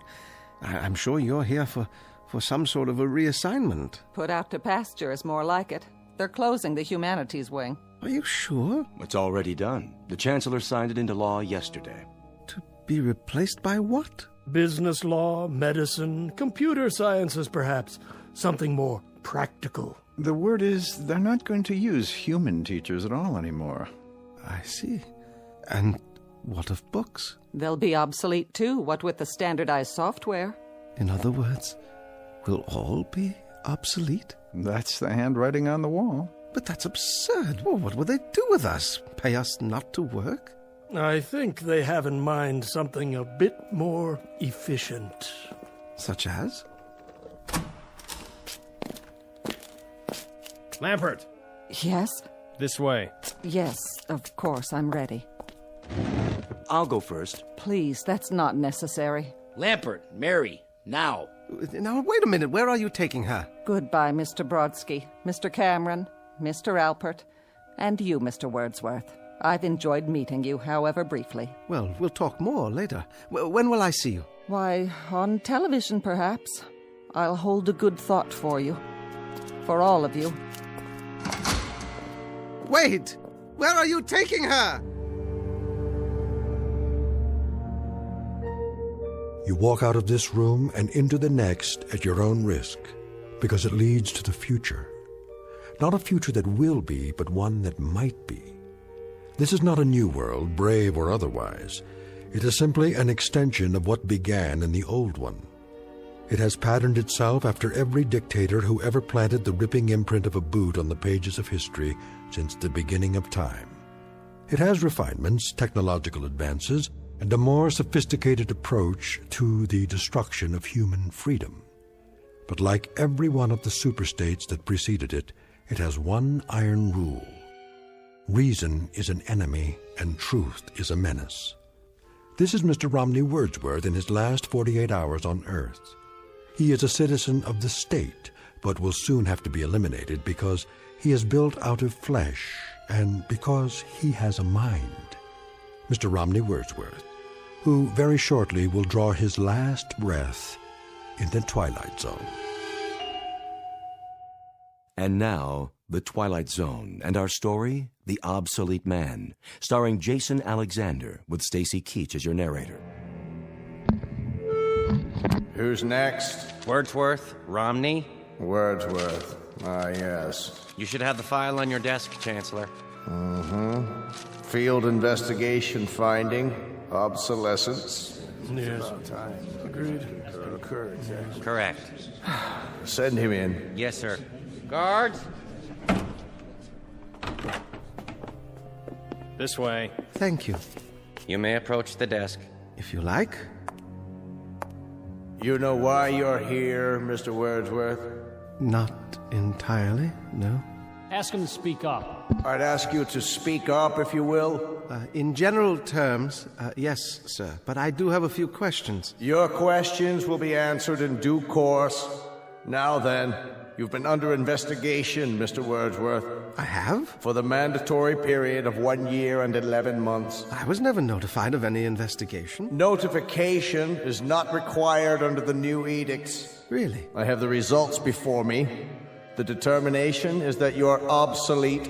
That's an interesting word you use. Therefore, the purpose of this hearing is to make a finding in the matter and sentence you accordingly. You understand that? Yes, sir. I suppose I do. Your occupation, Mr. Wordsworth? Librarian. They even have those anymore? A what?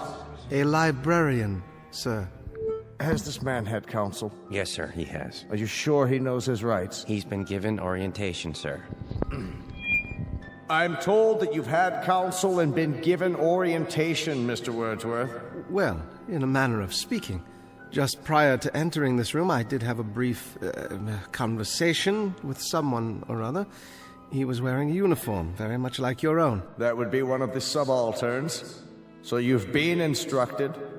However, I'm still not sure in my own mind that you understand the purpose of this hearing. I'm doing my best, sir. The field investigators in your sector have classified you as obsolete. This finding carries with it serious implications, legally speaking. Do you understand that, Mr. Wordsworth? Serious implications, yes. Now I ask you again, your occupation? I am a librarian. I could lie to you and say curator of records or historian or data manager, but that's my occupation, my profession. It's an honorable tradition. If you people choose to call it obsolete... Ask him to clarify. Yes, clarify. Request clarification of the term. The term, Mr. Wordsworth, you people. You make reference to the state? I make reference to the state. And you persist in declaring your occupation as being that of a librarian? That is correct, sir. A librarian having to do with books? Yes, sir. Books of all types and description. Since there are no more books, Mr. Wordsworth, there is scant need for libraries. Oh, but there are books. Some going back decades, even centuries. The older ones are in constant need of repair. Even the newer ones require preservation. Well, do you know that books printed on paper containing wood pulp are in danger of deterioration? A kind of oxidation or slow burning, you might say, if there's so much stored on wooden shelves. Not to mention the effects of light and moisture. Please, Mr. Wordsworth. No, the only safe method is to keep them in metal cabinets, in absolute darkness, if possible, in a temperature-controlled environment. Of course, rag or hemp paper doesn't deteriorate at the same rate. That's why some ancient volumes are unyellowed and still quite usable. What sort of books are you talking about? Oh, anything printed before the 19th century. The older, the better. The Gutenberg Bible is a famous example. To close the subject, with no further need of libraries, it follows that there is little call for the services of a librarian. Now, I must ask for clarification. Did you say no further need? Case in point. A priest or minister, he would claim that his function is preaching the word of God. But of course, since the state has proven that there is no God, that would make the function of such a person somewhat academic as well. Academic? Meaning theoretical, without practical function. But there is a God. You're in error, Mr. Wordsworth. There is no God. You know that? The state has established it. Established it? How? By scientific proof, or the lack thereof. You cannot erase God with an edict. This is not a debate. It's not a matter of laws and proclamations. You are obsolete, Mr. Wordsworth. A lie. No man is obsolete. You have no function. You are an anachronism, a ghost from another time. I'm nothing more than a reminder to you that the state can't destroy words and the concepts they represent by burning pages. You're a bug, Mr. Wordsworth, a crawling insect, a bookworm, an ugly, misshapen little creature that has no purpose here. No meaning. I am a human being, as are you. A human being? Is that what you lay claim to? You're a librarian, Mr. Wordsworth. You're a dealer in books that no one reads, and 2-cent fines and pamphlets enclosed stacks in the musty insides of a language factory that spews out meaningless words on an obscure assembly line called the printing press, whose time has long passed. Words, Mr. Wordsworth, that have no substance and no dimension. Like air, like the wind, like a vacuum that you make believe has an existence by scribbling index numbers on little cards. I don't care what you say. Don't approach the bench until you're told to. And I tell you I don't care. I'm a human being. I exist. And if I speak one thought aloud or in writing, that thought lives even after I'm shoveled into a grave. This I know beyond the shadow of a doubt. Delusions, Mr. Wordsworth. Delusions that you inject into your veins using a needle filled with printer's ink. The narcotic you call literature, the Bible, poetry, essays, all of it, just an opiate to make you think you have strength when you have no strength at all. You're unfit. You have nothing but spindly limbs and a dream, and the state has no use for your kind. You waste our time, Mr. Wordsworth, and you're not worth the waste. I agree. Let's end this. Now then. You've made your point. Instruct him. Romney Wordsworth, you will return to detention. Is that where I was? What a polite euphemism. Cell is more like it. To await the finding of this board. Very well. This way. One more question. What happened to Miss Lampert? Who? The school teacher. Her case has been decided. The result will be on this evening's telecast. I'm sure it will be, but I'm asking you, what was your decision? Take him away. Heretic. Obsolete. No function. No function at all.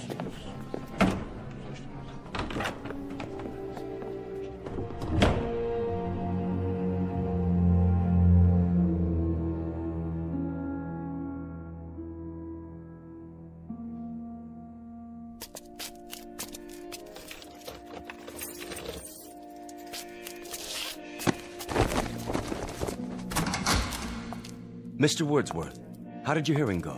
Well, I'm not honestly sure, but I have a pretty good idea. At least it hasn't been decided yet. Oh, no, not yet, but I don't think it will take them very long. Ambiguity, the devil's playground, and my stock in trade. Miss Lampert hasn't come back yet. That means her case has already been decided. That's what they said. Where would they take her in that case? Back to her living quarters, I imagine, to await the carrying out of the sentence. As for myself, I'd rather carry it out alone. Not thinking about hemlock, are you? Don't tell me you are.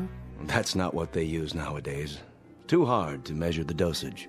Get me a bottle of good scotch. I'd like to go out on a bender. Just give me a pen and paper. But they'd only burn it. Not if it's televised. I can recite to the camera. A public reading at last. Some of it has to get through before they cut off the sound. They can't cut it off. It's an official edict. The equivalent of the condemned man's last words. No matter what those words are? Oh, they'll denounce the statement as soon as it hits the airwaves. But until then, for one shining, glorious moment, I'll have an audience. And someone somewhere may hear my words and understand. Gentlemen, you're dooming yourselves. As if you believe in the superiority of the system, in its right to exist at all. But it does, with or without moral justification. Do not go gentle into that good night. Dylan Thomas? But rage. Rage against the dying of the light. We can rage all we like, No one's going to hear it. No? Think about it. What are you driving at? I wonder if they've reached a decision yet.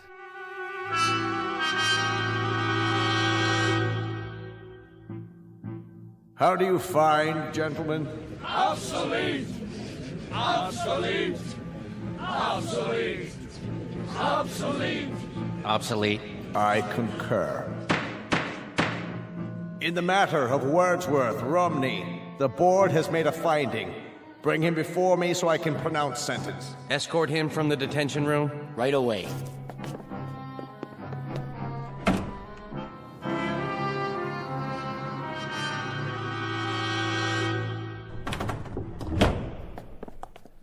Approach the desk, Citizen Wordsworth. Yes, sir?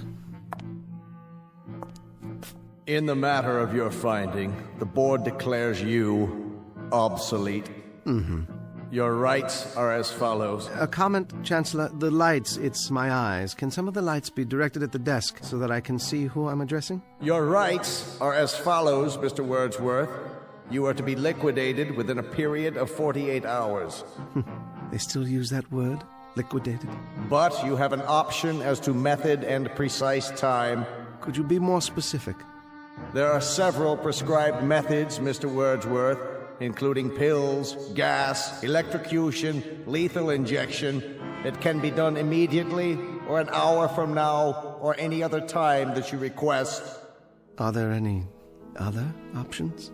The most popular, Mr. Wordsworth, assassination, at a time unknown. This way, the subject is not aware of either the method or the time. Psychologically, it is somewhat easier. In terms of one's mental state, it's the most humane. Then I'd have to say, I'm a very rich man. Louder, please, and step into the light. I was merely saying I'm a rich man. I have such a luxury of choices. A few lines come to mind, perhaps you'll indulge me. Cowards die many times before their deaths. The valiant never taste of death but once. Of all the wonders that I have yet heard, it seems to me most strange that men should fear, seeing that death, a necessary end, will come when it will come. That's from Shakespeare, Julius Caesar. So, since you've given me the luxury of choice, I choose the following. To be given an assassin whom I will tell the method of execution. I don't understand. What does he mean? He will tell? Surely he can't be saying. Mr. Wordsworth, please clarify the nature of the request. You will assign me an assassin, Chancellor, just as you stipulated. But only he and I will know the way in which I am to die. I take it that's acceptable? That will be acceptable, Mr. Wordsworth, so long as your sentence is accomplished within the 48-hour period required by law. And one final request, Chancellor. What's that? I should like to die with an audience. I would like my death to be televised. That, too, can be arranged, Mr. Wordsworth. Thank you. It's not infrequently that we televise executions. It has an educative effect on the population. I have no doubt. Now, as to the time of the liquidation, Mr. Wordsworth? Midnight, tomorrow. And the place? In my room. Gentlemen? Agreed, Mr. Wordsworth. We will choose your liquidator and send him over to you, and he will be duty-bound, just as you prescribed, not to divulge the method you've decided upon. Done. Thank you, Chancellor. Whoever said the state doesn't have a heart?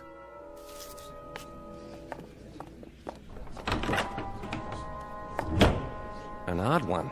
Yes, indeed. And with some very bizarre requests. Bizarre, but to our advantage. He wants his death televised?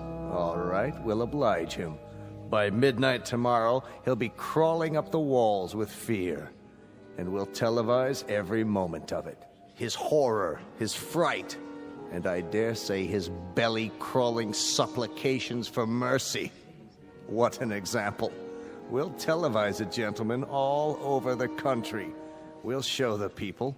We'll show them how this obsolete man, this librarian, dies.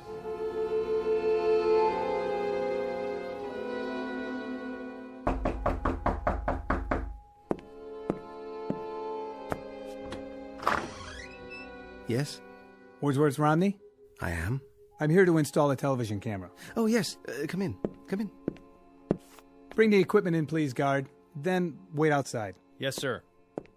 I'll call you when I'm finished. Very good, sir. I'll be in the hall. Forgive the close quarters. A librarian can't afford more than a studio apartment these days. Librarian, sir? Never mind. Would you care for some tea? No, thanks. I'm on a schedule. Oh, of course, yes. Other installations. Alpert, is that one? How about Cameron? And the other, what was his name? Brodsky, the poet. I don't know. The guard has the manifest. Oh, yes, I see. Is this all the equipment you need? It's not very much. It doesn't need to be. It's miniaturized. See, all I do is mount this lens on the wall in the corner, and that's it. As long as it gets a wide angle of the whole room. Impressive, I must say. And what about sound? Sir? There'll be a microphone, won't there? Built right in. Full frequency. Broadcast quality. Splendid. Well, don't let me get in your way. Do whatever you have to do. Good idea. Not a lot of time left. Oh, a couple of hours more?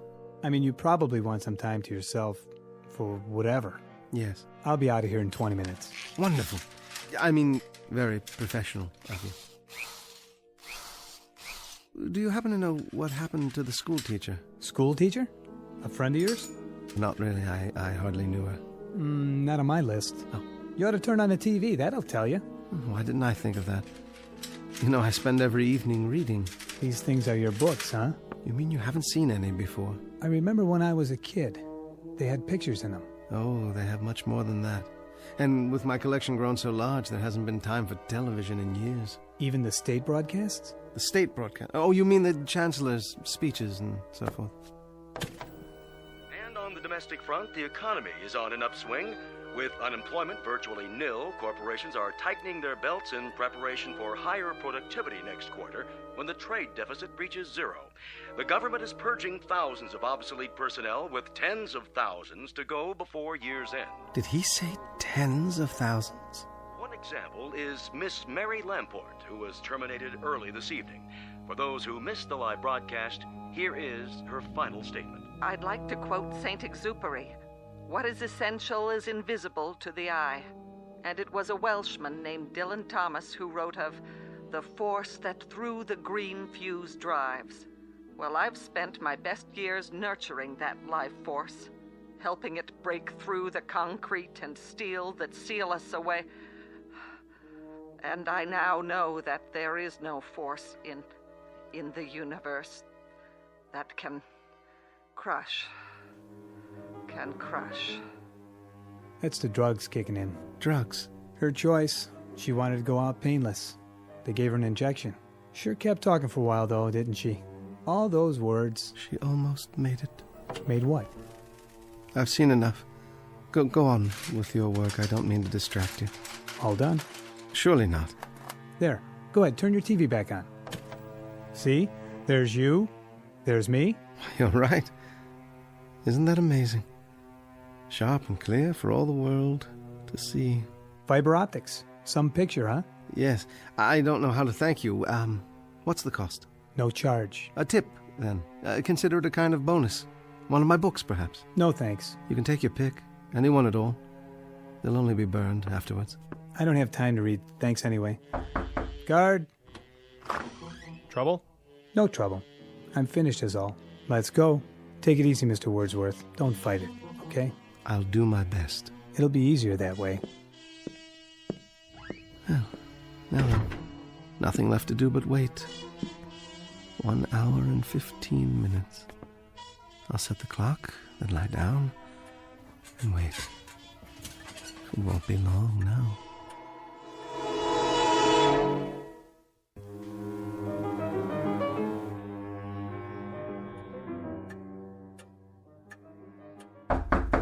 Mr. Wordsworth?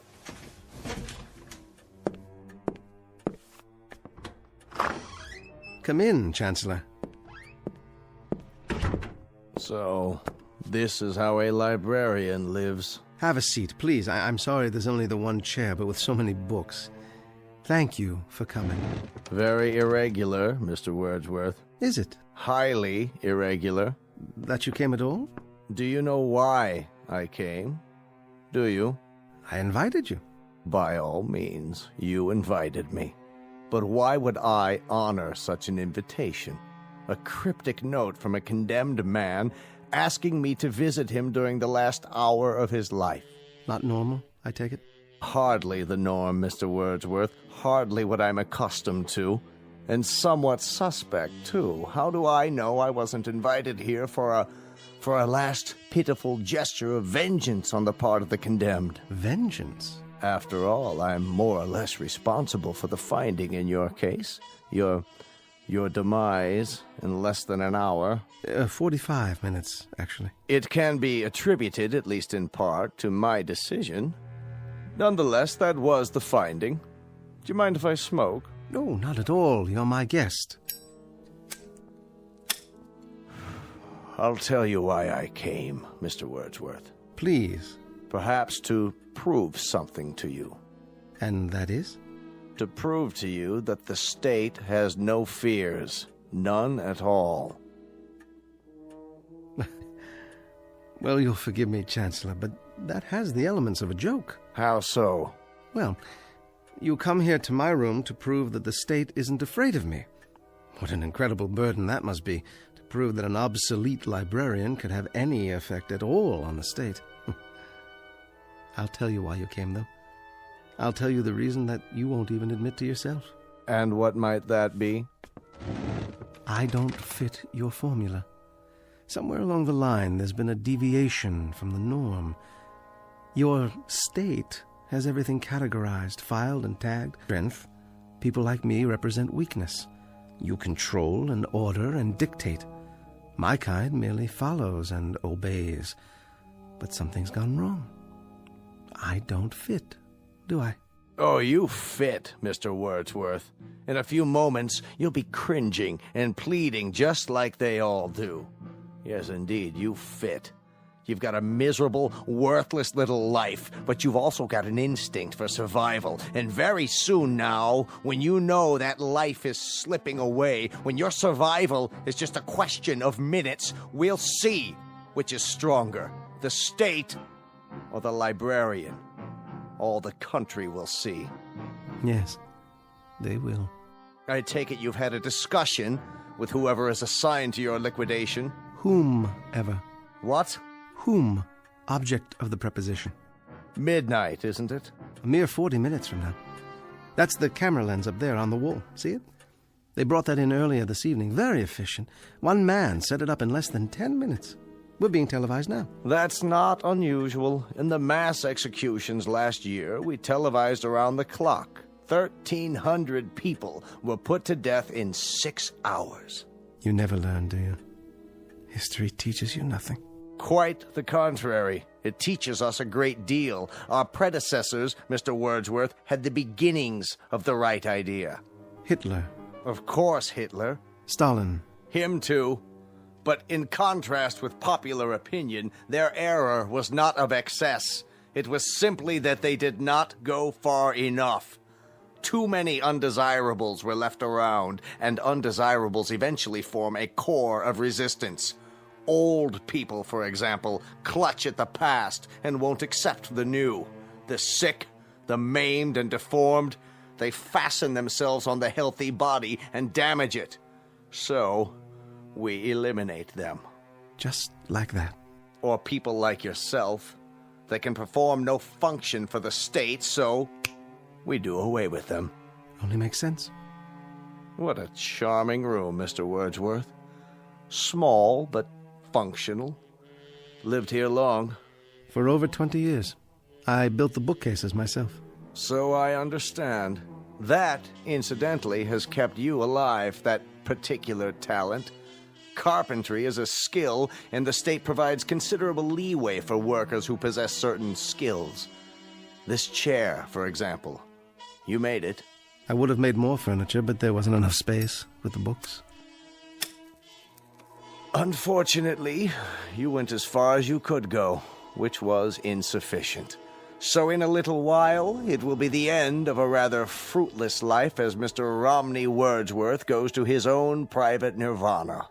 That's what they call it in your books, isn't it? In some books. You're not facing the camera, Mr. Wordsworth. You're cheating the audience. They'll want to see how you die. Sorry? Please, Mr. Wordsworth, show the lens your best side. And don't stifle your emotions. If you feel like crying, go ahead and cry. Or if you want to plead, why don't you do so? Let it all out. Perhaps a high state official might take pity on you. You'd appreciate that, wouldn't you? A little chest-thumping, hand-wringing, some moaning, sobbing histrionics. Suit yourself. Unfortunately, I don't have the time to be enthralled when they do come. I have another appointment this evening. Chancellor. Make it brief, Mr. Wordsworth. You have plenty of time. Smoke as many more of your cigarettes as time allows. How's that? I haven't been entirely fair with you, Chancellor. I invited you here for a very special reason. Would you like to know the method I've chosen for my liquidation? I've had a bomb placed in this room. It has a time fuse set to go off at midnight, a few minutes from now. Thoughtful, Mr. Wordsworth. A relatively quick and painless death. Isn't it, though? And yet, knowing that you're going to be blown to smithereens is not the happiest of thoughts, is it? That depends on the individual. Yes, it does indeed. I'll bid you goodbye, then. What kind of idiocy is this? You've locked the door. Yes, I have. You're not going anywhere. You're staying here with me. Open this door at once! I'm not sure I remember where I hid the key. Question: how does a man react to such a situation? Answer: it depends on the individual. As for myself, I shall sit down and read my Bible. This is insane. Hidden for over 20 years, but the only possession I own that has any value at all to me now. And I intend to sit here and read it until the moment of my death. Let me out of here! Guards! Anyone! Don't waste your breath. There's no one out there. It's one of the rules. You isolate the person to be liquidated, so there's simply no one around. Why don't you face the camera, Chancellor? It's important, you know. You're cheating the audience. What are you talking about? You wanted the whole country to see the way a librarian dies. Why not let the whole country see how an official of the state dies, too? Will they see a contrast, Chancellor? Wordsworth! I order you, let me out of this room! Turn to the camera. Let the people see the strength of the state, the resilience, the courage. Let the people see how a man of steel faces death. I've underestimated you, Mr. Wordsworth. Sit down, Chancellor. You have a nirvana coming up, too. So, let's have a chat. Odd, isn't it? How equal we have become. Death is an exceptional equalizer. It takes a strong and handsome man like yourself, uniformed, bemedaled, and it places you alongside a skimpy thing like myself. But in the eyes of God, there's precious little to distinguish us. We are flesh, blood, muscle, limbs, and we are the same. Understand, Chancellor? We are the same. We are not the same. A man of the state dies with dignity. We shall see. That is, they will see. The Lord is my shepherd, I shall not want. He maketh me to lie down in green pastures. He leadeth me beside the still waters. He restoreth my soul. He leadeth me in the paths of righteousness for his name's sake. Yea, though I walk through the valley of the shadow of death, I will fear no evil.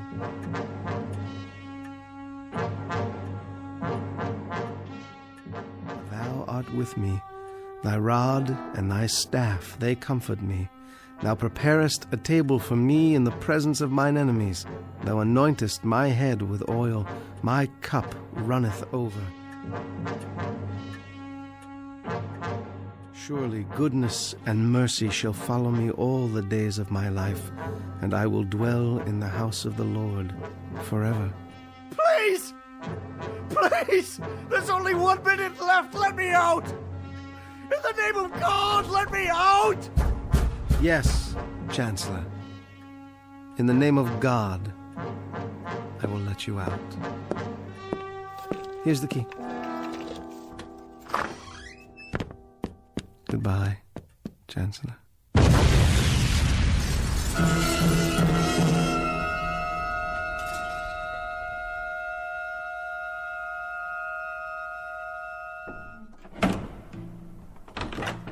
This way. Take your hands off of me.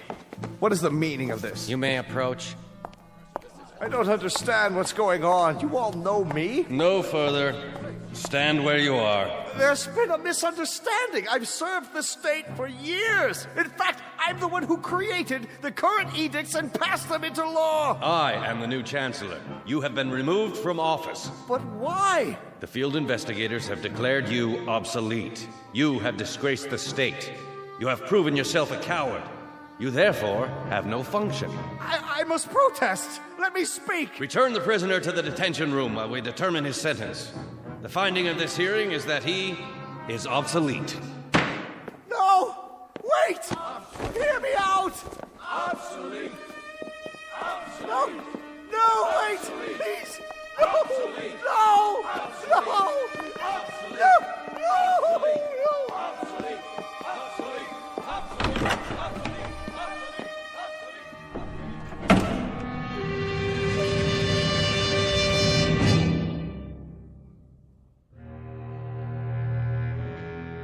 The time is the future. Not a future that will be, but one that might be. Not just this story's lesson, but a lesson for all time. So long as men would speak their mind, and so long as tyranny would seek to muzzle them. File this case under M for mankind in the Twilight Zone.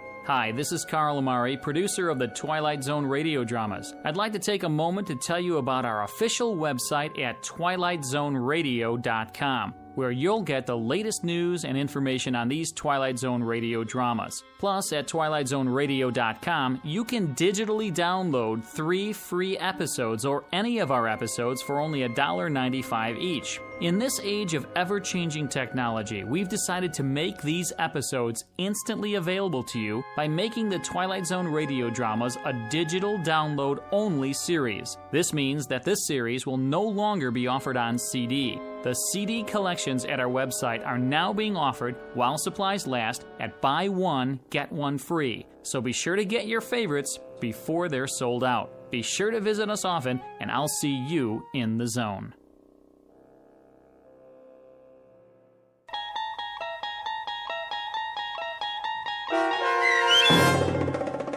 The Obsolete Man, starring Jason Alexander, with Stacy Keach as your narrator, was adapted for radio by Dennis Etchison and based on a script by Rod Serling. Heard in the cast were Christian Stolte, Joe Forbrick, Meg Thalken, Rick Plastina, Doug James, Rob Riley, Lynn Foley, Carl Amari, Roger Wolski, and Vince Amari.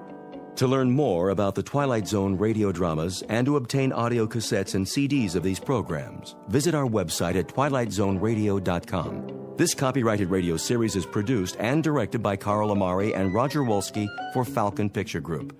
Doug James speaking.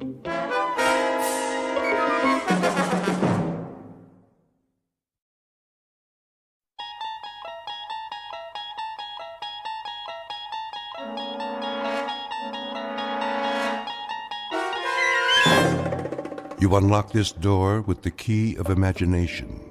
Beyond it is another dimension, a dimension of sound, a dimension of sight, a dimension of mind. You're moving into a land of both shadow and substance, of things and ideas. You've just crossed over into the Twilight Zone.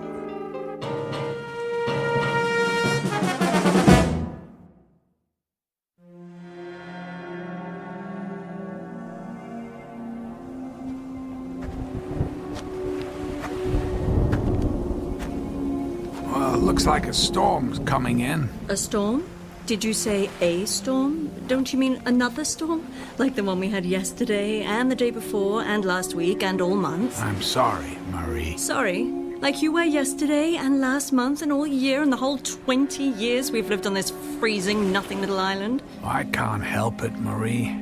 I wish I could do my research somewhere else, but this place, this place, it's so special. Special? Yeah, that's a word you could use for it. I mean, there are no trees, no TV, no stores except that little grocery store next to that shack they call a restaurant. Yes, this is really a special place. Well, I'm sorry. I didn't know it'd take so long. I just didn't know. I wouldn't figure it out until now. Wait a minute. Figure it out? Now? You're done? I mean, are we really done here? Well, I think so. What exactly did you figure out? I mean, will it make us any money? Will you be famous? A Nobel Prize, maybe? Or a research grant? No one can know what I've discovered, Marie. It's just too dangerous. Oh, that is just great. I spent 20 years shivering in that stone shack you call our home, waiting for you to make your big discovery, and now you can't tell anyone about it? I think you can tell me. There's a large granite outcrop that underlies this small island. The magnetic field beneath it has created this very unique place where remarkable things happen in this particular spot.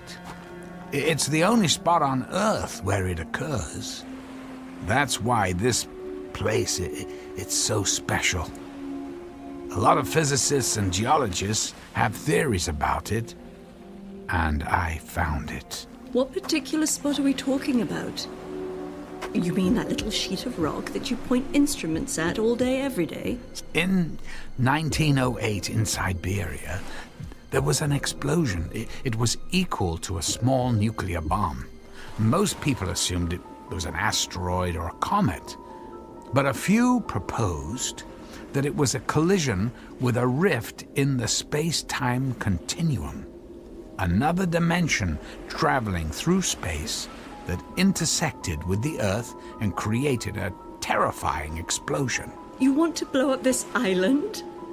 The rift in this location is shifted somehow so it doesn't explode. I mean, I've been able to observe it occur 6 times over the 20 years we've been here, and I finally figured out how to trigger the shift. That small rocky shelf is a door to the infinite number of parallel universes. I should have listened to my father. He said you were a flake and I would never be happy. I'm going back into the house. Hey, Benny, come here, Benny. And then I'm leaving you. Wait. Let me show you, please. At least watch. I mean, you've waited 20 years. Don't you want to see what this is all about?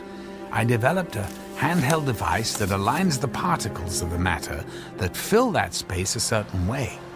When I activate it, a shift occurs, a shift in dimensions. Now, just stand back from the rock shelf. I don't like this. It's not that dramatic, really. You see that small plant growing in the crack of that rock? That's a weed, Matt. Well, whatever. Now, just watch this.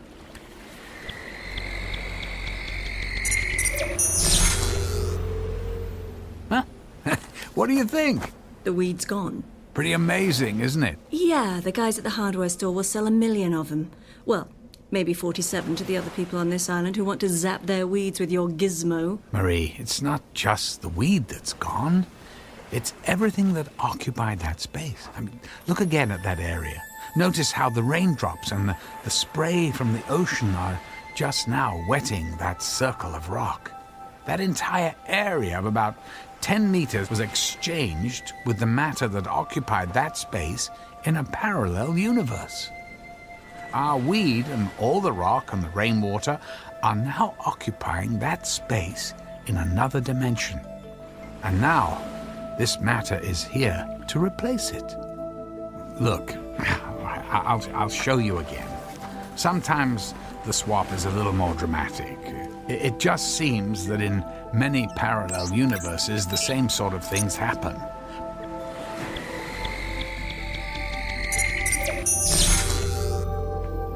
What do you think? Wow. You made the skeleton of a dead, rotting fish appear. In this dimension, at least up to a few seconds ago, that fish was alive and still swimming in the sea. In a parallel dimension, it was dead. Now it's here, and the fish that was in this dimension. The same fish is now alive in a parallel universe. Wait, you're telling me that fish isn't dead? But it is now, in this universe. But in the other universe, I just shifted from it's alive and frolicking. Are we alive and frolicking in another universe? There's no way of knowing. Although it's quite possible that we are. Only things could be different in small ways or extremely dramatic ways.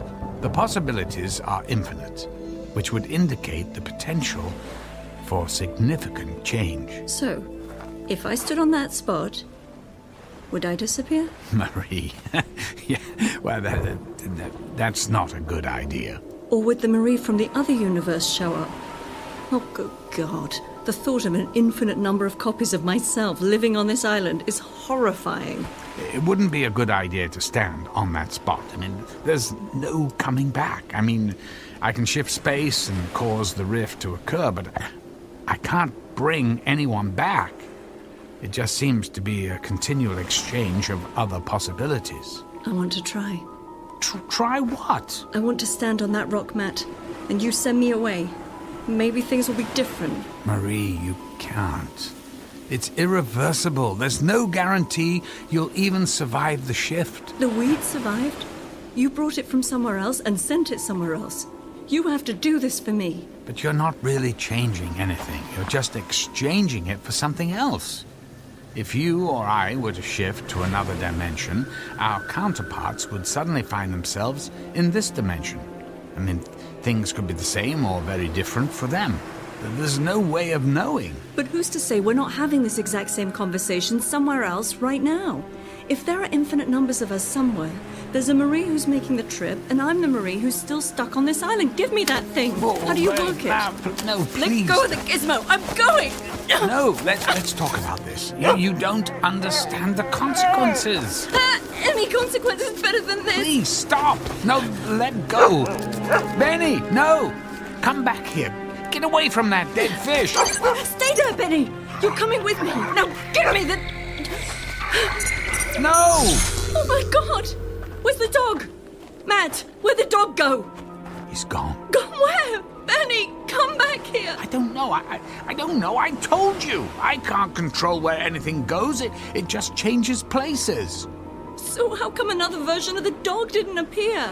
I don't know. I want my dog back. Benny, where did you go? What did you do with my dog? Give me that thing. I'm going after him. Marie, wait. I'll go with you. I want him back. I want him back.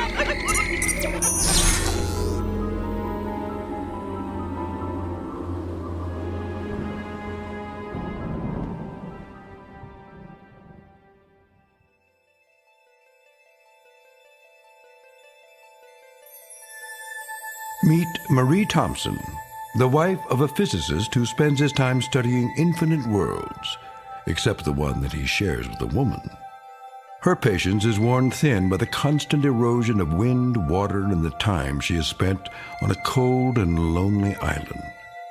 All she wants is what life has never given her, a chance to be someone else, and somewhere else, regardless of the cost. It's a cost without a price tag, and it's on sale for a limited time from that purveyor of lost hope and endless dreams called the Twilight Zone.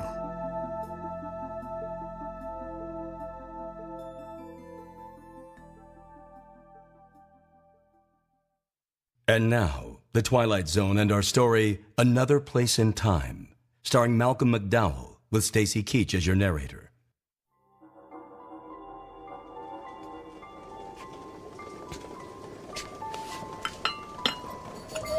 Have some tea.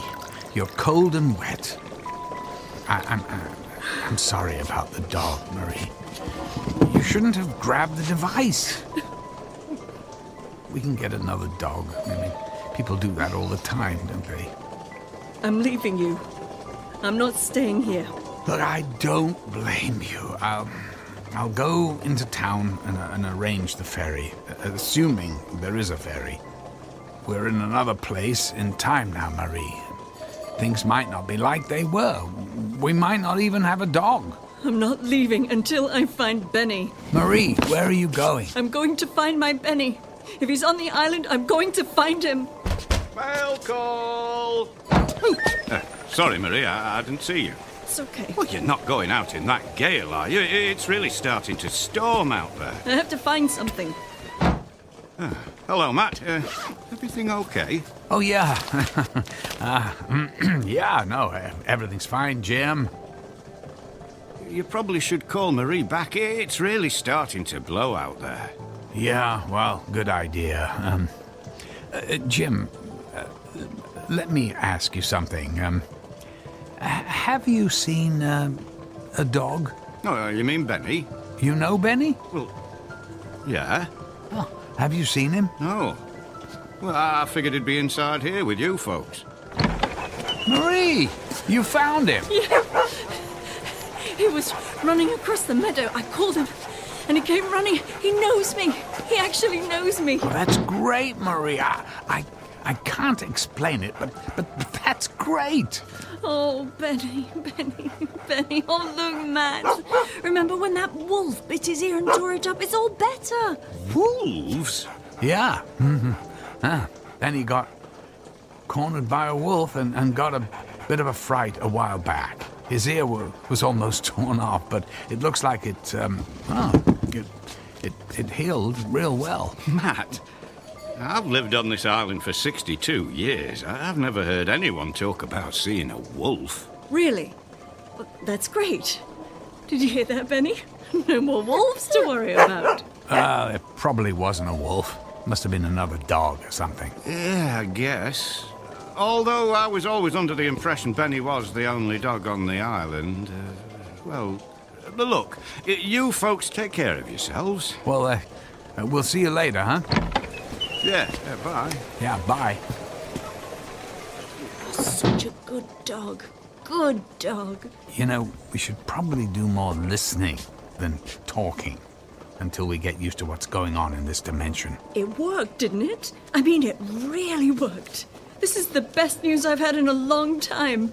You have fun here on your little island. You do whatever you want. I'm leaving. Yeah, I know. I'll get into town when the storm calms down and arrange the ferry to the mainland. Ferry? Hell with the ferry. Benny and I are going to take another little trip with your Gizmo. His ear is all better, but look at this stone shack.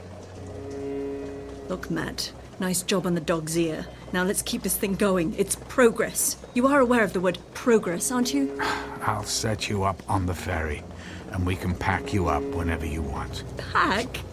What would I pack? Look at this collection of junk. I don't want a thing from this rock hut. It's all yours. Now get the Gizmo and get me and Benny out of here. Well, I'm going with you. Oh, really? What's the problem? You looking for something better for yourself? Marie, I have to go with you. If you shift into a new dimension and it's a terrible place, you'll be trapped. The interface, the device, the gizmo, it's not easy to operate, but oh God, this is all wrong. Is that so, Mr. Wright? Well, you don't have to go if you don't want, does he, Benny? Marie, this isn't fair to either of us. I mean, not us here, but the Matt and Marie living in another dimension. I mean, when we shift to another dimension, we change places with them. There are versions of ourselves suddenly thrust into a different place and time that we wouldn't necessarily understand. Now let's get going. Now? You want to go now? In this storm? Well, why don't you pick us a day with nice weather? I can't pick anything. It just happens. I've been waiting my entire adult life for this, and I'm not stopping now.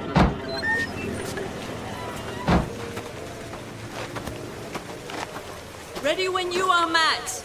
You are going to join us on this little rock stage, aren't you? Matt! What are you waiting for?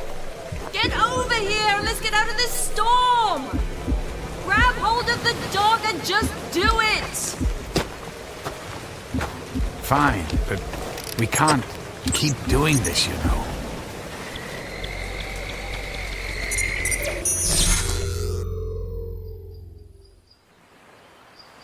Oh my!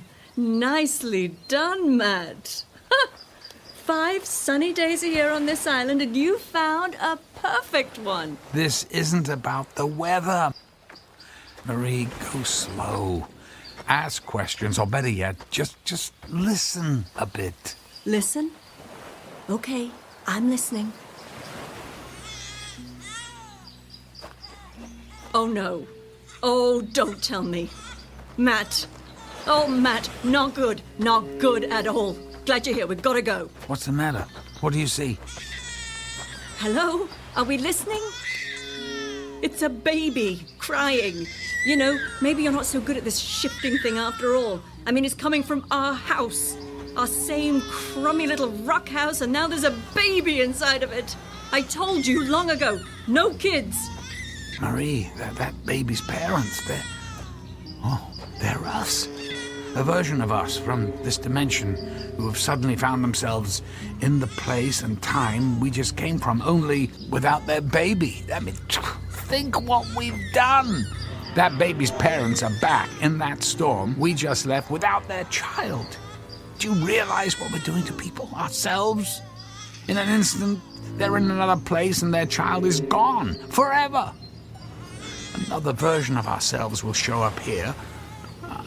And what are they going to think? Oh, get over it. We're doing it to ourselves. No one's getting hurt except us, so what's the problem? Matt, grab the dog and set that thing, however you do it. This isn't right. Matt, shut up and get us out of here.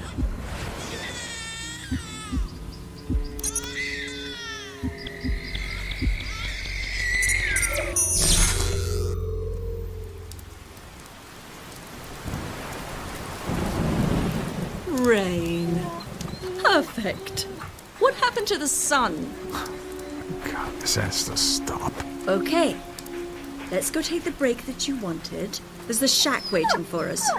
Come on, Begley. All right, Marie, this is it. This is the last shift we make. Oh, really? Oh, no. This is the worst. Look at this place. It's a shambles. It looks abandoned. No one's lived here for some time. You mean we haven't lived here for some time? Well, what do you know? Somewhere there's a version of us that finally came to their senses and got off this island. I guess so. I wonder where we went. Oh, please, please, make it London, Paris, anywhere but here. Well, I don't think there's anything to eat here. I found a tin of tea. Let me get a little fire started and we'll see if we can improvise a place to sleep. We're sleeping here? We're staying here, at least I am. You said you were leaving and I'm not stopping you. The wood-burning stove still looks pretty good. It'll be warmer in a minute. How long do you think we've been gone from here? I'd say a couple of years, maybe more. Hard to tell. So if you're staying here, it's going to really confuse a lot of people if I show up in London and you're not around. If that's all you care about. Well, that fire's going good. We'll at least be warm. Now I'm gonna see if I can find some water to make some of this tea. I'll be here, unfortunately.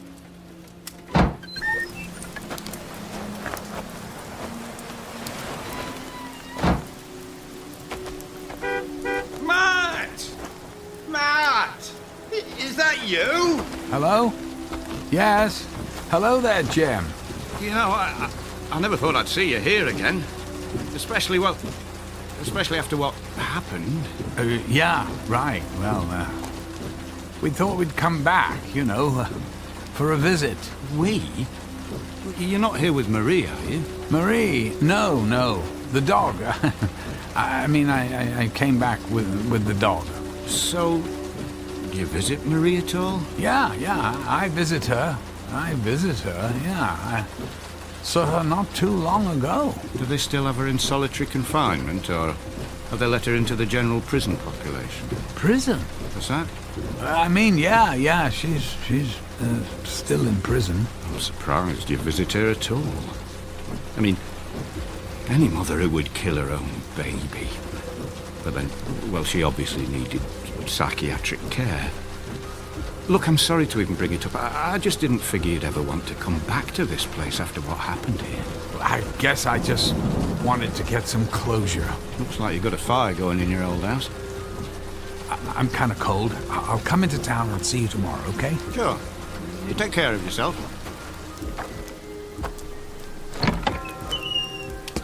Find your water? Marie, we have to get out of here now. Well, listen to you, Mr. I'm not leaving. Just when it's starting to get warm in here, you want to go back out in the rain? Marie, you're supposed to be in prison. In this universe, in this place and time, you killed a baby and are in prison. Hey, Marie, how could you? You've got to be kidding me. I didn't do it. It was someone else. We're leaving right now. We have to find a different dimension. Grab the dog and let's go. I never should have listened to you.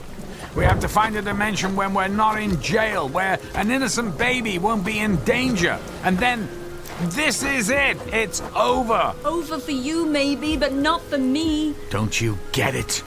This is why no one can know about this. What if everyone decided to do what you're doing? You can't go shopping for the perfect life someone else worked so hard to achieve. Perfect life? Is that what you call the life we were living? Now activate that thing.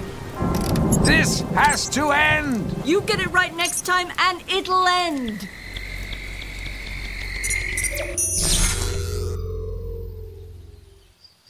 Ah, that's better. You're getting good at this. At least the weather part. Wait. Damn it, Matt! Now you've done it, I can't believe this!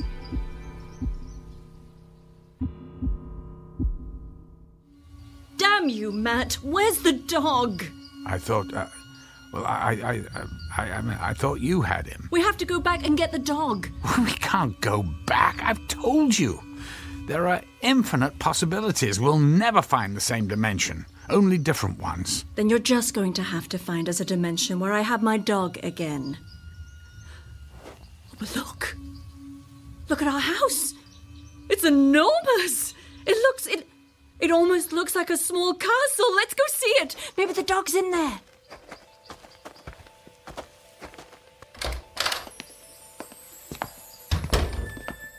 Benny? Are you here, boy? Is he here? I don't know, but... Hey, congratulations. The house is amazing. I never thought stone walls could look so good. Matt, we must be rich. Maybe you did sell your invention. Marie, this stops here. I'm going to destroy the device. Why? Don't you get it? Haven't you been paying attention to your own words? If everything in all of these dimensions are so much the same, who's to say there aren't other versions of you using your little gizmo to do exactly what we're doing? The only thing is, we're going to be without one, because you got a little problem. Here we finally get to a place where things are like I want them to be, and poof!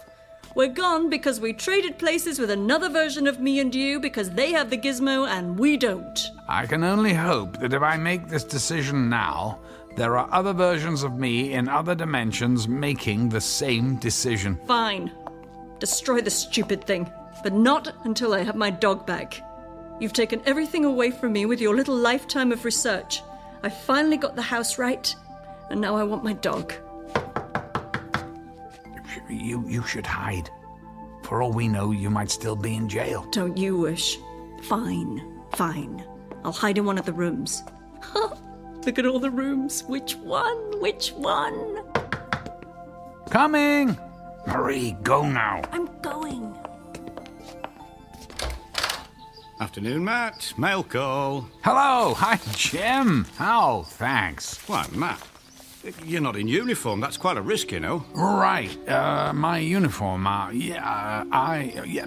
spilled something on it, and Marie or someone's cleaning it. Marie's actually cleaning your uniform? I wouldn't have expected that. At least not with all the servants you have. I mean, well, you know what I mean. Why, hello, Marie. Jim, it's so nice to see you. I overheard you and Matt talking. Here's your uniform, Matt. I forgot we had another one hanging in the closet. Yes, why, thank you, Marie. Good God, what is that on the arm? Is that a swastika? Yeah, I guess. Yep, that's what it is, all right. Oh, I can't believe it. A swastika? I mean, this is nuts. Whoa! Be careful there, Matt. People don't take kindly to any disrespect for the Reich. Reich? Look, I'd best be going. You know, I saw your dog running around over by the base. I figured the Commandant might not take kindly to that, so I got your dog tied up outside. Benny? Benny? Matt, he remembers me. It's Benny. It's my Benny, and his ear is all fine, and the weather is fine, and this house is just fine, and I have never been so happy. Jim, thanks for bringing the dog back. I have to, get into uniform and head over to the base. Right. I'll see you tomorrow. You did it.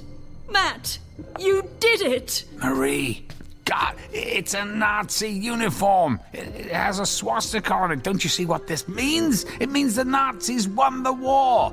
Well, maybe they're not bad anymore. It's been a while since the war. I mean, come on. We got it all going here. Give it a few days. No. Out of the question. This is madness. Well, just listen to you. You can't wait to give it another go. Just remember to program your little gizmo for perfect house, beautiful weather, nice dog, no babies, and just for you, no Nazis. Oh, and can you make the house a little bigger next time? I mean, why not?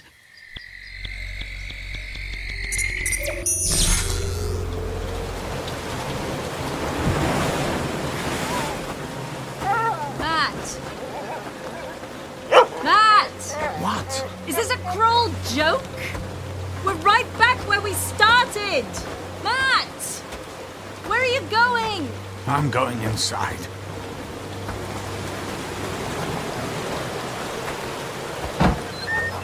Well, at least someone had a fire going. But as for everything else, still the same. I'm tired. I want to rest.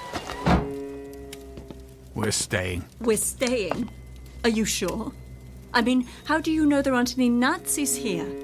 Plus, we're poor, and the weather is horrible, and I'm living in a hut. I'm gonna lay down. I'm tired. I'm not going anywhere except to bed. You do that. You go lay down and dream about your world without Nazis. I still have my dream, and tomorrow we're going to go find it. I'm resetting the device. Tomorrow I'm pushing the button and throwing the device onto the rock platform and sending it into another dimension. It'll be gone for good, and this game will be done. This is over. Good night. Good night, Matt. Yeah, you have your good night. I'm gonna sit here and try to pretend I'm living in a castle with a man who's amounted to something. That's okay, Benny. That's okay. Mummy will fix it. You'll see.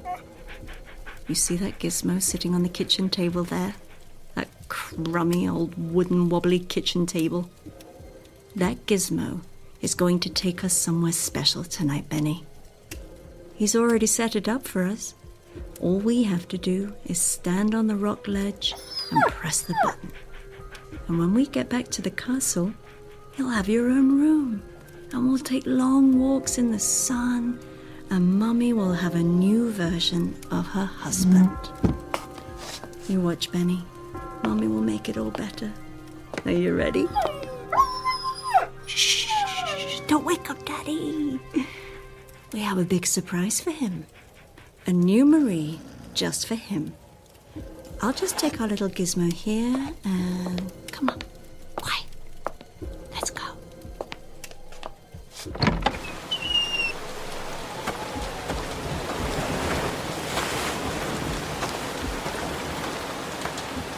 Benny! Get over here! Mommy's gonna push the button and we're going to the castle! Are you ready? Here we go! Benny! Benny! Come back here!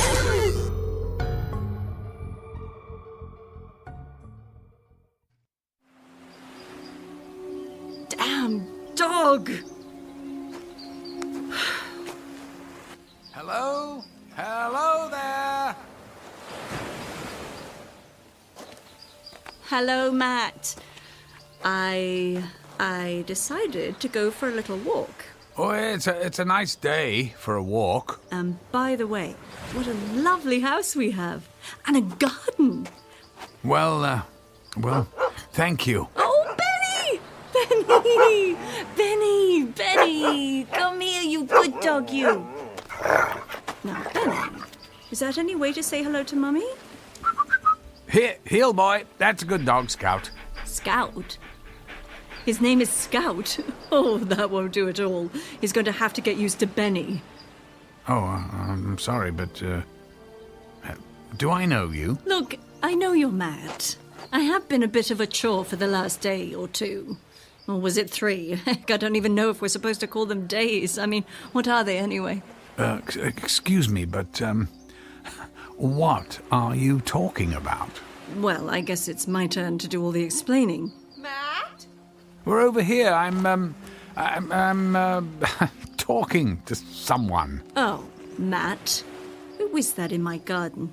That's my wife, Angela. Huh?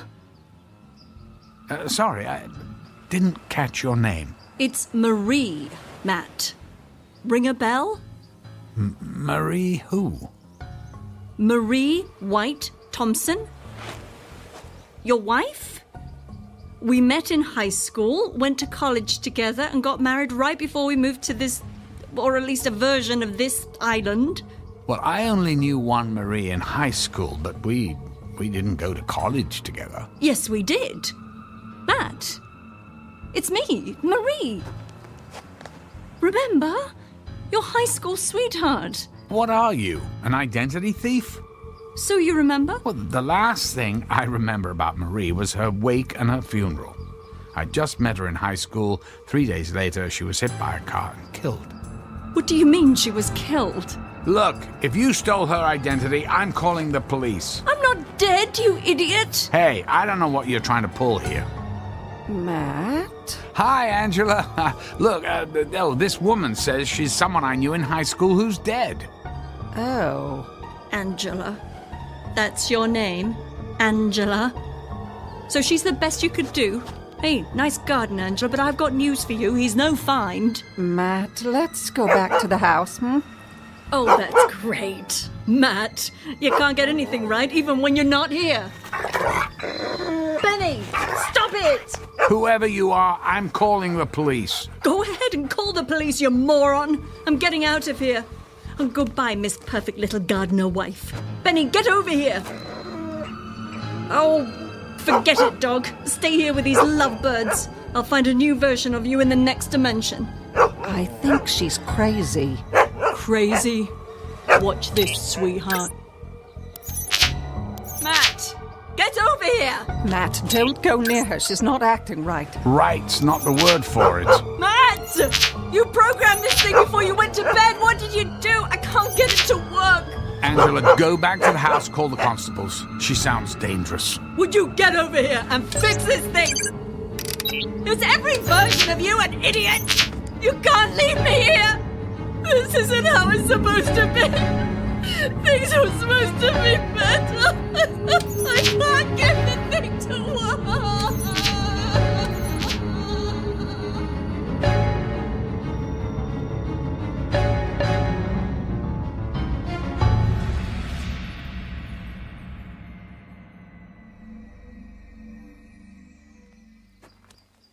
I don't know where she came from. I saw Matt talking to someone and went out to say hello, and she just started talking and acting very strange. Do you think she's crazy? There's nothing she was saying or doing that any sane person would do. We got her on a boat to Liverpool. I'm pretty sure they'll commit her. I don't think you have to worry about her anymore. You folks have a good day. I feel so sorry for that woman. Did she say she knew you? Yes, well, used the name of a girl I met briefly in high school, but she's long dead. Funny thing, though, for a split second, I thought she actually kind of looked like her. Older, but just a slight resemblance. Until she started acting nuts, and I just wanted to get away. She sure held on to the rock.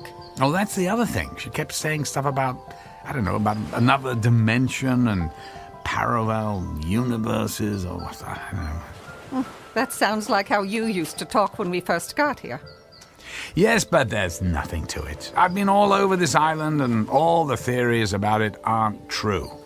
But I never did study the shoreline. Maybe it's worth a look. Yeah. Maybe I'll get the old instruments out tomorrow and point them at that rock. And I'll paint a picture of you holding this. What's that? It's that thing she was holding. She called it a gizmo. I meant to give it to the constable. I'll give it to him tomorrow. Oh, well, that's actually a very sophisticated little device. Maybe I'll take it apart first. All the police are going to do with this is put it in a box and then probably sell it at an auction. Do you think it's worth something? I mean, should we offer to pay for it? Technically, it's her property. We should give it back to her, but I want to study it a bit first. She won't need it where she's going. Oh, hello. Here looks like another storm coming. That's no surprise. Let's get inside. Yeah, good idea. And then maybe tomorrow we'll see what that rock and this gizmo is all about.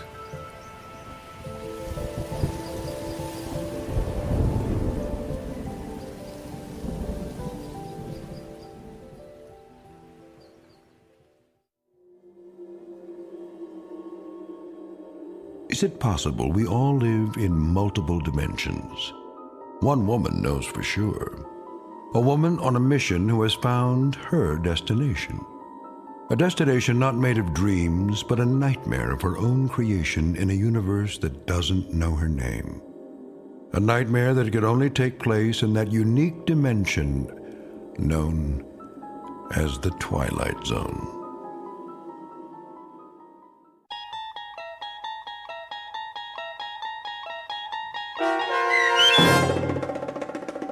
Another Place in Time, starring Malcolm McDowell with Stacy Keach as your narrator, was written for The Twilight Zone by Steve Newby. Heard in the cast were Sarah Wellington, David Darlow, and Martin Astrup. The producers of The Twilight Zone wish to thank CBS Enterprises and the Rod Serling Estate for making this series possible. This copyrighted radio series is produced and directed by Carl Amari for Falcon Picture Group. Sound design, custom Foley effects, recording, and editing are produced in the Cerny American Sound to Picture Theater by sound designers Craig Lee, Bob Benson, and Tim Cerny. Music for The Twilight Zone is provided by CBS and American Music Company Incorporated, New York. To learn more about The Twilight Zone radio dramas and to download episodes, including 6 free episodes on our homepage, visit our official website at twilightzoneradio.com. Doug James speaking.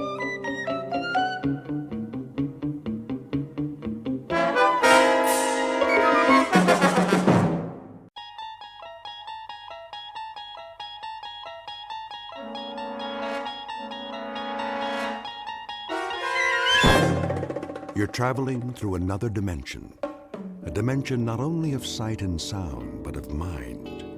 A journey into a wondrous land whose boundaries are those of imagination. Your next stop, the Twilight Zone. Okay, honey, sit down. Okay. I got a little gift for you. Here it you is. shouldn't have. Oh, it's heavy.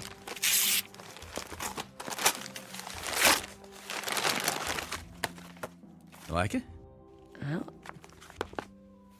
it's a cookbook. Happy birthday, Susan. It's a cookbook. Well, I thought your cooking could stand some improvement, you know. Oh, that's real nice. Well, come on, aren't you going to look inside? Oh. Oh, Ooh, now that's more like it. Well, I'm not good at buying jewelry on my own. I had to guess the size of the ring. Think it'll fit? It's a little snug. I can get it resized. Do you have the receipt? Is that important? Kind of. Think of it as Exhibit A, Officer Sternwood. Right. I'll try to remember what I did with it. In the meantime, I gotta go. Crime's not gonna fight itself. Oh, Paul, do you have to go? Look, I don't like it any more than you do, but I have to book leave in advance, and today kind of snuck up on me. And My birthday snuck up on you? that didn't come out the way I meant it to. Uh-huh, I bet. Can't you call in sick? Yeah, they would definitely never suspect that. Look, keep yourself occupied for a few hours. I kept the pages I cut out of that cookbook. Maybe you could read through them. I will be back tonight. And then we will celebrate properly. You better, officer. Okay, I'm coming in. Putting the gun away. No gun. Everything's gonna be okay.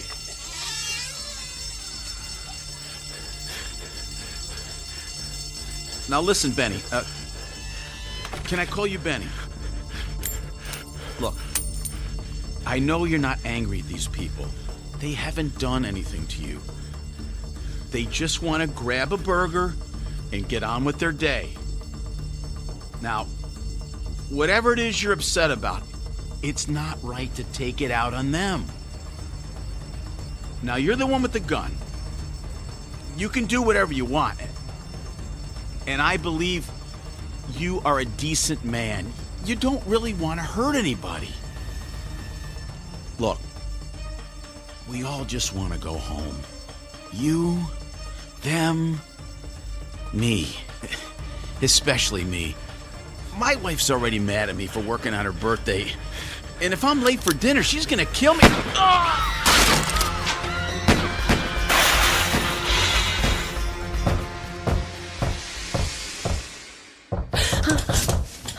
Susan!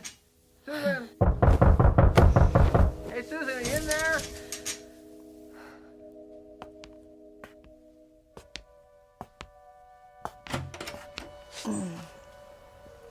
Oscar, what's the matter? Susan, your paper? It was on the porch. It looks like it might rain, and, well, I didn't want it to get wet. So, are you okay, Susan? Wow, you look awful. Oh, well, I was just... I overslept. Had a bad dream. Oh, man. Well, about Paul again? How do you know about that? Well, you told me. You know, on our date. We had one drink together, Oscar. That doesn't constitute a date. Well, maybe it should. Oscar, please don't do this. Look, Susan, Paul's been dead, what, 3 years now? 2 years, Oscar. Susan, we've all lost someone special to us. Oscar, I'm sorry about your mother. From what you've told me, she sounds like she was a lovely woman. Oh, she was. Yeah, she was everything to me. But I really think that... Hey, is that the phone ringing? I don't hear anything. Oh, yeah, that is definitely my phone. You better get inside before it rains. Bye now.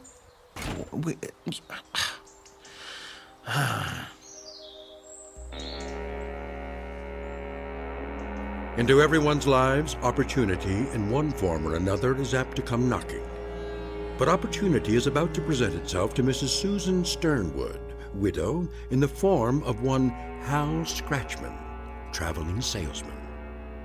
And through this rather improbable gentleman, she will learn that the road less traveled is often so for a reason, because in this instance, that road leads directly into the Twilight Zone.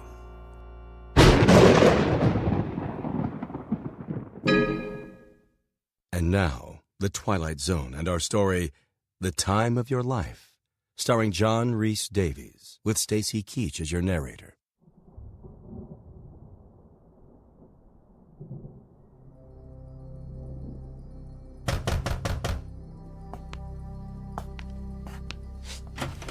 Oscar, look, Not who you were expecting. I'm sorry. I thought... can I help you? Well, I'm supposed to sell you what's in here. I'm afraid I don't buy from door-to-door salesmen. I'll settle for coming in out in the rain. I'm sorry. I'd like to help you, but... Lady, I'm begging you. I'm drowning here. Okay. Just for a minute. But I'm not buying anything. Understood.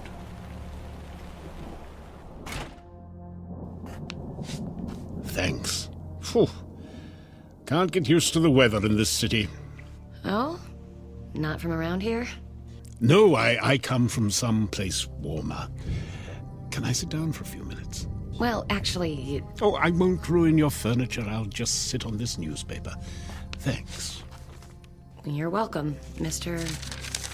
Scratchman. You can call me Hal. Like the Paul Simon song. Hal. Hal. Hal. Look, I know you said you're not going to buy anything. I'm not. And I respect that. I really do. But do you mind if I at least show you my merchandise? That way I can scratch you off my list, maybe go home a little early tonight.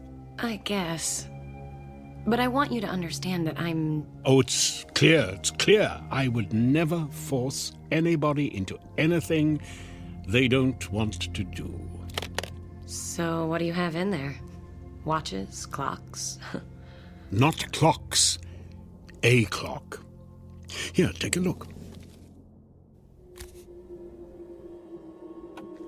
Horrible, isn't it? Ooh, it looks like something out of a horror movie. Black with a red dial. I think the man who designed it had issues. But it's so much more than just a clock. It's one ugly clock, and I'm not buying it, Hal. This is no ordinary clock. You see, it doesn't just record the passage of time. It is time.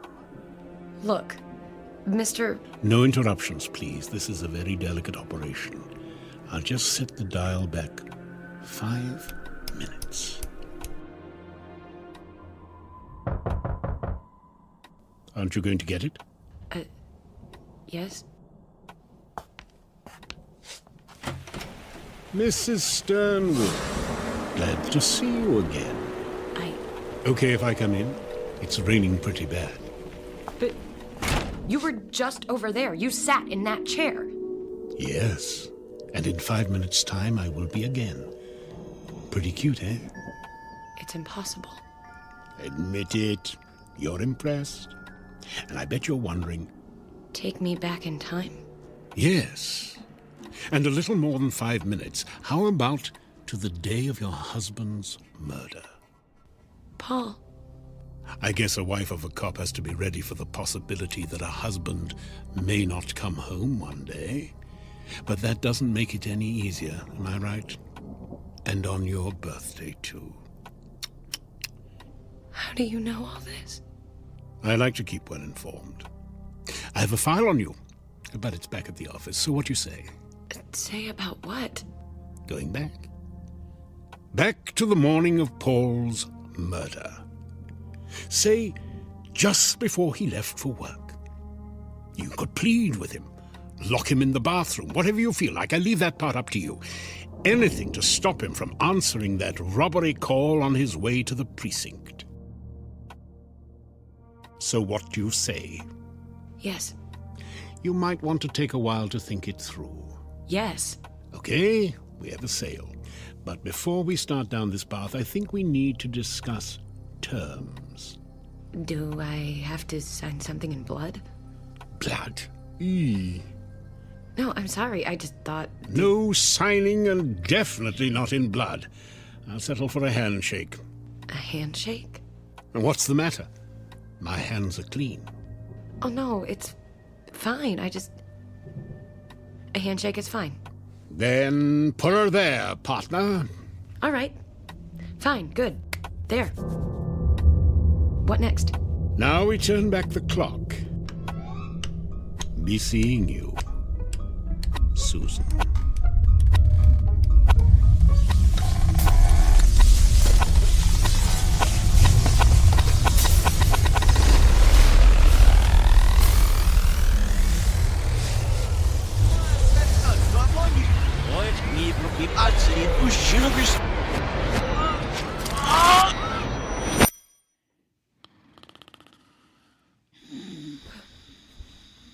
Paul? Paul? Oh. What is it, honey? Was I snoring again? No. No, you weren't snoring. So what's the matter? Nothing's the matter. Nothing at all. You're fine, Paul. Everything's fine.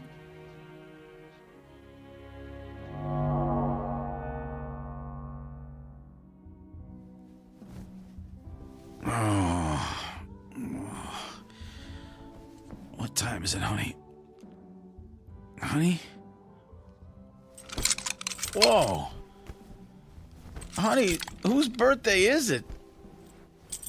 Seriously, there's some pretty strict rules about misuse of handcuffs. Come on, let me out. I gotta get to work. Honey? Susan?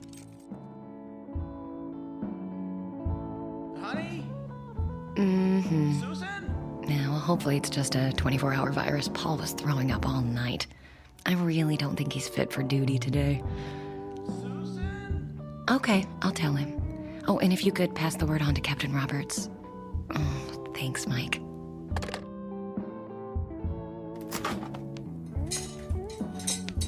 That was not cool, Susan. Paul! Do you know how late I'm gonna be? I am so dead. How did you get free? Think I don't know how to open a pair of handcuffs? Was that supposed to be funny? Because I'm not laughing here. What's the idea? Paul, I just don't want you to go to work today. Look, I don't like it any more than you do, but I have to book leave in advance. And today kind of snuck up on you. I wasn't going to say that. Look, it doesn't matter. You're not going to work today, and that's final. Honey, crime doesn't fight itself. Stop saying that. What? I just thought of it. You always say that. I hear it every time I sleep. Man, I don't know what's up with you today. I didn't forget your birthday, but it's too late to give you your present. I gotta go. We'll pick this up tonight. Too late, Paul. I already called and said you were sick. You did what? Look, forget it. I have to go. You're not going anywhere. Get back, Paul. I mean it. Susan, what the hell? You're staying right Are you here. insane? If you go out of this house today, you are going to get yourself killed. Oh, okay. So you're gonna shoot me to stop me from being killed. Do you know how nuts that sounds? Paul, I am begging you. Don't go.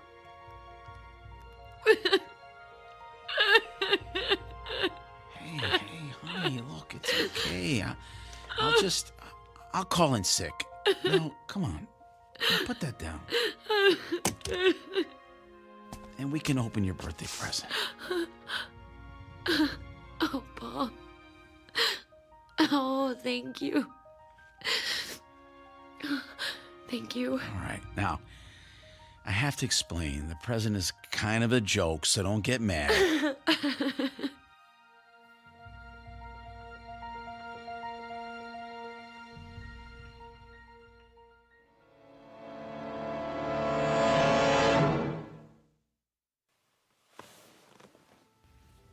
I know I must have looked completely crazy. I've never acted like that around him before. I've never done anything like that before. I've had no reason to. But this... Well, and of course, Paul insisted I get some help. What could I say? Mm-hmm. I pulled a gun on him. That's why I came to you, Dr. Paxton. I can't tell Paul what I really think happened. That he was killed. That I lived 2 whole years without him. And that I somehow went back through time and prevented it. It has to be a hallucination. But the thing is... Go on, Susan. The thing is... I guess I went to sleep one night, woke up the next, and in the meantime, I accumulated 2 years' worth of false memories. Like when Victoria Principal got up and found Bobby in her shower. Oh, but why did I hallucinate that my husband was murdered? Why, Doctor? Uh-huh. It's certainly a delusion of an extremely lucid sort. And what about the salesman, this, Al Scratchman? Hal Scratchman. Uh-huh. It really doesn't matter, right? I just made him up too, I guess. But what part of my imagination he came from, I have no idea. I thought my memories of him would grow fainter each day, but I remember everything, down to the smallest detail. Every time I pick up a magazine, I feel like I've seen it before. Every time I turn on the news, I think I've already heard it. Fascinating. And that's the most frightening thing about it. How so? Because if I really do think that, the delusion isn't over yet. I must still be crazy. Paul thinks I'm crazy. Do you think I'm crazy, Doctor? I don't think that, Susan. I mean, if I didn't believe you, who would? It's you. Believe it, baby. It talks. So how have you been? Where's Dr. Paxton? Out visiting one of his more expensive patients. No offense. I came in here, saw you lying on the couch, couldn't resist taking his place, finding out what's been going on with you.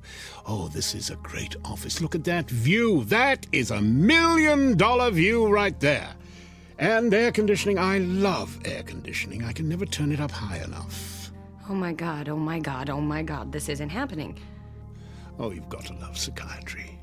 Everyone has so many problems and nobody gets any better. I don't know what's happening or why it's happening, but thank you, I guess.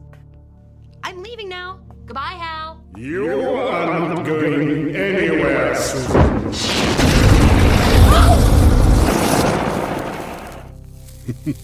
You like that? Sorry, did I send you a little then? I don't often do the fire-breathing thing anymore. It's hell on the lungs. Okay, I believe you. You're the devil. You can still call me Hal. I like to keep things informal, but at least we understand each other. I'm the devil, and you made a deal with the devil. But what is puzzling you is the nature of my game. Well, if you don't want my soul... Oh, again with the soul. Look, I gave you your husband back, correct? I thought the clock did that. Yes, my clock.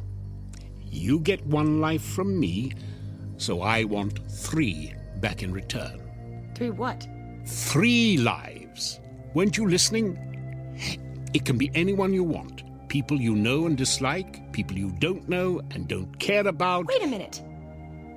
You want me to kill somebody?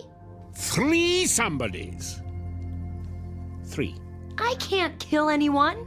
Now, how can you say that? I bet you haven't even tried. I'm not going to do that for you or for anybody. Well, I hate to bring this up, Susan, but we had an agreement. We shook on it. Remember? I'm begging you. If there's anything else I can do for you, anything at all. I'm sorry, Susan. It looks like our time is up.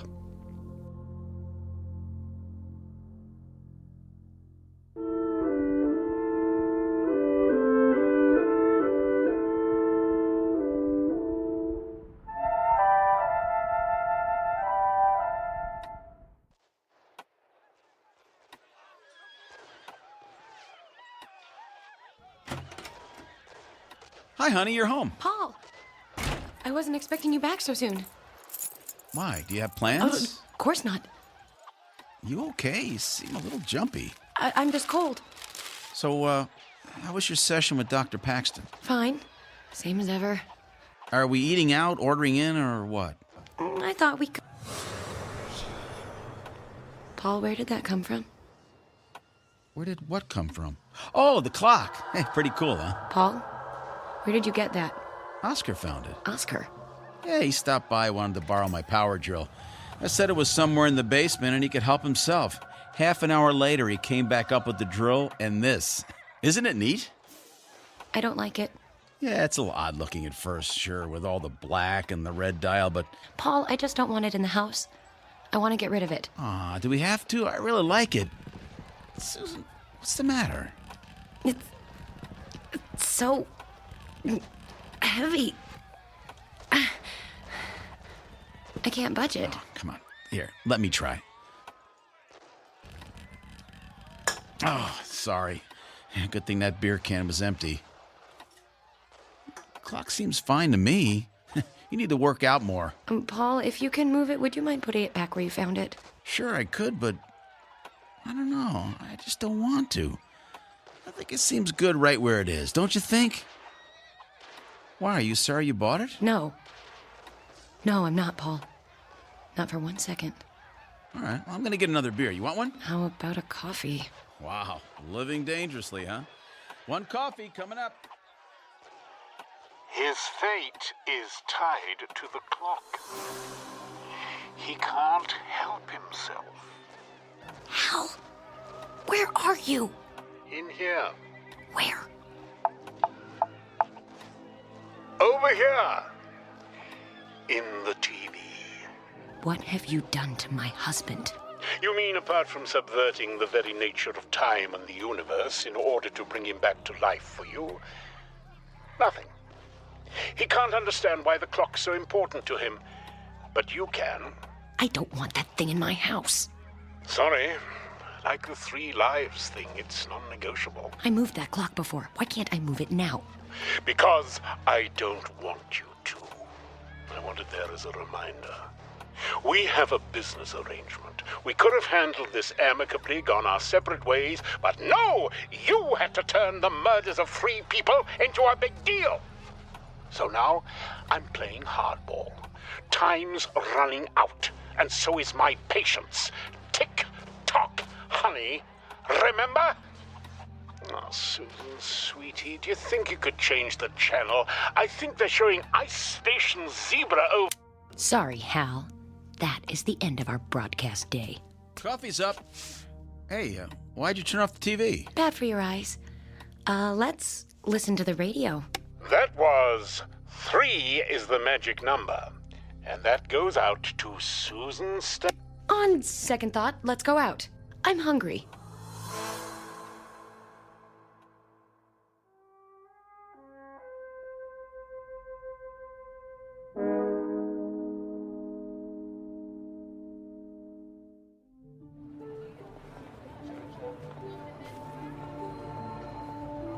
Hi, Susan.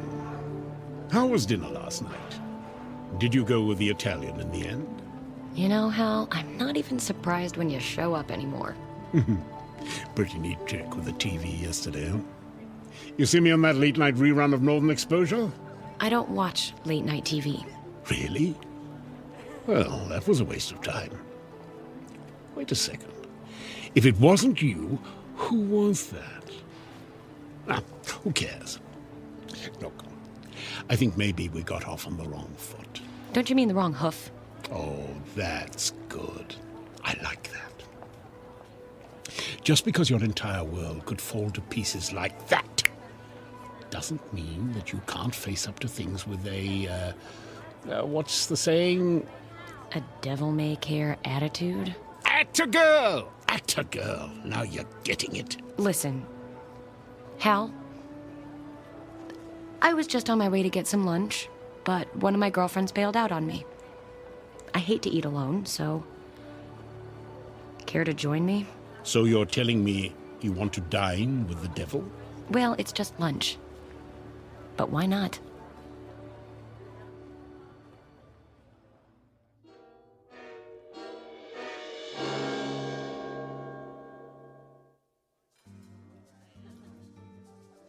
Are you ready to order? Oh, I'll have the special. And for you, sir? Do you have any of that soup? The one you serve cold? Oh, gazpacho. I'll have that. Anything to drink? Nothing for me. Yes, something with a lot of ice. Okay. Forget the drink, just bring me a glass full of ice. Just ice. Uh-huh. Come on, minimum wage, hop to it. That wasn't nice. All part of the service. So have you given it any more thought? You mean, who should I kill for you? Hey, you know who's good? The homeless. The homeless? Well, think about it. They're missing persons who aren't really missing.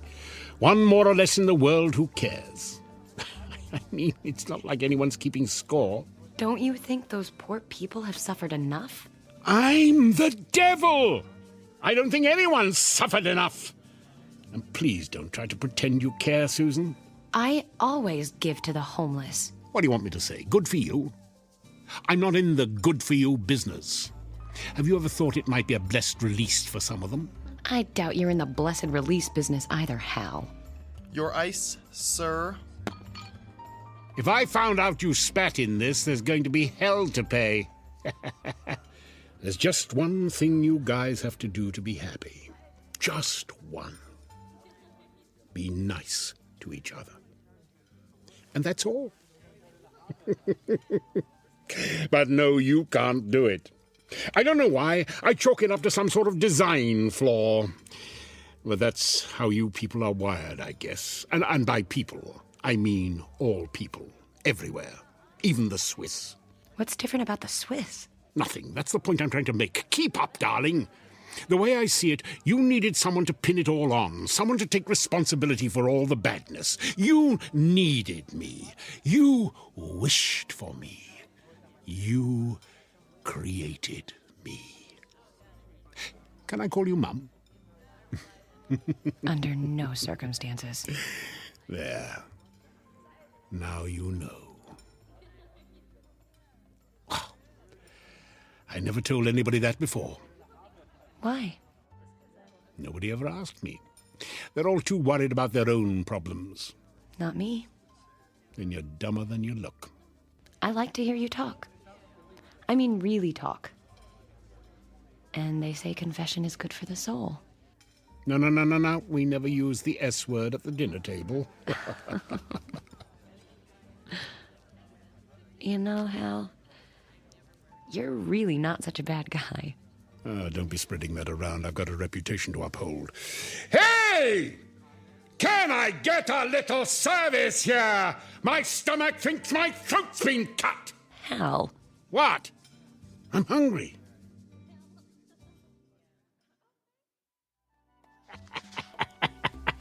It's funny because it's true. Oh, that's a great story. I got 1,000,000 of them. Literally 1,000,000. With you, it'll be 1,000,001. 1,000,000 sounds like a better number. What do you mean? Hal, I think we made a real connection here today.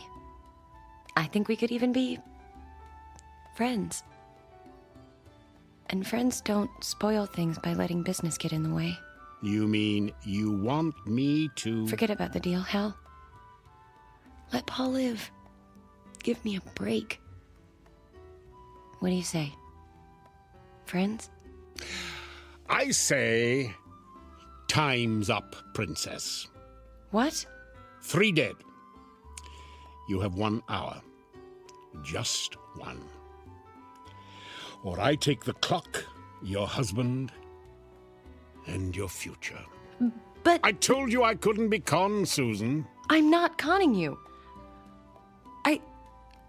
I really like you. Yeah, sure you do. The one time I let down my guard. The one time. You know how hard it is for me to open up to people? Hal, I'm sorry. I didn't mean to upset you. I'm going now. I hope you'll understand if I don't pick up the check. And if there is a shred of decency in you, you won't touch my lemon sorbet when it arrives. Hal, are you crying? No. I just have some brimstone in my eye. I have to go.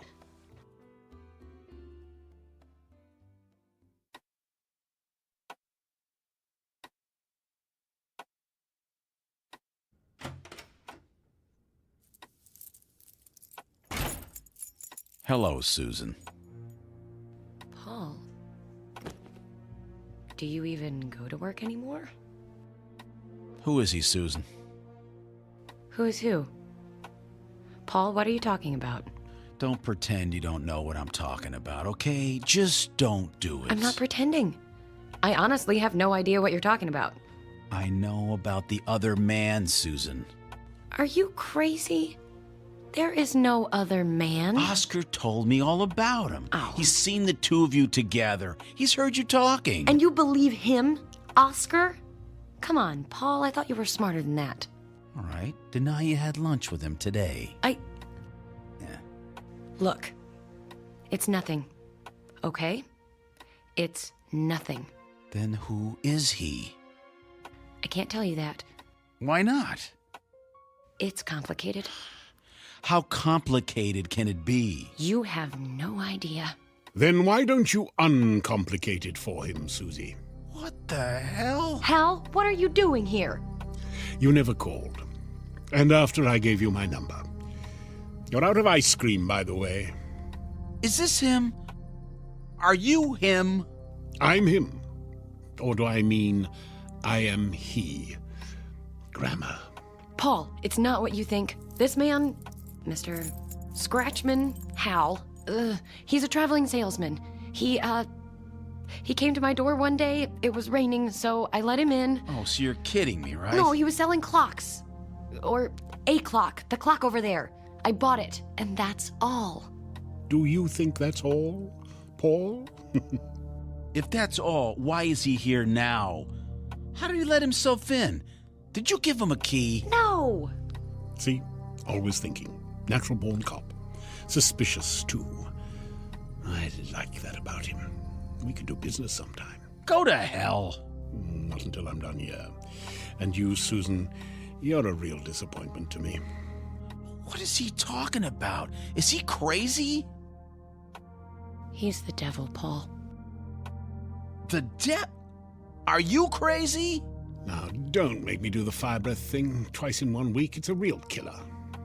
Paul, I know how this sounds, but hell really is the devil. And I made a deal with the devil. For you. Huh? Have you lost your mind? This isn't happening. It shouldn't be happening. You should be dead. For what it's worth, Paul, your wife really does love you, but not enough. She'd be happy to die for you, but not to kill for you. So today, I'm the repo man. I don't believe in the devil, and I don't believe... Paul, shut up! What did you do to him? I stopped the clock, which stopped him. He was boring me. Paul? Can you hear me, Paul? He can't hear you. As far as he's concerned, there's nothing to hear. We're in a gap between seconds. Hal, we need to talk. I need you to understand. It's too late, Susan. You're out of time. I'm out of patience. We both know that you'll never give me those 3 lives. You're right. There's nothing I can say to you, is there? Anything that you could say that I'd want to hear would just be a lie, wouldn't it? I guess so. Just take the clock and go, Hal. Will I ever see you again? Probably not. Good. Now do what you have to do. I can't take this anymore. Do you just turn the hands forward again, or...? Something a little more final. Bye, Susan. Bye, Hal. Be good. Fat chance.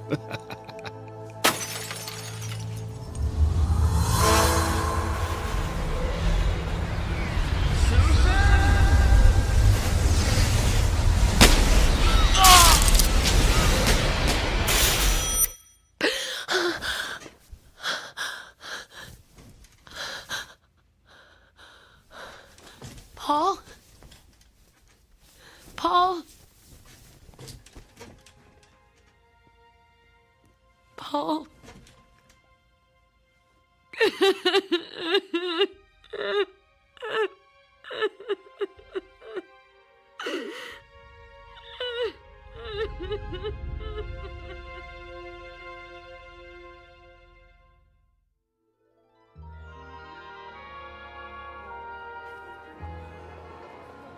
So, how have you been? I've been away for a while, Jan. Well, I mean, maybe not away, but not really here. Susan, honey, you're not making any sense. Oh, I know, sorry about that. Let's just say I've been on a journey of personal discovery. Ah, trying to get your groove back. Oh, believe me, Jan, I did not go willingly. Oh. But I found something out about myself. What was that? That I'm gonna be fine. Just fine. I knew that. We all knew that. But what I really want to know is, did you meet any men on this personal journey of yours? Oh, I met... Oh, look, I'll be there in half an hour. I'll tell you all about it when I see you, okay? Okay, you'd better. Or I'll tell you as much as I can. Susan, my dear, today is the first day of the rest. God!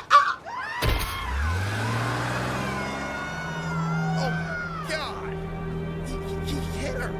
I don't believe it, he just hit her! Oh my! Oh my! I can't believe I really did it. You did fine, Oscar. Just fine. You've only got 2 more to go, so let's get moving. Tick-tock, Oscar. Tick-tock. Okay, just tell me I'm doing the right thing. Oh, it is the right thing, Oscar. Remember, you're doing this for your mother. That's right. I did it for Mom. I did it for Mom. For Mom.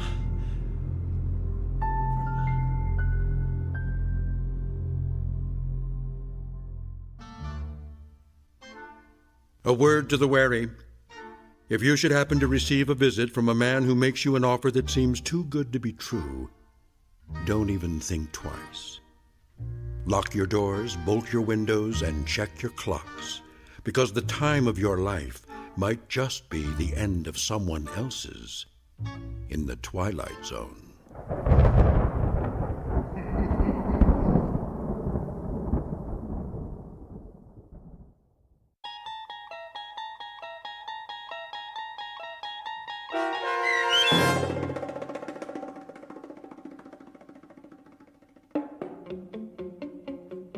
The Time of Your Life, starring John Rhys Davies with Stacy Keach as your narrator, was written for The Twilight Zone by Matthew Elliott. Heard in the cast were Anne Sonneville, Jeff Lupetin, Joby Cerny, David Darlow, Saskia Volkers, and Patrick Francis. The producers of The Twilight Zone wish to thank CBS Enterprises and the Rod Serling Estate for making this series possible. This copyrighted radio series is produced by Carl Amari and directed by Joby Cerny for Falcon Picture Group.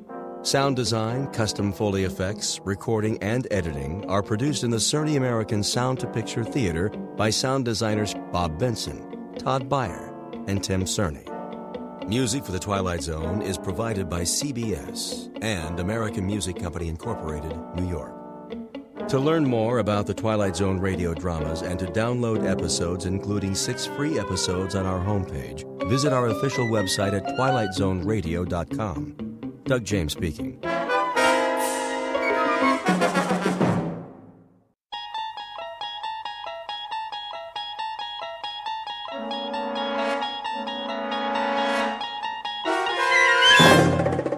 You're traveling through another dimension.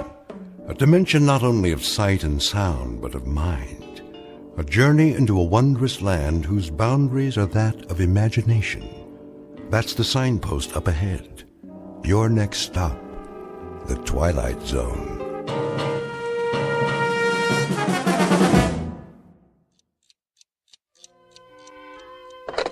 Front desk? This is room 14, yeah. Jackie Rhodes. Listen, I was just wondering... What? No, I already paid you for the week. Sure I did. Didn't I? Well, I thought I did. No problem. I'll drop it off downstairs first thing in the morning. That's right. Cash, same as always. Yeah. You know I always pay my rent. One thing about me, I ain't no welcher. I got a big payday coming tonight. Anyway, the reason I called. Can I ask you a question? No, that ain't it. I know you don't do room service. I was just wondering, is my phone working okay? Uh-huh. Well, the reason I ask is I'm expecting a call. A real important call, and... You sure? Not a one, huh? No, I ain't been out of the room. See, I've been waiting right here for this very important call, and... You would have put it through to me, wouldn't you? Sure. Okay. Oh, one more thing. Am I ever going to get my air conditioner fixed? Well, when the super shows up tomorrow, ask him again. Leave him a note or something. Must be 100 degrees in here. Yeah. Thanks. Come on, George, come on. You said you was gonna call.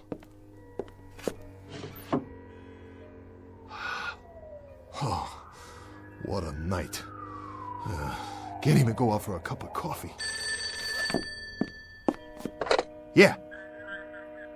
Oh, hi, George. Fine. You too? Nothing much. Yeah, well, I've been sitting there waiting. That's right. Expecting a call. From you, of course. Yeah, George. Yeah, sure is a hot night, ain't it? George. George, I was just wondering what kind of job you had in mind tonight. Well, now, look, I've been sitting here 3-4 hours, and if you want to know the truth, I've been roasting to death and like to go out of my mind. All I'm asking you is... George, hey, whoa, will you listen to me? Will you listen? I'm not trying to cop out. I am definitely not trying to cop out, all right? I just wanted to know what kind of...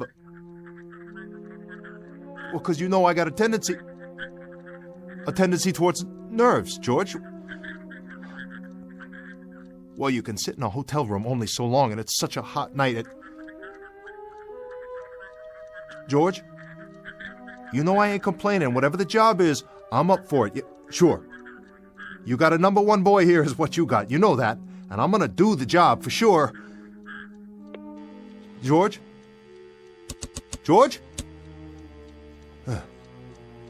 Must have got cut off. Oh. Man, oh man, I better be ready. Comb my hair and everything. Oh. Looking pretty good in the mirror there, Jackie boy. Yeah. Real sharp.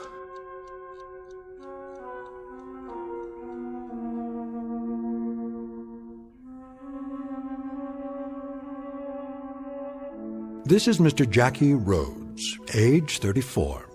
If there were a who's who for nickel and dime crooks, con men, and small-time grifters, his chronology would state the following. Simply that he was born in New York City, went to a boys' reformatory at age 11, followed by a state penal institute at age 19. He has been picked up along with the usual suspects on every count from petty larceny to extortion to assault with a deadly weapon. And where some men leave the mark of their lives only as a brief record of a fragmentary existence on earth, this man leaves a blot, a dirty, discolored blemish, to document a cheap and undistinguished sojourn amongst his betters. What you're about to witness in this room, and particularly in the chipped and dusty mirror above the dresser, is a strange kind of mortal combat between a man and himself.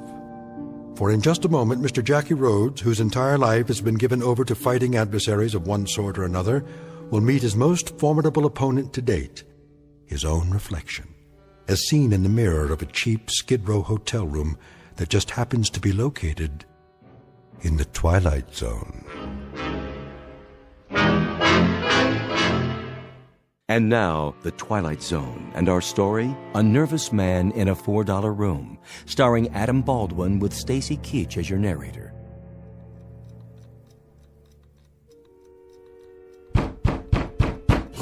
Yeah. Yeah. How are you, George? In the pink. And how are you, Jackie? I'm all right. I'm all right, George. I've just been kind of nervous about the action tonight. I was wondering what you had in mind. What a gorgeous place you got, Jackie. Yeah.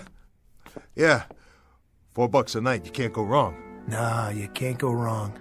But you can get roasted to death in the heat or poisoned by small creatures. You ever see any cockroaches in here?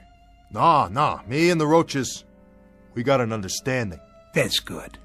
How about rats? You have to set traps? No rats. That's good. Real good.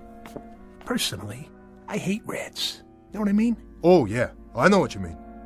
Say, listen, George, what about tonight? What's the job, anyway? Does it make any difference? Difference? No, don't make a difference. I was just wondering. Just wondering what you had in mind. What would you like to do, Jackie? What's your heart's desire? Are you kidding me, George? You're pulling my leg, ain't you? No, I asked you a question. Simple as that.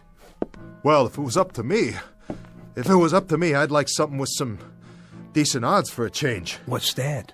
Well, it's just that I'm all the time getting the hard stuff, George. Last 2 times I almost got picked up waiting out front in the car. Remember the heist? I remember.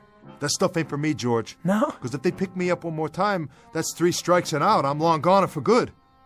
Oh, it's so hot in here, George. Ain't it? Ain't it hot? Anybody ever tell you what you look like? How do you mean? No? Well, I'll tell you. Like a man trying to catch a subway at 5 o'clock at night. You always look like somebody squeezing you through a door just before the train pulls out. Let me go. What do you do to sleep at night, Jackie? Curl up in a locked closet? Well, now, look, George, I ain't knocking you. I don't know why you all the time gotta knock me. All I want from you is... Yeah? All right. What's the job I gotta do? Well, I'll tell you what, Jackie. Tonight I'm gonna let you be a man. I'm gonna let you show some muscles for a change. No shakedowns, no deliveries to a fence, nothing little. Tonight, Jackie, you're getting up in the world. So I got a little present for you. Whoa, what's that? What do you think it is? 22 special. I don't want it. Oh, careful, it's loaded. What do I need a gun for? Well, I'll tell you.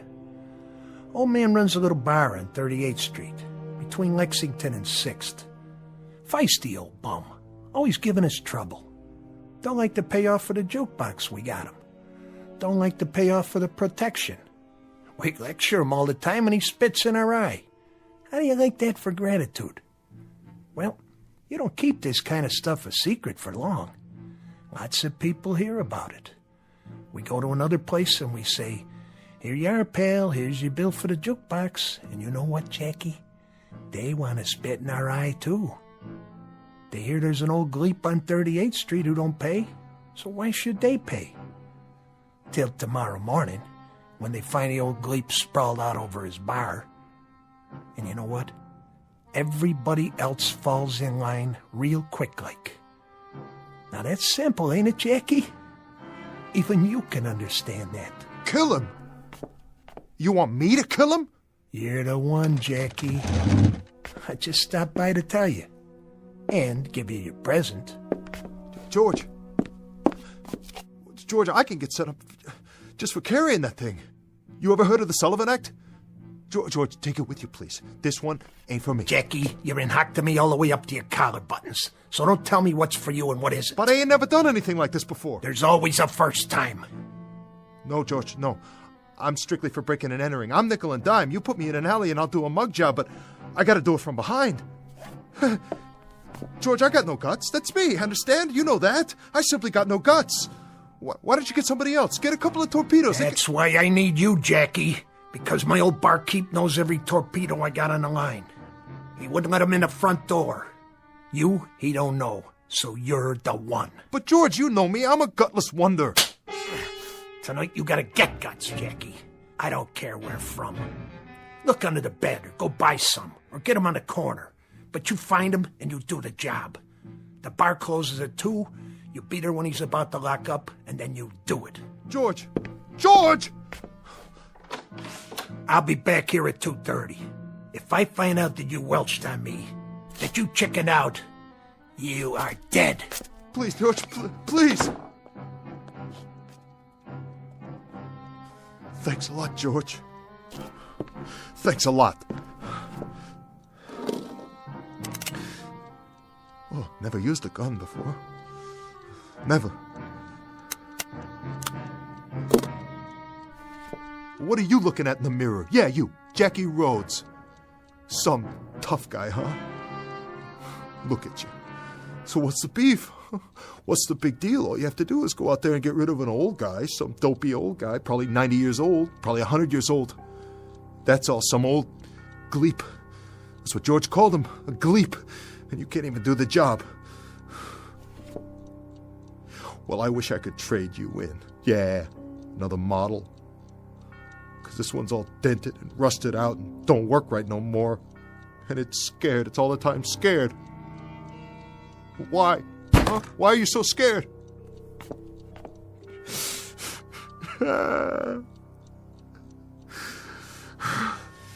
Man, it all comes down to this. Took you a long time to get here. Real long. How many nights in the tank? How many months in stir? How many hours in cheap, dirty hotel rooms like this one? $4 a night to roast to death. Oh, what a way. What a long, miserable way. And for what? What do I got to show? A $4 hotel room and lots of security. Oh yeah, just like a floating crap game.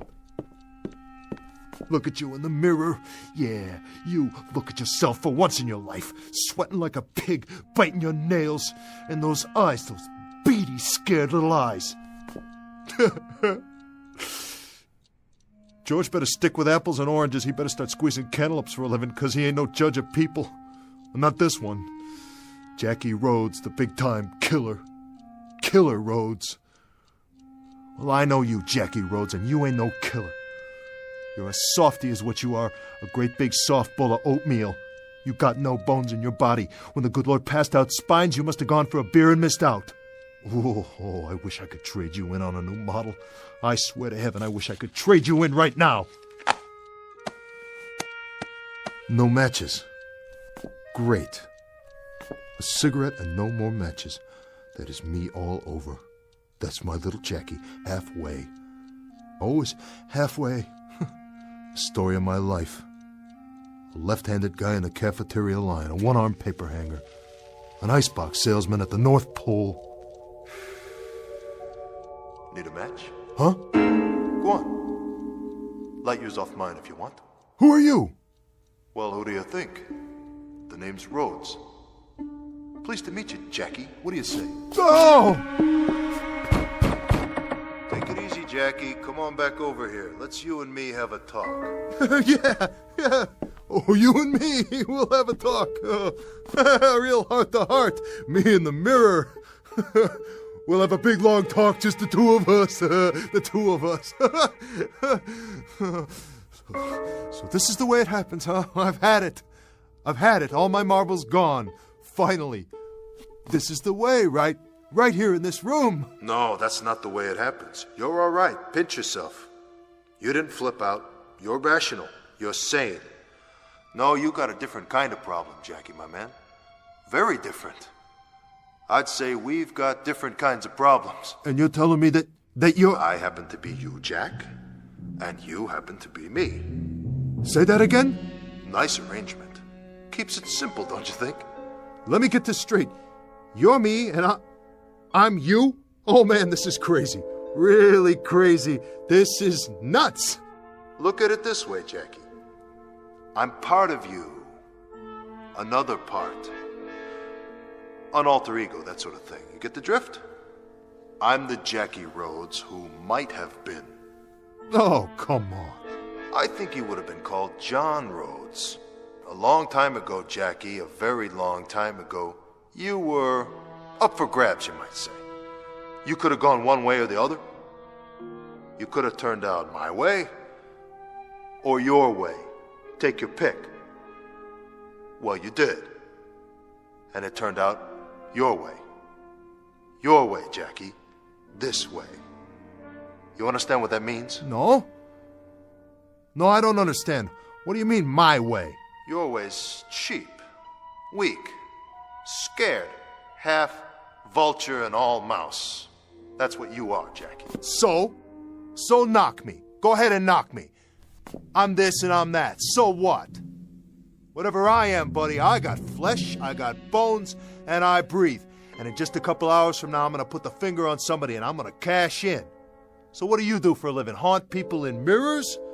Can you pull a heist? Can you kiss a dame? Can you count a roll? Can you cash your chips? Oh, listen to me. Listen to me having a big argument with a piece of glass. Well, listen, glass, I'm leaving. I'm pulling out. I've had it with you. I'm a mouse, huh? Well, you're nothing. Imagination, that's all you are. You're a big fat dream is all. Forget it, will ya? I gotta get ready now. Wash my face.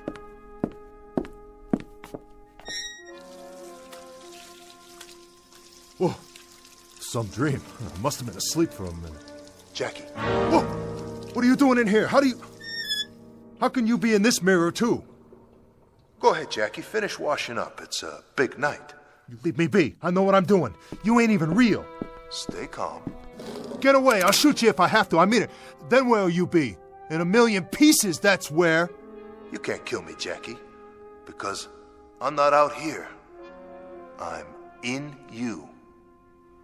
No matter where you go, I'll be right there.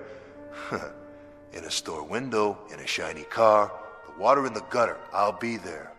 I'll always be there. You get away! You get away from me! Oh, don't fold up on me now, just between you and me, old friend. There's a lot that's got to get settled tonight. A whole lot. That's right, Jackie. You got a big night ahead of you. We both do.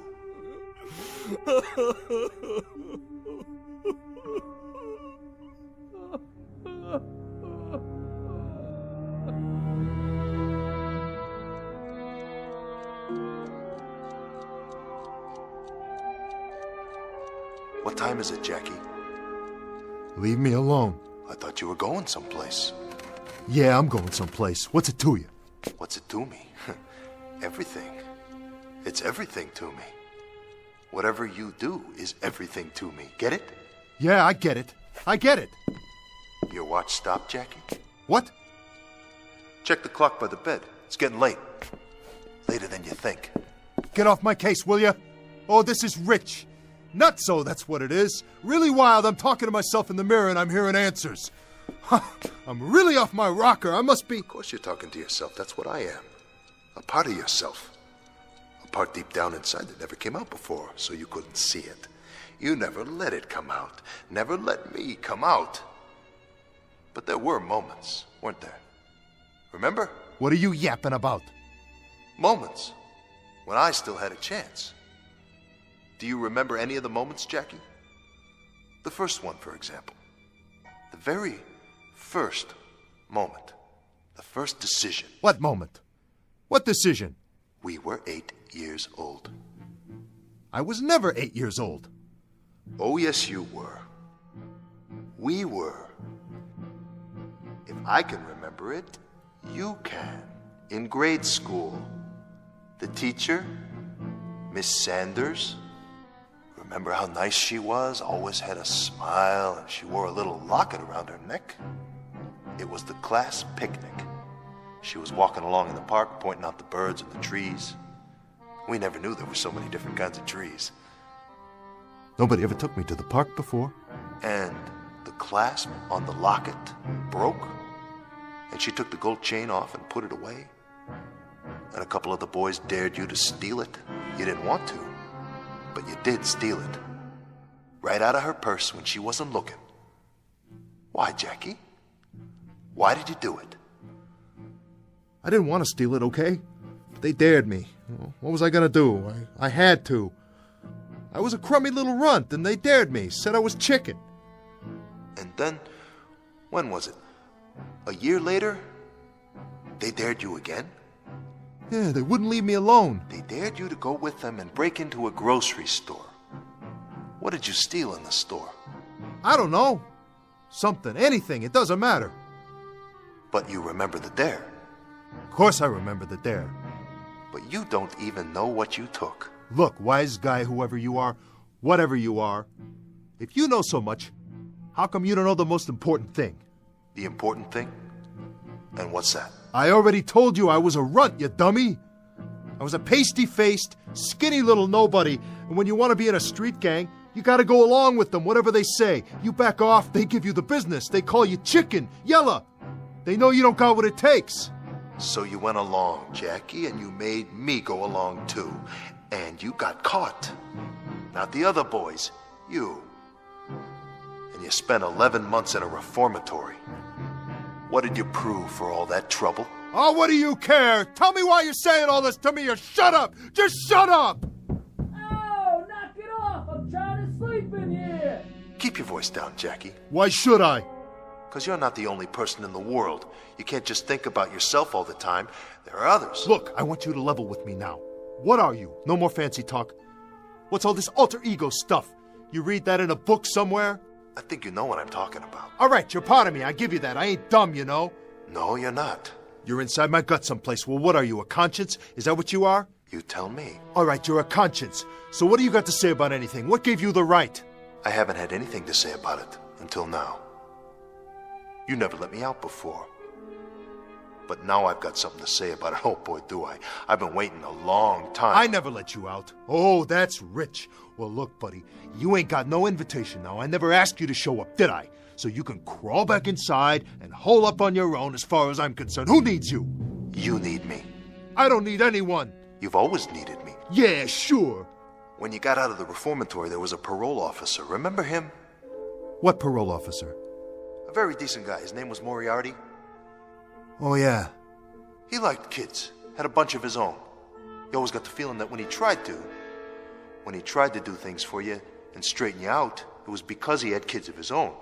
And but for the grace of God, you might be one of his. Jaw. No wonder I kept you locked up inside. You really know how to talk my ear off. You're walking on your lower lip all the time. Well, I still say, who needs you? I'm asking you, what do you want from me? Don't you know? No, I don't. I'll tell you what I do know. I gotta go out and do a job. I gotta go knock off some old gleep in a bar on 38th Street, and if I don't do it by 2 a.m., you're gonna be able to take what's left of me and scrape me off of the wall with a spoon and dump me in a cup. I gotta get going. I ain't got much time left. Correct. You don't have much time at all. I'm telling you, you better get out of my face, or I'll smash up this mirror, and you'll be all over the floor. I'll do it, too. What's the matter, don't you think I can? You're not listening to me. You've never had much time. Moriarty tried to help you when you got out of the reform school, but you didn't have time then either. Get off my back! You had a moment when you could have listened to him and paid attention in that moment, or you could have done what you did. Join another gang. It was your choice. It was always your choice.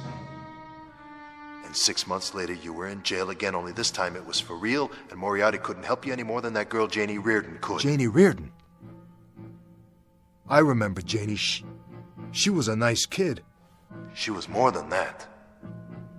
She was beautiful, inside and out, and she tried her best to set you straight. What do you know about her? I loved her, Jackie. Did you know that? I love Janie Reardon. You? You love Janie Reardon? Why, you're nothing but a piece of glass. You're me in the mirror. How could you love anybody? How could you love anything? Oh, I could love. I could love deeply and intensely. I loved her. And I tried to get you, too. But you were too busy. You graduated from the street gang.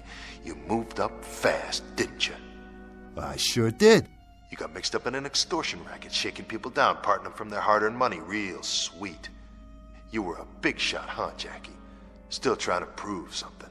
And what did you prove that time? I proved plenty. You proved you were the #1 patsy of the world. You were the expert in bag holding. It was 2 years in a penitentiary after that one, wasn't it, Jackie? And when you got out, Janie Reardon had got married to a regular guy and moved away. She walked out of your life, Jackie. Out of our life. You cheated me out of her. I don't care. I didn't care then and I don't care now. Dames, I can take or leave. Dames you can take or leave. That's a statement for the press, isn't it? Can I quote you on that? A real fond sentiment. Except for one thing. It isn't true. You calling me a liar? You'd love to have a girl, wouldn't you? Somebody sweet and pretty. Somebody who'd stay with you and love you in return and be kind and gentle with you. You could have had that. Maybe you still can. The question is it too late? Why don't you knock it off? Will you do that? Will you knock it off right now? If you say so. What do you want from me? I'm asking you a question. What do you want from me? Calm down, Jackie. Have a smoke. Here, want one of mine? Stop blowing it at me. Are you going to answer the question? I'm still waiting. Well, it's pretty simple, really. I want to take over. What?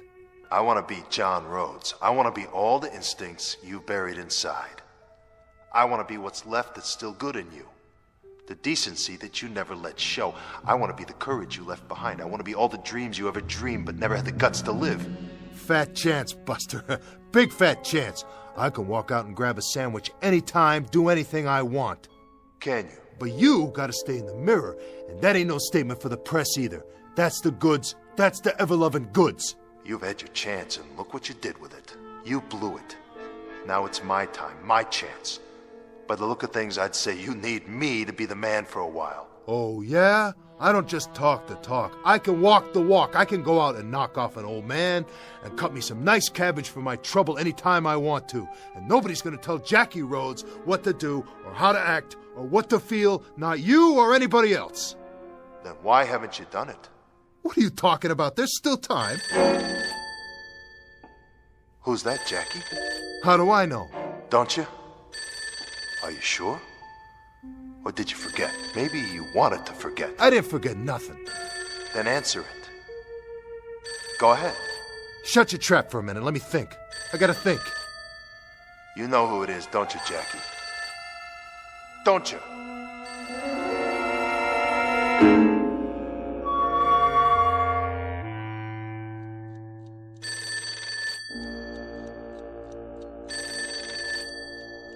Go ahead, answer it. Okay. Yeah, George. Yeah, you just called me on the way out. I was just leaving. Yeah, George. Sure. Honest, I'm on my way out. Sure, George, I know what time it is. I'll see you right here at 2:30. Sure. Sure, George. Yeah, I got it. See you then.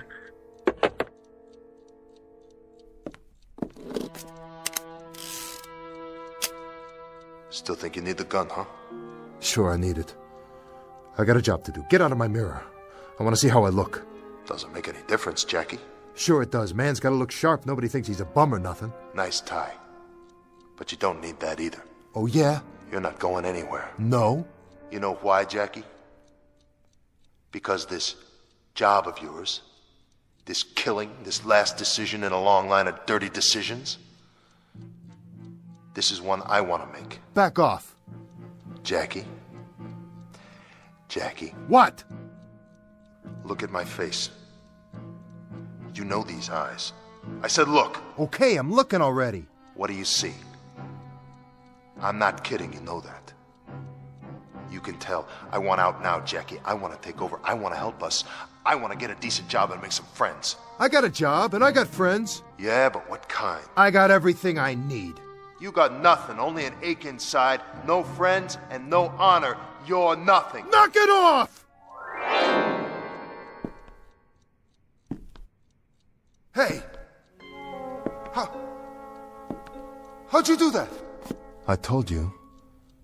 It's time for me to come out. Now, what do you think you're doing? Where are you going? I'm going to take care of business. Oh, man, you don't know how good this feels. You can't! You can't do that! I just did, and I'm gonna do a whole lot more before the night's over. I'll stop you. Wait! How come I can't get out of this? Mirror? Because that's where you live now. Inside me for a change. Better get used to it, tough guy, just till I get back, okay? See you in a while. 38th and Lex. You know where that is? Yeah, I know. Don't forget the gun. I didn't forget it. But it's right here in front of me on top of the dresser. I don't need it.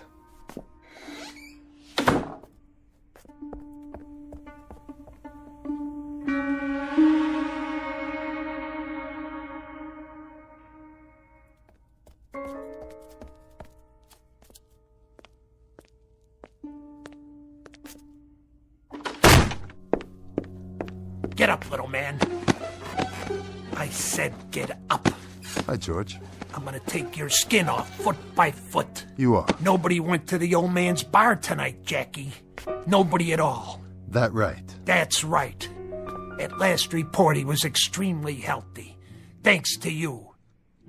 Thanks to you, you raunchy little welcher. Easy, George. Don't get your blood pressure up. I don't like your attitude. After all I've done for you. Given you another chance, and another, and another. And what do I get in return? No gratitude. Well, you just ran out of chances, buddy boy. Your extra time's all used up. Now I'm gonna take it out of your hide. What do you think of that? I don't think anything. You know, Jackie, it's nothing personal. It's just business. I like you. I always liked you. That's why I tried to cut you a break. But now, you think that if you keep your trap shut, I'll forget about it and it'll go away. Is that what you think? No. Speak up. I can't hear you. What do you got to say for yourself, Crumb? Huh? What? What have I got to say for myself, George? That's right. And make it good. Very little. I have very, very little to say for myself. Not much at all. Just one sentence. 2 words, really. I resign. That's it, George. I resign. What? You what? I said I resign. You know what that means, don't you, George? It means quit. Walk out. You're not walking anywhere. When I get through with you... Throw in the towel. Toss in your cards. Retire. I like the sound of that one. Well, that's me. I'm retired as of, let's see, 2:42 a.m. Why you? Oh, you can have your gun back, too. It's right there where you left it on the dresser. I never figured you to be that much of a sucker, Jackie. Now that I've got my gun back, what do you think I'm going to do with it? Or did you even think that far? Yeah, I thought about it. And? And I figured you'd try to make me eat lead. Well, you got that much right. Of course, I took the liberty of removing the bullets first. Guess you want them back now, huh? Well, they're right here in the wastebasket. Here, let me give them to you. Oh. Good, kid. I didn't think you had it in you. Neither did I. Come on, Jackie. Let's see what you got. Why not? I already know what you got, and it's not much. I've seen your kind before, on the playground, in dark alleys, in the joint. You're a bully, George. The kind who pushes little kids around and rolls drunks and knocks over mom-and-pop stores when they're too old and weak to stand up to you. But as soon as somebody does just once, you turn tail and run, don't you? Sure you do, 'cause you're chicken, George. You're the real chicken, otherwise you wouldn't worry about keeping everybody down in case they're stronger than you. You couldn't stand that. You can dish it up, but you sure can't take it. What are you gonna do now, Jackie? Be the big man on the street? Go ahead. Let's see how long you last. Oh, I'll last, George. Longer than you, a lot longer. I'll still be alive. I'll be walking around in the park feeding the squirrels while you're doing 25 to life in Sing Sing. That's gonna be tough, George. Real tough for a punk like you. Now get out and don't let me see your sorry face again. Give the desk man what I owe him on your way out, for the time I spent waiting for you in here. See you in hell, Jackie. Wrong, my name's not Jackie, it's John. That's Mr. Rhodes to you, and don't forget it. I'm the one who just changed your life permanently for the worse.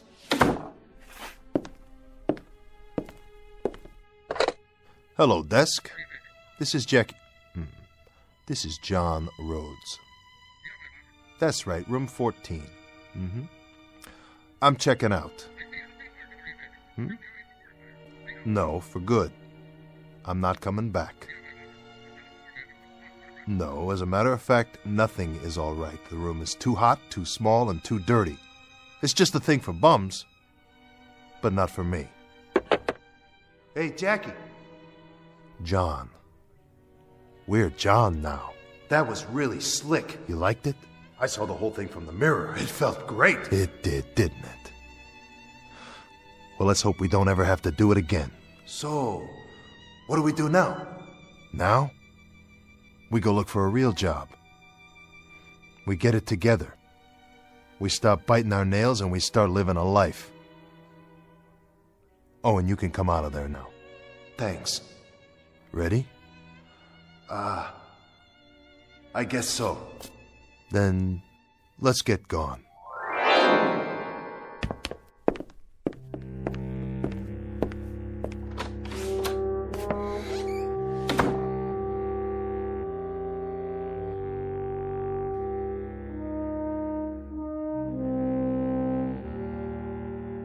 Exit Mr. Jackie, make that John Rhodes, age 34, about to carve himself a nicer and more acceptable piece of life.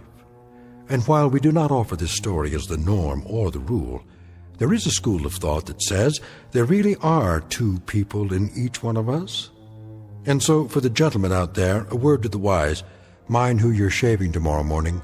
If you nick yourself and the mirror yells, ouch, you may have just checked into the Twilight Zone.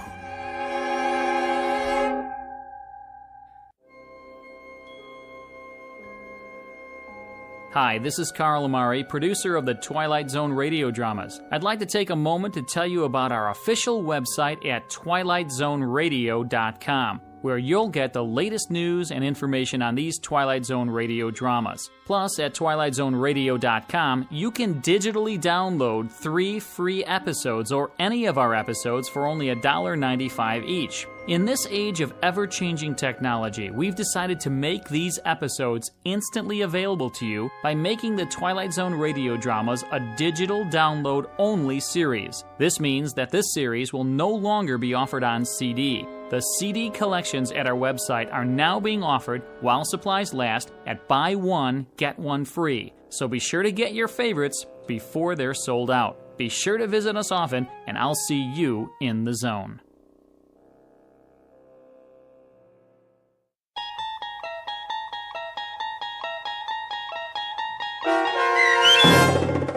A Nervous Man in a $4 Room, starring Adam Baldwin with Stacy Keach as your narrator, was adapted for radio by Dennis Etchison and based on a script by Rod Serling.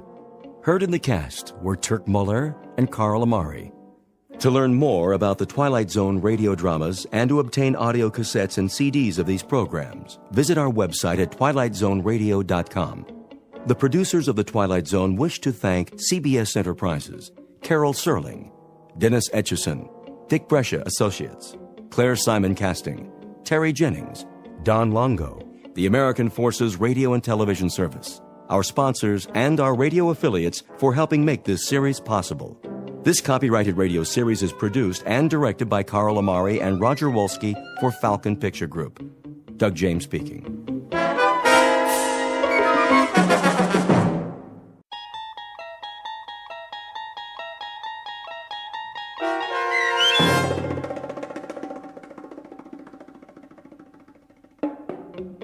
You Drive, starring John Hurd, with Stacy Keach as your narrator, was adapted for radio by Dennis Etchison and written for The Twilight Zone by Earl Hammer Jr.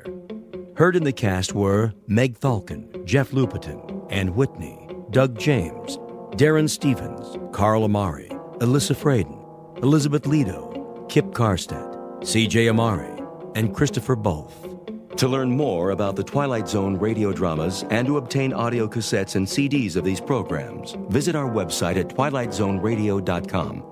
The producers of The Twilight Zone wish to thank CBS Enterprises, Carol Serling, Dennis Etchison, Dick Brescia Associates, Claire Simon Casting, Terry Jennings, XM Satellite Radio, Sirius Satellite Radio, our sponsors, and our radio affiliates for helping make this series possible.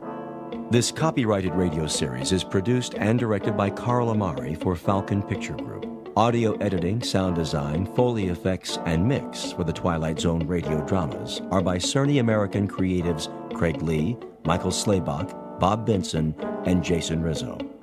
To learn more about the Twilight Zone radio dramas and to contact us, visit our official website at twilightzoneradio.com. Doug James speaking.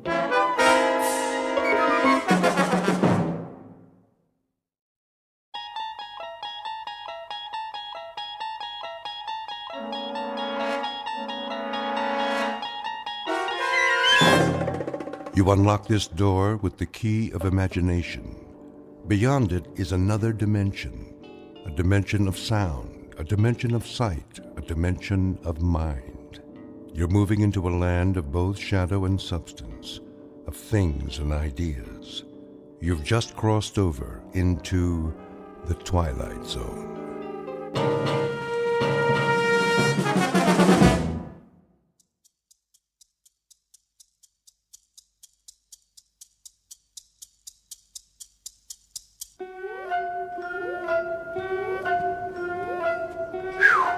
5 o'clock, finally.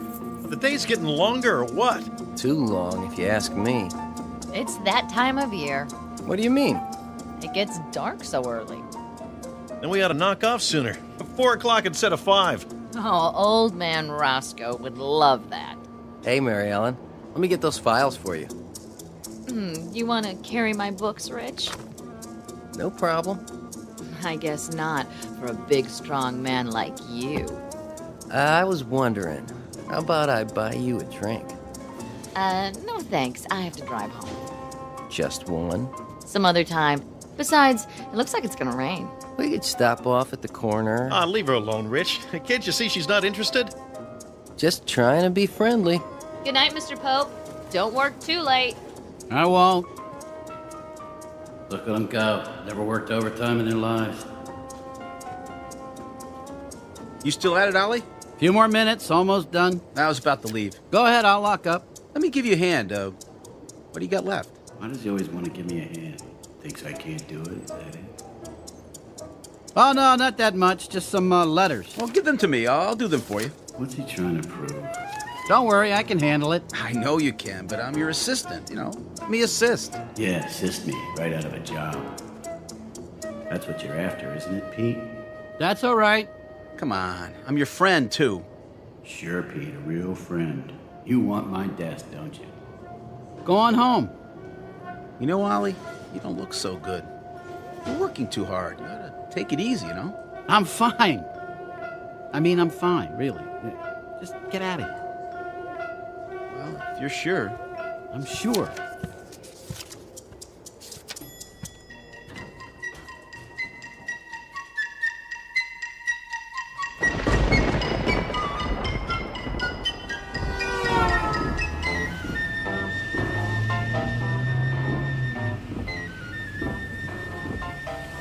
Sure, I'm sure. Working too hard. What does he know about it? What do any of them know about it? Look at this traffic. You'd think it never rained in this town before. Pull over, let me pass. What's the matter with these drivers? All a man wants is to get home after a hard day. They probably don't even have a home. Creeping off to the nearest bar, knock back a few. Make the light! Go on through! Punch it! Come on, it's still yellow. Make the turn!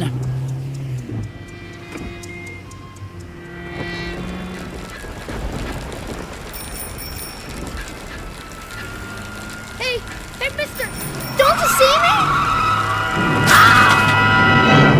Help! He tried to hit the newspaper boy. I saw the whole thing.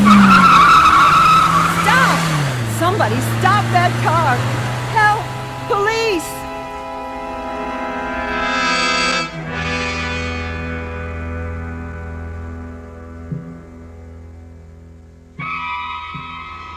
Portrait of a hit-and-run driver. The name is Oliver Pope, a shaky little citizen, insecure in his job, suspicious of the world and its inhabitants. A man who feels big and powerful and secure only when he's behind the wheel of a car. Oliver Pope has just arrived at a crossroads in his life. The hit occurred in the world he knows. The run will take place in the Twilight Zone. And now, The Twilight Zone and our story, You Drive, starring John Hurd, with Stacy Keach as your narrator.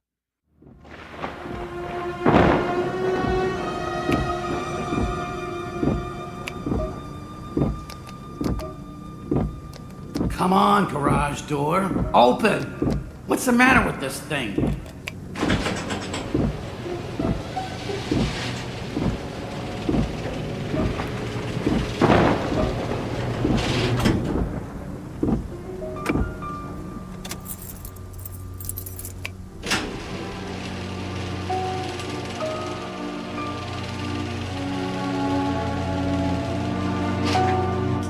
Good Lord. What have I done?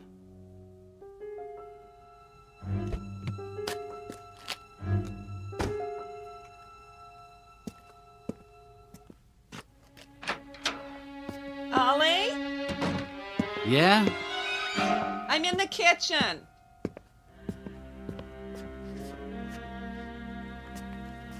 Did you put the car away? What? The car. Why did you put it in the garage? I thought we were going to the movie. It's raining, Lillian. Well, still, it was supposed to stop. Well, it hasn't. Where are you going? Dinner's almost ready. We can still make the first show. I have a splitting headache. Bad day at the office? They're all bad. Well, then, the movie will take your mind off it. You've been under a strain. I'm not under a strain. It's just... Just what? I think Pete Radcliffe wants my job. Oh, come now. He doesn't impress me as that kind of person at all. Well, why does she disagree with everything I say? Lillian, please. Here, take this. I don't need it. Yes, you do. You're tired and cross and you have a headache. An aspirin will make you feel better. Good for your heart, too. She thinks I got one foot in the grave. Ooh, you're shaking. Let me feel your head. What are you doing? I want to see if you have a fever. You might have the flu bug that's going around. Leave me alone. Stop fussing over me, please. You should be glad that someone cares about your health. I'll be fine. But I don't want to go to a movie. Well, maybe tomorrow night then, if you feel better. I'll feel better if you just leave me alone. Did you lower the garage door? Of course I did. Well, it sounds like someone just opened it. That's impossible. Listen. Probably the cat. I'm serious. Does the cat know how to work the garage door remote? All right. I'll check it out.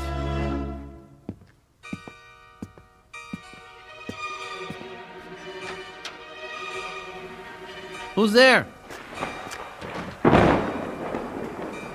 Thought I closed it.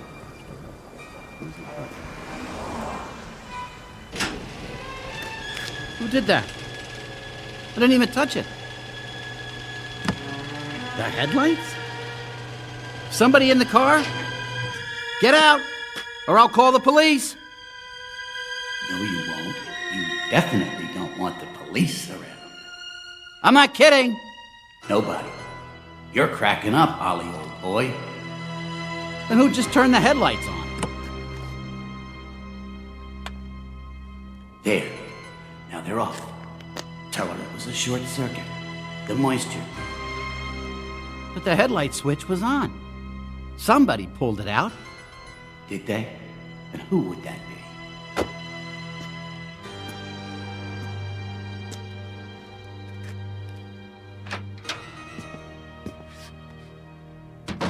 Well? That must have been a short, rain and all. Was it the cat? I don't know, Lillian. Did you turn the car lights on? Yes. I mean, no. I mean, I turned them off. You mean they turned themselves on? Faulty connection or something? Shouldn't be acting that way. We just had a $200 tune-up. You didn't see the paper out there, did you? No. Oh, the boy's late tonight. I guess it's the rain. Here's your supper. I don't have much of an appetite. Oliver, sit. You need your nourishment. I'm gonna lie down for a while. I got a lot on my mind. Oh, no. You'll eat your salad and then we'll see. Greens for what ails you. Sit.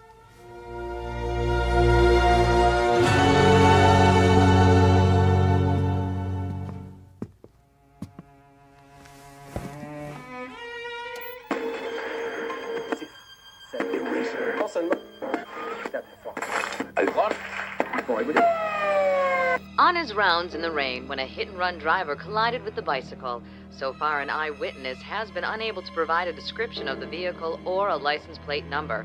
We'll bring you any late-breaking developments. Back to you in the studio. John? What are you watching? Nothing. I just thought I'd catch the news. I thought you were going to lie down. I am. Well, try to get some rest. I'll check on you in a little while.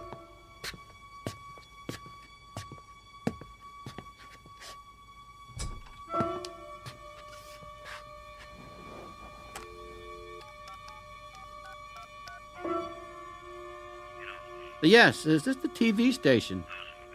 I'm calling about one of your news stories. There was an accident tonight on the corner of 3rd and Elm. Could you tell me...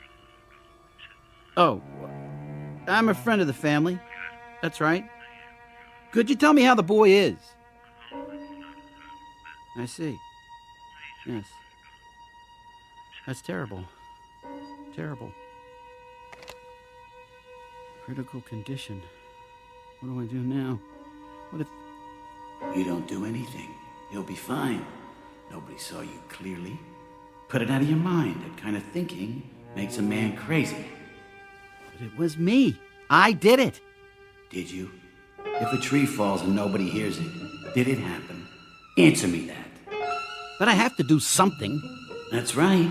Be a man for a change. In the morning, it'll be nothing but a memory. You'll see.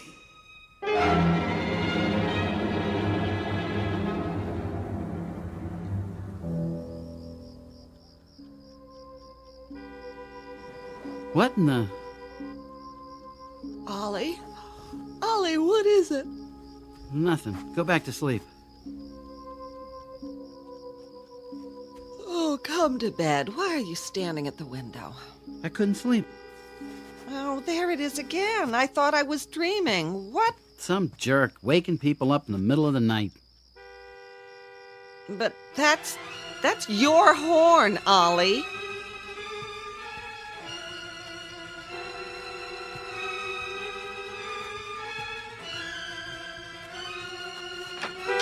Who's out there? Who's doing this?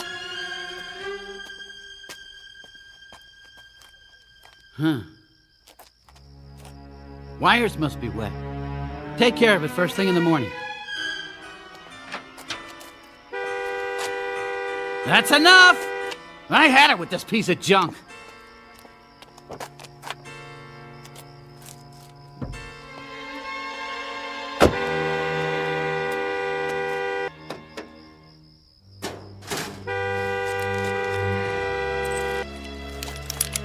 Where's that wire? There. Stupid car. You trying to kill me, slamming the hood like that? I never even touched it. You tell him, Ollie. Don't let a piece of machinery push you around.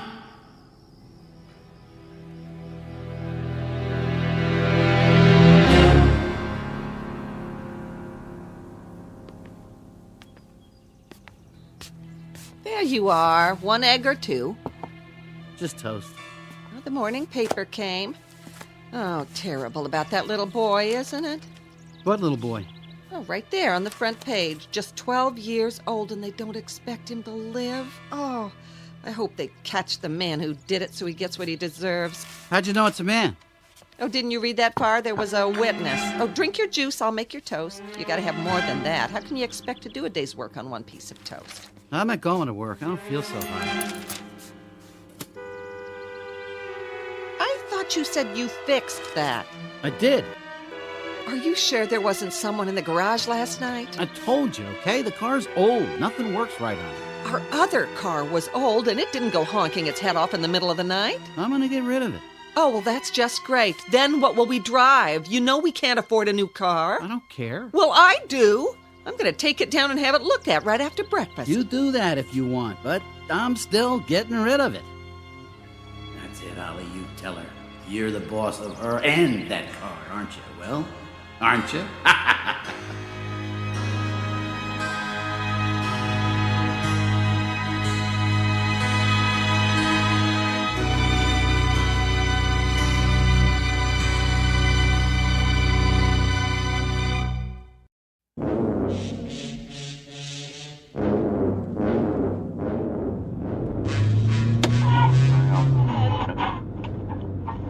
And that low-pressure area seems to have passed over. In local news, still no word on yesterday's hit and run. The boy, 12-year-old Timmy Danvers, remains in critical condition. We'll be back with the sports news after this. So sad. Oh, I don't believe it. Now something's wrong with the steering. Turn!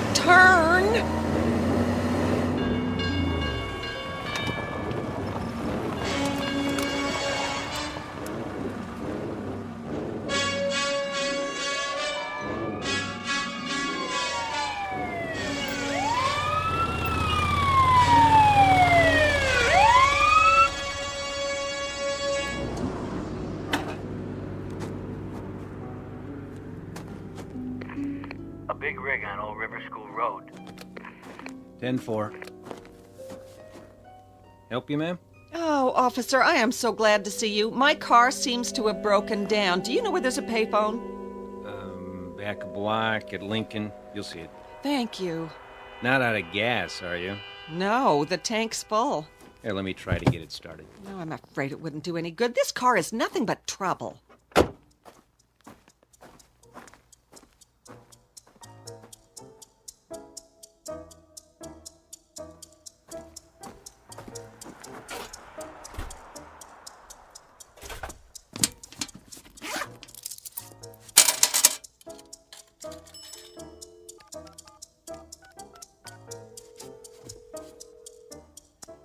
Hello, Auto Club? I need a tow. Yes, at 3rd and Elm. I don't know what the trouble is. It just stopped and now it won't start. Would you please send the truck right away? It's in the middle of the street.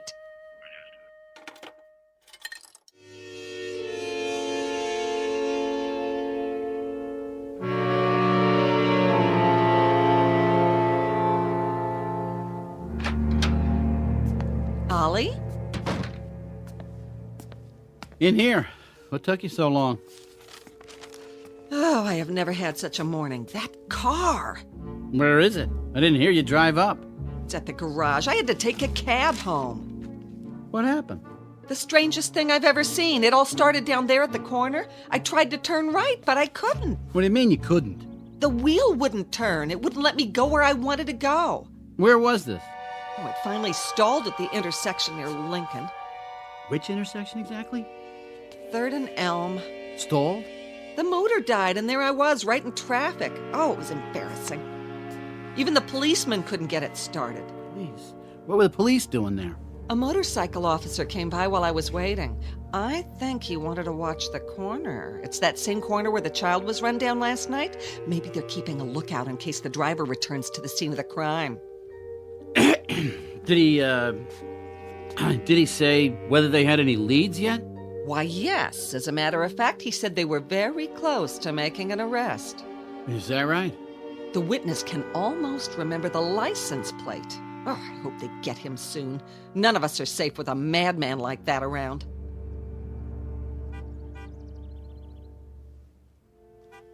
What in the... It sounds like... I thought you said it was at the mechanics.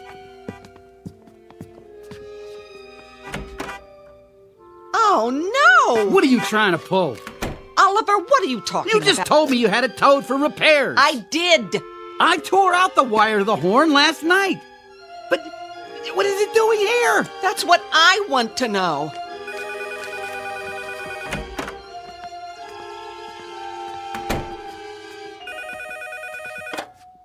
Hello?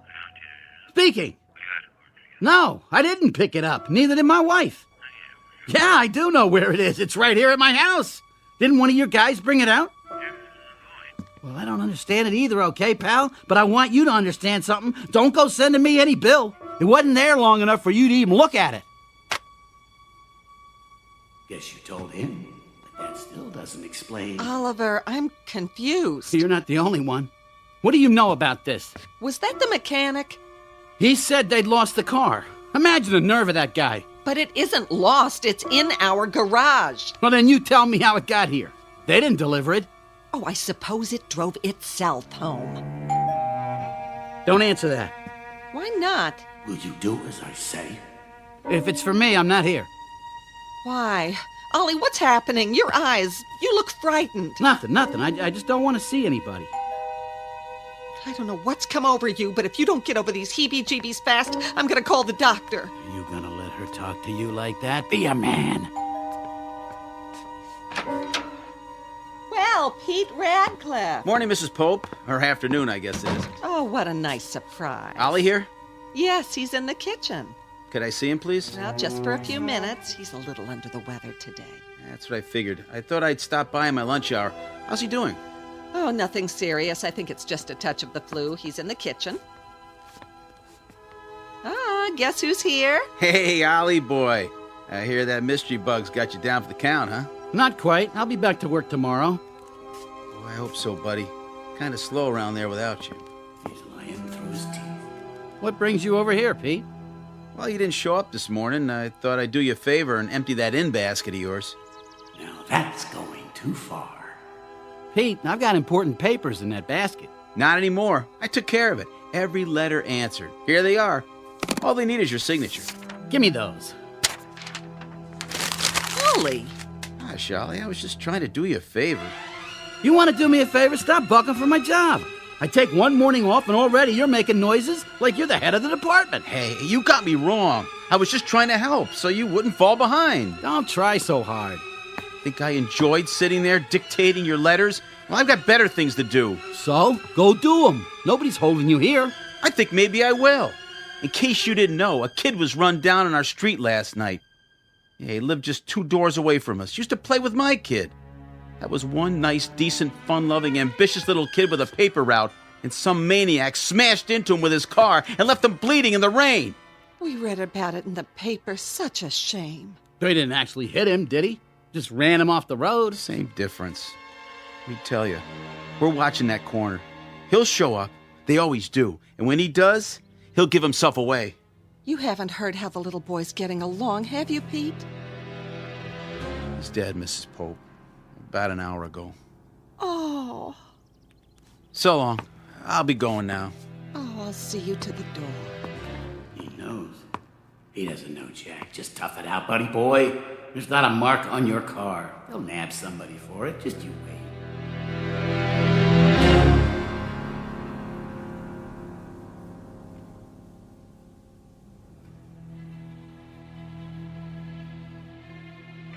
Where are you, 51? Check in. Stakeout, corner of Elm and 3rd. No luck yet.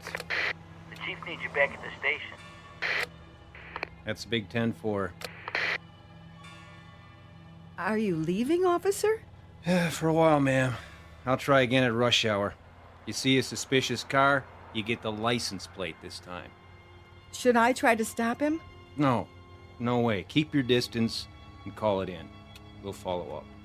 You simply have to stop him. That little boy was very special on this block. Everyone loved him. I'm sure they did. Officer! Yes, ma'am? I think that's him. Are you sure? No, but...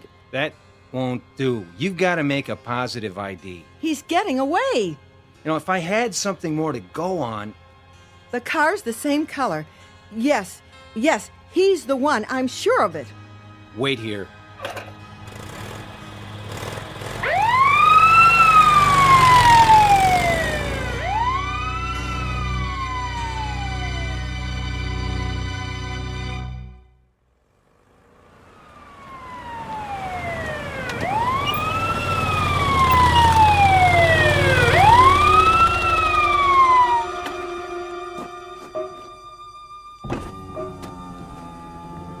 Yes, officer? Driver's license and registration, please. Oh, sure. I just live down the street. How's it coming with that hit and run? Can I ask you a question, sir? Sure. What? Where were you about 6:15 last night? Home with my wife and kids. Why? I've got a witness who says you're wrong. About what? Look, I tell you I was with... License and registration, and don't try anything funny. You gotta be kidding. This is 51. I need backup at 3rd and Elm. Possible suspect. I'm not the one you're looking for. Listen to me. My name's Pete Radcliffe. I live right down the... Turn around, please. Hands on the car. And don't make any fast moves. What are you doing? I'm taking you into custody. Anything you say can and will be used against you in a court of law. But I'm not the one. Will you listen to me? I'm not him.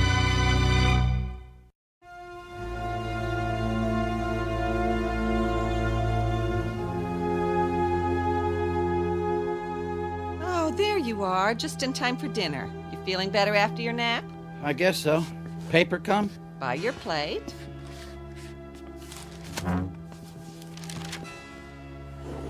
I'm just giving you a little chicken broth and some crackers tonight. Nothing too heavy. I know you want to get back to the office tomorrow and... Ollie, what on earth is the matter? Did you see the headline? No, dear, I haven't opened it yet. What does it say? They've made an arrest. About what? You're not making sense. The hit-and-run driver. Really? Well, I'm glad to hear it. but is that any reason for you to take on so? You're as white as a ghost. The man they've arrested is Pete Radcliffe. Let me see. I just can't believe it. Read what it says. Positively identified by an eyewitness. Well, I still don't believe it. Why not? You can tell when a man would do a thing like that. Pete just isn't the type. You don't know him like I do. No, I suppose you're right. You've always claimed he was sneaky after your job and all. Yeah, I guess I don't have to worry about that anymore. Ollie, I'm surprised at you. How can you take satisfaction out of someone else's misfortune? I don't get any pleasure out of it. I just said that I don't have anything to worry about at the office. Oh! Stay calm. Ollie, there is someone in the garage, and now I'm not imagining it this time. There's nobody there. Don't you tell me it was my imagination. You heard it. Aren't you going to look? A little noise, that's all. Could have come from anywhere. It came from the garage. If you're afraid, I'll call the police. No. No police. I'll go.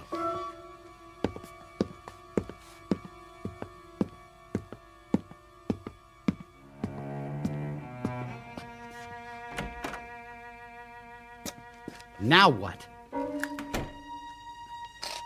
The whole front bumper. Looks like it fell right off. Or somebody pulled it off. Who did this? Who's in here?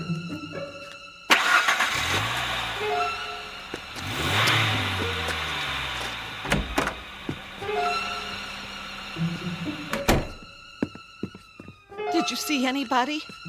No, there's nobody out there. Then what made the noise? That cat. It was pawing around the garbage. It knocked the lid off. Well, it certainly made a racket. Don't you want your chicken broth, dear? No, I don't feel so good.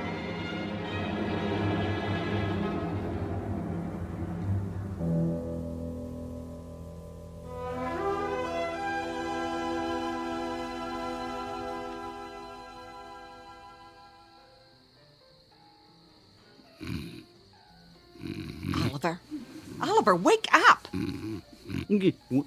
What? Did you hear that? Hear what? Sounds like some nut's got his radio turned up as far as it'll go.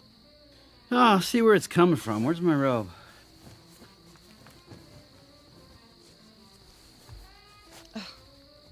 It must be coming from next door at the Cassidys. That teenage boy of theirs. Cut out that noise! People are trying to get some sleep around here. That's telling them. Hey, over there! Did you hear what I just said? Is it at the Cassidys? I think so, but it's so loud they can't hear me. I'll go over. Oh, what can those people be thinking, running a radio like that at this time of night? I'll take care of it. Attaboy.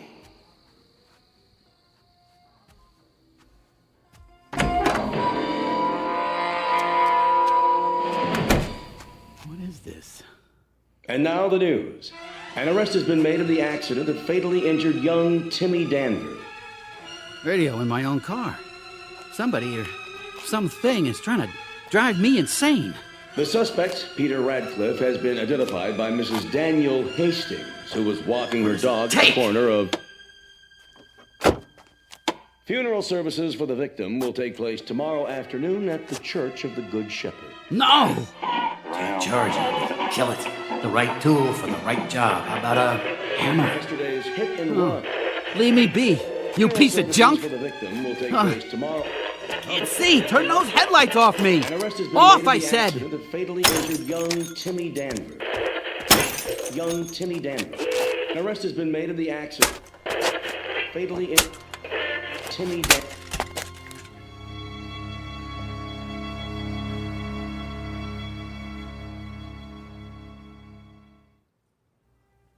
Oh, Ollie, I wanted to surprise you.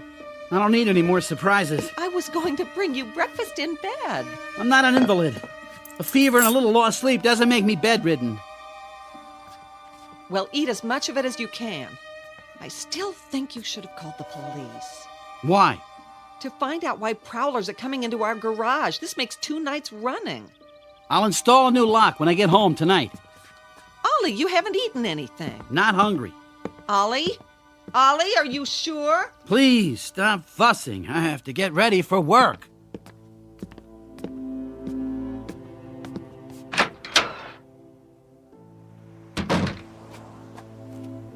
Now, don't you stay in that office and try to work if you feel bad. You come on home. All right, Lil.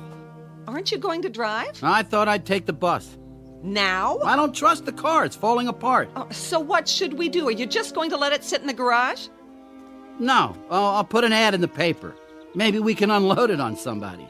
For now, leave it as it is. If you say so. Bye. Bye. Morning, Lillian. Oh, good morning, Alice. How's everything? Fine, I guess. Are you sure? Oh, it's Ollie. He's so nervous lately. What's wrong? Well, he's not getting enough sleep, for one thing. Neither am I. All that noise in the middle of the night. I heard it. Was it the Cassidys? That's what I thought, but... Oh, you won't believe this. Someone broke into our garage. No. I told Ollie to call the police, but you know how men are. If it happens again, though, I'm calling them myself. You should. Did they steal anything? I don't think so, but they fooled around with the car, turned the radio on and off. It was terrible. Oh, I bet. I hope they didn't do any damage. Well, Ollie says it isn't serious, but he wants to sell it. Now, I suppose we'll have to buy a new car. Well, at least it runs. There he goes now. Oh, looks like it's going to rain. But Ollie's not driving to work. He's walking to the bus stop. Then who's driving your car?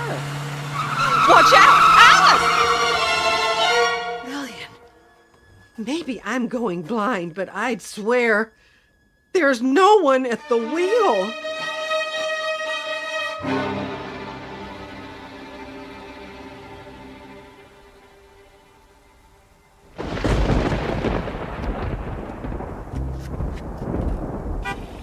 I don't believe this. Get away from me. Leave me alone. I said get away. What do you want from me?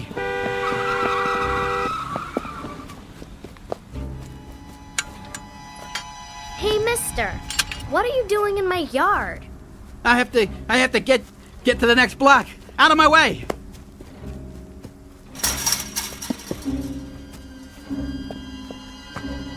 Taxi! Taxi, over here!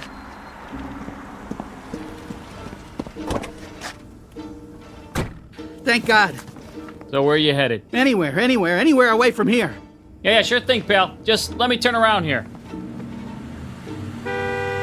No. Stop! Well, who's that? Hey, what's going on here? It could have totaled my head. Hey, listen, fella, watch where you're driving. Don't. Just go. Get out of here. Yeah, not till I give that guy a piece of my mind. Hey, who's driving?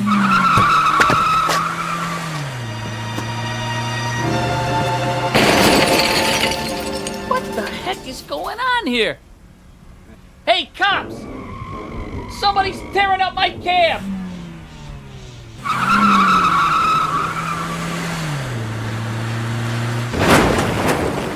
Stop! I'll do whatever you want! What am I supposed to do? Get in? All right, I'm getting in, see? I'm getting in. Now, where are you taking me?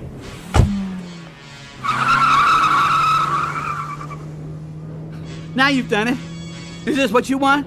For me to get caught? For your crime? Face it, Ollie, old boy. It's not the car. It's you. It was always you. Stop trying to lay it off on a piece of Detroit iron. Stand up and face it for once in your life. Slow down. You're gonna get me killed. Come off it. Take your punishment. Thought you were pretty clever, didn't you? Well, you weren't clever enough. I am not what I drive. I'm a man. I tell you, a man. That's right, a man. Just think, your name will be all over the papers. You were a man who was not afraid, who would not break, who drove to the police station under his own power and turned himself in. That's it. I am a man. A man who would not be broken. A man who stood up. A man who took his medicine.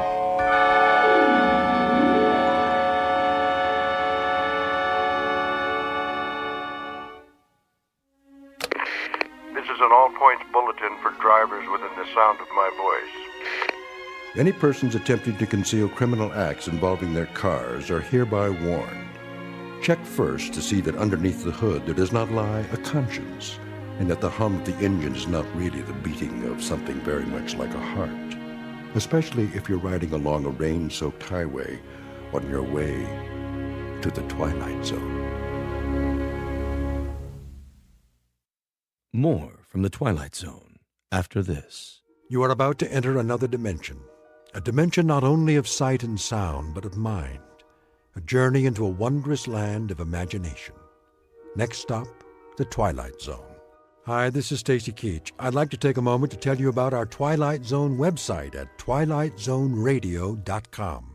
At twilightzoneradio.com, you'll find the latest information on these Twilight Zone radio dramas, including behind-the-scenes photographs, plus the newest product releases, trivia contests, ways to contact us, other Twilight Zone-related info and merchandise, plus links to other fascinating websites. So make your next stop twilightzoneradio.com.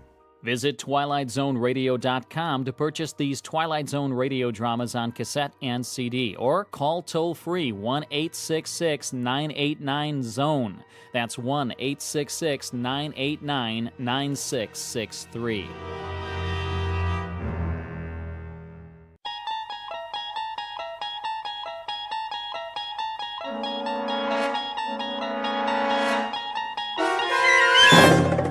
You unlock this door with the key of imagination. Beyond it is another dimension, a dimension of sound, a dimension of sight, a dimension of mind. You're moving into a land of both shadow and substance, of things and ideas.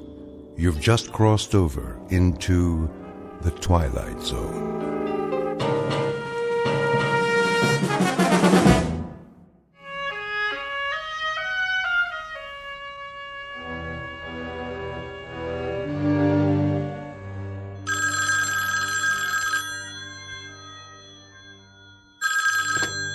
Yes? Oh, hello, Bill. Not really asleep, just sort of dozing, waiting. What time is it? 4:30 already. How is he? Mommy, who's that? Colonel Conacher, honey. Good. Well, Bill, tell him I wish him... But that's crazy, isn't it? That's gibberish. Just tell him we'll be waiting for him. Thanks, Bill. Yes, we'll be watching. That was Colonel Conacher, honey. He said Daddy's just fine. Is he going up soon? Probably within an hour, honey. That's what Colonel Conacher said.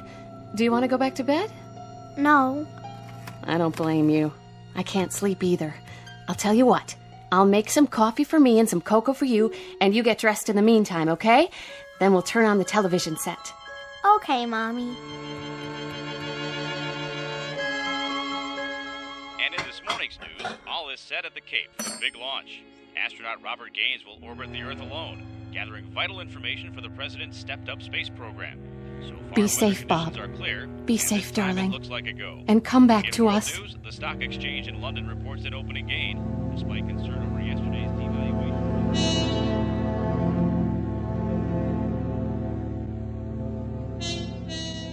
The year is 1963. In the vernacular of spaceflight, this is T-minus 1 hour. 60 minutes before a human being named Major Robert Gaines is lifted off from Mother Earth and rocketed into the sky, farther and longer than any man ahead of him. You may not have read about this one in the history books, because government security has kept the full story under wraps until now. But to set the record straight, officially or unofficially, let's call this one of the first faltering steps of man to sever the umbilical cord of gravity and stretch out a fingertip toward the unknown. In a moment, we'll join this astronaut named Gaines and embark on an unscheduled adventure, because the environs overhead, the stars, the sky, the infinity of space, are all part of a vast question mark known as the Twilight Zone. We now continue with The Twilight Zone and our story, The Parallel, starring Lou Diamond Phillips, with Stacy Keach as your narrator.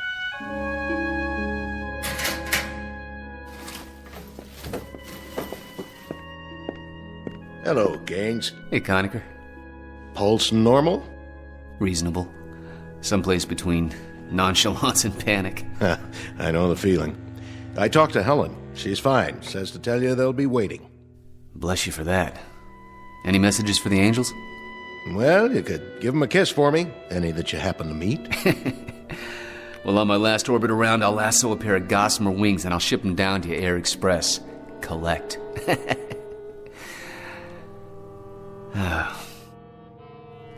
It's kind of an odd feeling to know that I'll be off the Earth for a week. Well, that's progress. Gus Grissom went 302 miles. John Glenn made 3 orbits. Wally Schirra handled 6. You're going to go round and round. And when you come back down, Bobby, we'll be that much closer to filing a claim on some more sky. Good luck, buddy. Thanks, Bill. Thanks a lot.